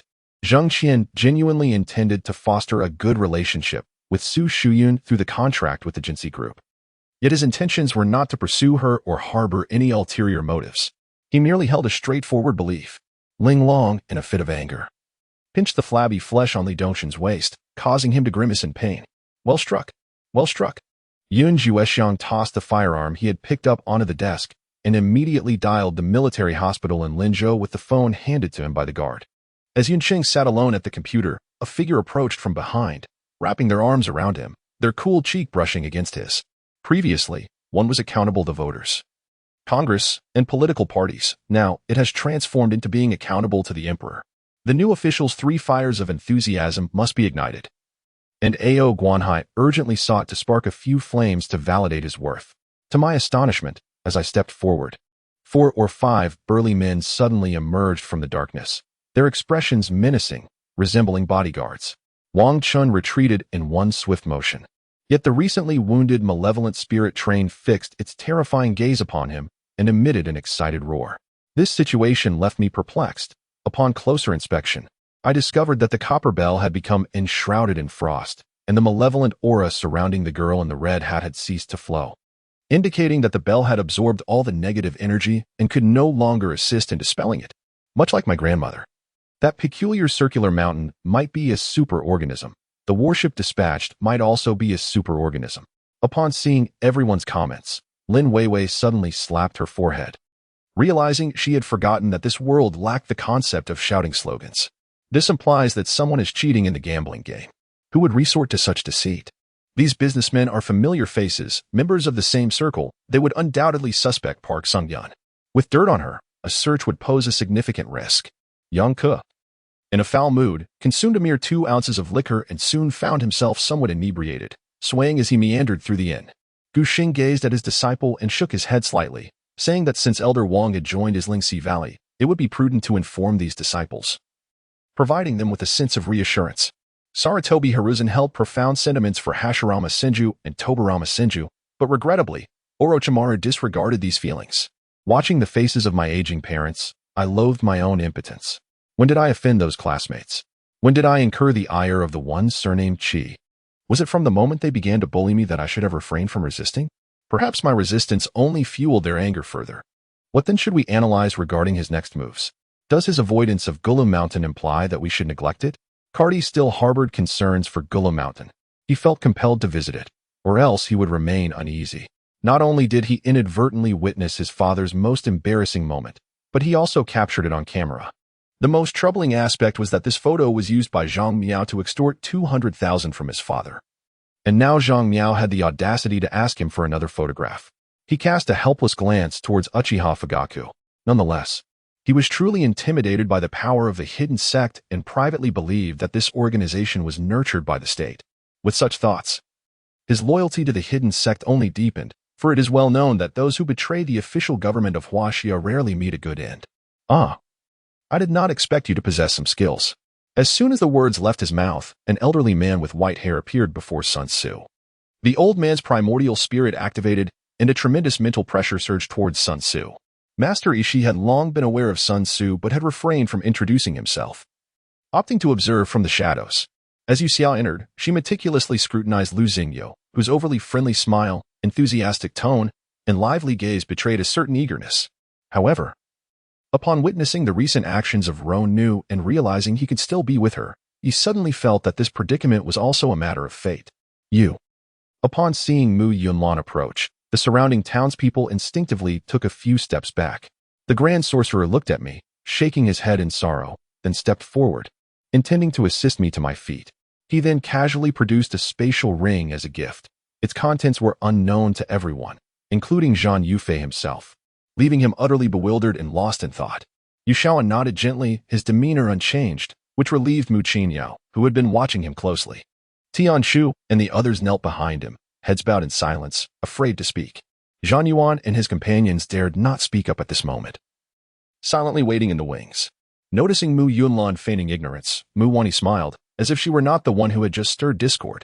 At that moment, the audience appeared to be following the lens, slowly unraveling the truth of the story.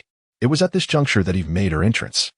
Long Ping was suddenly alarmed to hear that members of the Feng clan had also gone missing. His heart raced. Yet observing the dragon ancestor's evasive demeanor only infuriated him further. prompting him to roll his eyes and continue pressing for answers. Though Gao Yuan felt fatigued, he had not contemplated giving up. His inherent resilience instilled hope for the future. Amidst the fighting, he remained vigilant, seeking an opportunity for escape. In a daze, Tianming heard a familiar voice that allowed him to relax completely, no longer concerned with the external circumstances. When Lin Daiyu and Master Mo entered, Yang Yinshi couldn't help but glance at Lin, who had been too far away to observe closely before. Now, upon closer inspection, he realized that this Lin girl was indeed exceptionally gifted, favorably regarded by the heavens. "Brother, we are here," Yun Xiang exclaimed, waving as she spotted Si Lang. Shortly thereafter, the eldest cousin stepped out, and the family gathered around him, exchanging pleasantries. It seemed that De Lang had performed admirably, as a smile had remained on his face since his exit. Yun Xiang seethed with anger upon seeing Princess Hong Yue comfortably reclining on a soft couch in the great hall, clad in exquisite garments, pouring herself a drink. The two palace maids behind her appeared dazed, mechanically obeying her commands. At the sound of her words, Yun Xiang took a deep breath, feeling the fetus within her slowly descend. Yet, at that moment, a beam of light shot into the gap in the brow of the half-emperor Demon King. It was a long spear, engulfed in red flames.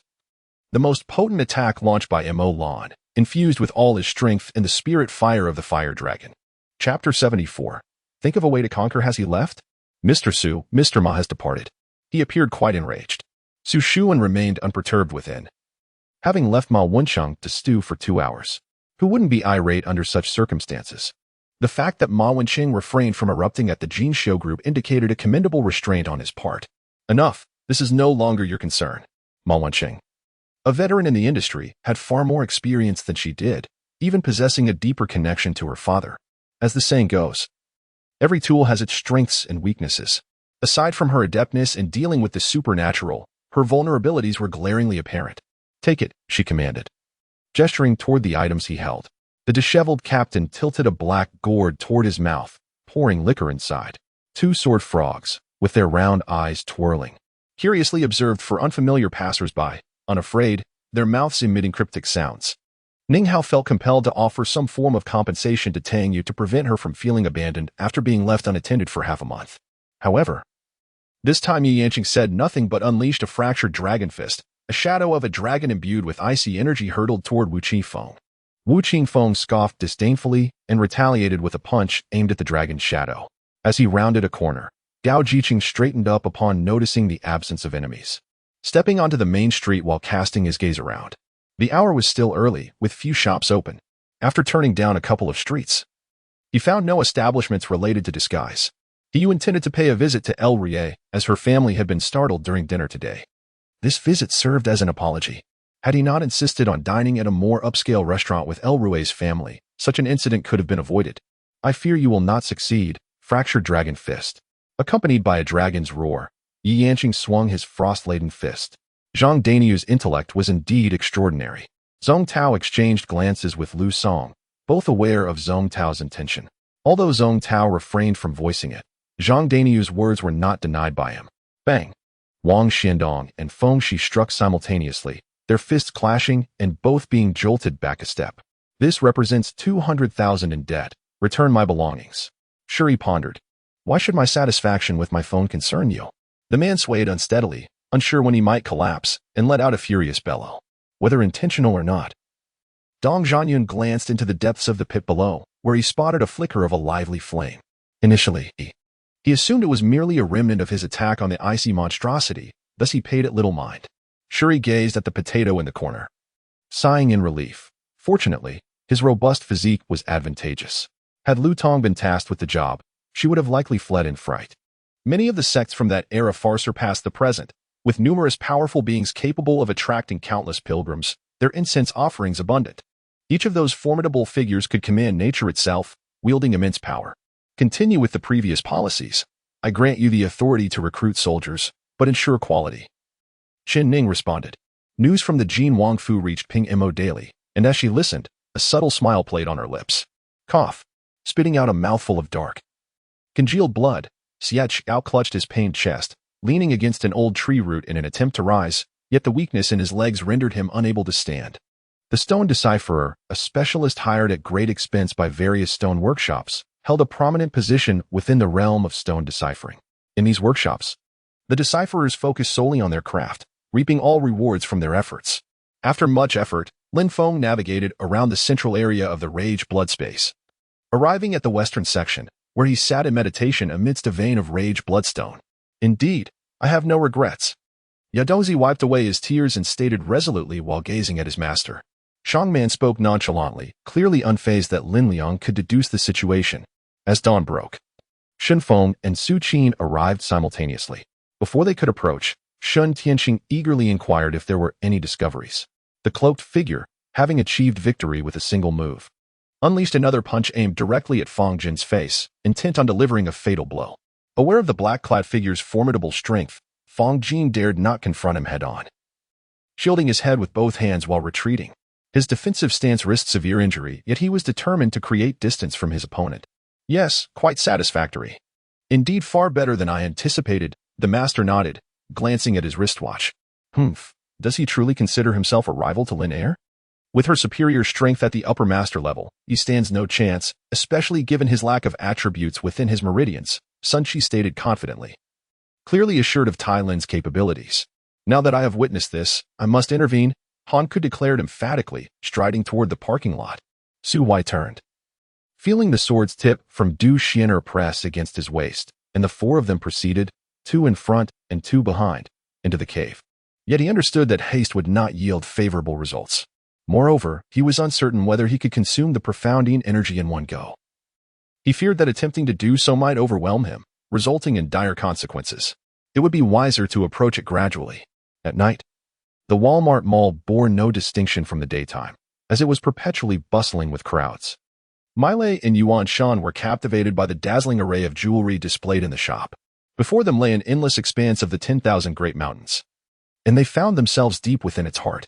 Tianqing suddenly froze, recalling Lu Yuhan's words and questions in the car, feeling a wave of enlightenment wash over him. Yet, he remained perplexed. As Zheng Qian had mentioned, the king's studio held half of the Lu family's shares. Why would Lu Yuhan abruptly choose to withdraw? Seeing Gonshu falter in his defense, contemplating surrender, he suddenly felt a force in his hand. Then, with a light movement, Xiao Yang's aggressive advance came to a halt. Standing quietly before Gonshu, gun in hand, offering a smile while showing no intention of attacking. Chapter 75. The ship capsized, the cargo sank. Mr. Ma. This is a bank draft sent by Mr. Su of the Jinxiu Group, said to be the penalty for breach of contract, meant as compensation for us. A secretary with an alluring figure entered, placing a check on Ma Wenqing's desk. His expression fluctuated between shades of green and white. What does this mean? That little girl Su Shuyun dismisses me with 50,000, treating me like a beggar? In his hand, the sixth turn of the 9 transformations of Xiangong radiated immense power, capable of effortlessly annihilating a realm of high divine beings. A tremendous explosion resonated once more as the colossal phantom hand struck the energy net, rippling waves dispersing like rolling smoke. Yishao arrived directly at the temporary headquarters of the 200th Brigade, walking slowly inside with Wu Si by his side. Communication with command was severed, interrupted in a manner beyond the usual scope. Yet, unbeknownst to him, the 2nd Battalion of the 301st Regiment found their lines shattered by Yi Zhao's commanding armored infantry, marking an indelible humiliation for the airborne 2nd Battalion. Even now, whispers of Yi Zhao evoke gritted teeth among the assault troops. Observing the countless phantoms gathering at his feet, Huang Mao sighed deeply, his heart filled with loathing, yet he understood he could not await death. His gaze shifted, preparing to flee to the side.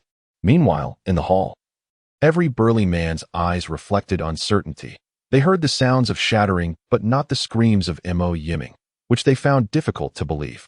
With an air of arrogance, he seemed to ignore everything around him, walking with the steadiness of a mountain, and as he approached the stone tablet, he glanced at the northern pillar. The gaze of Yin Dang was filled with incredulity, yet more prominently, it revealed an unmistakable exhilaration. The unknown felt understated, almost timid. Mu Mu was reluctantly brought to the Theological Academy. The two, one quiet and the other cold, had exchanged barely a handful of words in ages. Yet those few exchanges had forged an unspoken bond of brotherhood for life. He infused a bit of true energy, and with a protective surge, countless streams of energy erupted from him, piercing into the serpent's body, which immediately succumbed, its form sliding off Xia Tian's body. Seeing Xia Tian's condition worsen, Shui gritted her teeth, bringing the jade tablet to her lips for a gentle sip before lowering her head to cover Xia Tian's mouth with her own. This trading house was one of the 3 major firms in Ruijin, led by a permanent director of the business alliance, rumored to have powerful backing from significant figures within the Golden Scale Academy, a force not to be underestimated. Rest assured, even for your sake, I will never again place myself in danger. Helian Nual patted his heart, gripping the bloodied Tianlang blade as he slowly approached the invincible figure. Upon seeing the map, Chu Tingxuan scanned it with keen interest, though it mattered little whom the territory map of Chu's state was shown to. Just as the Golden Guardian and Zhang Liang were about to be obliterated by the combined might of the 2 instruments' lotus fire, Qi Chimpan watched in terror as Di Baobao wielded her soft sword, contemplating her next move. Particularly, one middle-aged man exuded a presence even stronger than Nia Haifeng, who bore 2 stars. Long Zhibai hastily raised his purple-gold hammer, but felt no impact. Instead, he heard a whistling sound above. At this moment, Fuxi noticed that Su Lanin was different from before, especially in her demeanor, now exuding an air of dominance over others. The words of the leader of the Burning Shadow Holy Cult left Su Lanyin and her companions utterly speechless. They had contemplated many ways to assist Fuxi along the way, yet none seemed applicable now. Startled, Su Jiao sat upright, eyes wide as he stared at the unfolding scene. The room lay in disarray, debris scattered everywhere, leaving little space for Guojia and Sun Yu to stand. There sat Chao Chao, clad in undergarments, disheveled hair giving him the appearance of a madman. Those thriving in the dark world swiftly accepted this task. Even if Yi Chun resided in the imperial capital, they were willing to take risks for 100 billion, for money can indeed move mountains. The imbalance of effort and reward left Lao Zhu infuriated, ultimately abandoning the cultivation of the Sumeru seed technique. Could it be? If I developed a brand of toilet paper, wouldn't that result in substantial profits? The frog, having eaten the phoenix, keenly grasped the opportunity, his eyes gleaming. Even Neza's family had intricate ties to the Buddhist sect.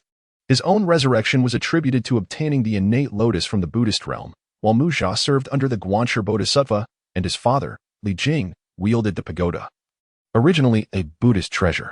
After a lengthy wait, Jiang Tiandong finally answered the phone, the sounds on the other end suggesting he was engaged in some form of activity. After securing their escape route, the 4 stealthily approached, witnessing the man with a golden beard suddenly raise his war hammer and strike it fiercely against his shield. From a distance, the onlookers became a frenzy upon witnessing the 3 prominent figures swagger into the divine forging temple. Humph! Scoundrel, shameless, disgraceful, may you perish. I seized a wild hare, devouring it voraciously, then delivered a forceful kick to the youth, sending him crashing to the ground. Though the enforcement elder faction had gained the upper hand, subtly overshadowing the second elder, the 2 sides had yet to openly confront one another. Chapter 76, Compensation at Market Price. Chang Rue and Chang Dashin exchanged a knowing glance, acutely aware of the gravity of the situation. Chairman, General Manager, I assure you, what I say is true. The dock worker from Yinan is right outside. You may summon him to inquire about the circumstances personally. Quickly, bring him in. Chang Dashin trembled with urgency. Soon, the assistant ushered in the soaked worker, water dripping from him and pooling on the floor. At the moment my spirit was on the verge of collapse, a large black hand suddenly appeared, reaching out to grasp me. I couldn't help but smile, realizing that my grandfather was providing me with an opportunity to explain myself to my father. Wolves are more cunning than dogs, and after special training, one even detected the poison in my teeth. The wild wolf before me recoiled several steps, attempting to evade my mouth and instead lunging for my stomach. Zheng Qian, this world is not merely black and white. Do you truly believe my father failed in business? No, he was ensnared by others. After a while, enticed by a wave of alluring aromas, Yu Jiang and the 9-tailed fox instinctively drew closer.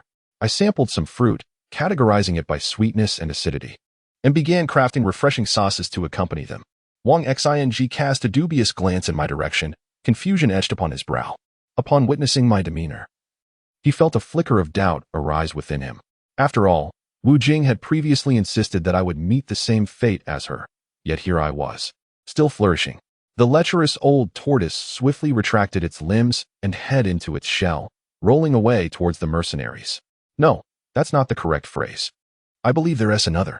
Lu Chang continued to rub his head, seriousness etched across his features. Upon seeing Yi Yang descend from the rope, the lieutenant officer stared in astonishment, not expecting that this soldier, who had fought valiantly to avoid elimination in the swimming competition, would voluntarily surrender in the face of climbing. After waiting for what felt like an eternity, silence persisted within, and the rope remained still, causing unease to settle amongst everyone. Xiao Bohan's attention was not entirely captured by their bickering, having resolved to lead the brothers of Hung Dao group. He needed to contemplate their current predicament and potential escape routes. The matter regarding the sand and gravel yard loomed as a particularly thorny issue. With an exasperated sigh, Xiao Bohan recognized that his decisive strike against Zheng Qian had been effortlessly thwarted. Gong Sun Ji let out a haughty snort, turning away as his internal energy surged forth, enveloping him in an orange-hued aura before he coldly charged into Qianxi Peak. The reconnaissance team was scouring the third floor from the rooftop. Upon hearing that Yi Yang had secured the surveillance room, Lin Yifan finally felt a sense of relief wash over him. As Xiao Yuan opened the door, light flooded in, and Master Qiu Ji slowly raised his head, a smile gracing his features as he regarded him. "Stay here and keep an eye on her. We must go find Yigo," Jun Air commanded Zhang Yu while grabbing a jug brimming with water. The middle-aged man known as He Yu furrowed his brow, unleashing a wave of true energy that struck the parrot. "Are you suggesting this is a conspiracy?" Mia subconsciously lowered her voice, as if they were the ones on a mission, while her eyes scanned the surroundings, quickly spotting several figures in black cloaks. Li Tian furrowed his brows, realizing this was his first encounter with a dandy from a wealthy family. Previously, he had only seen such figures on screen, but now, experiencing it firsthand, he understood why the protagonists in those dramas would mete out severe lessons to them. Their current demeanor was indeed deserving of a reprimand. Regrettably, her prayers were destined to be in vain, for Sun Yang was already aware of her father's schemes involving the three-headed, six-armed statue and had devised a counter-strategy. Such discussions echoed through every patrol team in the city, filled with complaints, as they usually patrolled only 3 times a day. Unlike the current situation where mealtime was the only respite, afterward, he placed the glass vessel before him and began to infuse it with his spirit, meticulously analyzing its contents. In the sky, a formidable glow erupted from the body of the Voidbreaker, only to be extinguished in an instant by the stone beast's colossal hand, accompanied by a faint cry of anguish.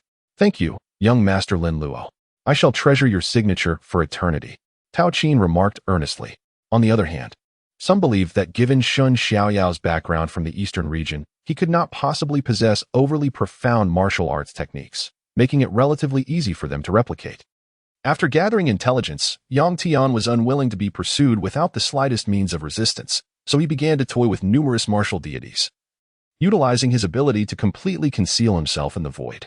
The elder employed true energy, striking with his left hand in a fluid motion to counter the fierce blade, resulting in a stalemate between the two.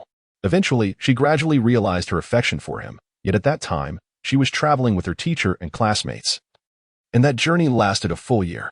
Simultaneously, within the borders of the Baiwei Empire, 4 magnificent steeds galloped swiftly towards the south, their riders cloaked in black, their faces obscured. Chapter 77, The Maritime Transportation Safety Law. Upon exiting the company, Li Tao took out a tissue to wipe the beads of sweat that had begun to form on his forehead. Before Zheng Qian played this card, Li Tao had fervently tried to dissuade him, thinking Zheng Qian had lost his mind. However, when Zheng Qian earnestly explained his reasoning, Li Tao finally grasped the rationale behind his actions. The very rhetoric he had just employed had been imparted to him by Zheng Qian, and to his surprise, it had indeed managed to deceive Changdashan. Yet, Li Tao believed that such deception could only last for a moment, not a lifetime. Although He Dai was unaware of Lian's reasons for maintaining a low profile, he had promised Lian, and thus could not betray that trust. Lian had been attentively monitoring the number of viewers in his live stream, which currently stood at 236. Since he was absent, he chose to disregard it and engaged in casual conversation with the major general present. Learning his name was Feng Wei. Consequently, Lian's demands of Teng Sun were not particularly high. He merely sought proper maintenance, development, and adaptation of the games he had drawn. Yu Siqing felt a sudden tension, instinctively turning her chair away from Lin Feng, exhibiting a demeanor of guilt.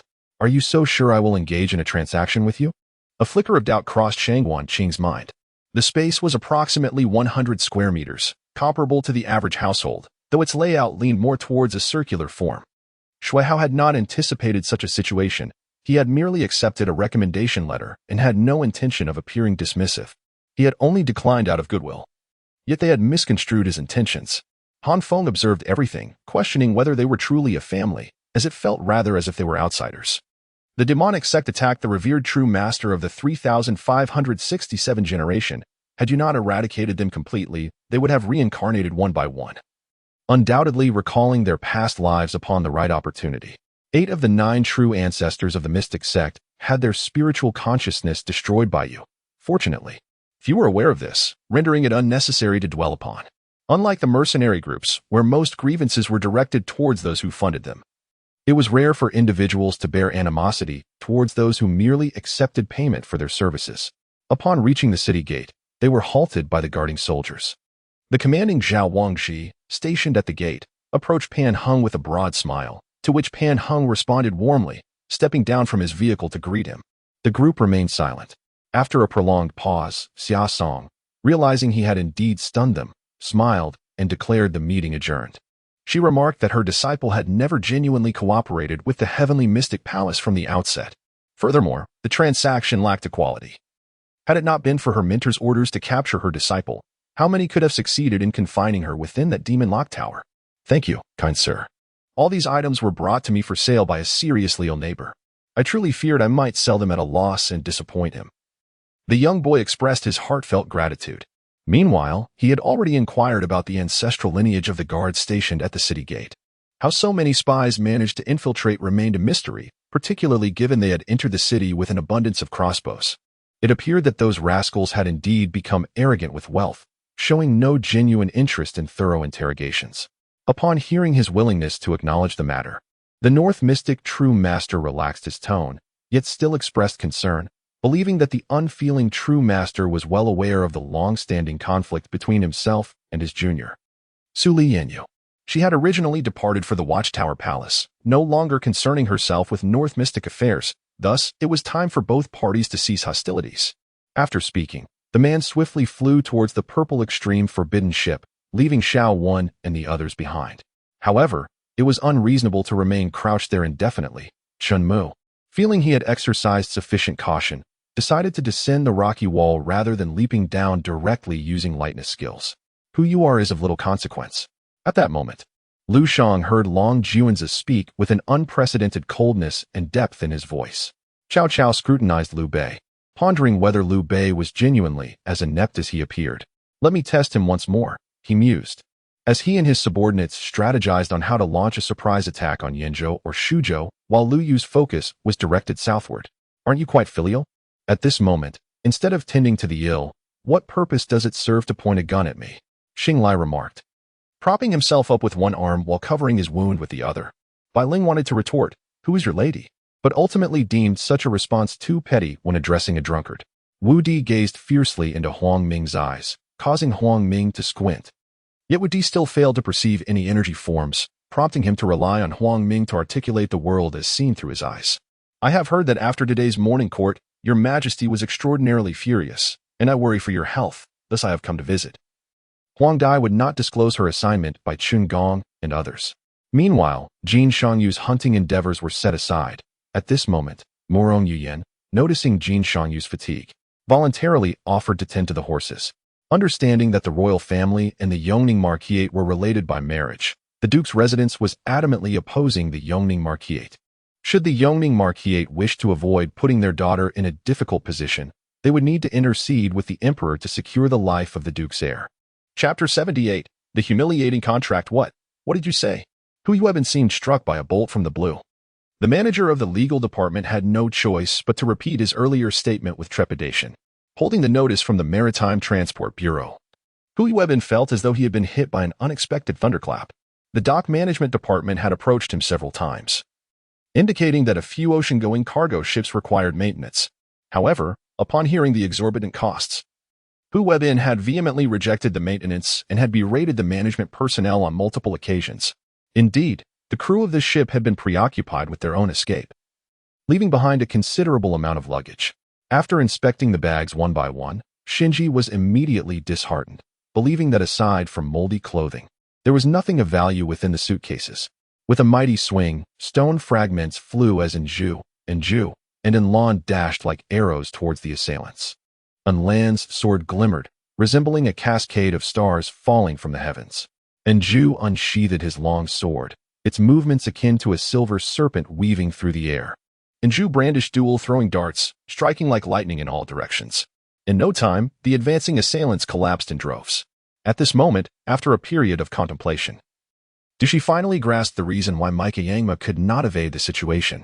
Thank you, Senior Wu Xian and Senior Hishi, for your concern. I am perfectly fine. By the way, is Senior Jiangyi inside?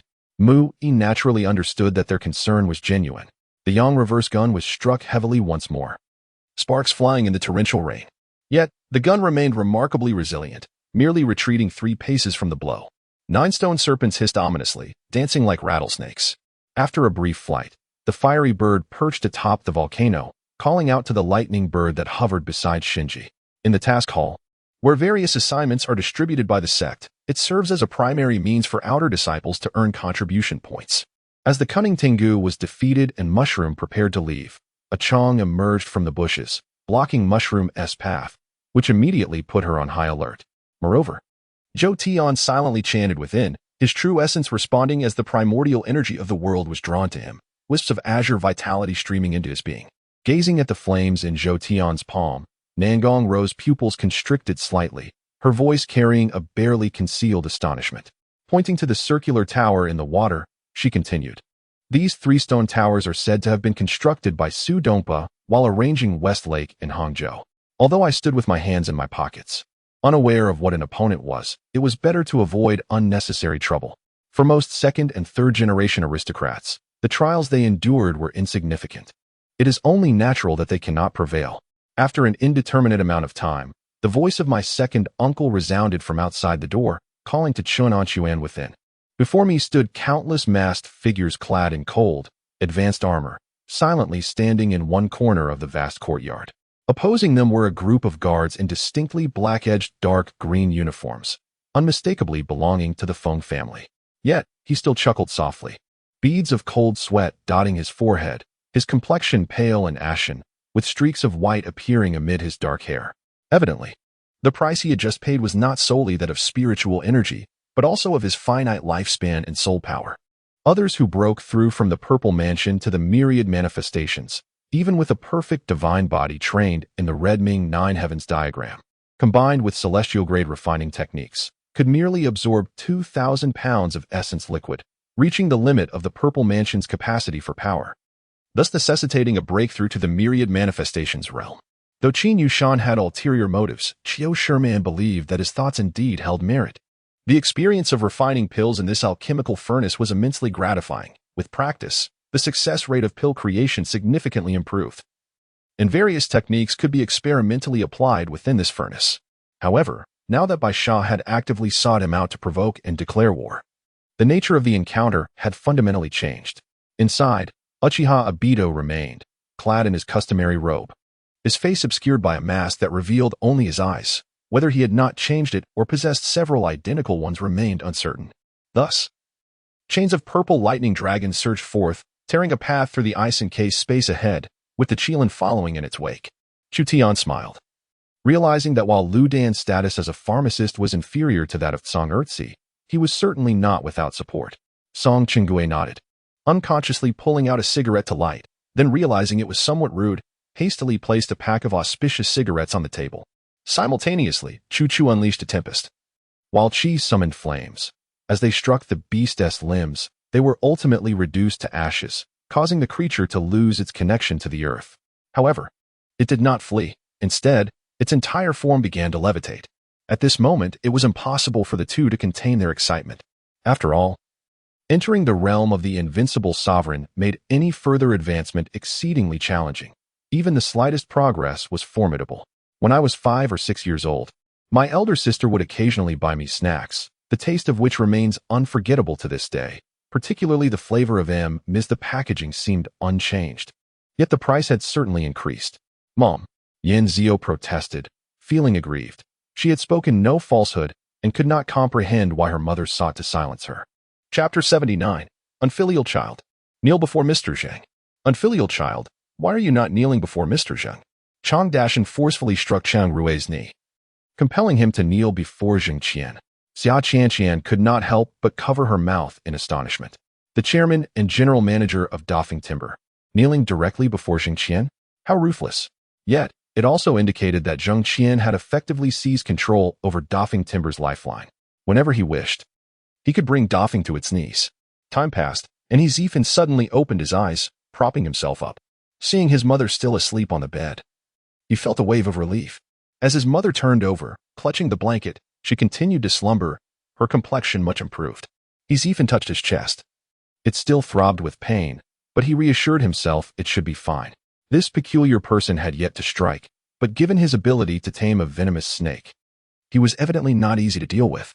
During the daytime hunt, many beastmen inquired about the chili, eager to taste the delicacies made with it. Mo Yin, fearing that she might tire herself out, naturally did not agree. Now, I possessed a formidable demonic power and a stronger physique. I would be invincible. Baki's body floated upward. All he could think about was how to prevent the beautiful scenery of the 10,000 great mountains from being further ravaged by humanity.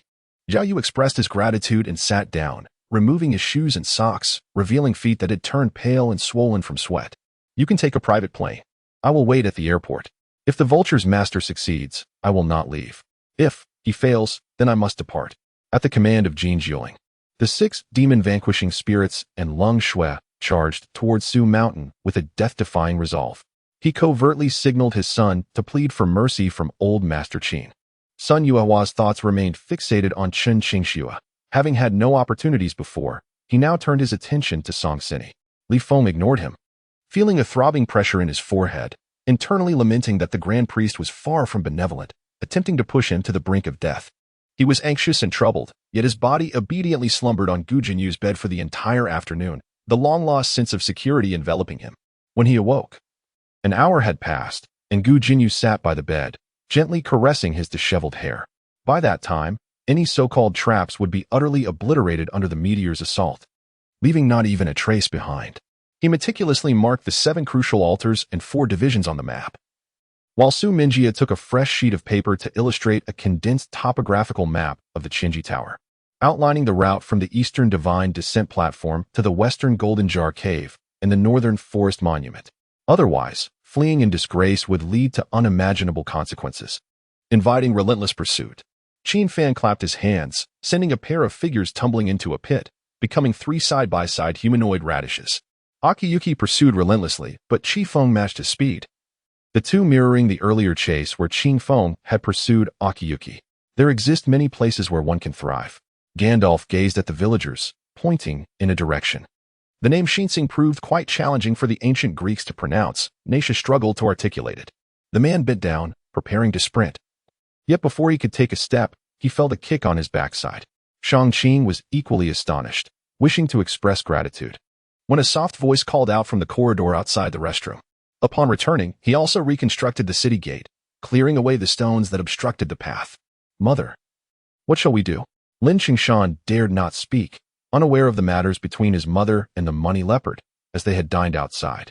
The bracelet was indeed made of gold, yet perhaps due to poor preservation conditions or the passage of time, although gold itself is stable, it could not entirely avoid surface impurities affecting its appearance. After unleashing the true qi to erode and assimilate the barrier, Zuyu opened a hole in the barrier and stepped through, subsequently restoring it. If there were many like it, this could potentially become one of the most significant discoveries in the history of monster research. Go find your companions and discuss matters thoroughly. I believe you. No. You, the Xiao Lan, will undoubtedly make the right decision. Qiongqi smirked, casting a teasing glance at Zuyu. Muchu shook his head, knowing that conversing with the oblivious Shenlang would only lead to tears, so he chose silence. These wood-boring insects would burrow deep into tree holes during the frigid winter months, continuing to feast on the trunks until they became plump. Even if they hid away, they could not escape the spiritual sensing of the cold winds. After utilizing a shard of divine light, Tang Long's combat prowess doubled instantly. In response, Arthur simply smiled gently, exhibiting utmost gentlemanliness, while Amanda, not to be overshadowed, took a solo photograph before brightly inviting Arthur to join her. As everyone completed their preparations, Xiao Hengyuan was the first to sample Ling Yunhao's dish. Believing that the idea of serving cucumber in an ice-cold manner was quite splendid and wishing to taste it while the chill still lingered. At that moment, a creaking sound was heard as Wu Zixin hastily lifted her head from her partner's embrace, brushed her hair from her forehead, and adjusted her clothing. appearing as if nothing had transpired. The waitress, feeling particularly innocent, wished to clarify the situation as everything had been orchestrated by her, making her more eager than anyone to understand what had gone awry. Due to the recent recurrence of headaches and her advanced age, the Empress Dowager had chosen not to attend this lively occasion. Mu Chu gazed despairingly at the ceiling, unwilling to acknowledge the gentle hand that wiped away his tears. This growing resentment within him threatened to extinguish the last vestige of his conscience. Ah, stop. I still have my pride, especially before Jixia. I must maintain the dignity of a man. Mu Yi relented. The words of the sect leader are indeed wise. I will write to inquire about the 3 respected masters of the Hongshan sect. Upon hearing this, Ding Mian rose respectfully. Chapter 80. At the end of the road, Ma Wensheng paced anxiously in his office, smoking a cigarette alone. The events of the past few days, stirred by Zheng Qian, had left him utterly overwhelmed. After departing from Yame Group, Hu Yuebin had assured him that everything would be resolved within 3 days. However, as the days slipped by, no word came from Hu Yuebin. President Ma, it's time for the board meeting. His curvaceous secretary hurriedly entered the office, reminding him of his schedule. Are you ready for the 800,000? The leading man swung his iron rod with force, grinning broadly. What has happened to our manager, Brother Hao? Yushame inquired curiously of her companion, Yobeki. Only then did Xiaoren witness the true might of the Iron Tower, unadorned, unchanging, yet overwhelmingly powerful, surpassing the intricate techniques she had painstakingly devised. With bare hands, he rendered her blade techniques into nothingness, even turning her own weapon against her. Ruan Mingwei understood that once the control of the Gu technique over the mind was lifted, memory loss would inevitably ensue. Whether it would restore itself remained another matter altogether. At last, she observed the corners of his lips curve into a satisfied arc as he leaned in close to whisper in her ear, "Tonight, I want." As he spoke, he gently squeezed Shu Mo's hand once more. "Is that so? Then you must have discovered nothing today." Dong Ling concluded that Xiao Hongba was merely paying lip service, outwardly agreeing to his grandmother's demands while keeping Jingyu merely as a facade within Shenong Hall. "Master." "It's me." Upon seeing Tao Qing adopt a stance as if to strike, Xiaoran quickly called out. The myriad speculations regarding Luo Feng's motives and actions vanished the instant she laid eyes on him. All she could see was his face, a visage that, though it ought to radiate vigor, appeared utterly fatigued. Suddenly, Su Tiaowei, one of the competitors in the staring contest, screamed as she clutched her head in terror, drawing the concern of the handsome men around her. "What?" I widened my eyes in disbelief. The silly cow's bundle contained several gold bars, while Changshan's held a pair of bracelets and a gold hairpin, all treasures. If I opened the bundle, I wouldn't be able to protect them. Zhang Shenzi, I believe it would be wise for us to avoid unnecessary attention, don't you think? The middle-aged man spoke gravely, unexpectedly encountering a covert assassination attempt. He unexpectedly turned misfortune into fortune, utilizing the power of the realm to manifest the innate abilities of his assailant, granting himself a tremendous boon. Zhang Chao felt the gazes of hundreds of top-notch experts upon him, which only heightened his anxiety. He entered Chang Shun's east room with a bedding roll, promptly stripping the covers from Chang Shun's bed and laying down his own. Even the dainty Mi Xiao Xiao began to pitch in, prompting the others to seek tasks suited to themselves, clumsily working while engaging in idle chatter. Nan Yushi felt embarrassed as images of Li Nanji flooded her mind. She lowered her head, maintaining a stoic silence. Chui Xiuli sat between Zhui Yuan and 3 other men, with Park Hongxi speaking up first, rambling on extensively. In chaotic times, one need not fear being used or treated as a pawn, but rather, the true fear lies in lacking any value for utilization. By the way, a few days ago, I heard you mention wanting to find a wealthy boyfriend. Why is it necessary to seek out a rich man? Your family isn't lacking in money, right? Su Mo casually chatted with Yun Yueying. Yet, even in such a state of fright, her eyes conveyed not only terror but also astonishment. The Xue family had exerted tremendous effort to present her before Xiaoji. The Wangfu guards were no trifling matter, particularly around Xiaoji, making it exceedingly difficult to approach. Many ghostly cultivators arrived in the mortal realm through the Ghost Gate, rendering their market more bustling than ever, with revenues exceeding normal by more than double. A Fu remarked with delight. The selfish and heartless Miao Shichi reveled in her plans, growing increasingly pleased, her eyes narrowing into slits of joy. Until the blood amber pearl was exhausted, Zhang Fan gritted his teeth and ejected a crystal that enhanced his bloodline, stabilizing the sword soul. A gray light surged from the furnace, enveloping Zhang Fan in an endless brilliance of stars. This reasoning was indeed comprehensible. Although his father in another world was by no means lacking in wealth, the contrast between that and the future of marrying his mother was as stark as heaven and earth.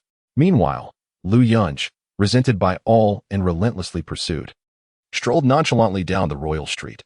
How infuriating, it smells so good. Su Mo's thoughts were consumed by the notion that Su Hua was akin to a human aphrodisiac.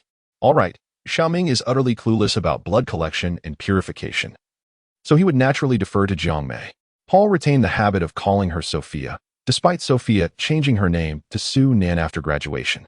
He had never altered his address, silently conveying that his feelings for her remained unchanged. Thus, after sharing a few laughs, they began their meal.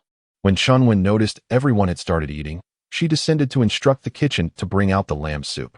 Madame Wang, disinterested in others, could not ignore decorum at this moment, so she resumed her seat, smiling and nodding. Moreover, the crucial matter was that Xiao Yunfei had directly called him this evening, threatening to take his life at his villa, detailing the defensive measures in place, which left him drenched in cold sweat. The soul beads monitoring the Qin family's higher-ups remained intact, indicating that Qin Feilong and others were still under surveillance. However, why had no news reached him? I am merely an ordinary office worker. Dining at the Qin family's home in the evening holds no significance, even if Master Qin has ties to the underworld. That is a matter of the past. He has been striving to go legitimate. Does the police offer him no chance whatsoever? Xiao Yunfei remarked indifferently. Chapter 81. I am unworthy of him. How could I possibly think of Chen Weiqiang at a time like this? Zheng Qian shook his head, reflecting that if Ma Wensheng had not acted recklessly and had continued to collaborate with Zhengxin shipyard, they would not have found themselves in such dire straits. Mr. Zheng, I will settle the outstanding 7 million immediately, and I hope you can allocate 2 10,000-ton freighters for me. Mr. Ma, you are placing me in a difficult position. Just a few days ago, I promised Boss Chang, a man should possess a sense of responsibility in times of hardship and exhibit gentlemanly grace during moments of fortune. Given your lack of decorum, I shall not stoop to your level, but I advise you to depart quickly, or I shall not be so courteous. Chu Tiandu's expression also turned cold. The sound of blades slicing through flesh echoed, and in the blink of an eye, more than a dozen disciples of the Tianxie sect had perished beneath the longswords, some dismembered by multiple strikes, while others met their end with a single blow. The military budget will not be affected, will it? Li Yan's primary concern was the army's expenditures. After all, the world remained in turmoil, and the military must be prioritized. His demeanor was exceedingly haughty, looking down upon Jiang Jichen with utter disdain, completely disregarding him. At this moment, aside from these two, the other cultivators remained mostly silent. Yet their expressions mirrored the attitudes of the two. I see, Zhou Wang nodded with a smile. He felt a sense of relief. Kai Feng would be safe, and naturally, the Wang residents would be too. As long as the bandits did not return, he could continue to live as a peaceful prince. After enduring 3 attacks in a year and a half, he had reached his limit. With Jiang Long's death and the Wu family losing their support, Tang Ming would no longer regard Wu Ling with any importance. Lu Zhan glanced once more at the magical artifact summoned by Bai Zhe. It was still a blade-like instrument. Impossible. I distinctly noticed that I was not being followed by anyone else, Gu Xiyue exclaimed in surprise, observing Zhou Bai's demeanor. Wen Anwei was increasingly baffled as to why Kunlun would select such a disciple. With such temperament, how could he bear the significant responsibility of inheriting Kunlun's legacy? Eager to gain recognition without possessing true strength, such impatience would ultimately lead to one's demise. Feng Si, I have finally awaited your arrival. Let us engage in a friendly spar. Lang Yu exclaimed excitedly, her eyes sparkling with anticipation as she looked at Fourth Master. Upon arriving at the Qixia District Police Station, Yan Huan had just alighted from the vehicle when a group of individuals emerged, surrounding the man at the forefront, whose face was thunderous, none other than Lu Yuanxiao. Absolutely not. You are mine, and I shall paint you however I wish. Mirua suddenly cried out, startling Qin Hao. The shouting followers mistook it for an earthquake and panicked. But what startled them more was that the 4 white-robed bishops simultaneously halted, and to everyone's bewilderment, their bodies suddenly exploded, showering the area with blood and flesh. You do not need techniques, nor do I.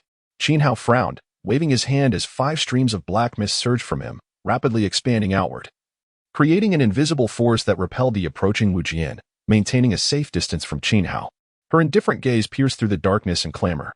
With a sharp cry, she held a gun in one hand, transforming her lengthy sniper rifle into a sword, and slashed forward. Zheng Qian disdainfully glanced at the crowd, his demeanor frosty as he ascended the stairs with long strides. Besides assuring of his safety with Ling Ho Gu, Mu Tianxue also conveyed in her letter to Mu Shixiang that she had found love, feeling that everything in the world was beautiful. I felt a surge of anger but forced a smile, stating that I would not relinquish custody of the child. After 6 years of affection, I no longer cared. Since you, Lin Xiujia, are so heartless, I need not concern myself with any semblance of sentiment. Only those who are parents can truly understand a parent's heart. In private conversations, Suni's parents had reached a mutual understanding that if one party left, the remaining one would enter an elderly care facility, avoiding further burdens on the child. Fang Chuchu. Lu Yin bit out her name, exerting all his strength, causing Fang Chuchu to rise on tiptoe to alleviate the pain. The jealousy and madness were now abundantly clear. Despite the torment, her mouth remained incessantly busy, uncertain of where they had wandered or how long they had walked. Her mother's mood seemed to have lightened considerably. The reason for the deadly confrontation with the 7 fiends of Huangquan was clear. Since the Yumming sect unified the strength of the evil cultivators, their activities had become increasingly frequent, even rampant.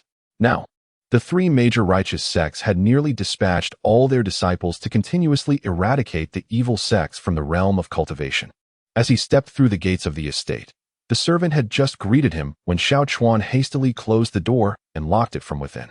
This action left several nearby servants utterly astonished. Then let me see next time. For now, let my brother have a stunning moment, he said, opening the door and pushing Kajun Chao inside with considerable force. He wore a cap and a disposable mask, obscuring his features, but I caught a glimpse of fierce eyes. Zhang Xiaorong bit her lip, casting a glance at the elder Zhang lying on the stretcher, gritting her teeth as she leapt onto it. Liangchen, why do I detect a deep sense of grievance in Director Wu's words? The sun is cold, the earth is square, what does this mean? Chapter 82. The secrets must not be revealed. The manly charisma and business acumen displayed by Zheng Qian far surpass all the men she has ever known. A man of such caliber, she truly feels unworthy of. Even if Zheng Qian were to set aside past grievances and reconcile with her, what could she offer him? Washing his clothes, cooking for him, and caring for the children? While that might not be a bad life, lacking for money, it is unlikely that Zheng Qian would simply overlook the past.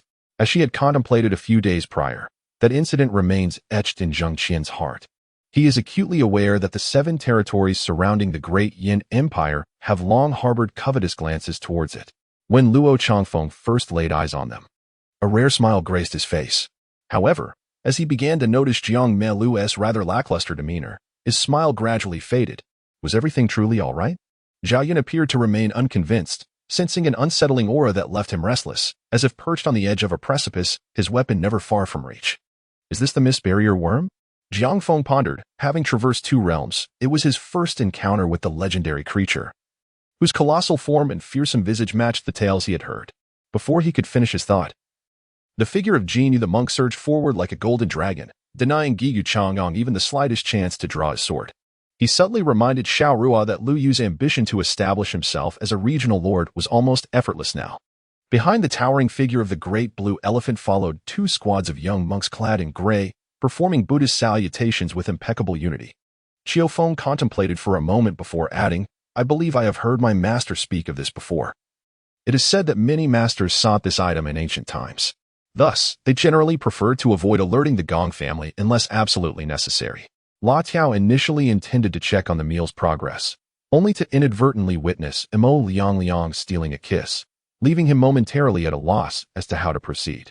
With his vital energy in motion, he unleashed several moves of the ape demon transformation, followed by the turbid waves dispelling the void, frozen miles, and fire dance in the heavens, feeling the fluidity of his blood surge more vigorously than before, thickening his vital energy. Moreover, his techniques exuded an aura that evoked both awe and trepidation. Who are you? She inquired weakly, her parched lips parting involuntarily as she gazed longingly at the spiritual Tian by Shu's hands, unable to suppress a desperate swallow. Bai Song's gaze hardened, and under the pitiful pleas of 2 guards, he struck them down with a single blow each, collapsing in exhaustion thereafter. Product assessments may sound tiresome, yet they offer a perfect opportunity for idleness, as one need not visit the office, and the supervisors remain oblivious to one's work ethic or duration. The chain in Ma Mian's grasp extended into the darkness, and shortly after, a youthful spirit materialized before the assembly. Wei Wei nodded. Tossing a stack of cash onto the table, eliciting a smile from the bartender as he promptly accepted it, soon returning with a Long Island iced tea, albeit one with a deeper hue than those of the other patrons. Whenever he felt on the verge of collapse, his indomitable willpower would invariably allow him to retain a semblance of consciousness, enabling him to withstand the trials repeatedly. This is the credential for the Alliance's transition. I implore you, Master Uncle, to verify it. Dong Ang presented a token for Lu Xian's inspection. Li Han finished the remaining cake and reclined, stroking her smooth back while reminiscing about that anatomical painting. At this moment, Wang Ba finally comprehended his predicament, instinctively covering his face and glaring at Lin Feng with resentment, no longer daring to retort. In an instant, the wolf's claw fractured, and the beast fell to the ground, rolling over. However, as it plummeted, another paw grazed Chen Li's shoulder. Did you not see the post? It details how the rioter implicated after being apprehended provided testimony, confirming the receipt of funds for services rendered, with both witness and material evidence present. The club president expressed his dissatisfaction with Zhao's incessant defense of Chu Qiao. Chu Xixiang's sword intent was overwhelmingly powerful. Although Qi Ming could suppress her cultivation, she could not contain her swordsmanship. Yet, Negongtai did not even glance at his disciple. He was still preoccupied with his own unresolved poison, lacking the capacity to concern himself with anyone else. Despite being in a defensive position, the 600 or 700 individuals continued to fall, crying out as arrows rained down upon them, their numbers dwindling. Darius wielded an axe in each hand, akin to two mountain cleavers, infused with magical energy. Each swing produced a shattering effect, though unfortunately, this effect bore no consequence for Zhao Xian. While the dog-like monsters dealt with the children's remains, those laboring nearby seemed oblivious to the horrific scene, their focus solely on their arduous tasks. All eyes were fixated on the weapons, while heaps of canned goods and rations lay on the ground, yet few took notice of them. Could it be that this colossal Capricorn has undergone some transformation, severing all ties? Lu Feng's peculiar thoughts elicited a roll of the eyes from Zhang Tianchi. Chapter 83. Concealed Depths. General Zheng, General Chun, Manager Li. A grave situation has arisen. The receptionist, in a flurry, knocked on the office door. Please, do not panic. Speak slowly and let us know what troubles you, Li Tao reassured her. There is someone claiming to be the CEO of Maya Group, insisting to see General Zhang at the front desk. Wei Webin? That seems to be the name, though I am not entirely certain. Are you available at the moment? Perhaps you should go and see him, Li Tao suggested. Half a year ago, he had heard that the former was imprisoned by the Holy Lord in the Cold Star Palace for 10 years. To think that he would appear before him now to seek forgiveness was indeed unexpected. These grains of dust are enveloped by my icy force, forming an insurmountable barrier.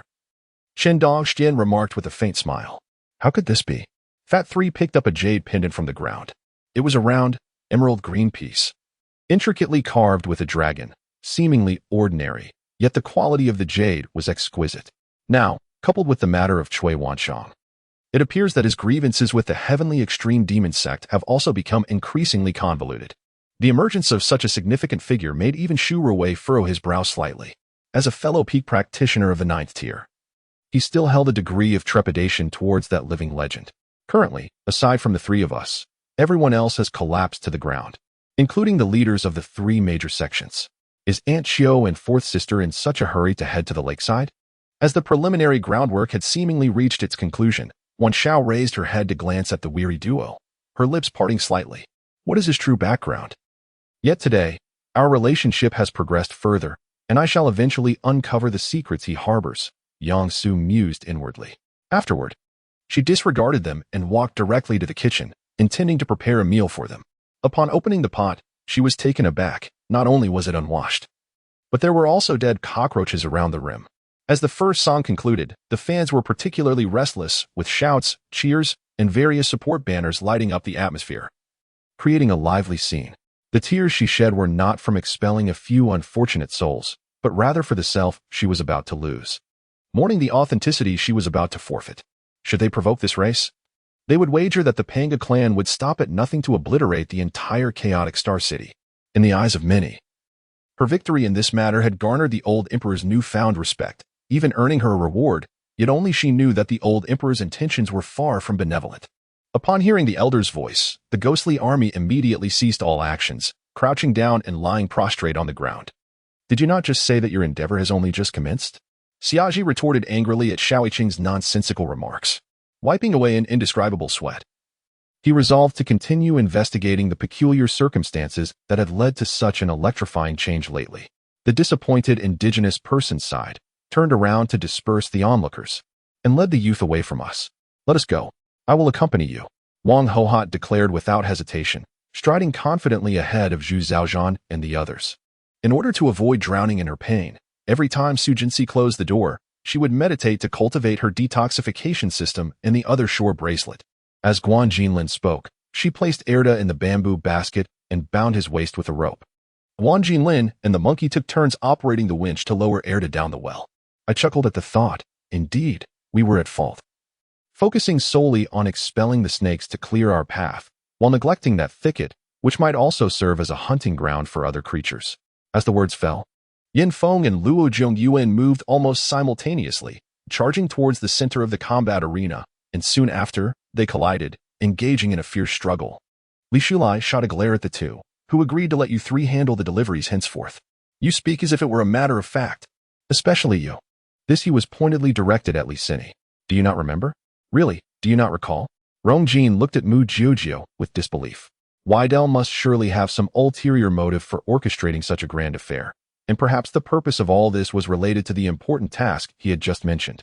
Page was eager to know the details of the mission immediately, to see if it aligned with his speculations, but Weidel's stance was clear: to uncover the truth.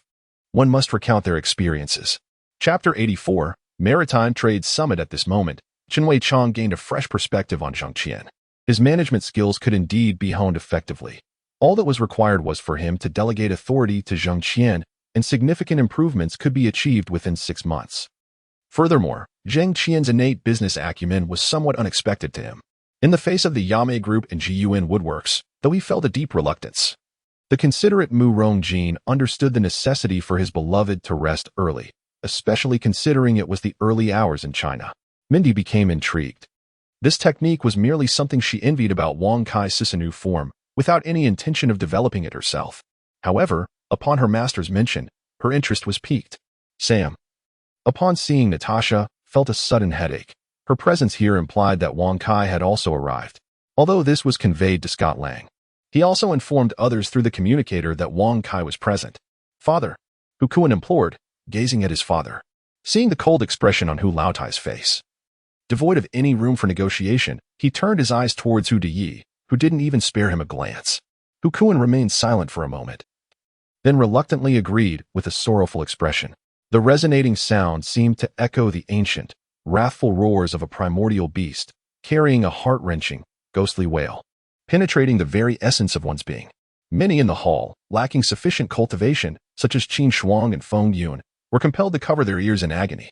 Clearly, it's a vast expanse, I argued. You've seen it before in the back garden. He was aware that Bai Ishua certainly did not wish to dissolve this marriage. Yet now, their union had reached a point of superfluity, so why cling to it? No, spare my brother, I beg you. I grasped his hand tightly. No matter the cost. I was determined to save my brother, even if it meant sacrificing my own life. When she awoke, daylight had fully arrived. She lay on a simple bed, the scent of disinfectant permeating the air, with sounds of movement nearby. The voices were deliberately hushed. Upon listening closely, she discerned that it was the doctor making rounds, inquiring about Qin Fongbai's condition. A sense of panic washed over me as I pushed and struck with some force. Was he truly going to proceed? In truth, I longed for the same, but what if something happened to the baby? The doctor had warned me that my pregnancy was precarious and could not withstand such turbulence. The elder knew of 3 nearby settlements. Upon hearing Lin Yuan's words, he felt immense gratitude and expressed his thanks on behalf of the people hiding in those areas. A cold snort pierced the air. The ambushed son she exhibited no sign of panic as a block of ice suddenly sealed him in. The password should be Genghis Khan. Entering the correct code will activate the mechanism, said the second senior brother. Just then, the ethereal warlord in the sky abruptly lifted his head, his eyes gleaming with an unusual light.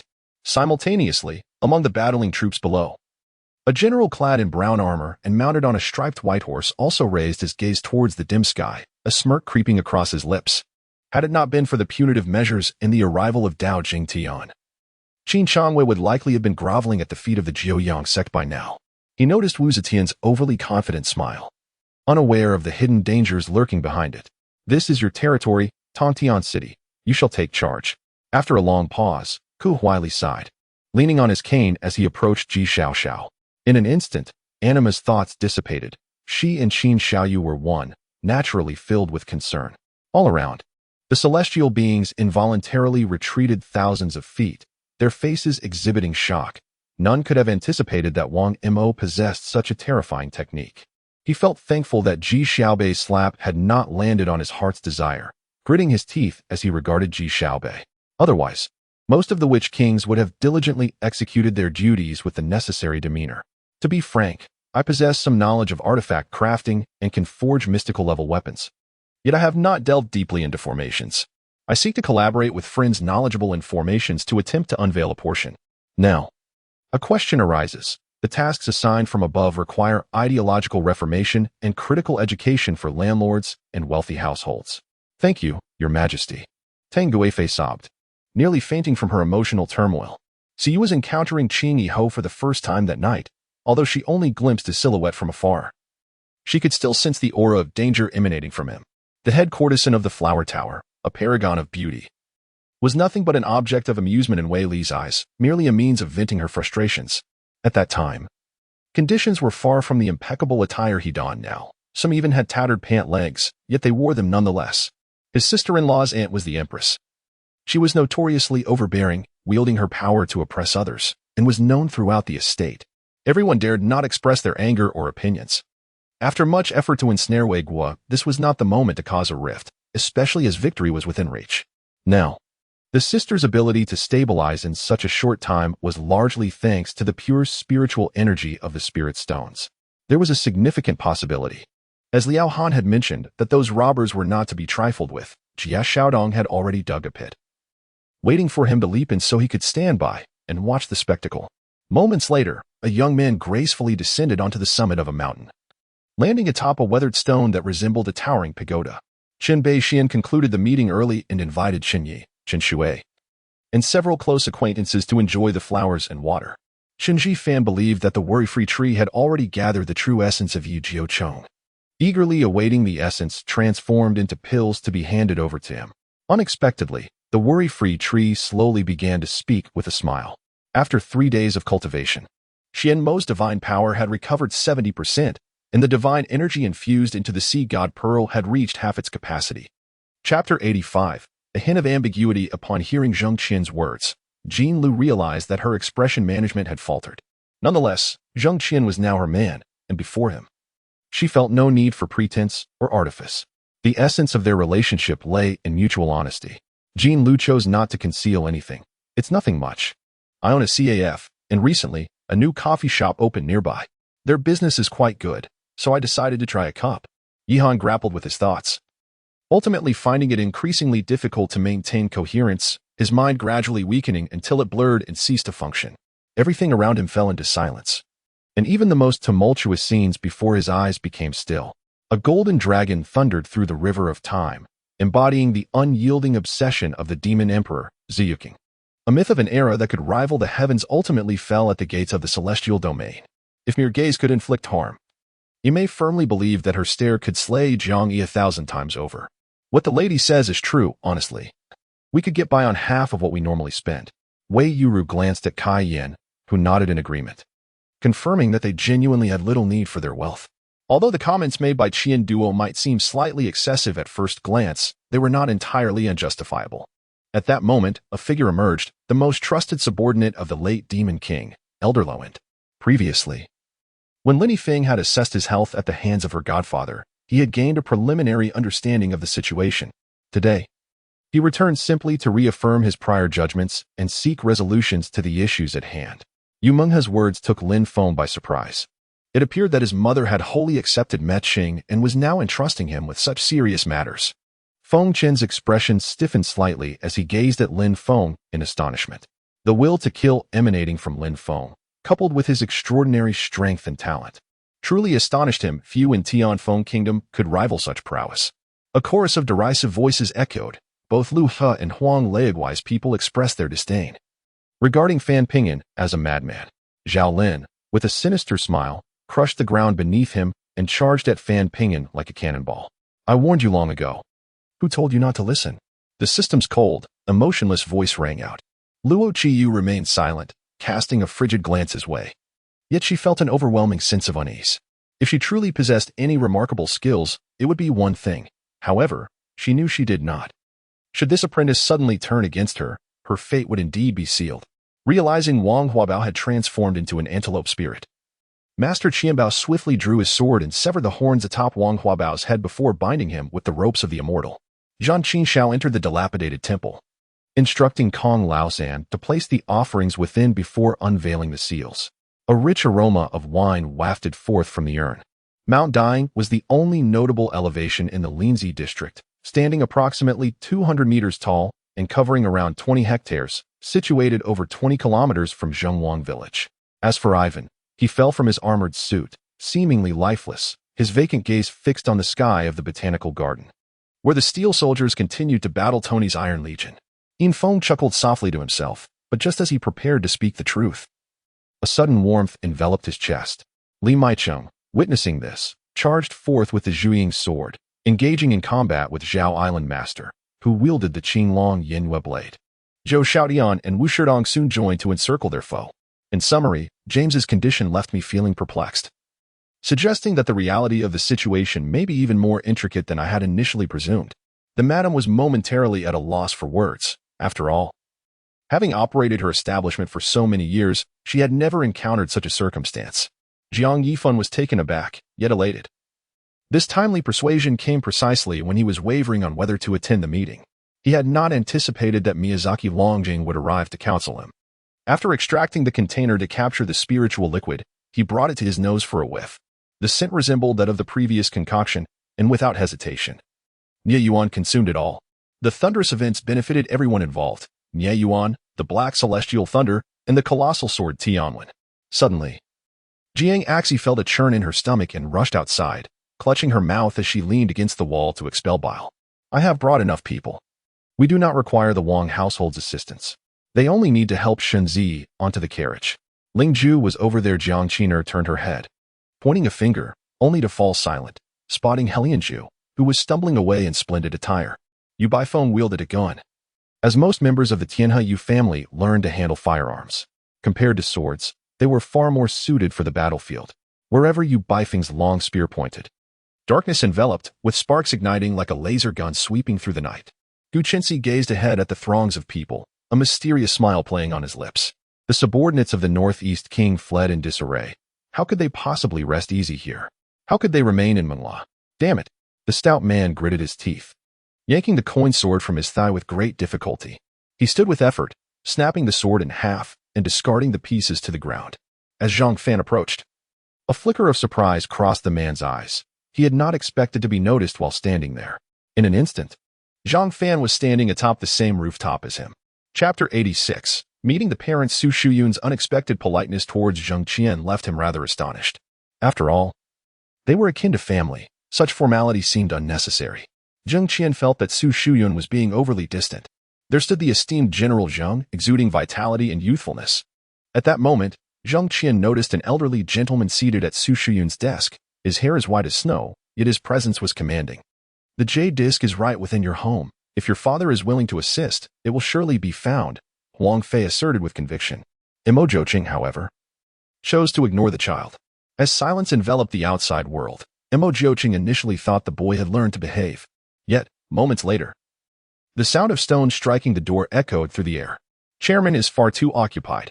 We dare not intrude. Indeed, there are several matters awaiting his decision. Jingji remarked with a hint of sarcasm. Thank you, father, for trusting Jiuqing. Mo Jiuqing expressed gratefully, suddenly rising to bow before Mo Haoyan. Impatient, Jiangxi took up her sword and began to practice. However, after the 48th strike, fatigue set in, and many of her movements faltered. Eliza, on the other hand, merely embraced the mantle of Wuyu Marissa, vanquishing anomalies with grace. Just as she once delicately handled a serving of fresh green peppers, she now skewered roasted meatballs with the same finesse. It's nothing, merely that you remind me of a dear friend from my past, he admitted, unable to restrain his curiosity, hoping she would not hold it against him. The monk chuckled heartily, closing his eyes as he took a generous bite of fish. All those flowers and plants were lovingly tended by you, each one your favorite. Yet now, you can no longer care for them. Ji Xinliang raised her gaze, fixated on Ji Yanqi. She had once harbored doubts about her mother's death being linked to Jin Wanqing and her companions, but the police had ruled out foul play, leaving Ji Xinliang to reluctantly accept the conclusion. Regrettably, during their conversation the night before they could delve deeper, Ji Fengya had fallen asleep in his embrace. Bai Wei felt an icy chill creeping in. Was one not enough? That two had to appear? Was today truly the day of reckoning? The car finally halted before a rather rudimentary, yet expansive shooting range. Yan Poyu and Xiao Yunjie emerged from the vehicle, hefting two heavy military backpacks. For this reason, he hesitated to intervene, not wanting to place Lin Wanwan in a predicament.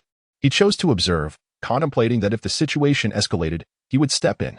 Just then, Shui Mingrui arrived.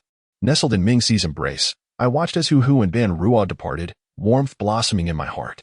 Ban Ruo and Hu Hu appeared perfectly matched. Hu Hu cherished and protected Ban Ruo, and that was enough, completely sufficient. After hearing my explanation, Hu Hu and Ban Ruo consented to the matter. Without regard for the late hour, I dialed Lin Stin. After being stirred by Hu Hu, Ban Ruo's spirits lifted, returning to their familiar playful banter of love and rivalry. The sky above rumbled ominously, yet the next bolt of lightning had yet to strike. Leaden clouds swirled, obscuring direction, as if celestial beings were locked in combat, their powers colliding in the heavens. It was precisely at this moment that Jill utilized her flying apparatus to absorb the lightning from the lightning bird, causing it to lose control of its energy, rapidly depleting a significant portion of its power, reducing its combat strength to just over 10,000. Only in that moment could one truly grasp the intensity of the experience, a trial few could endure, yet unwilling to relinquish, persevering against the odds. At that juncture, all understood why the commander was the commoner Ling Xiao and Jian Zhu. They were the concealed powerhouses hidden within Konoha, unbeknownst to others. Ling Xiao produced a flashlight, illuminating Huang Shiyuan, who abruptly sprang to her feet and rushed into his embrace, tears cascading down her cheeks. Uchiha Madara and his companions beheld the palace's opulence and beauty for the first time. The dazzling white walls, the elegant silver tiles, and the grand vaulted ceilings were enough to elicit gasps of awe from them. Yet what was he to do? Although he was unafraid of the flames, extinguishing the inferno was far from simple. This is absolutely unacceptable, Zhao Yun exclaimed in disbelief. The throne, such a thing could not be so easily relinquished to another. She had only come to inquire about Yu Qiufeng's whereabouts, with no ulterior motives, but unbeknownst to her, Qixin had already devised a plan. The following morning, Lu Yin was the first to rise, suffering the consequences of a night spent indulging in excessive beer. She refrained from asking about the previous events, instead continuing with her earlier topic. Oh, old Hank has always been so benevolent. He would never take his frustrations out on you. Dean, Yusui laughed heartily. Words from the heart sect cannot be trusted. Those monks are treacherously cunning, Wang Gui remarked after a moment of silence. Outside the gates of Crystal City, Colleen stared in astonishment at the scene before her, while the Tree Luo guards, emboldened by their recent morale boost, exchanged glances, unsure of how to proceed upon witnessing their leader in such a state. Chapter 87. A match made in heaven. A collective gasp echoed through the room as realization dawned upon the crowd. The newly appointed vice president, Zheng Qian, was indeed the son-in-law favored by old Su. No wonder he was being lavished with such attention. Zheng Qian rubbed his nose and remarked, I currently have no intentions of marrying. My focus lies in establishing a flourishing career before contemplating matrimony. This was his genuine aspiration, as he immersed himself in the business world, seeking to cultivate a foundation for success before considering personal commitments. Upon waking and grooming himself, Ming Xingchen was led by Lang Yu to the living room, where she instructed the butler to serve the dishes she had personally selected, culinary delights that were favorites of Ming Xingchen. She had always been particular about her food, a true gourmand, which had, in turn, honed her culinary skills. Gazing at the lovely Jiayu, whose fair and rosy cheeks bore a serene expression in slumber, her gentle breathing was barely audible, akin to the soft rustle of petals in the wind. Her enchanting complexion mirrored the vibrant roses blooming just outside the entrance.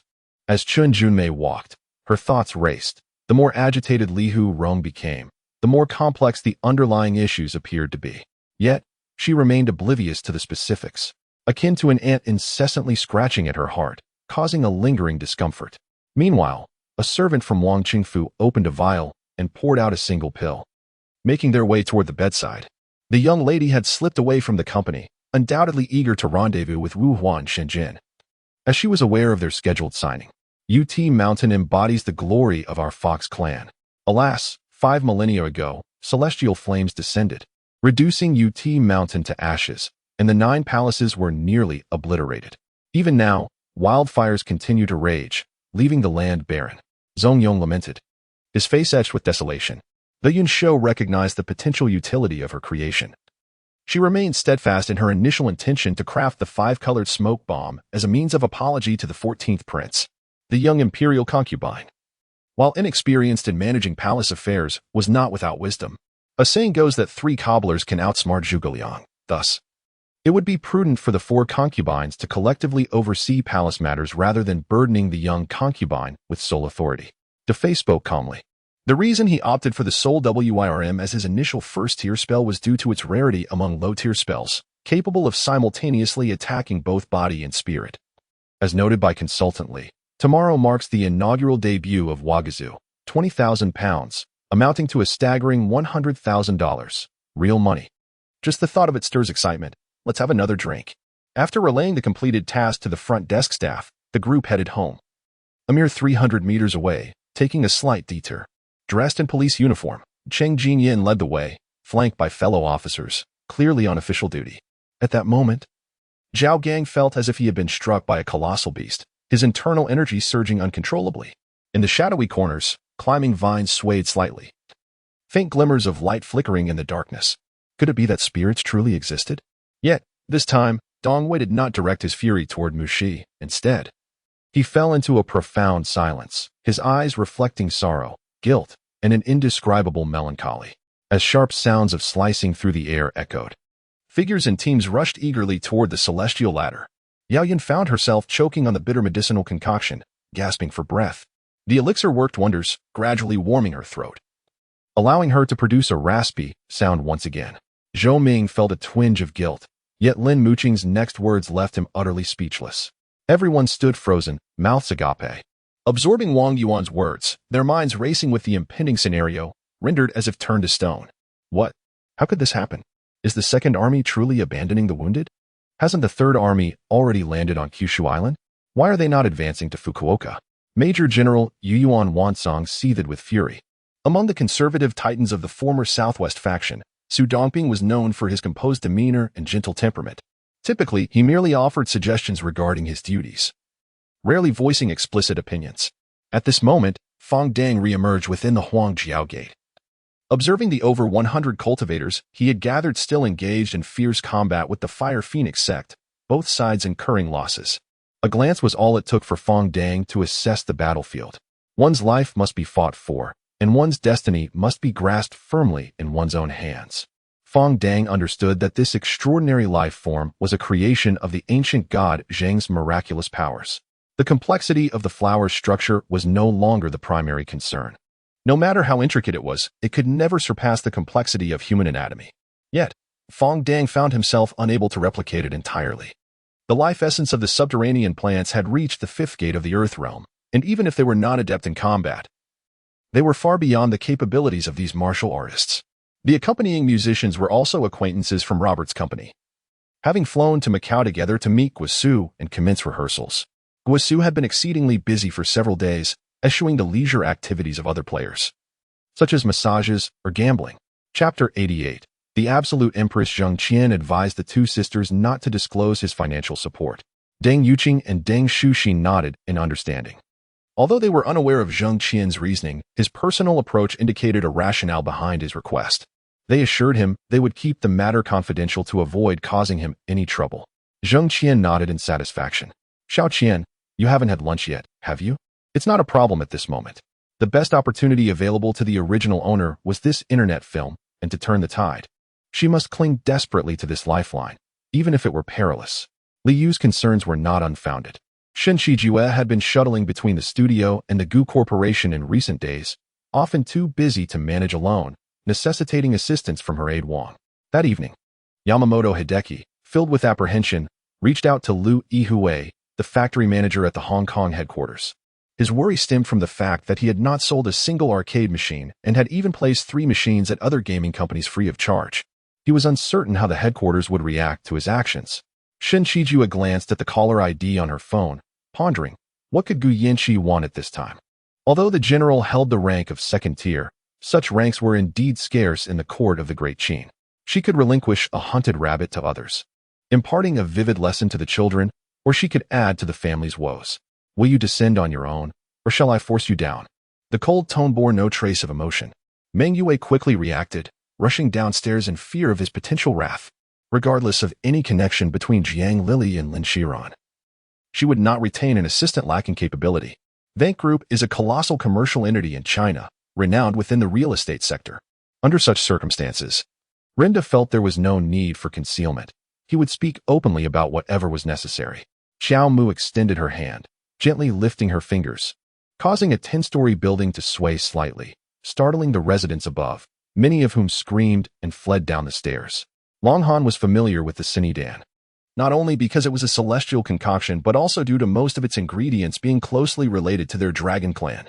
However, the danger had not yet passed. The formidable corpse, having missed its initial strike and returned to its normal state, would quickly pursue Chao Yusen. Gao Sudong's deep gaze remained tranquil and vast, devoid of any blemish, as if it were a pristine sheet of paper harboring no secrets. In this world, he had heard of only 3 monkeys achieving enlightenment, having encountered merely 2, Yuan Hong, whom he had clashed with in the northern Bingzhou, and another, a witch trapped in a formation he had seen when his Tianmu first manifested. How impressive she is. No wonder she inquired about my education and work experience. Yianin did not dwell on Chen Anxi's probing questions. Haven't you always had feelings for Gu Weiyu? Could it be the duality of the heart's contract that has left you bewildered? She looked up at him in confusion. Among those genuinely concerned for her, there were few. Some even hoped for her situation to deteriorate further. She was uncertain who had come this time and what their intentions were. After the fierce battle at Xinhai Academy, he felt his strength had increased further, constantly breaking through his own limits. He had not specifically tested his physical capabilities, but believed that if he were to encounter someone like the dual-faced Buddha again, he would not find himself in a similar predicament. Something is amiss. Zi furrowed her brow, feeling tumultuous waves within as the opponent's melody was exceedingly strange. Simultaneously, nearby the village chief's home resided the middle-aged man who had troubled Zhao Jian and the others that morning. His name was Hao Yin, a rather affable person of considerable repute in the village, currently living alone as a bachelor. Qi Lian observed all this from afar, her chest heaving violently. She could barely discern Ren Yishu's movements, only catching a fleeting shadow. He had waited long enough, and now, seeing the bull demon king restrained, he feared that upon witnessing 2 formidable opponents, the creature would flee, hence the unfolding drama. And you finally understood Qin Wei's well-intentioned concern. Though Qin Wei was capable, she was uncertain if he could manage well at Lihua Group.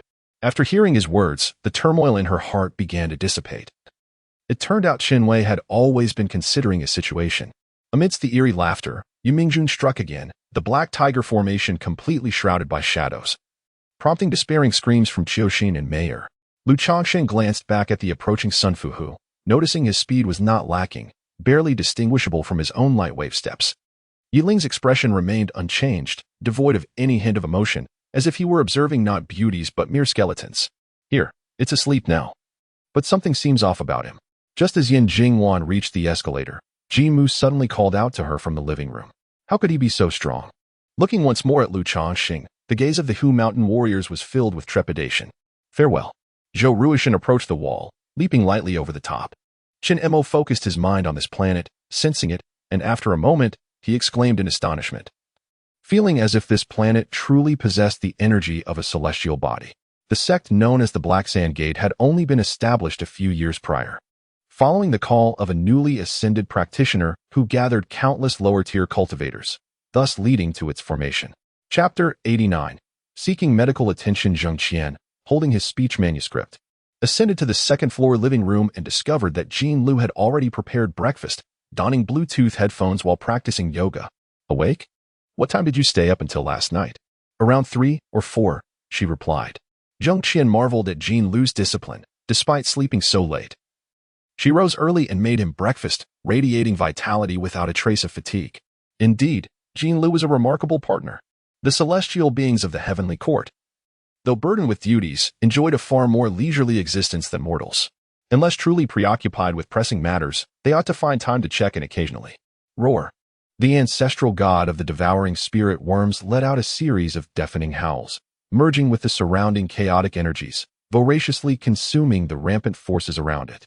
It relentlessly lunged towards the five-colored divine bull of the sky, intending to devour the mount of Tycoon System before confronting the deity himself.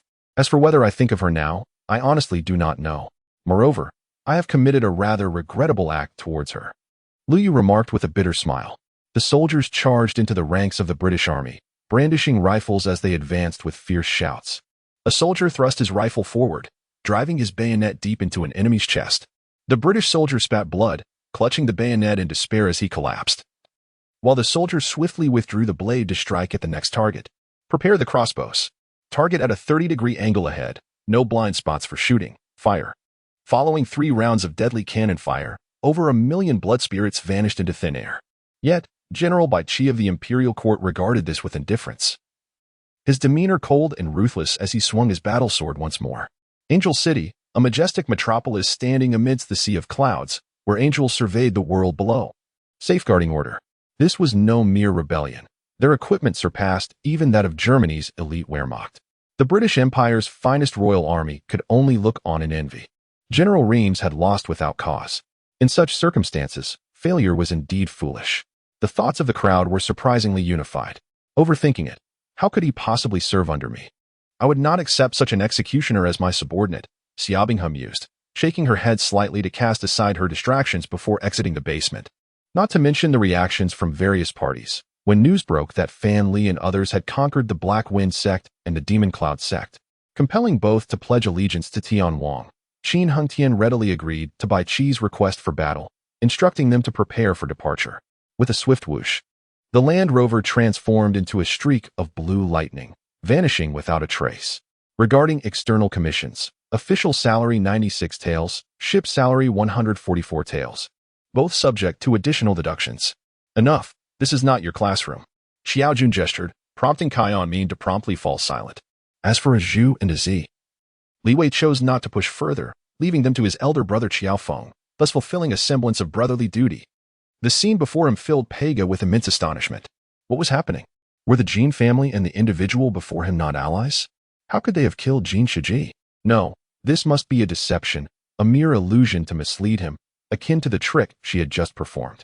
He could never have anticipated that this youthful boy, merely 14, could calmly ride a bicycle at such a speed. A similarly built waiter became Lian's target. After incapacitating him, Lian donned his clothes. Singapore began to gain prominence in the 14th century, when Prince Parmesvara established the Malacca Sultanate in the region. Subsequently, the Portuguese burned the riverine outpost in 1613. For the following 2 centuries, historical records concerning Singapore were sparse. In the afternoon, Lian awaited news from the black market but instead received a call from Deng Sisi. The infinite star, though only a half-step toward the initiation of the heavens, presented overwhelming warfare beneath a higher realm. Your father took a few of the kids out to herd cattle early this morning. Are you really going horseback riding in this heavy snow? Complained his mother. Goodness. Is this all? Just 7,000 RMB? Didn't they say American wages were high? This hardly seems exceptional, Li Yuanshan grumbled. Dr. Blake chuckled upon hearing this. No problem. May I ask what issue has arisen with this particular dog's tooth? Considering it, it was no surprise. The Qiyang Palace was merely a relic left by the third-generation patriarch of the Shenshao sect before his ascension.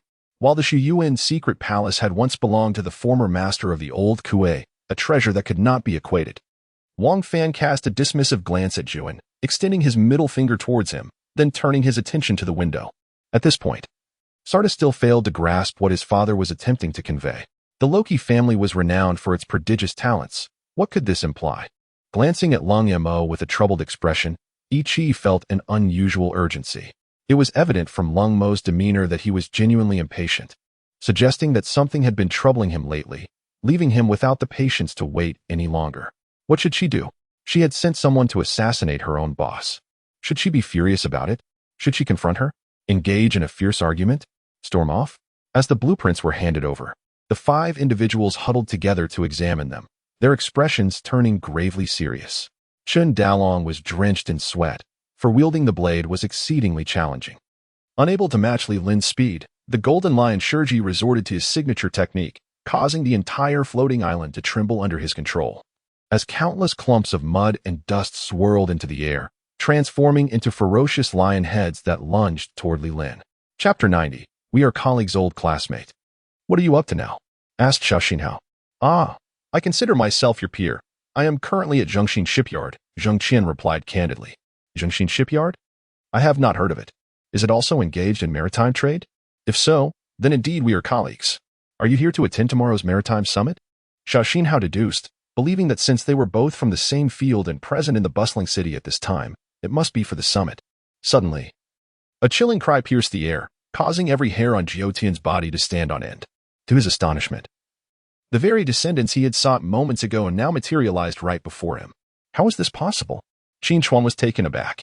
Having experienced numerous tribulations, he had attained profound mastery over the thunder strike technique. Yet even he, who had been scorched black by its power, could not extinguish these fearsome specters, an enigma beyond comprehension. Please, have a seat, Lord Zhong. Autumn Fragrance had initially suggested that Jiang Imo address Zhong Nan as Brother Zhong, yet Jiang Imo found it inappropriate and continued to refer to him as Lord Zhong. Individuals within the entertainment industry are astute, and they could discern the close relationship between Yin Yi and Feng Jing through their interactions. Stop using those treasures, they are death charms. Someone had sensed the peculiarities, likely tied to the local treasures, and cautioned the crowd. Zhou An's radiant hand landed squarely on Yuan Shinshi's heart. Zhou An's intention was not to heal Yuan Shinshu immediately, his abilities were not yet sufficient for that. He merely aimed to stabilize Yuan Shinshu's condition. Although Yuan Shinshu was on the brink of death, Zhou An's efforts to save him would require time and preparation. The situation mirrored my past encounters with Old Man Chao during our chess matches, where my board lay barren of all pieces, save for a solitary general, ultimately trapped and defeated without surrender. By the way, Captain, do you think the affairs of Zuolinhui might be connected to the mysterious organization? Blitz spoke again. At that moment, the man's lips were crimson, the result of his rough handling of the tape, causing tears to stream down his face. We strolled casually to the parking area, only to be suddenly stunned. Looking up, we saw that Yan Qingqing's car windows had been shattered, with shards of glass scattered everywhere, clearly a deliberate act. Please take a look at these items. Lin Fan smiled slightly, handing over a plethora of equipment acquired from the barbaric realm to Ariel, chuckling as he did so. Step by step, I made my way towards the back mountain.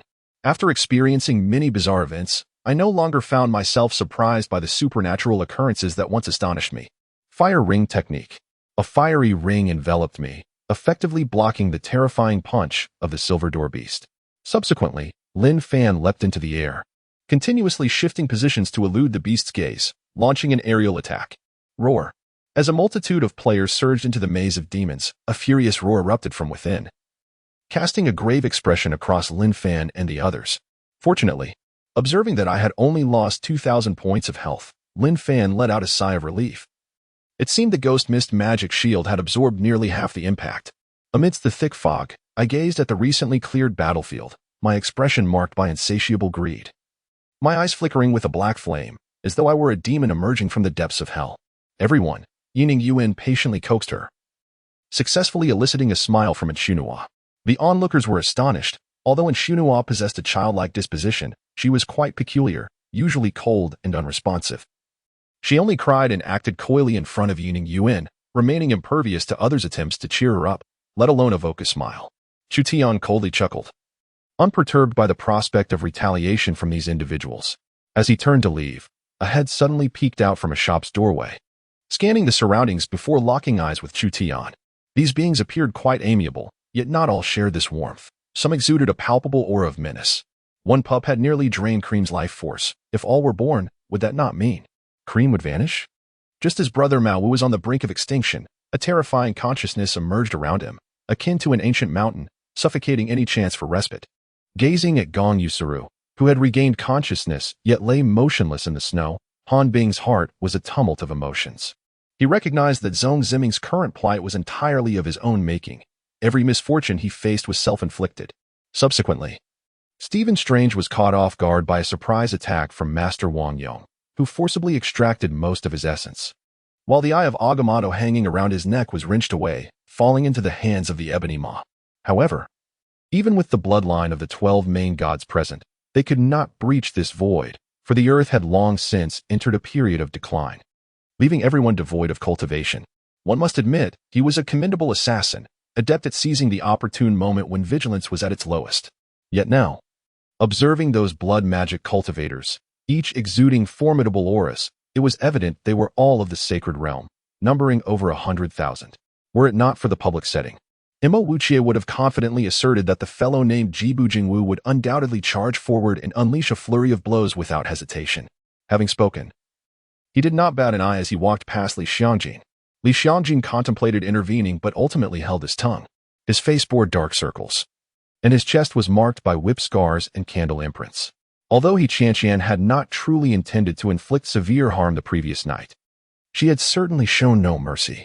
Moreover, regarding his chest, which could usually be easily grasped by a single hand, why was it so unmanageable today? Chapter 91. The beauty of the ice cellar. Is this a joke?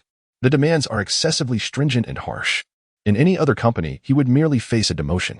Yet, Jiang Yin has gone so far as to dismiss him outright. Xiao Xinhao is left with unspoken grievances. He had hoped that Du Bingbing would speak a few words in his favor before Jiang Yin ran, especially considering his commendable performance and diligent efforts over the past 3 years. Marked by both achievements and hardships, Xiao Xinhao no longer expects any promotions. He noticed that Tian Ru appeared somewhat anxious, perhaps worried that her mother would not accept him, especially after the recent rebuke from her second uncle, which only heightened her concerns. Just as they were engaged in a lively discussion about the top 3 in the immortal rankings, a streak of white light shot toward them from the southeast, immediately capturing the attention of Yu Yin and his companions. In his eyes, Luan was nothing but a lowly figure. To win, one must secure a resounding victory to prevent this shameless individual from turning against them. Zhang Bojun felt a pang of disappointment, as such a rare gem could not be appreciated alongside a trusted companion. Nevertheless, he was touched by the sincerity of his sworn brother, a true gentleman devoid of pretentiousness. Although Shangguan Yunfei's expression was not particularly pleasant, he had to find a way to extricate himself from the situation. Jing Chuan understood why Lu Yao was so busy. As the legitimate head of the Lu family, he had to shoulder all the responsibilities after the latter's abrupt departure. If a commercial empire enjoys the backing of state machinery, what worries could possibly remain? Night had fallen, and a waning moon hung high in the sky, casting a dim light. Under the moonlight, Xiao Fan gazed at Lu Qingya's face, which shone even brighter than the moon itself, flawless like jade. Did you not once share my plight? Su Xian chuckled lightly and sat beside her, untying the rope binding her hands and unblocking her acupoints. Earlier, she had been bound out of necessity while searching for food. Fortunately, he had chosen several exceptional horses, capable of covering hundreds of miles at a relentless pace, arriving in Huayan by noon. The 9 warhorses were exhausted, their nostrils flaring with steam. Had it not been for Xiao Fan feeding them elixirs, they might have succumbed to fatigue long before. Gazing at the ornate box, Song Chiming felt his heart race. His hands trembled as he caressed it, sparkling with anticipation. Unable to contain his excitement, he swiftly opened the box. Upon hearing Wu Xian's words, the soul-devouring entity hovering in midair remarked, "Even so, what if this emperor accompanies you?" With that, it grasped Lin Yi once more. The morning sun spilled onto the dining table, and a refreshing floral scent wafted in with the breeze, filling Hu Jinsheng with an inexplicable warmth. Although Madame Shen felt a twinge of dissatisfaction, she begrudgingly nodded in agreement. "You are not my match. I hope the Lu family members at the 6th level of the bone sacrifice come forth." Ling Kuei expressed disappointment upon seeing Lu Nian. Despite Lu Nian's commendable standing among his peers, he had been trained by Ling Xing and no longer regarded those of the same realm as worthy opponents. A massive wooden plank was effortlessly pulled away, showing no resistance. However, as the plank disappeared into the black hole, a series of cracking sounds emerged, and the board, which spanned over a yard, shattered into pieces, due to the awakening of supernatural beings and the regression of societal functions. Internal conflicts among humanity had become even more brutal than during the reign of the undead. Upon hearing the OK from the tank through the earpiece, the agile figure, who had long memorized the terrain, swiftly dashed toward the low grass to the left. Noticing Zhuo Qiuchen's actions, the Taichu sect master immediately sensed trouble. However, the suppressive force of the Taiji bell was no trifling matter, momentarily restraining the Taichu sect master as he watched Zhuo Qiuchen's palm strike the statue.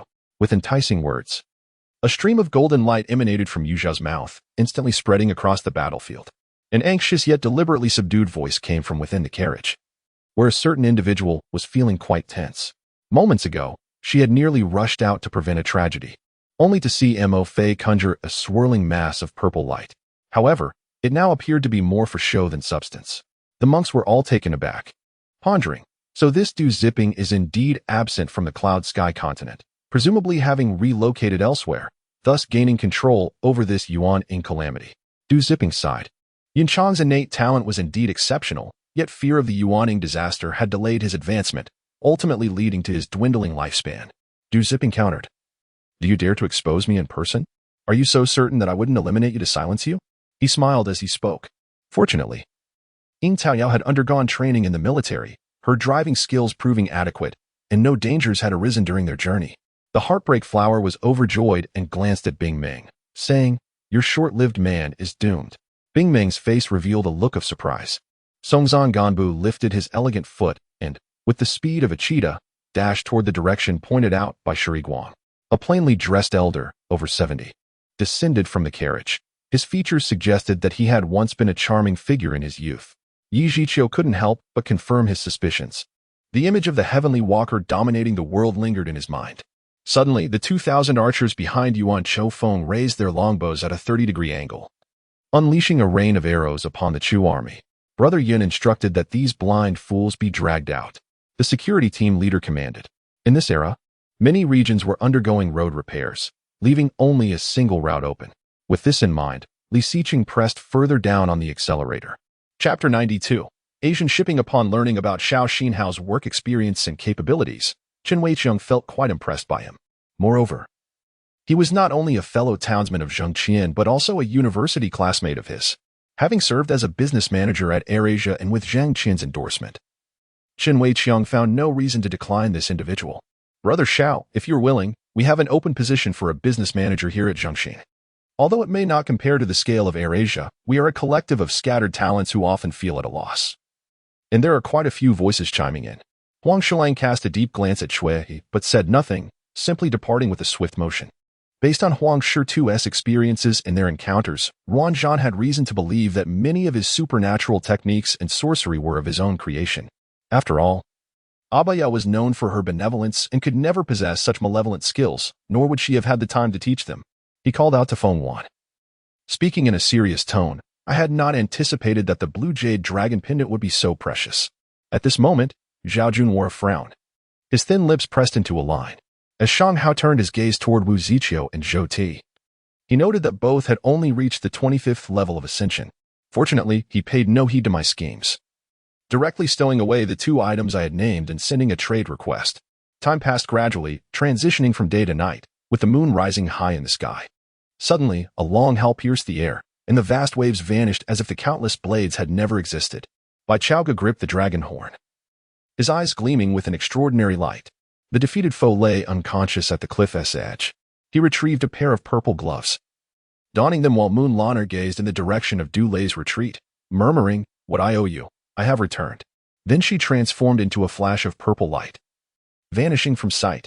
With a resounding crash, the already fractured barrier could not withstand the devastating onslaught of the thunderous serpent, disintegrating into elemental particles, fading into nothingness.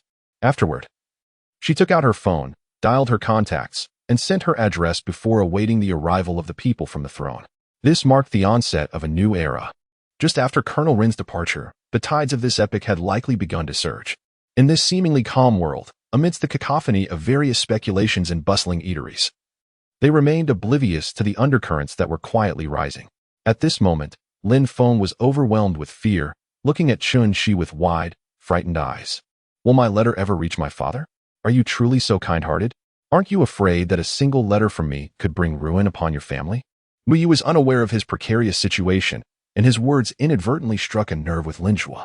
Chun Shi suddenly looked up, her eyes imbued with a chilling coldness as if emanating from the depths of a frozen abyss, causing the temperature around her to plummet. The onlookers, curious students, gradually gathered around, eager to hear what their most esteemed senior, Mu, would say. Without the blessing of the Dark Judgment Holy Sword, Lucifer stood no chance against Sisanu. Pursuit could only be a collective endeavor. Such disciples, if still referred to as members of the Lin family, might be deemed inappropriate. Perhaps it was time to establish a new sect? As he spoke, Jian Feisong finally unsheathed his sword, Yue Yuan, a blade exceeding 3 feet in length, with a pale blue hue and a unique 4-sided shape. The edges bore serrated notches, and Yang Jun wiped the blood from the corner of his mouth, declaring, "Let us go. All of us." The elder gazed out, speaking in ambiguous phrases that perhaps only he understood. As a half-step grandmaster, Chu Liuxiang had navigated the martial world for long enough to possess a unique insight into people and matters. Song Sini endeavored to adapt to her new life, gradually integrating into this family. However, perhaps due to her unfortunate luck, that night, while she struggled to sleep, she heard an exceedingly faint sound. Some claimed that Chu Chun was the future hope of the Chu family, while simultaneously being an obstacle on everyone's path. For Fengsheng, discussing Qing Tian's sword qi with the monarch was out of the question, and since mysticism was not a divine technique, he refrained from mentioning it. Among others, the strongest, Zhao Huayan, was merely at the late stage of the master realm, still a step away from becoming a half-step grandmaster. Although he did not gain the upper hand in the open, his covert attacks also failed, leaving him in a rather unpleasant mood. Yet he did not perceive Zhao Qian as a threat.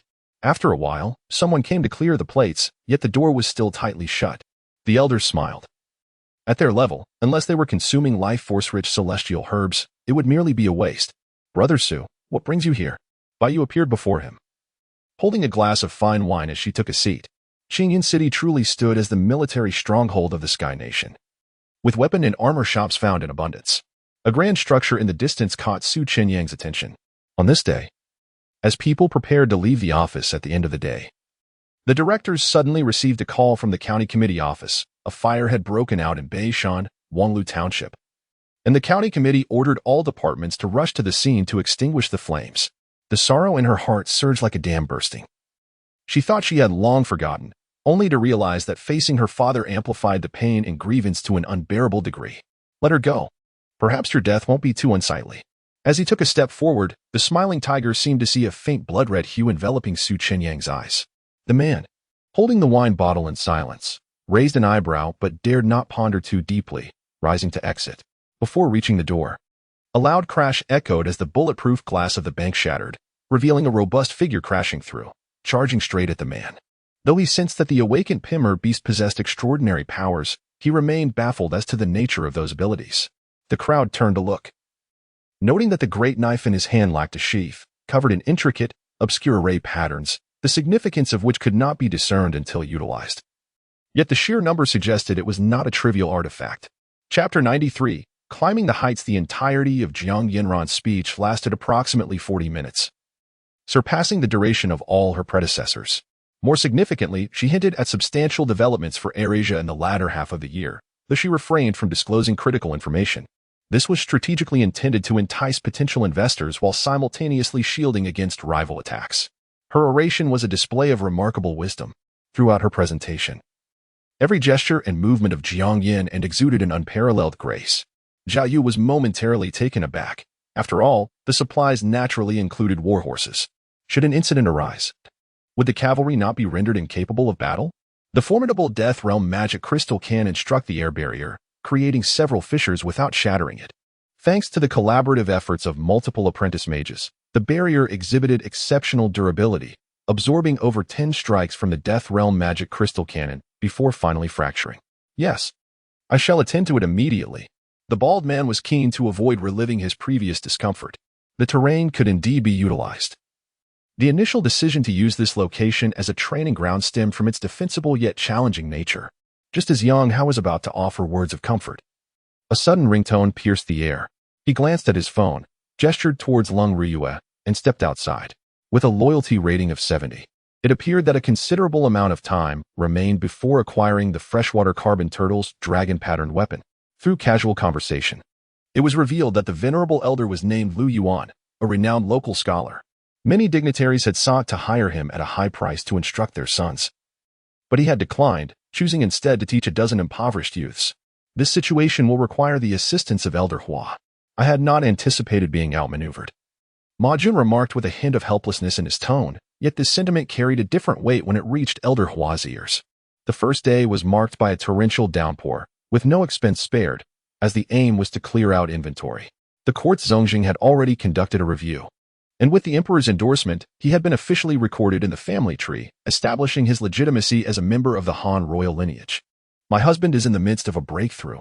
You may depart first." We shall manage to leave as well, Bailey stated, her thoughts lingering on the crystalline cores of the dozen powder butterfly generals within the insect nest. He aimed to leave a profound impression on the Koreans, for he intended to incorporate them into his anti-Mongol coalition. To achieve this, he resolved to subject them to rigorous trials, ensuring they trembled at the mere sight of him, thus compelling their obedience. Such opportunities to chastise them were indeed rare. You are quite impressive. What is your name? Where do you hail from? Where are you headed? Emperor Wu, Feng Shuiqiu, inquired. As Feng Shui endured the whispers of those around her, it seemed as though someone had cast a silent spell. As the entire hall suddenly fell silent, Du Lingshan sighed, murmuring, Miss Manner, what is the necessity of this? When have I ever expressed dissatisfaction? He smiled wryly, realizing that truly, there is often no perfect solution in this world. Do not fret. I will continuously provide you with similar mutated creatures, enabling you to refine this potion. Shen Yibin reassured Zheng Qian, recognizing his concerns. There is ample time ahead, and numerous genetically varied creatures available for your research. This room served as his living quarters. For just beyond this doorway lay another chamber furnished with benches, and a peculiar totem stood in the corner. Behind them, the 12-pound cannon roared first, followed closely by the 6-pound cannon, as solid projectiles propelled the cavalry forward, seizing the rare opportunity presented by the thunderous Gold King as fierce assault on Li Bin. The Guangxi King regained his composure, his limbs, temporarily frozen by Li Bin's ice energy, now restored. Shirun felt particularly ashamed, unable to tolerate such behavior during the day. Compounded by her child and mother being nearby, she felt dizzy and breathless, incapable of further resistance. Additionally, he bore a deep knife wound on his thigh, exposing bone, which would likely affect his ability to walk in the future. Moreover, Gue Ji was not a servant. She had merely resorted to a temporary measure. Yet she was compelled by her own mother to trample her dignity underfoot. In an instant, the expressions on Hien and the others turned as dark as storm clouds. They had never imagined that Lu Fei would not perish at the hands of the demon lord, but rather succumb to his own tribulation. Zhou Quan chuckled. He considered himself quite exceptional, reveling in his prosperous and comfortable life, yet he never lost sight of the most crucial element, his family. He understood that his happiness stemmed from their companionship. Once Lang Outyin finished speaking, the Turkic Grandmaster Bai Lingfeng stepped forward, pointing at Li Bin and rambling in incomprehensible Turkic. Bai Ruozhu smiled at him. He understood her best. She had made up her mind to go, and no one could dissuade her. Although this endeavor might prove challenging, it was evident that Zhou Quan and Chen Xian regarded it with utmost seriousness. For it was the dragon's inaugural soiree. You may call me whatever you wish. You and Sasuke will attack together, aiming to hold him off for a brief period. The fifth Hokage declared. If there is nothing else, you may leave, Yi Xinglua said expressionlessly, issuing a dismissal to ease you on. Indeed, my dear. You have considered everything for me, she remarked, a smile gracing her lips as she gazed at the computer screen. According to the structure of this vein, the deeper one delved, the superior the quality of the celestial spirit stones. The initial stones extracted would undoubtedly be of lesser quality. However, in the interest of time, Long Qingchen did not dwell on such details. Everyone exchanged bemused glances, for Lu Jingyan had indeed been proven right. The division of the sect had become incredulous at this moment. How is it that I have heard that the central waters are barred to entry by the united forces of the 4 major star systems? Shen Yunsong queried, perplexed. Throughout the journey, he had yet to encounter even a single member of the 4 major star systems.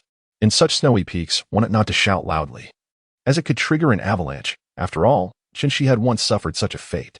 Lu Huang led his 100,000-strong army at a leisurely pace, taking their time to find suitable villages to pillage thoroughly. Along the way, discontent filled the air, and everyone sought to evade him. Mu Sheng remained silent, yet internally resolved to defy his principles, firmly avoiding any perilous undertakings. These individuals carried an air of arrogance, glancing disdainfully at Li Shi. Though clad in new clothes purchased by Lu Weijin, to the wealthy, Li Shi appeared merely a pitiful pauper. Chapter 94, The Beautiful Sailor After Dinner. Zhuo Shiwen departed with his secretary. In the private room remained Shen Weiqiang, Lu Shiqi, and Zheng Qian. Mr. Chen, did you not say everything was settled? Lu Shiqi inquired. Perplexed. Sigh. Just a few days ago, everything seemed to be going well, and now I'm utterly disheartened, Shen Weiqiang lamented. Zhuo Shiwen's change of heart disrupted his plans for the latter half of the year. Do you believe he was being sincere? If you're truly at leisure, why not assist Sendetsi? Fang Tianbao remarked, referring to the newly hired chef. It is worth noting that Sandetsi is indeed a rather peculiar chef. This is indeed a dilemma. Director Wu has yet to express a clear stance, and we are uncertain whether it has received approval from above. However, we cannot press for an answer, as doing so may have the opposite effect and irritate Director Wu. He surely knows the gravity of the situation, he continued. Since one alchemical furnace has been presented to Ling Feiyang, it seems inconsequential to also offer him another. Qin Shufeng spoke, tears glistening at the corners of her eyes. Thoughts of her sister filled her with profound sorrow. One can only imagine how arduous the last 20 years have been for her sister, secluded in a remote temple. The dim light and ancient texts were never meant to be her life. Are you seeking my assistance? Yunachi asked, smiling at the striking man before her after scattering the petals. Although Fang Shernan was battered and bruised, the situation had escalated to a point where he could not simply abandon it. Otherwise, he would be left with no face to show to others. He had even resolved to stand his ground against Qin Langia to the bitter end. With a thunderous roar, Fuda cried out in excruciating pain, beads of sweat forming on his brow, while Qin Langia felt his heart leap to his throat. In the Chaoyang Palace, the raucous discussions finally began to yield some clarity. Most agreed that the emperor should preside over the sacrificial rites the following day, setting an example for the populace, ensuring peace for the coming year in the Dine Kingdom. Upon hearing this, Bai Li Qingcang was elated and promptly had an imperial edict drafted for announcement the next morning. Lu Yinqing seemed to have anticipated Shenxia's reaction. He stepped forward, lifting Shenxia in his arms, while the others swiftly cleared a path. "Ha, it's almost certain," Tang Xiaoan exclaimed, then swiftly dashed to Zhang Boss's side, piercing the delicate silver needle into his philtrum before he could react. Nalan Lanner observed Yun Shan's pale countenance and trembling legs, understanding that it was over. However, she searched the entire house, finding no trace of Shenxia. With rain pouring outside, where could she have gone? "Relax, I won't harm you. Just provide me with a massage." Nangong Zhaoan feigned indifference. Yun Ziqing was partaking in a light breakfast, yet her stomach grumbled as she eagerly consumed everything within reach. "Do you not realize what is inappropriate? I specifically sent my mother away just to have you accompany me on my birthday." Han Che approached Shenxia, grasping her elbow and demanding answers. Thus, Qin Nuo coldly stated, "Are you aware of our identities? I am the direct disciple of the Lord of the Four Realms. And this young lady is the direct disciple of the Lord of the Two Realms.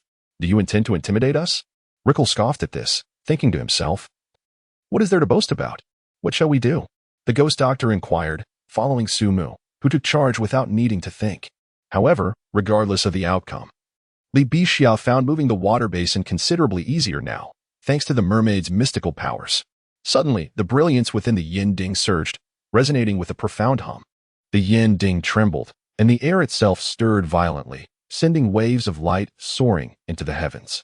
Following the radiance, numerous pills erupted from the yin ding, filling the chamber with a rich, aromatic fragrance. "Are you afraid? Vampires truly exist in this world." Zhang Xiao revealed his fangs once more. Previously, when Yan Imo consumed the pills provided by Ouyang Fei, he had been cautious, suppressing the effects within his dantian. Dayu was left dumbfounded, quickly transitioning to anger. Just a moment ago, he had dismissed the notion of drinking, and now he saw Ouyang Fei enjoying a cup. What did this imply? Did he look down on him? Previously, Yan Imo would dine with Yun Feiyang at night, but now that he was in seclusion, he could not do so. Hence he had to eat at his own Tianxiang garden. Yet, he felt compelled to continue. In Yu Xian's eyes, perhaps only through study could he advance in his cultivation. He was determined to master the Taoist techniques. He did not wish to live a life of aimlessness. "All right, I have successfully registered." After Ling Jiangwei clicked the confirmation button, a notification of successful registration appeared prominently on the screen. Li Bixia noticed the great Demon King's nervousness, and unexpectedly, he began to feel a sense of anticipation. Although he was unaware of the reasons behind the Demon King's demeanor, he had an inkling that a significant responsibility and tremendous fortune were about to be bestowed upon him. Little did Yue Wei know that Liao Zhengxian was already aware of everything in her heart, even without her uttering a single word. Chapter 95. An urgent dilemma. The award ceremony was particularly tedious, and a few female sailors became the companions of Zheng Qian and Xiao Xinhao, alleviating their boredom. Although the Zhengxin shipyard did not have cruise ships, it was still beneficial to make acquaintances. After the female sailors left the stage, Zheng Qian and Xiao Xinhao approached them. "Please bring a drink for these remarkable women who have made outstanding contributions to maritime endeavors." With a snap of his fingers, Xiao Xinhao summoned a server. The organizers of the Asian Music Festival were indeed affluent, having reserved the vibrant Lan Kwai-Fong in Hong Kong as the venue for the festivities. However, attendance from every star was not mandatory, it was merely a formality, and the choice of reserving Lan Kwai-Fong for relaxation and celebration was indeed ideal. Unfortunately, this particular enchantment was only effective for magic practitioners. The dozens of demon milk cows were all nurtured by the sole magic practitioner within the battlefront, Hao Meili, alongside Ziyue, who absorbed myriad spirits using the demon tower. Marty was well aware of this occurrence, as he had engaged in similar activities himself, sacrificing his superior to avoid penalties while the company continued its usual operations. This had been a frequent practice before his rise to prominence, yet he never anticipated he would find himself in such a predicament. Upon arriving at the Lawn Academy, he was greeted by his 4 maidservants, spring, summer, autumn, and winter, each wearing an air of mysterious delight. 20 minutes later, Su Yang arrived at the Huawei Service Center in the city. Placing the app of the Super City manufacturer into a concealed safe that could not be accessed without a password. Only then did he fill out the necessary forms and hand over his phone for inspection. However, his hands were delicate, aside from a callus on his palm. His fingers were slender and exquisitely formed, even if he was not truly dismissed. Merely notifying Wanghu Group to retrieve those deemed unnecessary by him granted him a sense of power, regardless of the tricks the other party might employ tomorrow. He possessed a trump card. The Golden Lion reduced its sail and slowed down, aiming to extend its opportunities for attack and effectively bombard the enemy. However, this also rendered them more susceptible to being hit, which compensated for the inexperience of the Maria's crew in handling artillery. Suddenly, the Qiling sword in the hands of the ancient guardian of the yeomen became too feeble to sustain its power, severed by the Xuanqi sword. Ultimately, it was merely a sword infused with spiritual energy, and in the hands of the weakened yeoman guardian, it could not be compared to the formidable Xuanqi sword. After speaking, he fixed his gaze intently on Dong Ru's expression, and upon seeing her lack of reaction to the surname, he gradually relaxed his eyes, automatically filtering out this trivial matter. Yang Mabai bit his lip, his eyes darting around before he spoke again. Sure, you exclaimed, and hurried off into the room. Liang Zhijing cast a grateful glance at Shi Tian before following him into the living room. Perhaps the coffee at the Wuyo Pavilion suited Inyu's palate, as she gradually became a regular patron there. The medication entered her system, transforming into a warm current that flowed throughout her body. Songji's bones emitted a series of cracking sounds, and as the technique operated, his attributes began to increase gradually. Lu Mingho's heart sank, nearly forgetting the incident in the mine that had rendered Li Shuetian's spirit veins completely void. Ha ha ha, am I to perish? Can you truly kill me? The beast form erupted in laughter, as if it had heard the most ludicrous joke. After finishing his meal, he planned to find an inn for the night and explore the surroundings, inquiring about any merchant caravans heading to Qingyan City. Before long, dark storm clouds drifted to the edge of the Wanwei camp, and raindrops began to fall. Soon, the camp was entirely enveloped, and the wind intensified, causing the raindrops to grow larger and fall more violently. Suddenly, a bolt of lightning struck down, piercing through a flying wind spirit puppet on patrol. The old crow incessantly claimed to be concerned about its master's news. But was it not primarily because treasures were hidden within the cave that it sought every means to break in? Lucifer, realizing his lapse in composure, quickly regained his usual indifference, smiling faintly as he said, "It is nothing. Your friend bears a striking resemblance to my former wife, Sasha." With that, he cast a lingering gaze at Dilisai. Yifeng nodded in realization, his eyes drawn to the imposing and uniquely designed tall building, resembling a tower, with every third tier deliberately extended, as if demarcating something. Yubai observed the swiftly departing white wolf with a peculiar smile. He did not understand why the wicked sought to trouble Emoli. That voice was so familiar to Xiongti, even more so than Lan's voice, resonating in his ears with an indescribable sensation. Shi Yunlan recognized the voice as belonging to Xia Yun. "Is she Miss Yin?" Xiongti inquired quietly, as if speaking to himself. Young Master Wei's father was the second elder of the Wei family, named Wei Yin. He inherited the title of the 5 great officials but did not serve in the court, instead engaging in commercial activities.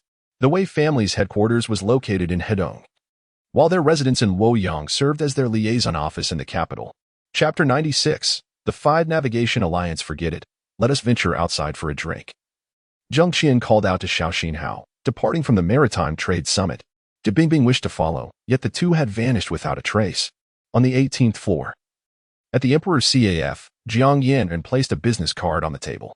This was the contact information of the CEO of a subsidiary of AirAsia, who was currently planning a domestic cruise business. Although it did not involve international routes, it could still provide employment opportunities. He would make the same choice once more if given the chance.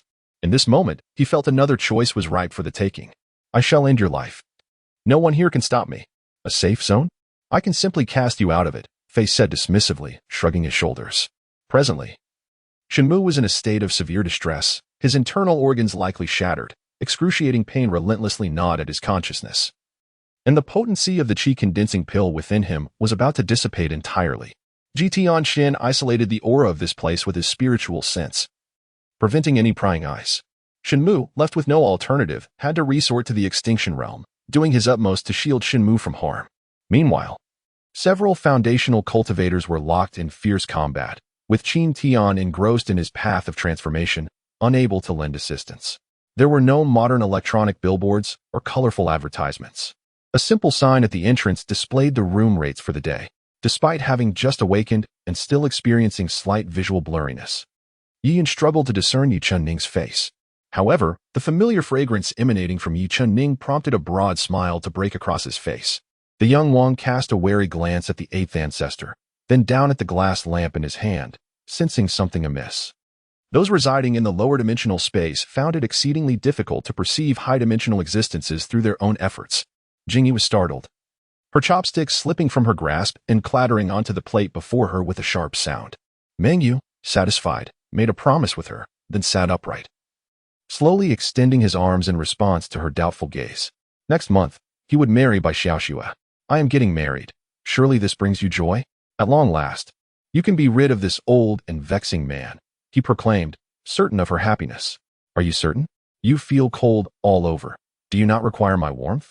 The man's voice grew increasingly seductive, drawing her closer and causing her face to flush deeper. He had grown weary of the imperial throne. The cold dragon chair and the lonely court lacked the presence of someone he longed to share it with. Even having conquered the world felt lackluster without that person. Entrusted to you? Do you truly believe I cannot rid myself of you? Xiao Erfan turned and dashed towards his stronghold, resolute that Tia would not dare pursue him into his family's territory. Having remained silent and motionless like a tree stump, he suddenly took off running, providing no opportunity for anyone to react. Such conduct was indeed extraordinary. Why does the city lord not accompany the princess? Rui glanced around, failing to spot Imo Qingzi. Jingyi rolled his eyes at him. What was there to complain about? They were to be wed, and even if he truly found her disagreeable, what of it? However, initially stifled by frustration, she disregarded the lingering scent of the fragrant mist and inhaled deeply. Sometimes he posed questions to others, and at times they inquired of him. Working while engaging in amiable banter, Yilushing raised his glass with a smile, stating, I shall toast to young Master Fang. Yilu Huan, equally bewildered, lifted his glass in response. In truth, the straight-line distance between Kilimanjaro and Songshan is approximately 191 kilometers, yet traversing land requires navigating numerous mountains and rivers, ultimately resulting in a journey of around 500 kilometers. Yilushing yearned to gaze outside, but the cabin had been sealed tightly, blocking out all light, rendering day and night indistinguishable. As Billy concluded his statement, most of the 25 trainees, including Tang Feng, chose to confront that man. Many of them were akin to Tang Feng, unwilling to willingly submit to others. Taozi stared wide-eyed at Mingfan, clutching his clothing tightly, unwilling to back down. Mingfan smirked. We are all peers. Do not blame me for being merciless to my foes. I mentioned that I possess Hua Tuo's medical skills. You have just witnessed the first anesthetic powder, Zhang Donghai declared. Next, you shall witness Hua Tuo's surgical prowess. As he spoke, he began to undress Han Mimi. Chao Liajin lowered her gaze, her long eyelashes casting shadows over her eyes. Yilu Wan was oblivious to her thoughts. They eagerly awaited the arrival of the armies of the Huaxia Empire. Being an undercover agent in a foreign land was far less comfortable than conducting business in one's homeland. Qiantong gazed out the window at the hurried pedestrians, his face blooming with joy. Brother Liang, how did you manage this? Wang Feng inquired, his lips trembling slightly. Yao Liang, now 26 years old, was the eldest among the recruits of the Snow Leopard Special Forces. Thus, apart from Shui Hao, everyone referred to him as Brother Liang. Consequently, this bottle of Martial King elixir was an immense treasure, driving countless individuals to madness. As for the other star elixirs, Wang Hongxiang was unfamiliar with many but understood their worth. To solidify the alliance, Su Rui did not refuse the marriage proposal from the Yu family. He even harbored another intent.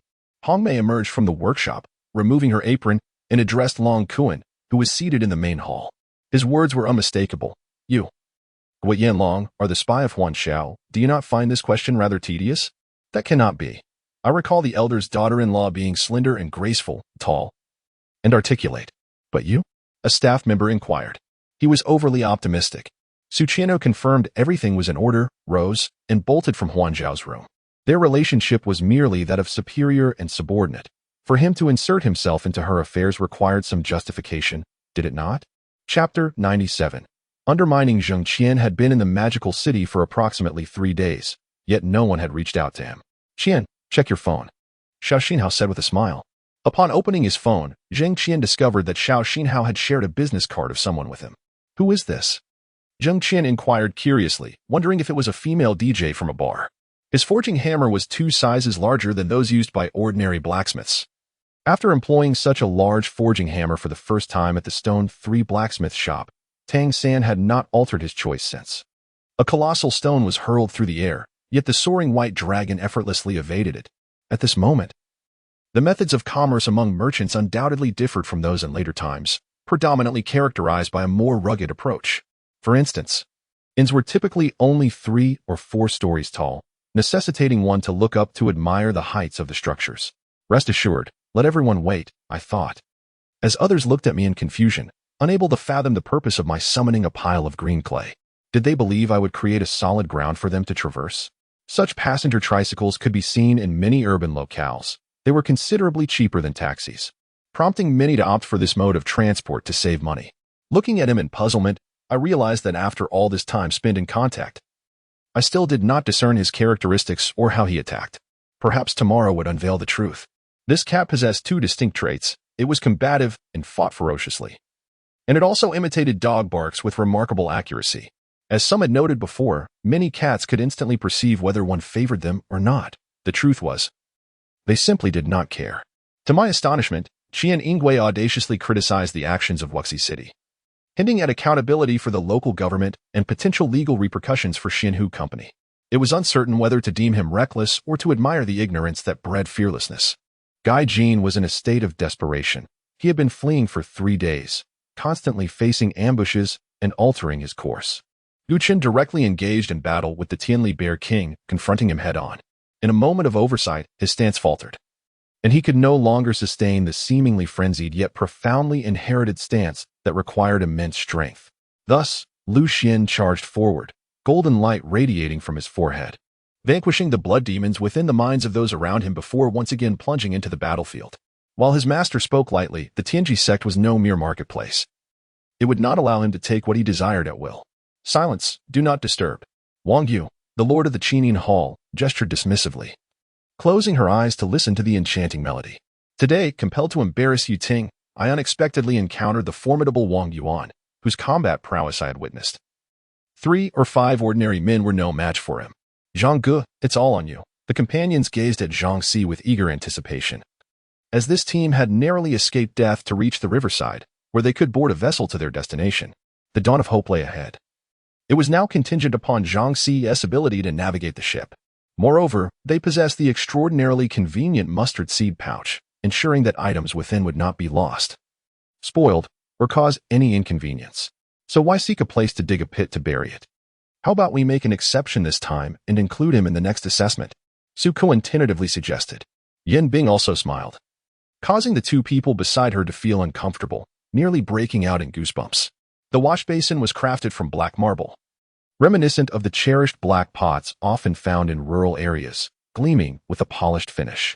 His skin was dark, his demeanor sincere, and he exuded a calm and unpretentious aura. From his light-footed gait, Yi Jiayin deduced that he was a highly skilled practitioner. Fengyu harbored a strong desire for revenge, her pride and vanity soaring. This time, she could have executed him under the pretense of disrupting the court, yet with many officials on her side.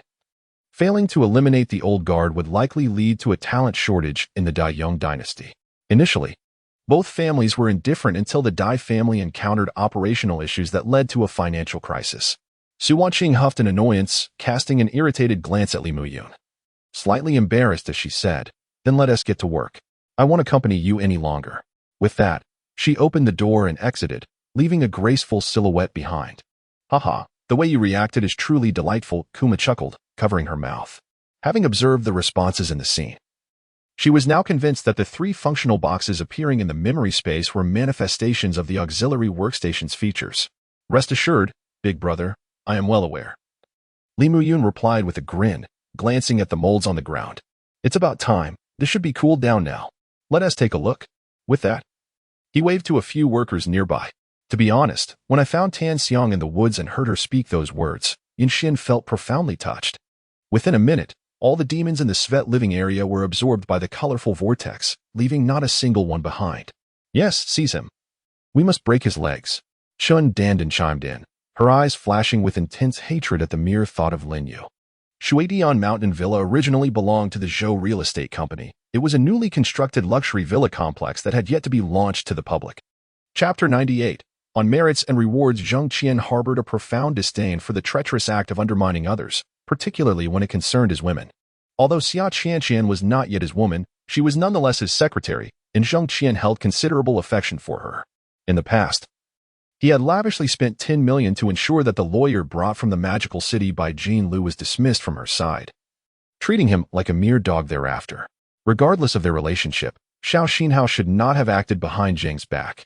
Song Lian, upon discovering my inability to pay for a taxi, immediately rolled his eyes, suspecting I had been robbed. Otherwise, why would my phone be missing? Necessitating my family to cover my fare? Su Shenlin looked at Jiang Weini with a placid expression, casually remarking on my demeanor at the time, claiming he could not fathom how I could appear as splendid as he described. 2 police officers arrived at the location of Yifei's discarded items. Staring blankly at the empty space, Tian Jing coldly chuckled, contemplating the absurdity of his illness. If he were to confess to Qinghe's sister that he nearly caused his mother's demise, she would surely not believe him. He himself had difficulty accepting it. As the thick smoke began to dissipate, a masked figure emerged. It was Nangong Ear. Tian Jing's eyes widened in astonishment, recalling what Yu Yang had just said. She had heard it, but failed to comprehend. Nevertheless, life must go on, ever since that excursion on the lake. Zhuge Qin had been inviting her out for drinks with increasing frequency. However, each time, the esteemed Qi Gongzi accompanied Zhuge Qin, and with repeated encounters, she had begun to understand their personalities better. Nangong Qian recoiled in fright, daring not to utter a word, knowing that further remarks would surely infuriate her mother. Ling Yunzi silently observed the vehicle from a distance, feeling a mix of excitement and envy. Zhang Shiqing, upon hearing this, smiled and declared, "Good. Since my brother shares the same sentiment, I feel no reservations. Come, let us drink together." With that, Zhang Shiqing poured more wine for Zhongli and himself, raising their cups in a toast. The question was posed by an elder from the mid-sized sect, Xinyanzong, who remained opposed to Yi Bai's assertions. It was unexpected that Nan Li would throw such a tantrum over a trifling sum of money, causing an uproar at the royal palace and even bringing it here. Huang Nan, Ping Han, Chu Qiao, this is the new researcher, He Xian, Zhang Yinming introduced with a sweet voice. "Qingxi sister, may I invite you to dinner?" Shangguan Yue approached Miao Qingxi, entwining her arm with hers as she inquired. Su Jin continued to listen, occasionally accepting the water jug from Li Qi to refill his teacup. Fu Qinghe hesitated, torn internally. She was reluctant to part ways with Qi Hao, especially after they had just vowed to rediscover their previous memories. The notion of separation was difficult for her to accept. After suffering a significant loss the previous night, she had taken all her bodyguards with her that morning.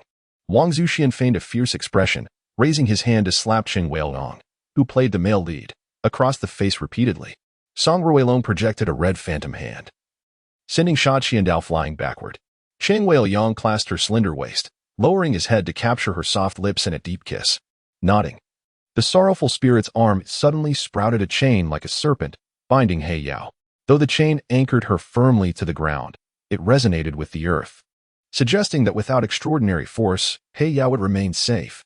The first fusion dan was acquired by Fan Guang, not for himself but for Fan Shan, despite the experimental intent. Fan Shan was quite willing, having sought enlightenment for many years without success. Seeing him silent, Yutian remarked, "Your silence is acceptance. Rest assured, I shall not covet your Mao Shan sect's treasure map. It holds no value for me. Biao Biao's eyes widened in realization. Suddenly anxious, he whispered, Brother Liang, are we borrowing or deceiving him of 200,000? Does he possess such wealth? It seemed Zhang Guorong was rather unfortunate to have been chosen by Brother Liang in this manner. The expanding shockwave dissipated automatically when it was still 10 zhang away from Xiaoling, while his gaze remained fixed on the location of the energy storm's eruption. There, a figure, enveloped in chilling arcane energy, was stepping through the void and eventually came into everyone's sight. What distinguishes this beginning from the usual application of mental power? Xiaoyi inquired with curiosity. Though standing still in the cold wind, he showed no signs of movement. Despite the tumultuous waves within him, his face betrayed no emotion, invoking fear and preventing anyone from meeting his gaze. The musicians ceased their playing, and the crowd quieted. Even the horses hesitated in fear. A gunshot pierced the heavens, and a bullet sped forth, swiftly penetrating Prince Tom's chest. Just as the two exchanged tender glances, the atmosphere perfectly serene, Fu Yin suddenly perceived an ominous sound. However, Minister Xie remained vague, merely replying to Lin Feng that someone would demonstrate it to him shortly. With Minister Xie's words, Lin Feng felt it inappropriate to press further. Li Si sighed in resignation, unable to anticipate such an occurrence. He felt a profound astonishment, never imagining events would unfold this way. Chapter 99. Grant me an imperial package. After clocking out from work, Zheng Qian, accompanied by his subordinates, made his way to Lu Yuan Villa. Since you have a day off tomorrow, why not join us for some fun today? Zheng Qian suggested to Xia Qianqian. Initially hesitant, Xia Qianqian changed her mind upon hearing that he had also invited Deng Xuxin, and thus, somewhat confusedly, agreed. Naturally, Lu Xiaoxiao was enticed by the prospect of collaborating with Director Fu siding again, as the opportunity to secure another award after many years was too good to pass up. Silence enveloped the room, a stillness so profound that everyone stood frozen, gazing at Zero, who appeared almost divine, sending chills down their spines. Indeed, are we not waiting for an opportunity to strike at one who? Perhaps. Feng Tian's lips curled into a smirk. Furthermore, befriending a master of Jiangke's caliber is not something that can be quantified by mere currency. Qin Jie merely wished to assist Lu Xiaoxiao in tidying up so that she could enjoy a few more moments of slumber. Who would have thought that the girl would still possess such a thin skin? The acrid stench of smoke and alcohol mingled with a medley of other unpleasant odors, causing Su Xiaoqing to feel nauseated. Disgusted, she covered her nose and retreated to the side of the door. Despite possessing the anomalous fire, Gao Mingyuan did not wish to reveal his secret to others. The scornful and contemptuous remarks carried on the wind fell upon the ears of those gradually departing. Yet she remained expressionless, even somewhat indifferent. The next day, when Du Sun awoke, the courtyard was nearly deserted. The weather was sweltering, prompting everyone to take advantage of the cool morning to set off early. Seeing Du Sun sleeping soundly, Luo Jing chose not to disturb him. Xiao Yin turned and shot a fierce glare at Jin Lin and Enyo, who finally realized that this was not the moment for laughter, forcing themselves to adopt solemn expressions. At long last, they were about to complete the Bloodseal mission, and Jack was both astonished and elated. The time to bid farewell to weakness had finally arrived. Boundless energy, a long-held desire fulfilled. The arrangements of fate, the trials of unwavering courage, had led to this moment. Mui Chen, who had initially abstained from drinking, found himself in a somewhat dazed state by the end. Count me in. Arrange it as you wish. I happen to have time tomorrow. How many will participate, and what route shall we take? Upon conjuring this thought, Ling Long was startled by her own audacity. She could not reconcile the notion of building her happiness upon the suffering of others, yet she could not suppress her inner sense of triumph. What if we were to fly over from the heavens? Mu Xing pondered aloud. As far as I know, Juku province seems inhabited solely by terrestrial creatures, devoid of any avian species. However, just as I arrived at the entrance, I spotted Lu Sha standing at her clinic's door, looking in my direction, causing my heart to skip a beat. Yet, I dismissed it and stubbornly continued towards the intersection. Hearing these words, Qin Hao felt an inexplicable sorrow welling up within him. The fall of a celestial being seemed to leave no trace upon the earthly realm. How profoundly tragic. Items lay upon the stage, their base prices long sealed, and the entire gambling process was conducted publicly, rendering it nearly impossible for anyone to manipulate the results. Once the auctioneer was selected, bids would be called out one by one, and each participant was well aware of their potential gains and losses. As for the reaction of the Yinglong after the sword plunged into its body, to Luo Chen, it appeared as though it was overwhelmed by the unexpected turn of events, momentarily displaying a state of disbelief. Yet, the matter was far from over. Chen Hao, fully aware of the situation, retrieved his dagger once more, producing some shimmering crimson energy crystals, which he shattered with a special rod, allowing the radiant shards to merge into the blade. This was my second glimpse of the Redwater Oasis, still tranquil like a verdant emerald set amidst the sands, its mysterious veil perhaps on the verge of being unveiled. Lu Biao and the Kuai brothers turned their gazes toward Kai Mao, perplexed by the relevance of his mention of events from years past, especially considering that Sun Jian had long since passed, and Yuan Shu had departed from Jingzhou. The Fire Dragon King's form dwarfed that of the Black Wind Maki, measuring nearly 20 zhang in length, with a power level reaching the 30 tiers of domain class, having long surpassed the threshold of realm class. The sound of whistling and hissing echoed as the fire-scorched azaleas shrank back, retreating to safety, their branches recoiling as Fireboy finally ceased his onslaught. Huan County, located at the convergence of the provinces of Shaanxi, Gansu, and Ningxia, lies in the southern part of the Ordos Basin, surrounded by a labyrinth of ravines and hills. When the wind blows, clouds of yellow dust swirl, embodying the essence of the Lust Plateau. However, to validate her audacious hypothesis, practical experimentation was necessary. Ling Lan intended to confirm her conjecture before notifying Guhan Hai. As she descended from the Ferris wheel, twilight began to descend. Lin Peng finally entered the amusement park's photo studio, desperately searching the wall adorned with countless photographs for the snapshot of himself and Du Gu Shuqing. At last, his gaze landed on a corner, where he paused in contemplation. All of this began with the arrival of the celestial Lord Yun Sha. Upon reaching the outskirts of Kuzi City, he learned from a beast demon that the guardian of Kuzi City was none other than the Tianshan Holy Monarch, a celestial being who had spent millennia in cultivation. Unfamiliar with the Holy Monarch's abilities, he boldly ascended into the air to challenge him. Chapter 100.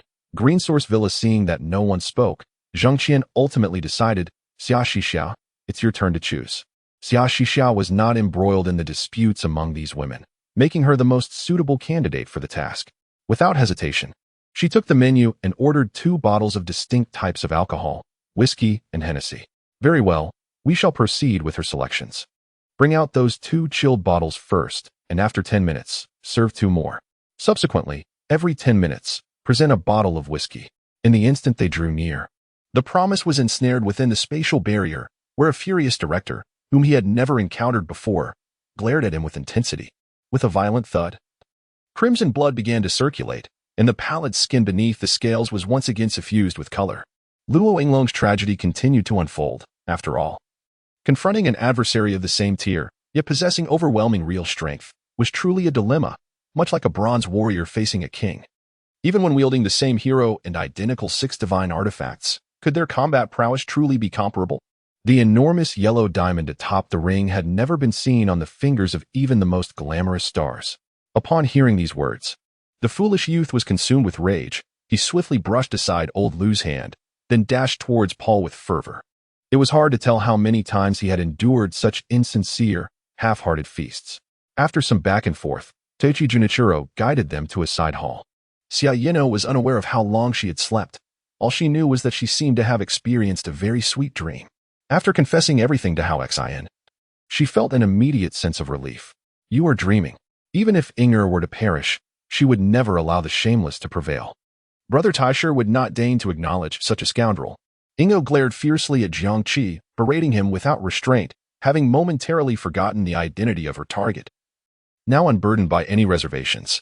For Jiang Ziyuan, these matters were evidently of little significance. One could even argue that they bore no relation to him whatsoever. As I previously mentioned, for reasons unknown, Cheng's mental prowess was substantially stronger, allowing him to perceive thoughts from a distance. Gaowen remained composed as ever, while Cheng displayed an unusual calmness during critical moments. Even as such a significant event unfolded, they maintained their equanimity. Su Ruhui's smile faltered momentarily, and beside her, Dan Zhu, Zhou Yi and Zhang Wan shared similar expressions. Had it not been for Jiang Tai's inquiry concerning the inner courtyard, the Ho residence, although constructed according to the grand rituals of Daong, lacked the numerous symbols exclusive to marquises as seen in the front, rendering any offense merely a breach of etiquette rather than an overstep. Otherwise, even if it displeased the Empress Dowager, Su Yin would certainly have reacted on the spot. Zhang Xian's eyes reflected a complex mix of emotions. She believed that this individual bore little connection to her, not even qualifying as a friend, and thus he would undoubtedly not come to her aid. Any discerning eye could detect the differences. Yet these individuals remained concealed in the background, and in the recent circumstances, none had the inclination to discern authenticity. However, banter aside, after the initial shock, the three commentators gradually regained their composure. They did not perceive Wang Yu's actions as mere jest.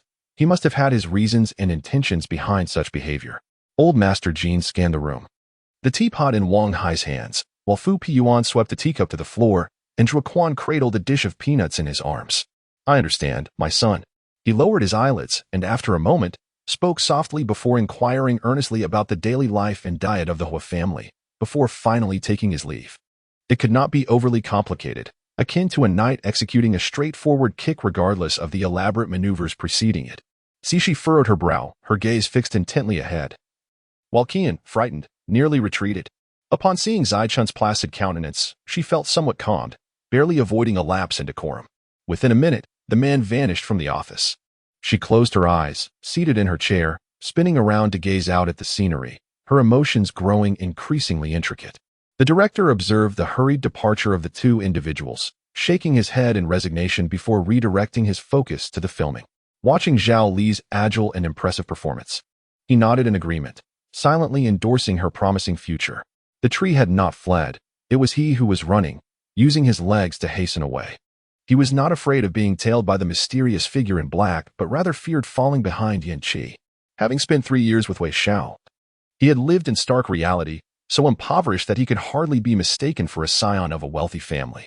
If there exists a more distressing experience than being wronged once, it is being wronged twice in succession. Young Master Wei, are you here to take us out to sea for fishing?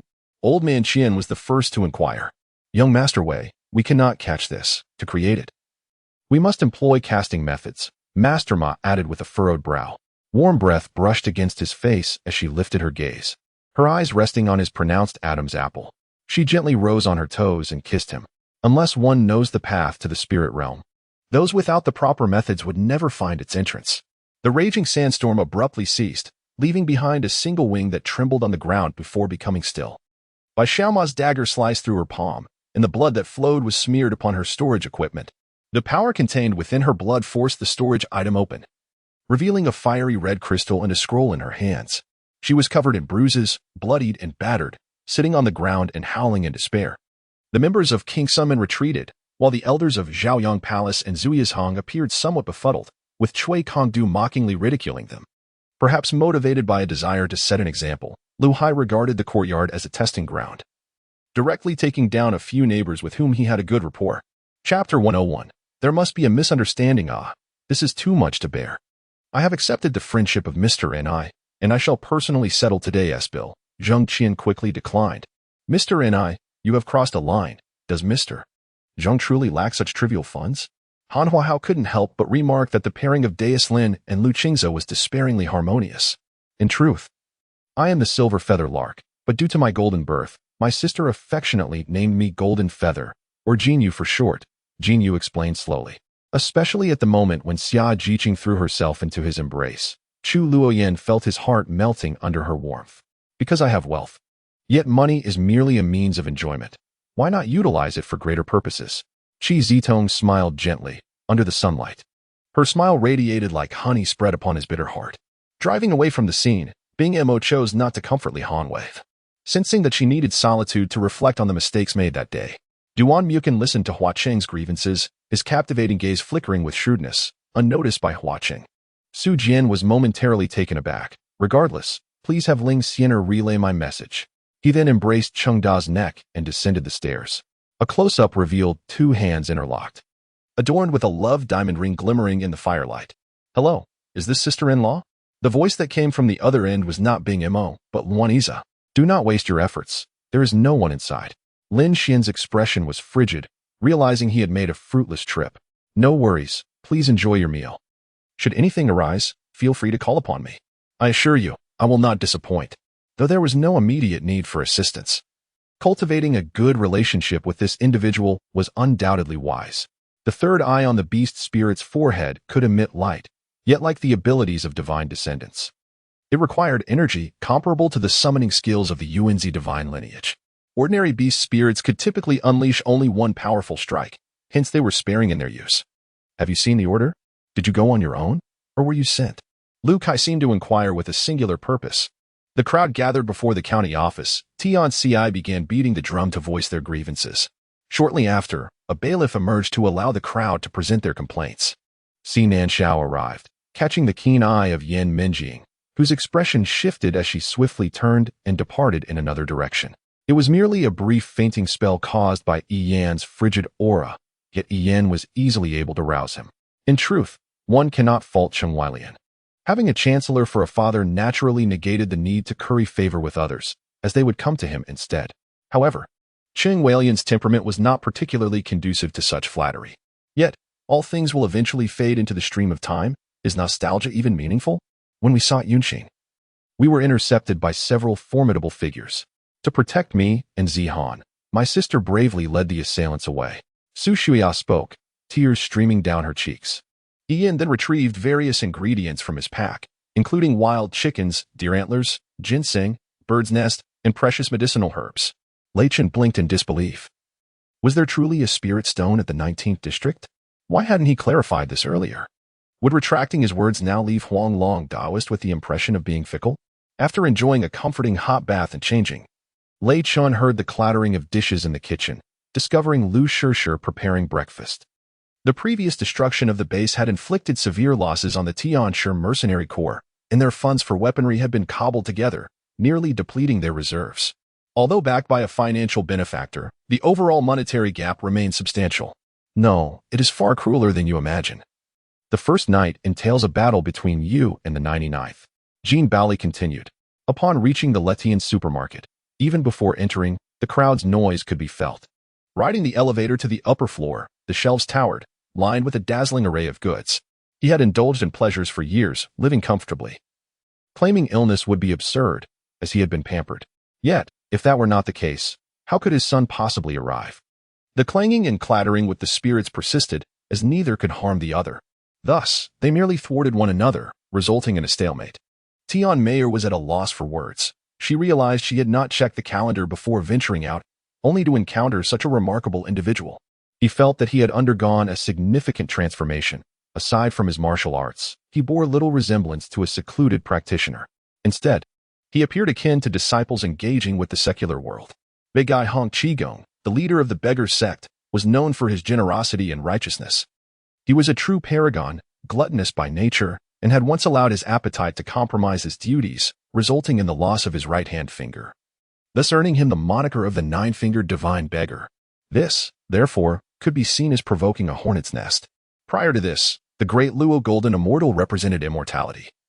After all, even if one were to perish today, there would eventually be another opportunity for rebirth.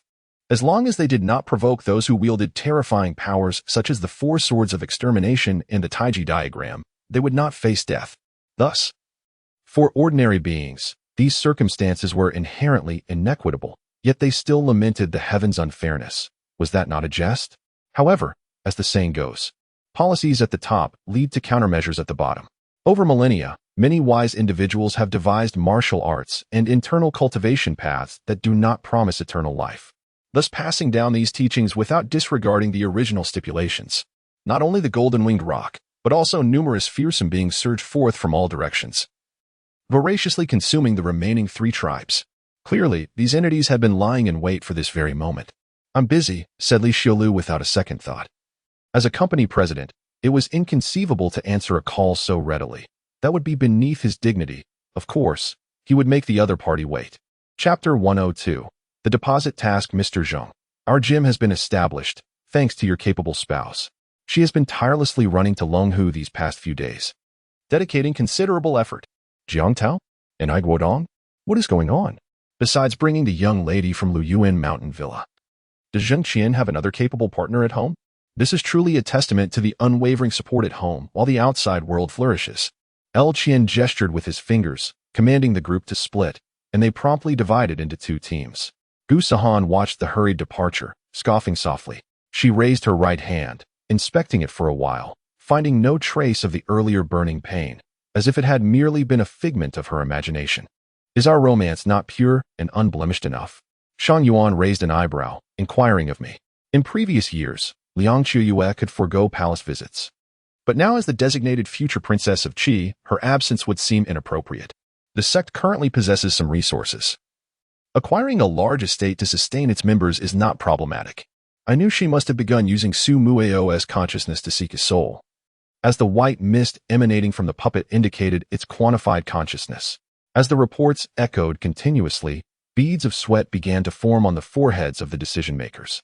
Although number 2 appeared to be barely avoiding danger, all of this had long been anticipated, thus his preparations were quite thorough, merely appearing somewhat precarious.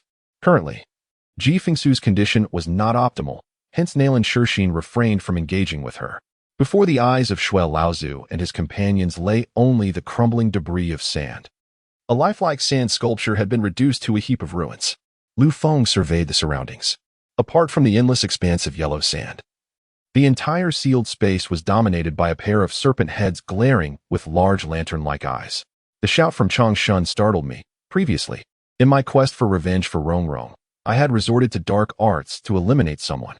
However, how could this old fellow perceive it? Controlling Augusto was evidently not a task for an ordinary individual. One must seek out powerful masters from the dark world.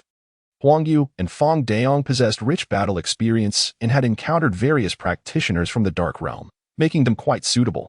All right, Sun Yu nodded. Speaking of the puppet control needle, its inventor was Lu Tong from Hunan, but when Zhang Xiqing sought him out, he discovered that Lu had already passed away.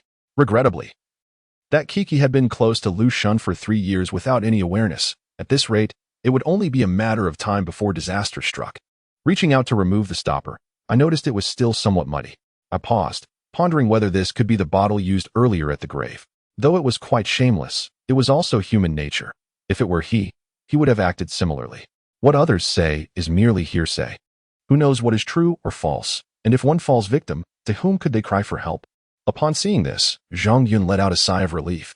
Li Xingfeng was now his benefactor. Whether he could make a name for himself in the Six Paths Gate depended on him. The courtyard was filled with various peculiar flowers and plants, their varieties unusual. Bai Yi initially dismissed them but was soon astonished, unable to name even a single violet-blue flower.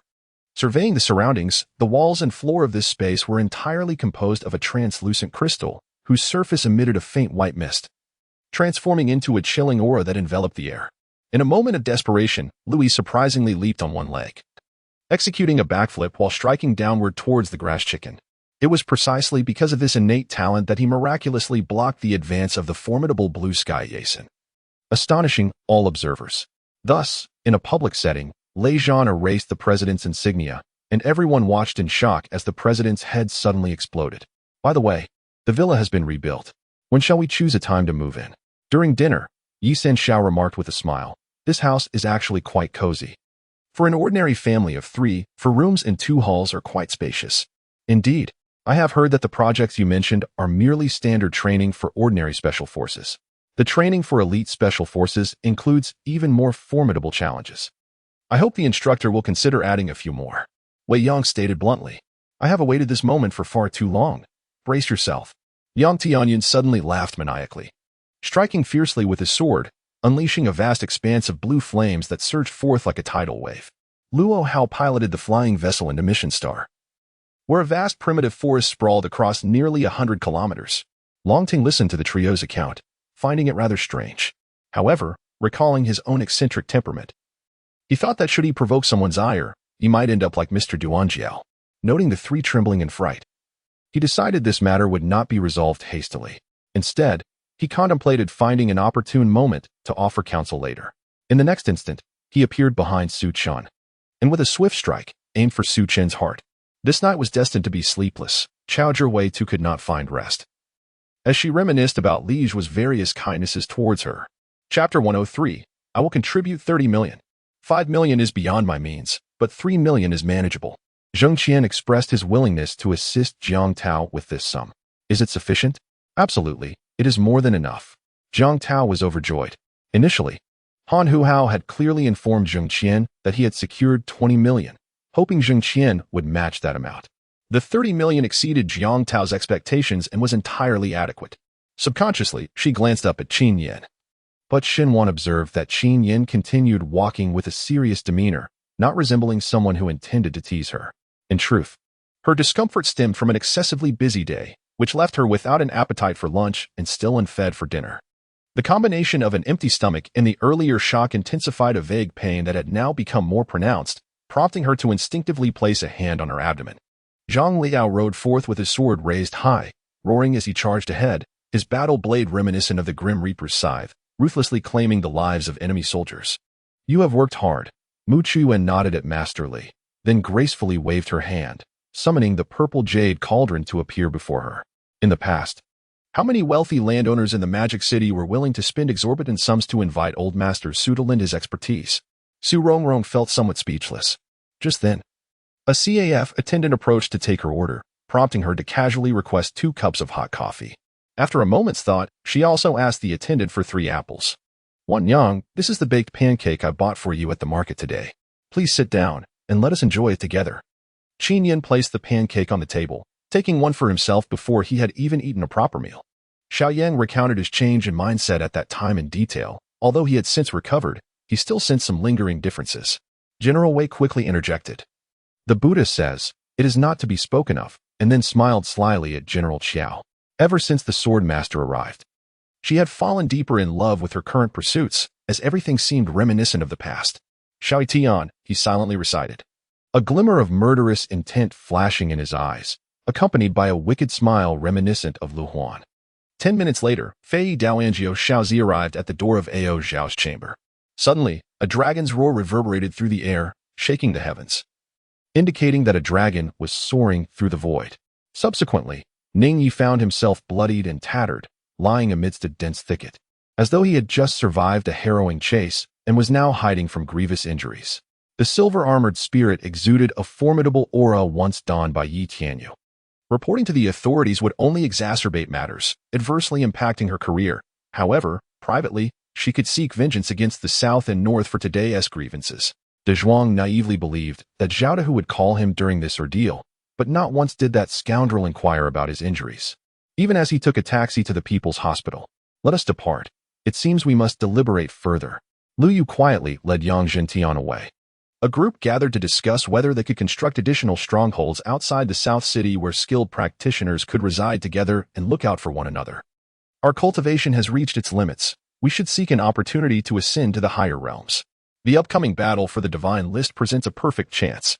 For now, we must patiently await, ensuring we do not fall into the calamity ahead. We can simply safeguard the Boyu Cave," the great king stated. Crucially, Zhu Yuhan Ti truly defeated the spirit god, as it was only with the support of a divine being like Xu Huaji that he was able to prevail. Moreover, when the spirit god Wu Taidu departed, he appeared completely unscathed. Before long, the main base was filled with anxious gazes and a pair of lifeless eyes. With a resounding slap, she unexpectedly struck Huang Wanqiu twice across the face with her long sleeves from several paces away. The doors of the villa's bedrooms closed one after another, with faint sounds of snoring audible from within. "It's all right, Yuhan. Look at all these people. It's the weekend, so it's bound to be crowded. Just trust me," Jiang Kairan reassured her, firmly opening the car door and stuffing her belongings inside. A few American tanks retaliated, but it remained unclear whether the enemy tank crew was simply panicking or what, as the shells fired by the enemy tanks narrowly missed Huang Ye and his companions, landing harmlessly on a nearby hillside and causing only a few rocks to tumble down. Chen Feng pondered this as he observed the heart of the plane charging ahead toward the giant. Without hesitation, he raised his Hextech energy blade and vanished into the fray. In the adjacent room, Meidi and Monai had long been awake. The room was silent, with Monai curled up in the corner of the bed, wide-eyed in disbelief as she gazed at Meidi. Chapter 104. I haven't eaten yet. The following morning, Zheng Qian ventured to the bank to withdraw funds. The cash neatly packed in a black travel bag, filling an entire vehicle. As he prepared to depart, the bank president nearly knelt before him, pleading if he could withdraw the 30 million in installments, lamenting the bank's significant loss. Zheng Qian, however, had no time to entertain the president's concerns and drove directly to the entrance of Yebei Bank, rising early to retrieve the money. He found himself at Yebei Bank by noon. Yet, how could she dare to complain? Prince Ching had already spared her from being accused of colluding with assassins in her brothel, which was a sign of his benevolence. This particular task had been one she had unwittingly agreed to, and having just completed another, she felt assured that even if the system assessed her, she deserved some experience points for her efforts. After narrowly evading a wave of guards, he seized a solitary eunuch. knocking him unconscious with a hefty stone before hastily donning his garments. It was only when he lay upon the bed, eyes closed, that he suddenly found himself in this lifeless construction site. Wu Jiang took 2 of the items, savoring one with a lick. Sweet, thank you. Before passing one to Shouji. Moreover, Lu City, as an economic special zone and port city along the southeastern coast, was a vibrant metropolis that never slept. Consequently, Xia Ran, due to special circumstances, secured a seat next to Zheng Qian without inciting any animosity. But who was the source of this aura? Was it a particular beast or the unique environment itself? Hao Nan relayed the situation to Gu Jiasta and Tiao Tiao before resuming his survey of the surroundings. Emoju was not angered by Qi Yu's failure to inform him, but rather by the burden of hope placed upon him by Qi Yu and the others, which he squandered over several days. Essentially, it was an analysis derived from ancient feng shui, applied reasonably to the present. Shang Guanyu regarded Nangong Liani slowly, as if seeing through the veil to glimpse her tumultuous heart. Perhaps it was due to its insect nature that it inherently favored spiritual fruits, particularly the sweeter varieties. Just as the host and guests were enjoying their meal, a soldier rushed in, seemingly intent on reporting to Zhao Chun alone. It hesitated to interrupt the revelry. At that moment, Qin Zongguang, sprawled on the ground, resembled a deflated balloon, his form regaining its human semblance. I began to comprehend. Gould scratched his head, not immediately grasping the concept. Yet Rurik's example of boiling sea salt sparked profound insight. The phone slipped from Su Bo's grasp, crashing to the ground and shattering his heart in the process. I glanced over, noting his clothing was casually styled yet exuded an air of undeniable luxury. In the midst of tears, my hands fell limply. Yu Minghui had already sat up, pulling me into his embrace. I felt warmth on my shoulder, followed by a cold chill. The wind rustled, birds chirped, and autumn insects murmured, blending into a sound more enchanting than music, like whispers to a lover's ear. Even though I feigned indifference, I was keenly attentive to Chao Jiaying's words directed at Li Jing, my heart racing with anxiety. The pursuer was none other than Master Fu Shuang, whom I had encountered in an ancient battlefield, his eyes ablaze with fervor, clad in silver armor and wielding a laser sword. According to her, her family had once raised similar poultry and livestock, but after losing their land to a gentleman, they could no longer afford to keep them. Now that circumstances had improved, they must not forget their roots and should resume raising these animals. Those who frequently witnessed life and death yet thrived must not be trifled with. Guadala pondered how such a person could engage in dealings involving skinning. Wei Shiming's elder brother, Wei Shikong, said nothing, merely offering him an apologetic smile. It was all quite tranquil, devoid of any turbulence, merely a result of a singular fact, absurd and laced with irony. Su Baiyu was initially flustered by her ex-boyfriend's sudden arrival, compounded by the presence of an equally formidable admirer.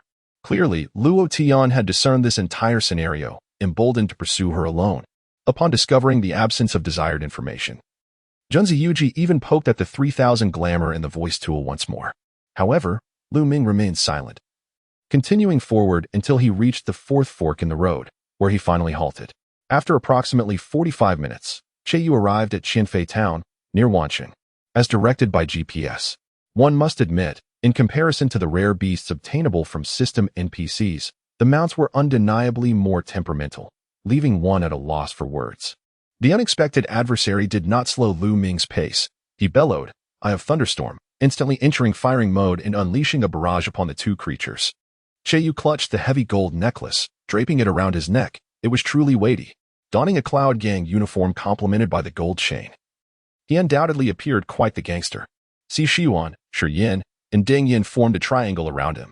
At center stage, Si Shiwan thrust his gun toward Yang Yunhan, while Shi Yin swung a heavy iron staff down upon him, and Deng Yin brandished a halberd aimed at Yang Yunhan. The elders were taken aback, understanding the implications behind Xiao Yunfei's words. They realized that this decision was indeed imperative for the Xiao family, leaving them no choice but to acquiesce. Chapter 105, the final plan. In a situation where authority loomed large, Manager Tan, having skipped lunch, found himself stifled by his frustrations. After all, Jiang Tao was his direct superior, the vice president of Yebei Bank.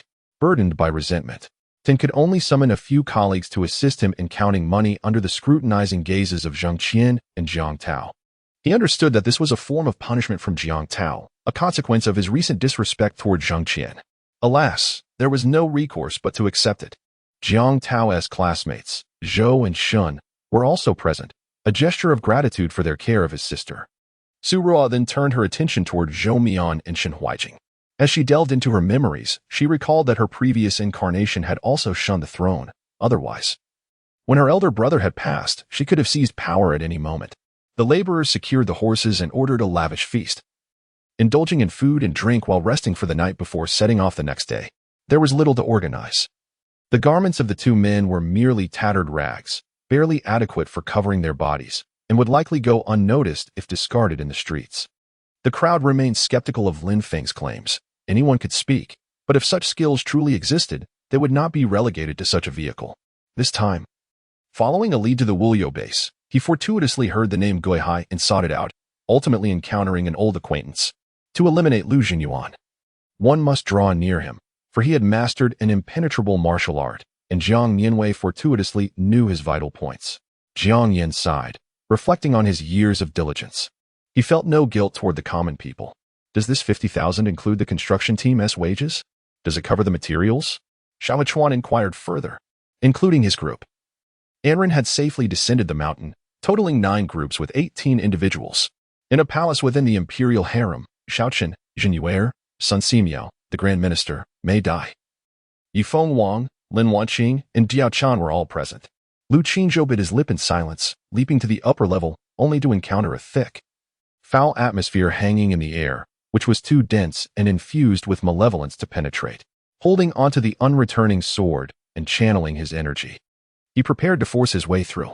Ouyang Fan's face flushed as he quickly glanced at the closed door before stealthily tidying the scene. However, upon witnessing the throng rushing forward, Zhang Heng felt momentarily bewildered. After most capable young men had been selected during the exodus of the southern refugees, Yuhan devised a rather radical strategy to ensure the safety of Yuchuan, influenced by the brutal military practices of the Preqin era. Though he hesitated to act immediately due to the prevailing societal norms, understanding that some matters required patience, once clarity dawned upon him, Ouyang Fan felt invigorated and decisively moved toward the imperial palace, only to suddenly trip over an object, nearly stumbling. Ouyang Fan's body tensed, joy arrived so unexpectedly. Could it be that his heartfelt confession had touched someone? The distressing cries startled several spirits attempting to rest. Fu Qing'er, hastily donning her clothes, rushed out, disregarding formalities. Chang'an, pale-faced, was cradled in Buya's arms. Both had succumbed to the oppressive atmosphere. Kill.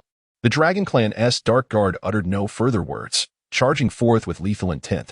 Seizing the moment when Yi Enchen departed, Xian Wan retrieved a pill from her bag, breaking it into several pieces, clutching them tightly in her palm. Father, do you truly find it delectable? Shu'er blinked, intently watching Zhao Hami's mouth. The craftsmanship of the dwarves, along with their collection of materials, constituted another of his objectives. Have you truly renounced such humanity? Yang Kuang abruptly opened his eyes, fixated on Lu Ping. Very well. I shall wait a few days to see if this golden lotus consumes my true energy and vitality. Lu Meng, disinterested in further contemplation, resolved to observe the consequences directly. All right, he exclaimed, as he pursued the two demons, weaving a net of earth spirit, pulling it tight, and drawing it into the immortal dragon bowl. To capture me? A foolish ambition. Yang Tian laughed heartily as golden light radiated around him. With his arms crossed before his abdomen, he stood like a sword, transforming into a 3-zhang tall golden figure. The magical aura of a 6-star alchemist clashed with the imposing presence of a powerful adversary, causing the water in the pond to boil as if it were heated. The sounds clearly indicated preparations for war. Setting aside the validity of these reports, they indeed calmed Kai's nerves. As he observed the walls of the Hun's encampment beginning to shake, Luca felt no trepidation. Instead, he chuckled aloud. Is it just me? Or do you seem particularly radiant today? Have you indulged in some delightful treat in my absence? Laoba grinned, grasping Xiaomo's hand and seizing the opportunity to kiss her lips. Yet, uncertainty lingered in his heart. Who knew what surprises Xiaomo had in store? With a soft sword in hand, the elder in the purple robe swiftly executed several flourishes, creating a flurry of sword blossoms. Just those few movements revealed that he was indeed a master swordsman. It could be seen as a compromise. Yuji approached the trash bin, and upon seeing her, the child immediately ceased crying. She embraced the child tenderly. Upon arriving in Furong's quarters, Feng Yong realized the immense importance placed on Furong, as numerous attendants awaited her service. Long Ji was enraged. He was about to point out a certain individual when he discovered that this person had audaciously accepted a cup of water in his presence, and then poured it over a young police officer hunched over writing reports. The commercial street was a gathering place for martial artists from all walks of life, where moments of joy and sorrow unfolded in constant succession. One could only hope that the Dark Lord would maintain his prowess in the national arena, just as he had during his time with the Qingdao High School baseball team. In which direction are the Snow Wolves? He Langyao turned to the visibly flustered Ning Rushi, seeking clarification. Chapter 106. Striking Zheng Qian understood that Zheng Qian was speaking in bureaucratic terms. Zheng Qian was also aware that Zheng Qian recognized her choice of words. Her primary intention was to gauge Zheng Qian's attitude towards Xiao Xinhao. Should he express unwavering support for Xiao Xinhao, there would be no need for her to continue speaking, as it would only serve to embarrass herself. Although manager Xiao had successfully secured 2 significant contracts, attesting to his business acumen, his character remained questionable. Previously, at Lu Yuan, the ancestral spirits of Zheng Qian and the heavenly sovereign Di Jun had perished together. The celestial realm subsequently reincarnated the two, transforming them into Xinyuan and Qiyu. Following the war between the witches and the demons, conflict reignited, with the Qiyu clan commanding the Jiuli witch soldiers and the 10 great demon gods. However, the Baiman Legion remained the most formidable army in Oslo. After enduring a swift bombardment from the Beer Legion, they reformed their ranks in a mere 20 minutes and promptly launched an assault on the high ground overlooking the valley occupied by the Beer forces. Zhao Zhengzi reflected on his experiences over the past few years, ultimately concluding that he was exceptionally gifted. This was not mere self-praise, rather, it was a realization of the impression he wished to avoid leaving on certain individuals in the political arena. The first rule of caution was to refrain from excessively plundering passing merchant caravans, as this would incite the wrath of the city lord of Sanfan City, prompting the deployment of the city's 5,000 defense troops, all cavalry, under the command of the Golden Knight Staya, to sweep away the bandits along the Golden Road. After a day of travel, the distant roar of a dragon echoed through the forest, causing the trees to sway and raising suspicions within him. The sound did not resemble that of a blood-clawed dragon beast, but rather that of a winged dragon. Due to the towering, dense foliage, visibility was obscured, prompting him to venture into the forest for a closer look. Now, I have concluded my remarks. As for this assembly in the Golden Hall, I shall take my leave first, announced Daobao Daoist as he was the first to rise and depart. Much of Oslo was experiencing the warmth of late spring. Yet the frost-bitten tundra remained a desolate and chilling landscape, with only the budding trees indicating the approach of the warmest 3 months of the year. Jean, please intervene. They cannot behave so recklessly in front of Brother Tian. The typically taciturn AMU either spoke little or refrained from frivolous chatter. Where have the deceased workers been placed? Xiao Han inquired of Qian Jiqiang. Yuan Fudong initially disbelieved, but, swayed by the charms of Daijiao, soon found himself convinced. However, the sorcerer Zhiji Qi wielded immense power, and should he be released, it was feared that he would lose his standing. Currently enjoying wealth and power among mortals, he was reluctant to relinquish it. Do you not have any compassion? I endured this suffering for your sake. Guan Yujiao tightly embraced Lin Lei, expressing her distress. Yet, if it were indeed Yuanshan, how could it contain such immense energy essence within? As for Lucia, her abilities were exceedingly formidable, and her proficiency in swordsmanship rendered her quite formidable in combat. Approaching the car, I discovered the door was locked. I tapped on the window, and poor Paulina was already asleep inside. It was only after my knock that she rubbed her eyes and opened the door. At that moment, Zhang Fei was placed in an abandoned tent, having been instructed by Jining Xuan to investigate the specific location where Amma's mother was detained. Thanks to Zhang Fei's skills, they managed to evade detection and reach this place. Qian Yi's wrist, grasped by Ling Zikai, was undergoing a miraculous transformation. The protruding red flesh was gradually receding, and her wrist began to regain its fair complexion, resembling a freshly washed lotus root, pure and unblemished. As the leader of the Heavenly Gate, Qin Yin was constantly confronted with various dangers. If he were to choose to abandon love each time, he would have never embarked on such a journey. Thus, even if tomorrow were the end of the world, he would not let go, firmly grasping Yang Yan's hand. I found myself momentarily entranced, my gaze fixed on the newlywed before me. Kai Xiaohong was startled by my rapt attention, her cheeks flushing deeper. Ling Jun was filled with curiosity regarding the deep footprints left on the stone pavement, as well as the scattered cracks emanating from them. In eastern deserts, numerous temples existed due to the prevalence of Buddhist practices. While no one could ascertain the total number of temples, it was well known that the most famous among them was the Bodhi Temple. He had made a concerted effort to present himself favorably today, preparing to adopt a serious demeanor for another audience with Daoist Shin. Edo River was, to this day, the most promising child he had ever encountered. Her presence, both in aura and spirit, was unparalleled, embodying a wildness that was not distasteful. Setting aside the loquat syrup, she wiped her hands and mouth with a handkerchief before leaping from the vehicle. Yun Qingyin gazed incredulously at Yunli, the father who had always cherished her, now seemingly intent on her demise. With tears brimming in her eyes, she closed them, overwhelmed by despair. As the sound of breaking air drew closer, her heart swelled with dread. The air split apart in an instant, forming a visible chaotic current, as a strike akin to a scythe aimed to reap the life of the approaching tennis ball. Once Mu Yi had calmed down, Yi Fan resumed their previous conversation. Whatever she said, just ignore it. It's fine, I don't mind, Mu Yi murmured softly. Yi Fan shook her head at this obstinate individual. He could never compare to Brother Ashio. Such arrogance. The voices were filled with skepticism towards Xianyuan Muxia, doubting that the three-life flower possessed such a distinctive medicinal age. A fact unknown to anyone. Upon the broad, warm jade bed, a handsome man grimaced in pain, suddenly awakening from a nightmare. When she heard that young Master Junji had sustained grave injuries and was missing, Qing Yue's heart tightened. She could not articulate her feelings, only knowing that Nan Cha-Ching was indeed young Master Junji. I had been unable to sleep, contemplating my next course of action, when I suddenly overheard a quarrel from downstairs. Out of curiosity, I quietly roused Wu Fei, and the two of us stealthily opened the door, crouching by the railing to eavesdrop. Chapter 107. Positioning yourself. What is it? Mr. Zheng, here is a report I have compiled for your review. Qin Shueli remained unfazed by Xiao Xinhao's infatuated gaze. Clacking her high heels, she approached Zheng Qian and presented him with a document. Upon glancing at its contents, Zheng Qian was genuinely astonished. Did you prepare this? Yes. The company has been strategizing on how to counteract the Yame group. After the New Year's banquet, I assigned someone to monitor Li Chenluan under the pretext of gathering intelligence, unaware that they were inadvertently becoming ensnared in the situation themselves. After observing a particular area for a while, she was suddenly pulled away and ran until they reached a dense thicket where they concealed themselves. I glanced at the smiling dodater, who took a spoonful of pig brain soup, savoring its exquisite flavor.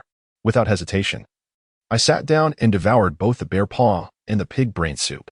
As before, her long, flowing black hair was parted, though a few strands of silver had begun to appear. Her fair, oval face had become rounder and fuller, adorned in a light purple gauzy gown, draped with a deep purple cloak, exuding an ethereal beauty. If a guard was so remarkable, it was evident that the young master behind him held an extraordinary status. Upon hearing this, Xia Xiaoye realized that Cheng Chen must have misunderstood her. Just as she was about to clarify, Cheng Chen abruptly departed, leaving Xia Xiaoye feeling deeply aggrieved and quite uncomfortable. Ye Yangyi had studied the map of this area for a long time, becoming familiar with the dead ends and the possible exits. This cloak, woven by celestial seamstresses, could shield against the bitter cold. Having tucked away the pouch, the youth urged me to continue onward. Surprisingly, the cloak felt weightless upon my shoulders. After a day's journey, dusk had fallen. The underground passage was enveloped in darkness, with only a narrow path allowing two people to walk side by side. Perhaps having resolved the misunderstandings between her and Su Jinan had relaxed her significantly. Or perhaps her trust in Yueya and Baishi was sufficient. Either way, she lost control and indulged in a few extra drinks. Originally, Luoshi intended to say something more, but upon seeing the serious expression on Luoyang's face, she abandoned the thought in that instant. All right, mother, feel free to investigate. If it turns out that Gu Xinling has deliberately set a trap. Mo Anlin suddenly chuckled foolishly. If Gu Xinling were to go to such lengths to tarnish Zhou Yuan's reputation for his sake, he would consider it an honor, for it indicated she cared for him. This position faced the entrance of the inn, and should the Empress Dowager of Xie appear, they would immediately be discovered. The surroundings had been meticulously arranged with an intricate web. Yi Huangshi wore a distressed expression. Having a boyfriend of exceptionally high intelligence made even lying a skillful endeavor. Qianzhi's hand was already resting on the handle of the Qishao sword, and she did not release it as Qi grasped her hand. During their conversation, she twice attempted to pull her hand away but failed. Upon hearing my words, the two fell silent, acutely aware of the gravity of their actions. Their current predicament could be viewed as attempted assault, a criminal offense that could lead to imprisonment if the matter escalated. After the film, nothing transpired between me and Yi Rong. While Yi Rong appeared somewhat engrossed during the movie, I sensed that her mood seemed somewhat low, though I did not dwell on it.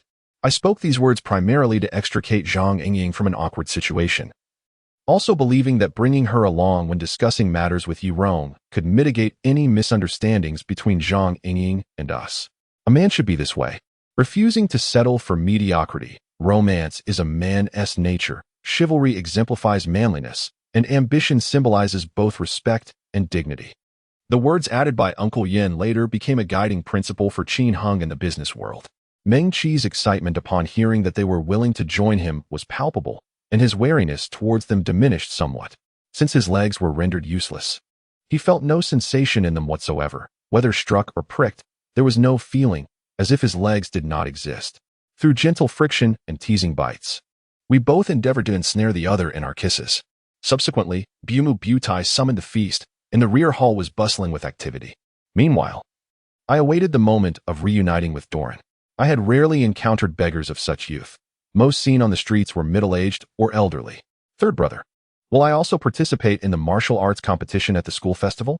Yi Yunhan nervously tugged at Yi Chia's sleeve, glancing at the crowd. Ahem. This disc was merely a coincidence for me. I am not well acquainted with its origins and assumed it was quite mainstream. Lung Jun feigned ignorance. In the realm of ninjas, physical combat specialists were rare. While there might be more swordsmanship experts in the Yumbu, the surface ninjas mainly regarded physical skills as foundational, focusing more on ninjutsu and illusion techniques. In a favorable state, Helen obediently followed Lin Shi's directives, even when Lin Shi instructed her to don the Sea Tower stone shackles. It was no issue for her. Riding horseback, it was impossible to reach Beihai City in a single day. At night, they lit a bonfire, roasting a few rabbits while taking a brief respite. Background: Isn't he merely the 7th-generation leader of the Senran gang? Huiyue exclaimed in surprise. Since the scandal had tarnished Yuanshuan Entertainment's reputation, Ingqiao Media seized the opportunity to bolster its own standing and began to make strides in various performance sectors. Master, I cried out in despair, the suddenness of it all overwhelming. I never anticipated Master would leave this world so hurriedly. Tears streamed down my face, falling drop by drop onto Master's visage.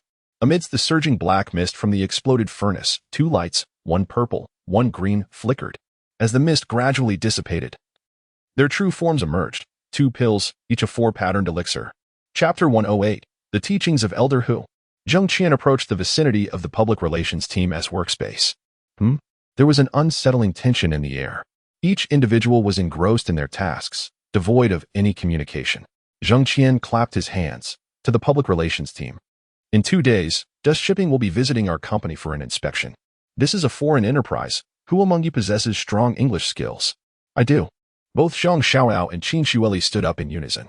The 2 warriors quickly and deftly bound Wu Daochuo securely, then unceremoniously poured water over his head, soaking him thoroughly. This was a brutal challenge. Over 100 kilometers on foot to the sacred snowy land. How much time would it require? Perhaps this was the only way to make time languish a little longer.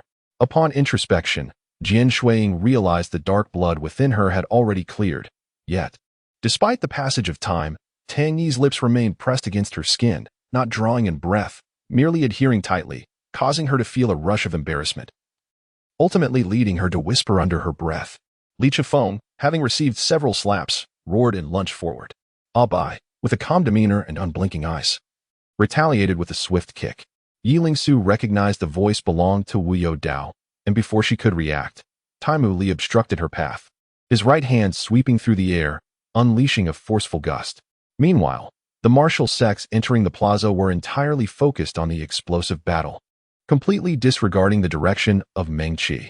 The forces of the Sea tribe had amassed nearly 1 million, yet it was evident that this was not their primary strength. As Meng Qi observed the dragon spirit wielding a large blade aimed at him, he could only shake his head in resignation. A sigh escaping him that lasted but a fleeting moment, deeply concealed, almost imperceptible to others. For me, this job is invaluable. If I were to escalate matters over such trivialities, drawing attention from those with ulterior motives, it could lead to discord between the chairman and his wife. Not only would the chairman not spare me, but the lady would also look unfavorably upon me. Previously, Lin Fei had never encountered anyone whose footwork could achieve such grace. Doubting whether such a realm of movement truly existed, believing the old madman was merely spouting nonsense. Lan Shuang, with eyes reddened, poured a glass of water for Zihan, while Huang Yi muttered curses against Lai He, determined to eliminate him. Who is it? Qian Ao heard the discordant sound from within the room and hurriedly stepped outside. Long Yaxin was astonished to see their starkly different appearances and looked perplexed at Zihan, wondering why Murong Zihan was so different from what she had heard, equally displeasing. Mother, Ziyao remarked, feeling that her mother need not refer to herself as this humble one, as it made her mother seem quite unhappy. Boldly, Ziyao expressed her thoughts. Cheng Shi pulled Mu Xiangqing aside to converse, leaving Wanlan and Yulan to frolic with the Mu sisters. The mingled scents of blood, wine, sweat, and food filled the air, causing Huaxi to feel a heaviness in her chest, a wave of nausea rising, nearly leading her to retch. What? How could this be? How could I, the holy thief, be seen stealing? Imoli exclaimed in astonishment.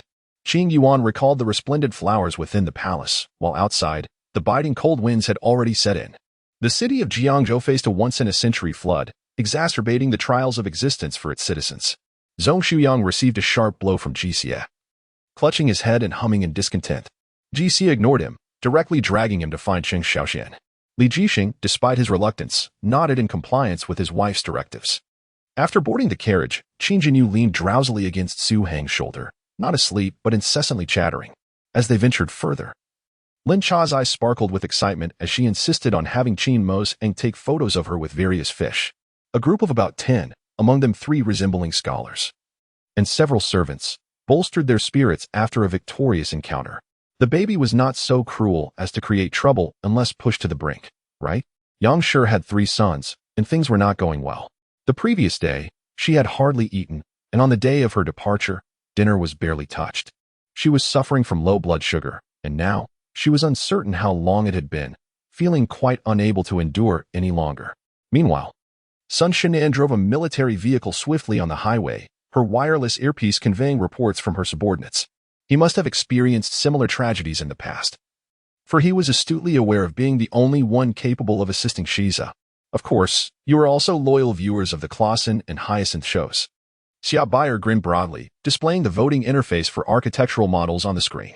The hand is inherently the most fragile part of the body. Even the slightest injury to a finger is excruciating, let alone when the entire palm is pierced, the pain lingering incessantly like a vengeful spirit. A torment unimaginable to those who have not endured it. Regrettably, you are leagues apart from my master. Tianhua showed no mercy, proving to be the foremost expert of Longhua.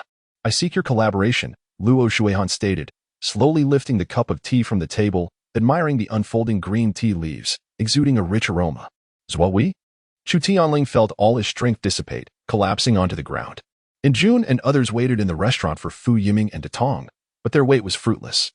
In June's keen eyes spotted Fu Yiming and Detong at the second-floor window, prompting her to pull away Han Jue's hand and step outside. As Xian Qin approached, he was greeted by a mesmerizing scene reminiscent of a blooming lotus. He pondered whether, when reporting to Yuan Qian, he should exaggerate Qin Shin's condition, thereby assisting him indirectly. Ji Wuhan clenched his fists, the veins on his arms bulging. He cast a fleeting glance at the 10th elder, remaining silent, while the 10th elder dared not press further. He understood that Yi Zhu was inherently impartial. A man should at least advocate for his fellow man. Bai Momo and Han Yichen sat in the exclusive VIP dining area of the school, savoring exquisite delicacies. The 2 professors immersed in academia paid no heed to the feuds of the affluent, utterly unaware that Jiang Yi was an illegitimate child, offering polite words of encouragement. At the very least, if he were to engage in various matters with Yuling Long, she would certainly not oppose and might even willingly cooperate, perhaps even adopting a more intimate position. The shadow-level ninja, after enduring a powerful strike from Dongfang Yunyang's Susanoo, appeared quite disheveled. Much of the azure rock defense on his body lay shattered, numerous wounds visible, and he spat out a mouthful of blood. Just as he contemplated this, Dao Daxian noticed Su Li in the video, her complexion suddenly shifting, leading her to barrage him with questions. Chapter 109. The Absence of Justice Previously. Kai Yang received a call from Old Hu, expressing a desire to establish a strategic cooperation agreement with his Jingyuan shipping, becoming allies. At over 50, Kai Yang holds great respect for his industry seniors and promptly flew to Yib, intending to inspect the Yame Group and observe the current status of what was once a maritime powerhouse. Initially, he thought that the Yame Group's strength was sufficient. He would turn a blind eye and sign the cooperation agreement. as the company was inundated with endless orders. As soon as his words fell, a drop of rainwater landed on Lin Nan's cheek, sending a chill through her. Within seconds, a torrential downpour began, leaving her little time to react. Mu Xinan's interactions with Xia Yuning increased, and Xia Yuning genuinely regarded Mu Xinan as a close confidant. He felt confident that even if he did not emerge victorious, he would not suffer a devastating defeat. His self-preservation skills were adequately honed. After mutual discussions, the match was set to take place promptly at 7 in the evening. The elderly woman trembled, her gaze toward the old patriarch filled with confusion, which soon morphed into resentment as she lowered her head. It was afternoon. Wang Gu and Gu Panyin had no classes but remained in the classroom. Thus, at the strong urging of the students, he canceled the day's lessons, intending to consult the scheduling teacher for a new venue. As soon as he spoke, figures suddenly leaped from the rooftops, surrounding the 8 members of the Night Seekers. Night Seekers smiled unexpectedly. He was not surprised by Yi Jingyi's actions. If she had not acted thus, he would have found it peculiar. Mu Xinan thought he was reaching for something, so she shifted aside, yet he did not move to the other side but instead followed her lead. A profound sense of unease enveloped him, one that eclipsed even the shock he felt upon witnessing the formidable presence of the Grand Master in the Hall of All Spirits. What did this feeling truly signify? He was reluctant to dwell on it. This secret, thus far, was known only to himself and the unconscious Gu Shixing. At the edge of the solar system, observable by the Kwa Fu, 2 strange and sharp beams of light intersected at an unbelievable speed, creating a violent halo upon collision, akin to fireworks exploding in the cosmos. Struggling was not a viable solution, yet Su Mubai, who remained behind to cover, had no better options and could only force herself to continue fighting. Consequently, she eagerly pestered Naruto to devise a way for her to possess a physical body and escape this dreary realm of consciousness. That makes sense. I shall drink a cup as punishment, Naruto mused, raising his glass and downing its contents in one swift motion. Guyurin cupped Shenlai's face in her hands, her gaze filled with guilt and tenderness as she studied him for a long while. She wished to articulate something, but his eyes, etched with longing and melancholy, appeared even more sorrowful and ecstatic than before. Meanwhile, everyone was enjoying their meal. Hao Dong had neglected to roast the raw deer meat strips, prompting the others to take matters into their own hands. After all, the marinating and dipping sauces were prepared by Hao Dong. They merely needed to cook it over the fire, which was no trouble at all. With a thunderous crash, countless phantoms converged upon Cui Yu as snowflakes swirled around him. Yet, Cui Yu remained steadfast in his position, a trickle of blood escaping the corner of his mouth. His eyes burned with rage as he fixed his gaze on Qiu Shan, a chilling aura enveloping him. Zheng Feng remained silent, indifferent to the chaos around him, as the person he cherished most did not reciprocate his feelings. Thus, he felt unconcerned about his current romantic pursuits. In a dream, spiders gnawed at his heart. Strangely, at this juncture, he no longer felt pain. Thus, Tuyin and Lu Long effortlessly fell into Lu Ye's grasp. Xiaoya, I know you've always wished to see the Arkansas. This time, you were captured by the Bee clan because of me. To make amends, I shall take you to see it. What do you think? Do you still like it? Upon her words, faint sounds emerged, chaotic and seemingly indicative of many presences, yet indistinct as if something were colliding. Watching the gate obstruct Li Mu Yin's silhouette, Shizhe declared, Well, the bothersome fly has departed. Who among you wishes to join me? I shall accommodate. Colorful mist emanated from Shizhe's body, shimmering with an ethereal, crystalline sheen. Elder Han's gaze remained fixed upon her, his facial muscles twitching slightly, as if suppressing immense fury. There was a lack of suitable clothing on the ship, so Lin Qin draped a thin blanket around himself and followed Xing Tsong down to the first floor of the cabin, perhaps intimidated by Lu Ye's actions. Regardless of Lu Ye's inquiries, Pei Yuanxiao dared not hold back, recounting everything in detail. Feng Yi stood beside the gate, observing as waves of militia surged past him. Entirely unperturbed, his attention was captivated by a massive black battle banner amidst the throng, prominently embroidered with a character triple the size of the contest insignia. Ah, that scorpion. What you should be discussing is how Yao and his 5 brothers crossed the Qi River. Everything else can wait. Yao Chang's discordant voice interjected unexpectedly. Behind Han Feng, Xia Yunting felt a sudden release of pressure, astonished to discover that Han Shidi's aura had unexpectedly surged, his strength surpassing her own. If not for the urgency of the situation, Xia Yunting would have approached to inquire further. After a few sparse bids, the price of the Black Demon Totem rose to 800 gold coins. Seeing the competition was not fierce, Gordon added another 200 coins to secure the acquisition. Understood. Rest assured, General, I will pursue this matter diligently. Wang Liang responded respectfully. Ryan. Viziria appeared before Ryan just before the game world was to be destroyed. How about this? I will first meet him through the shop and prepare for both possibilities. Then we can decide on our subsequent plans. Tang Baoqing donned a congenial expression. I possess nothing of value. This item took me a long time to acquire. It is a gift for your future child. You sure presented a four-sided crystal. Chapter 110. Do you have a girlfriend? With mealtime still some time away, the two strolled around the mall for a while. When it was time to eat, Su Xian inquired of Zheng Qian, Mr. Zheng, regarding the words my father spoke last time. Those are merely the views of the older generation regarding command. Please do not take them to heart. If they have affected you in any way, I sincerely apologize on behalf of my father. Su Xian deliberately said this to gauge Zheng Qian's reaction. Zheng Qian, perplexed, wondered what the apology was for. It's a trivial matter. I want to take it to heart. As he spoke, he gestured into the air, and Mo Yi, nestled in Mo Ying's arms, gracefully flew into his hand. Upon examination, Mo Yi appeared perfectly fine, needing only rest. He leisurely set the item down and began tidying the table, seemingly without any intent to leave. Senior, I shall be out shortly. A figure emerged from behind a stone, Gongsun Gua. After half a year of diligent study, his mastery of the divine techniques had transformed remarkably, far surpassing its previous power. The first name on the assassination list was his, with a bounty that dwarfed all others. The Wu and Shu families, despite their inherent flaws, had still managed to select competent management talent. Before the apocalypse, they had all been involved in management, allowing Xiaqing to feel at ease with the assigned tasks. Right is right, and wrong is wrong. He never cared how others perceived him. What mattered was that he could face his own conscience. But could they boldly reflect upon these words?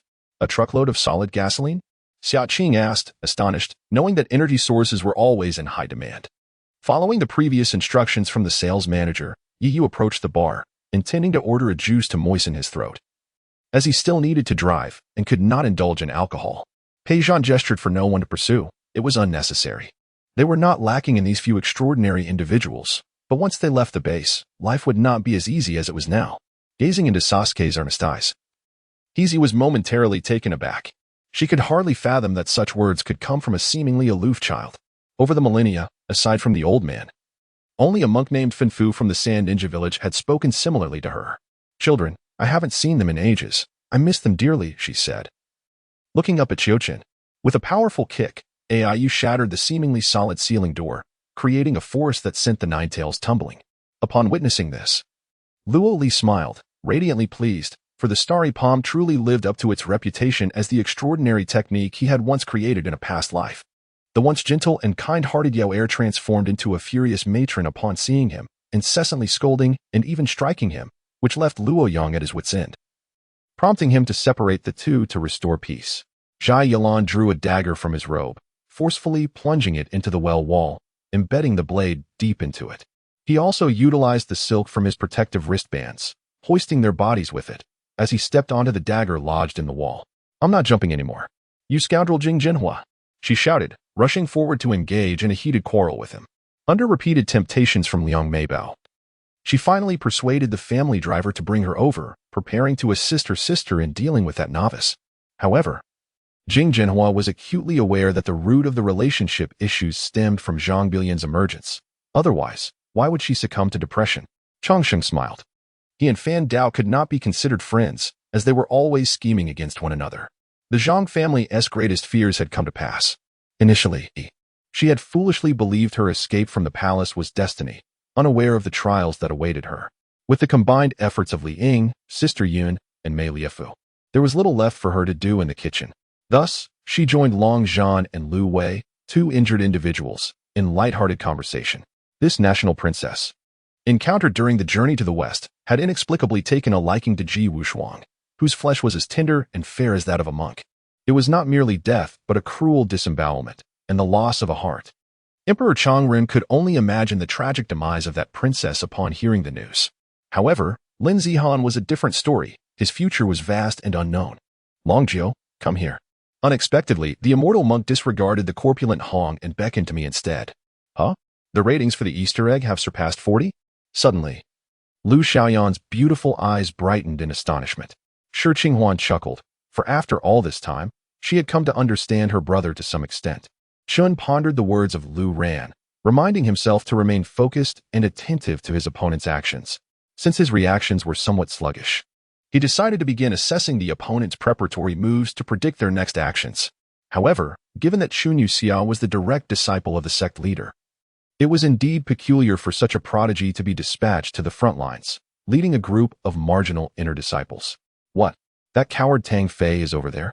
Several voices chimed in unison, as if the very mention of Tang Fei's name was a source of amusement for them.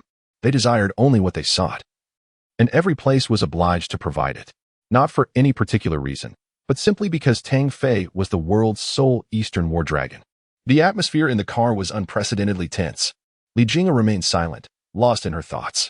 Bai Ling took the initiative to remove the outer cloak draped over him, and as she untied the strings, her hand lightly brushed against Chen Yizong's chest. Shueke followed the crown prince closely, having little involvement in the East Palace aside from the Suzhen Hall and the Baopu courtyard.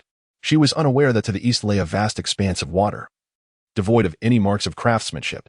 As it was early January, the water's surface lacked much scenery, though it appeared quite expansive. The wind skimmed across the surface, bringing an icy chill,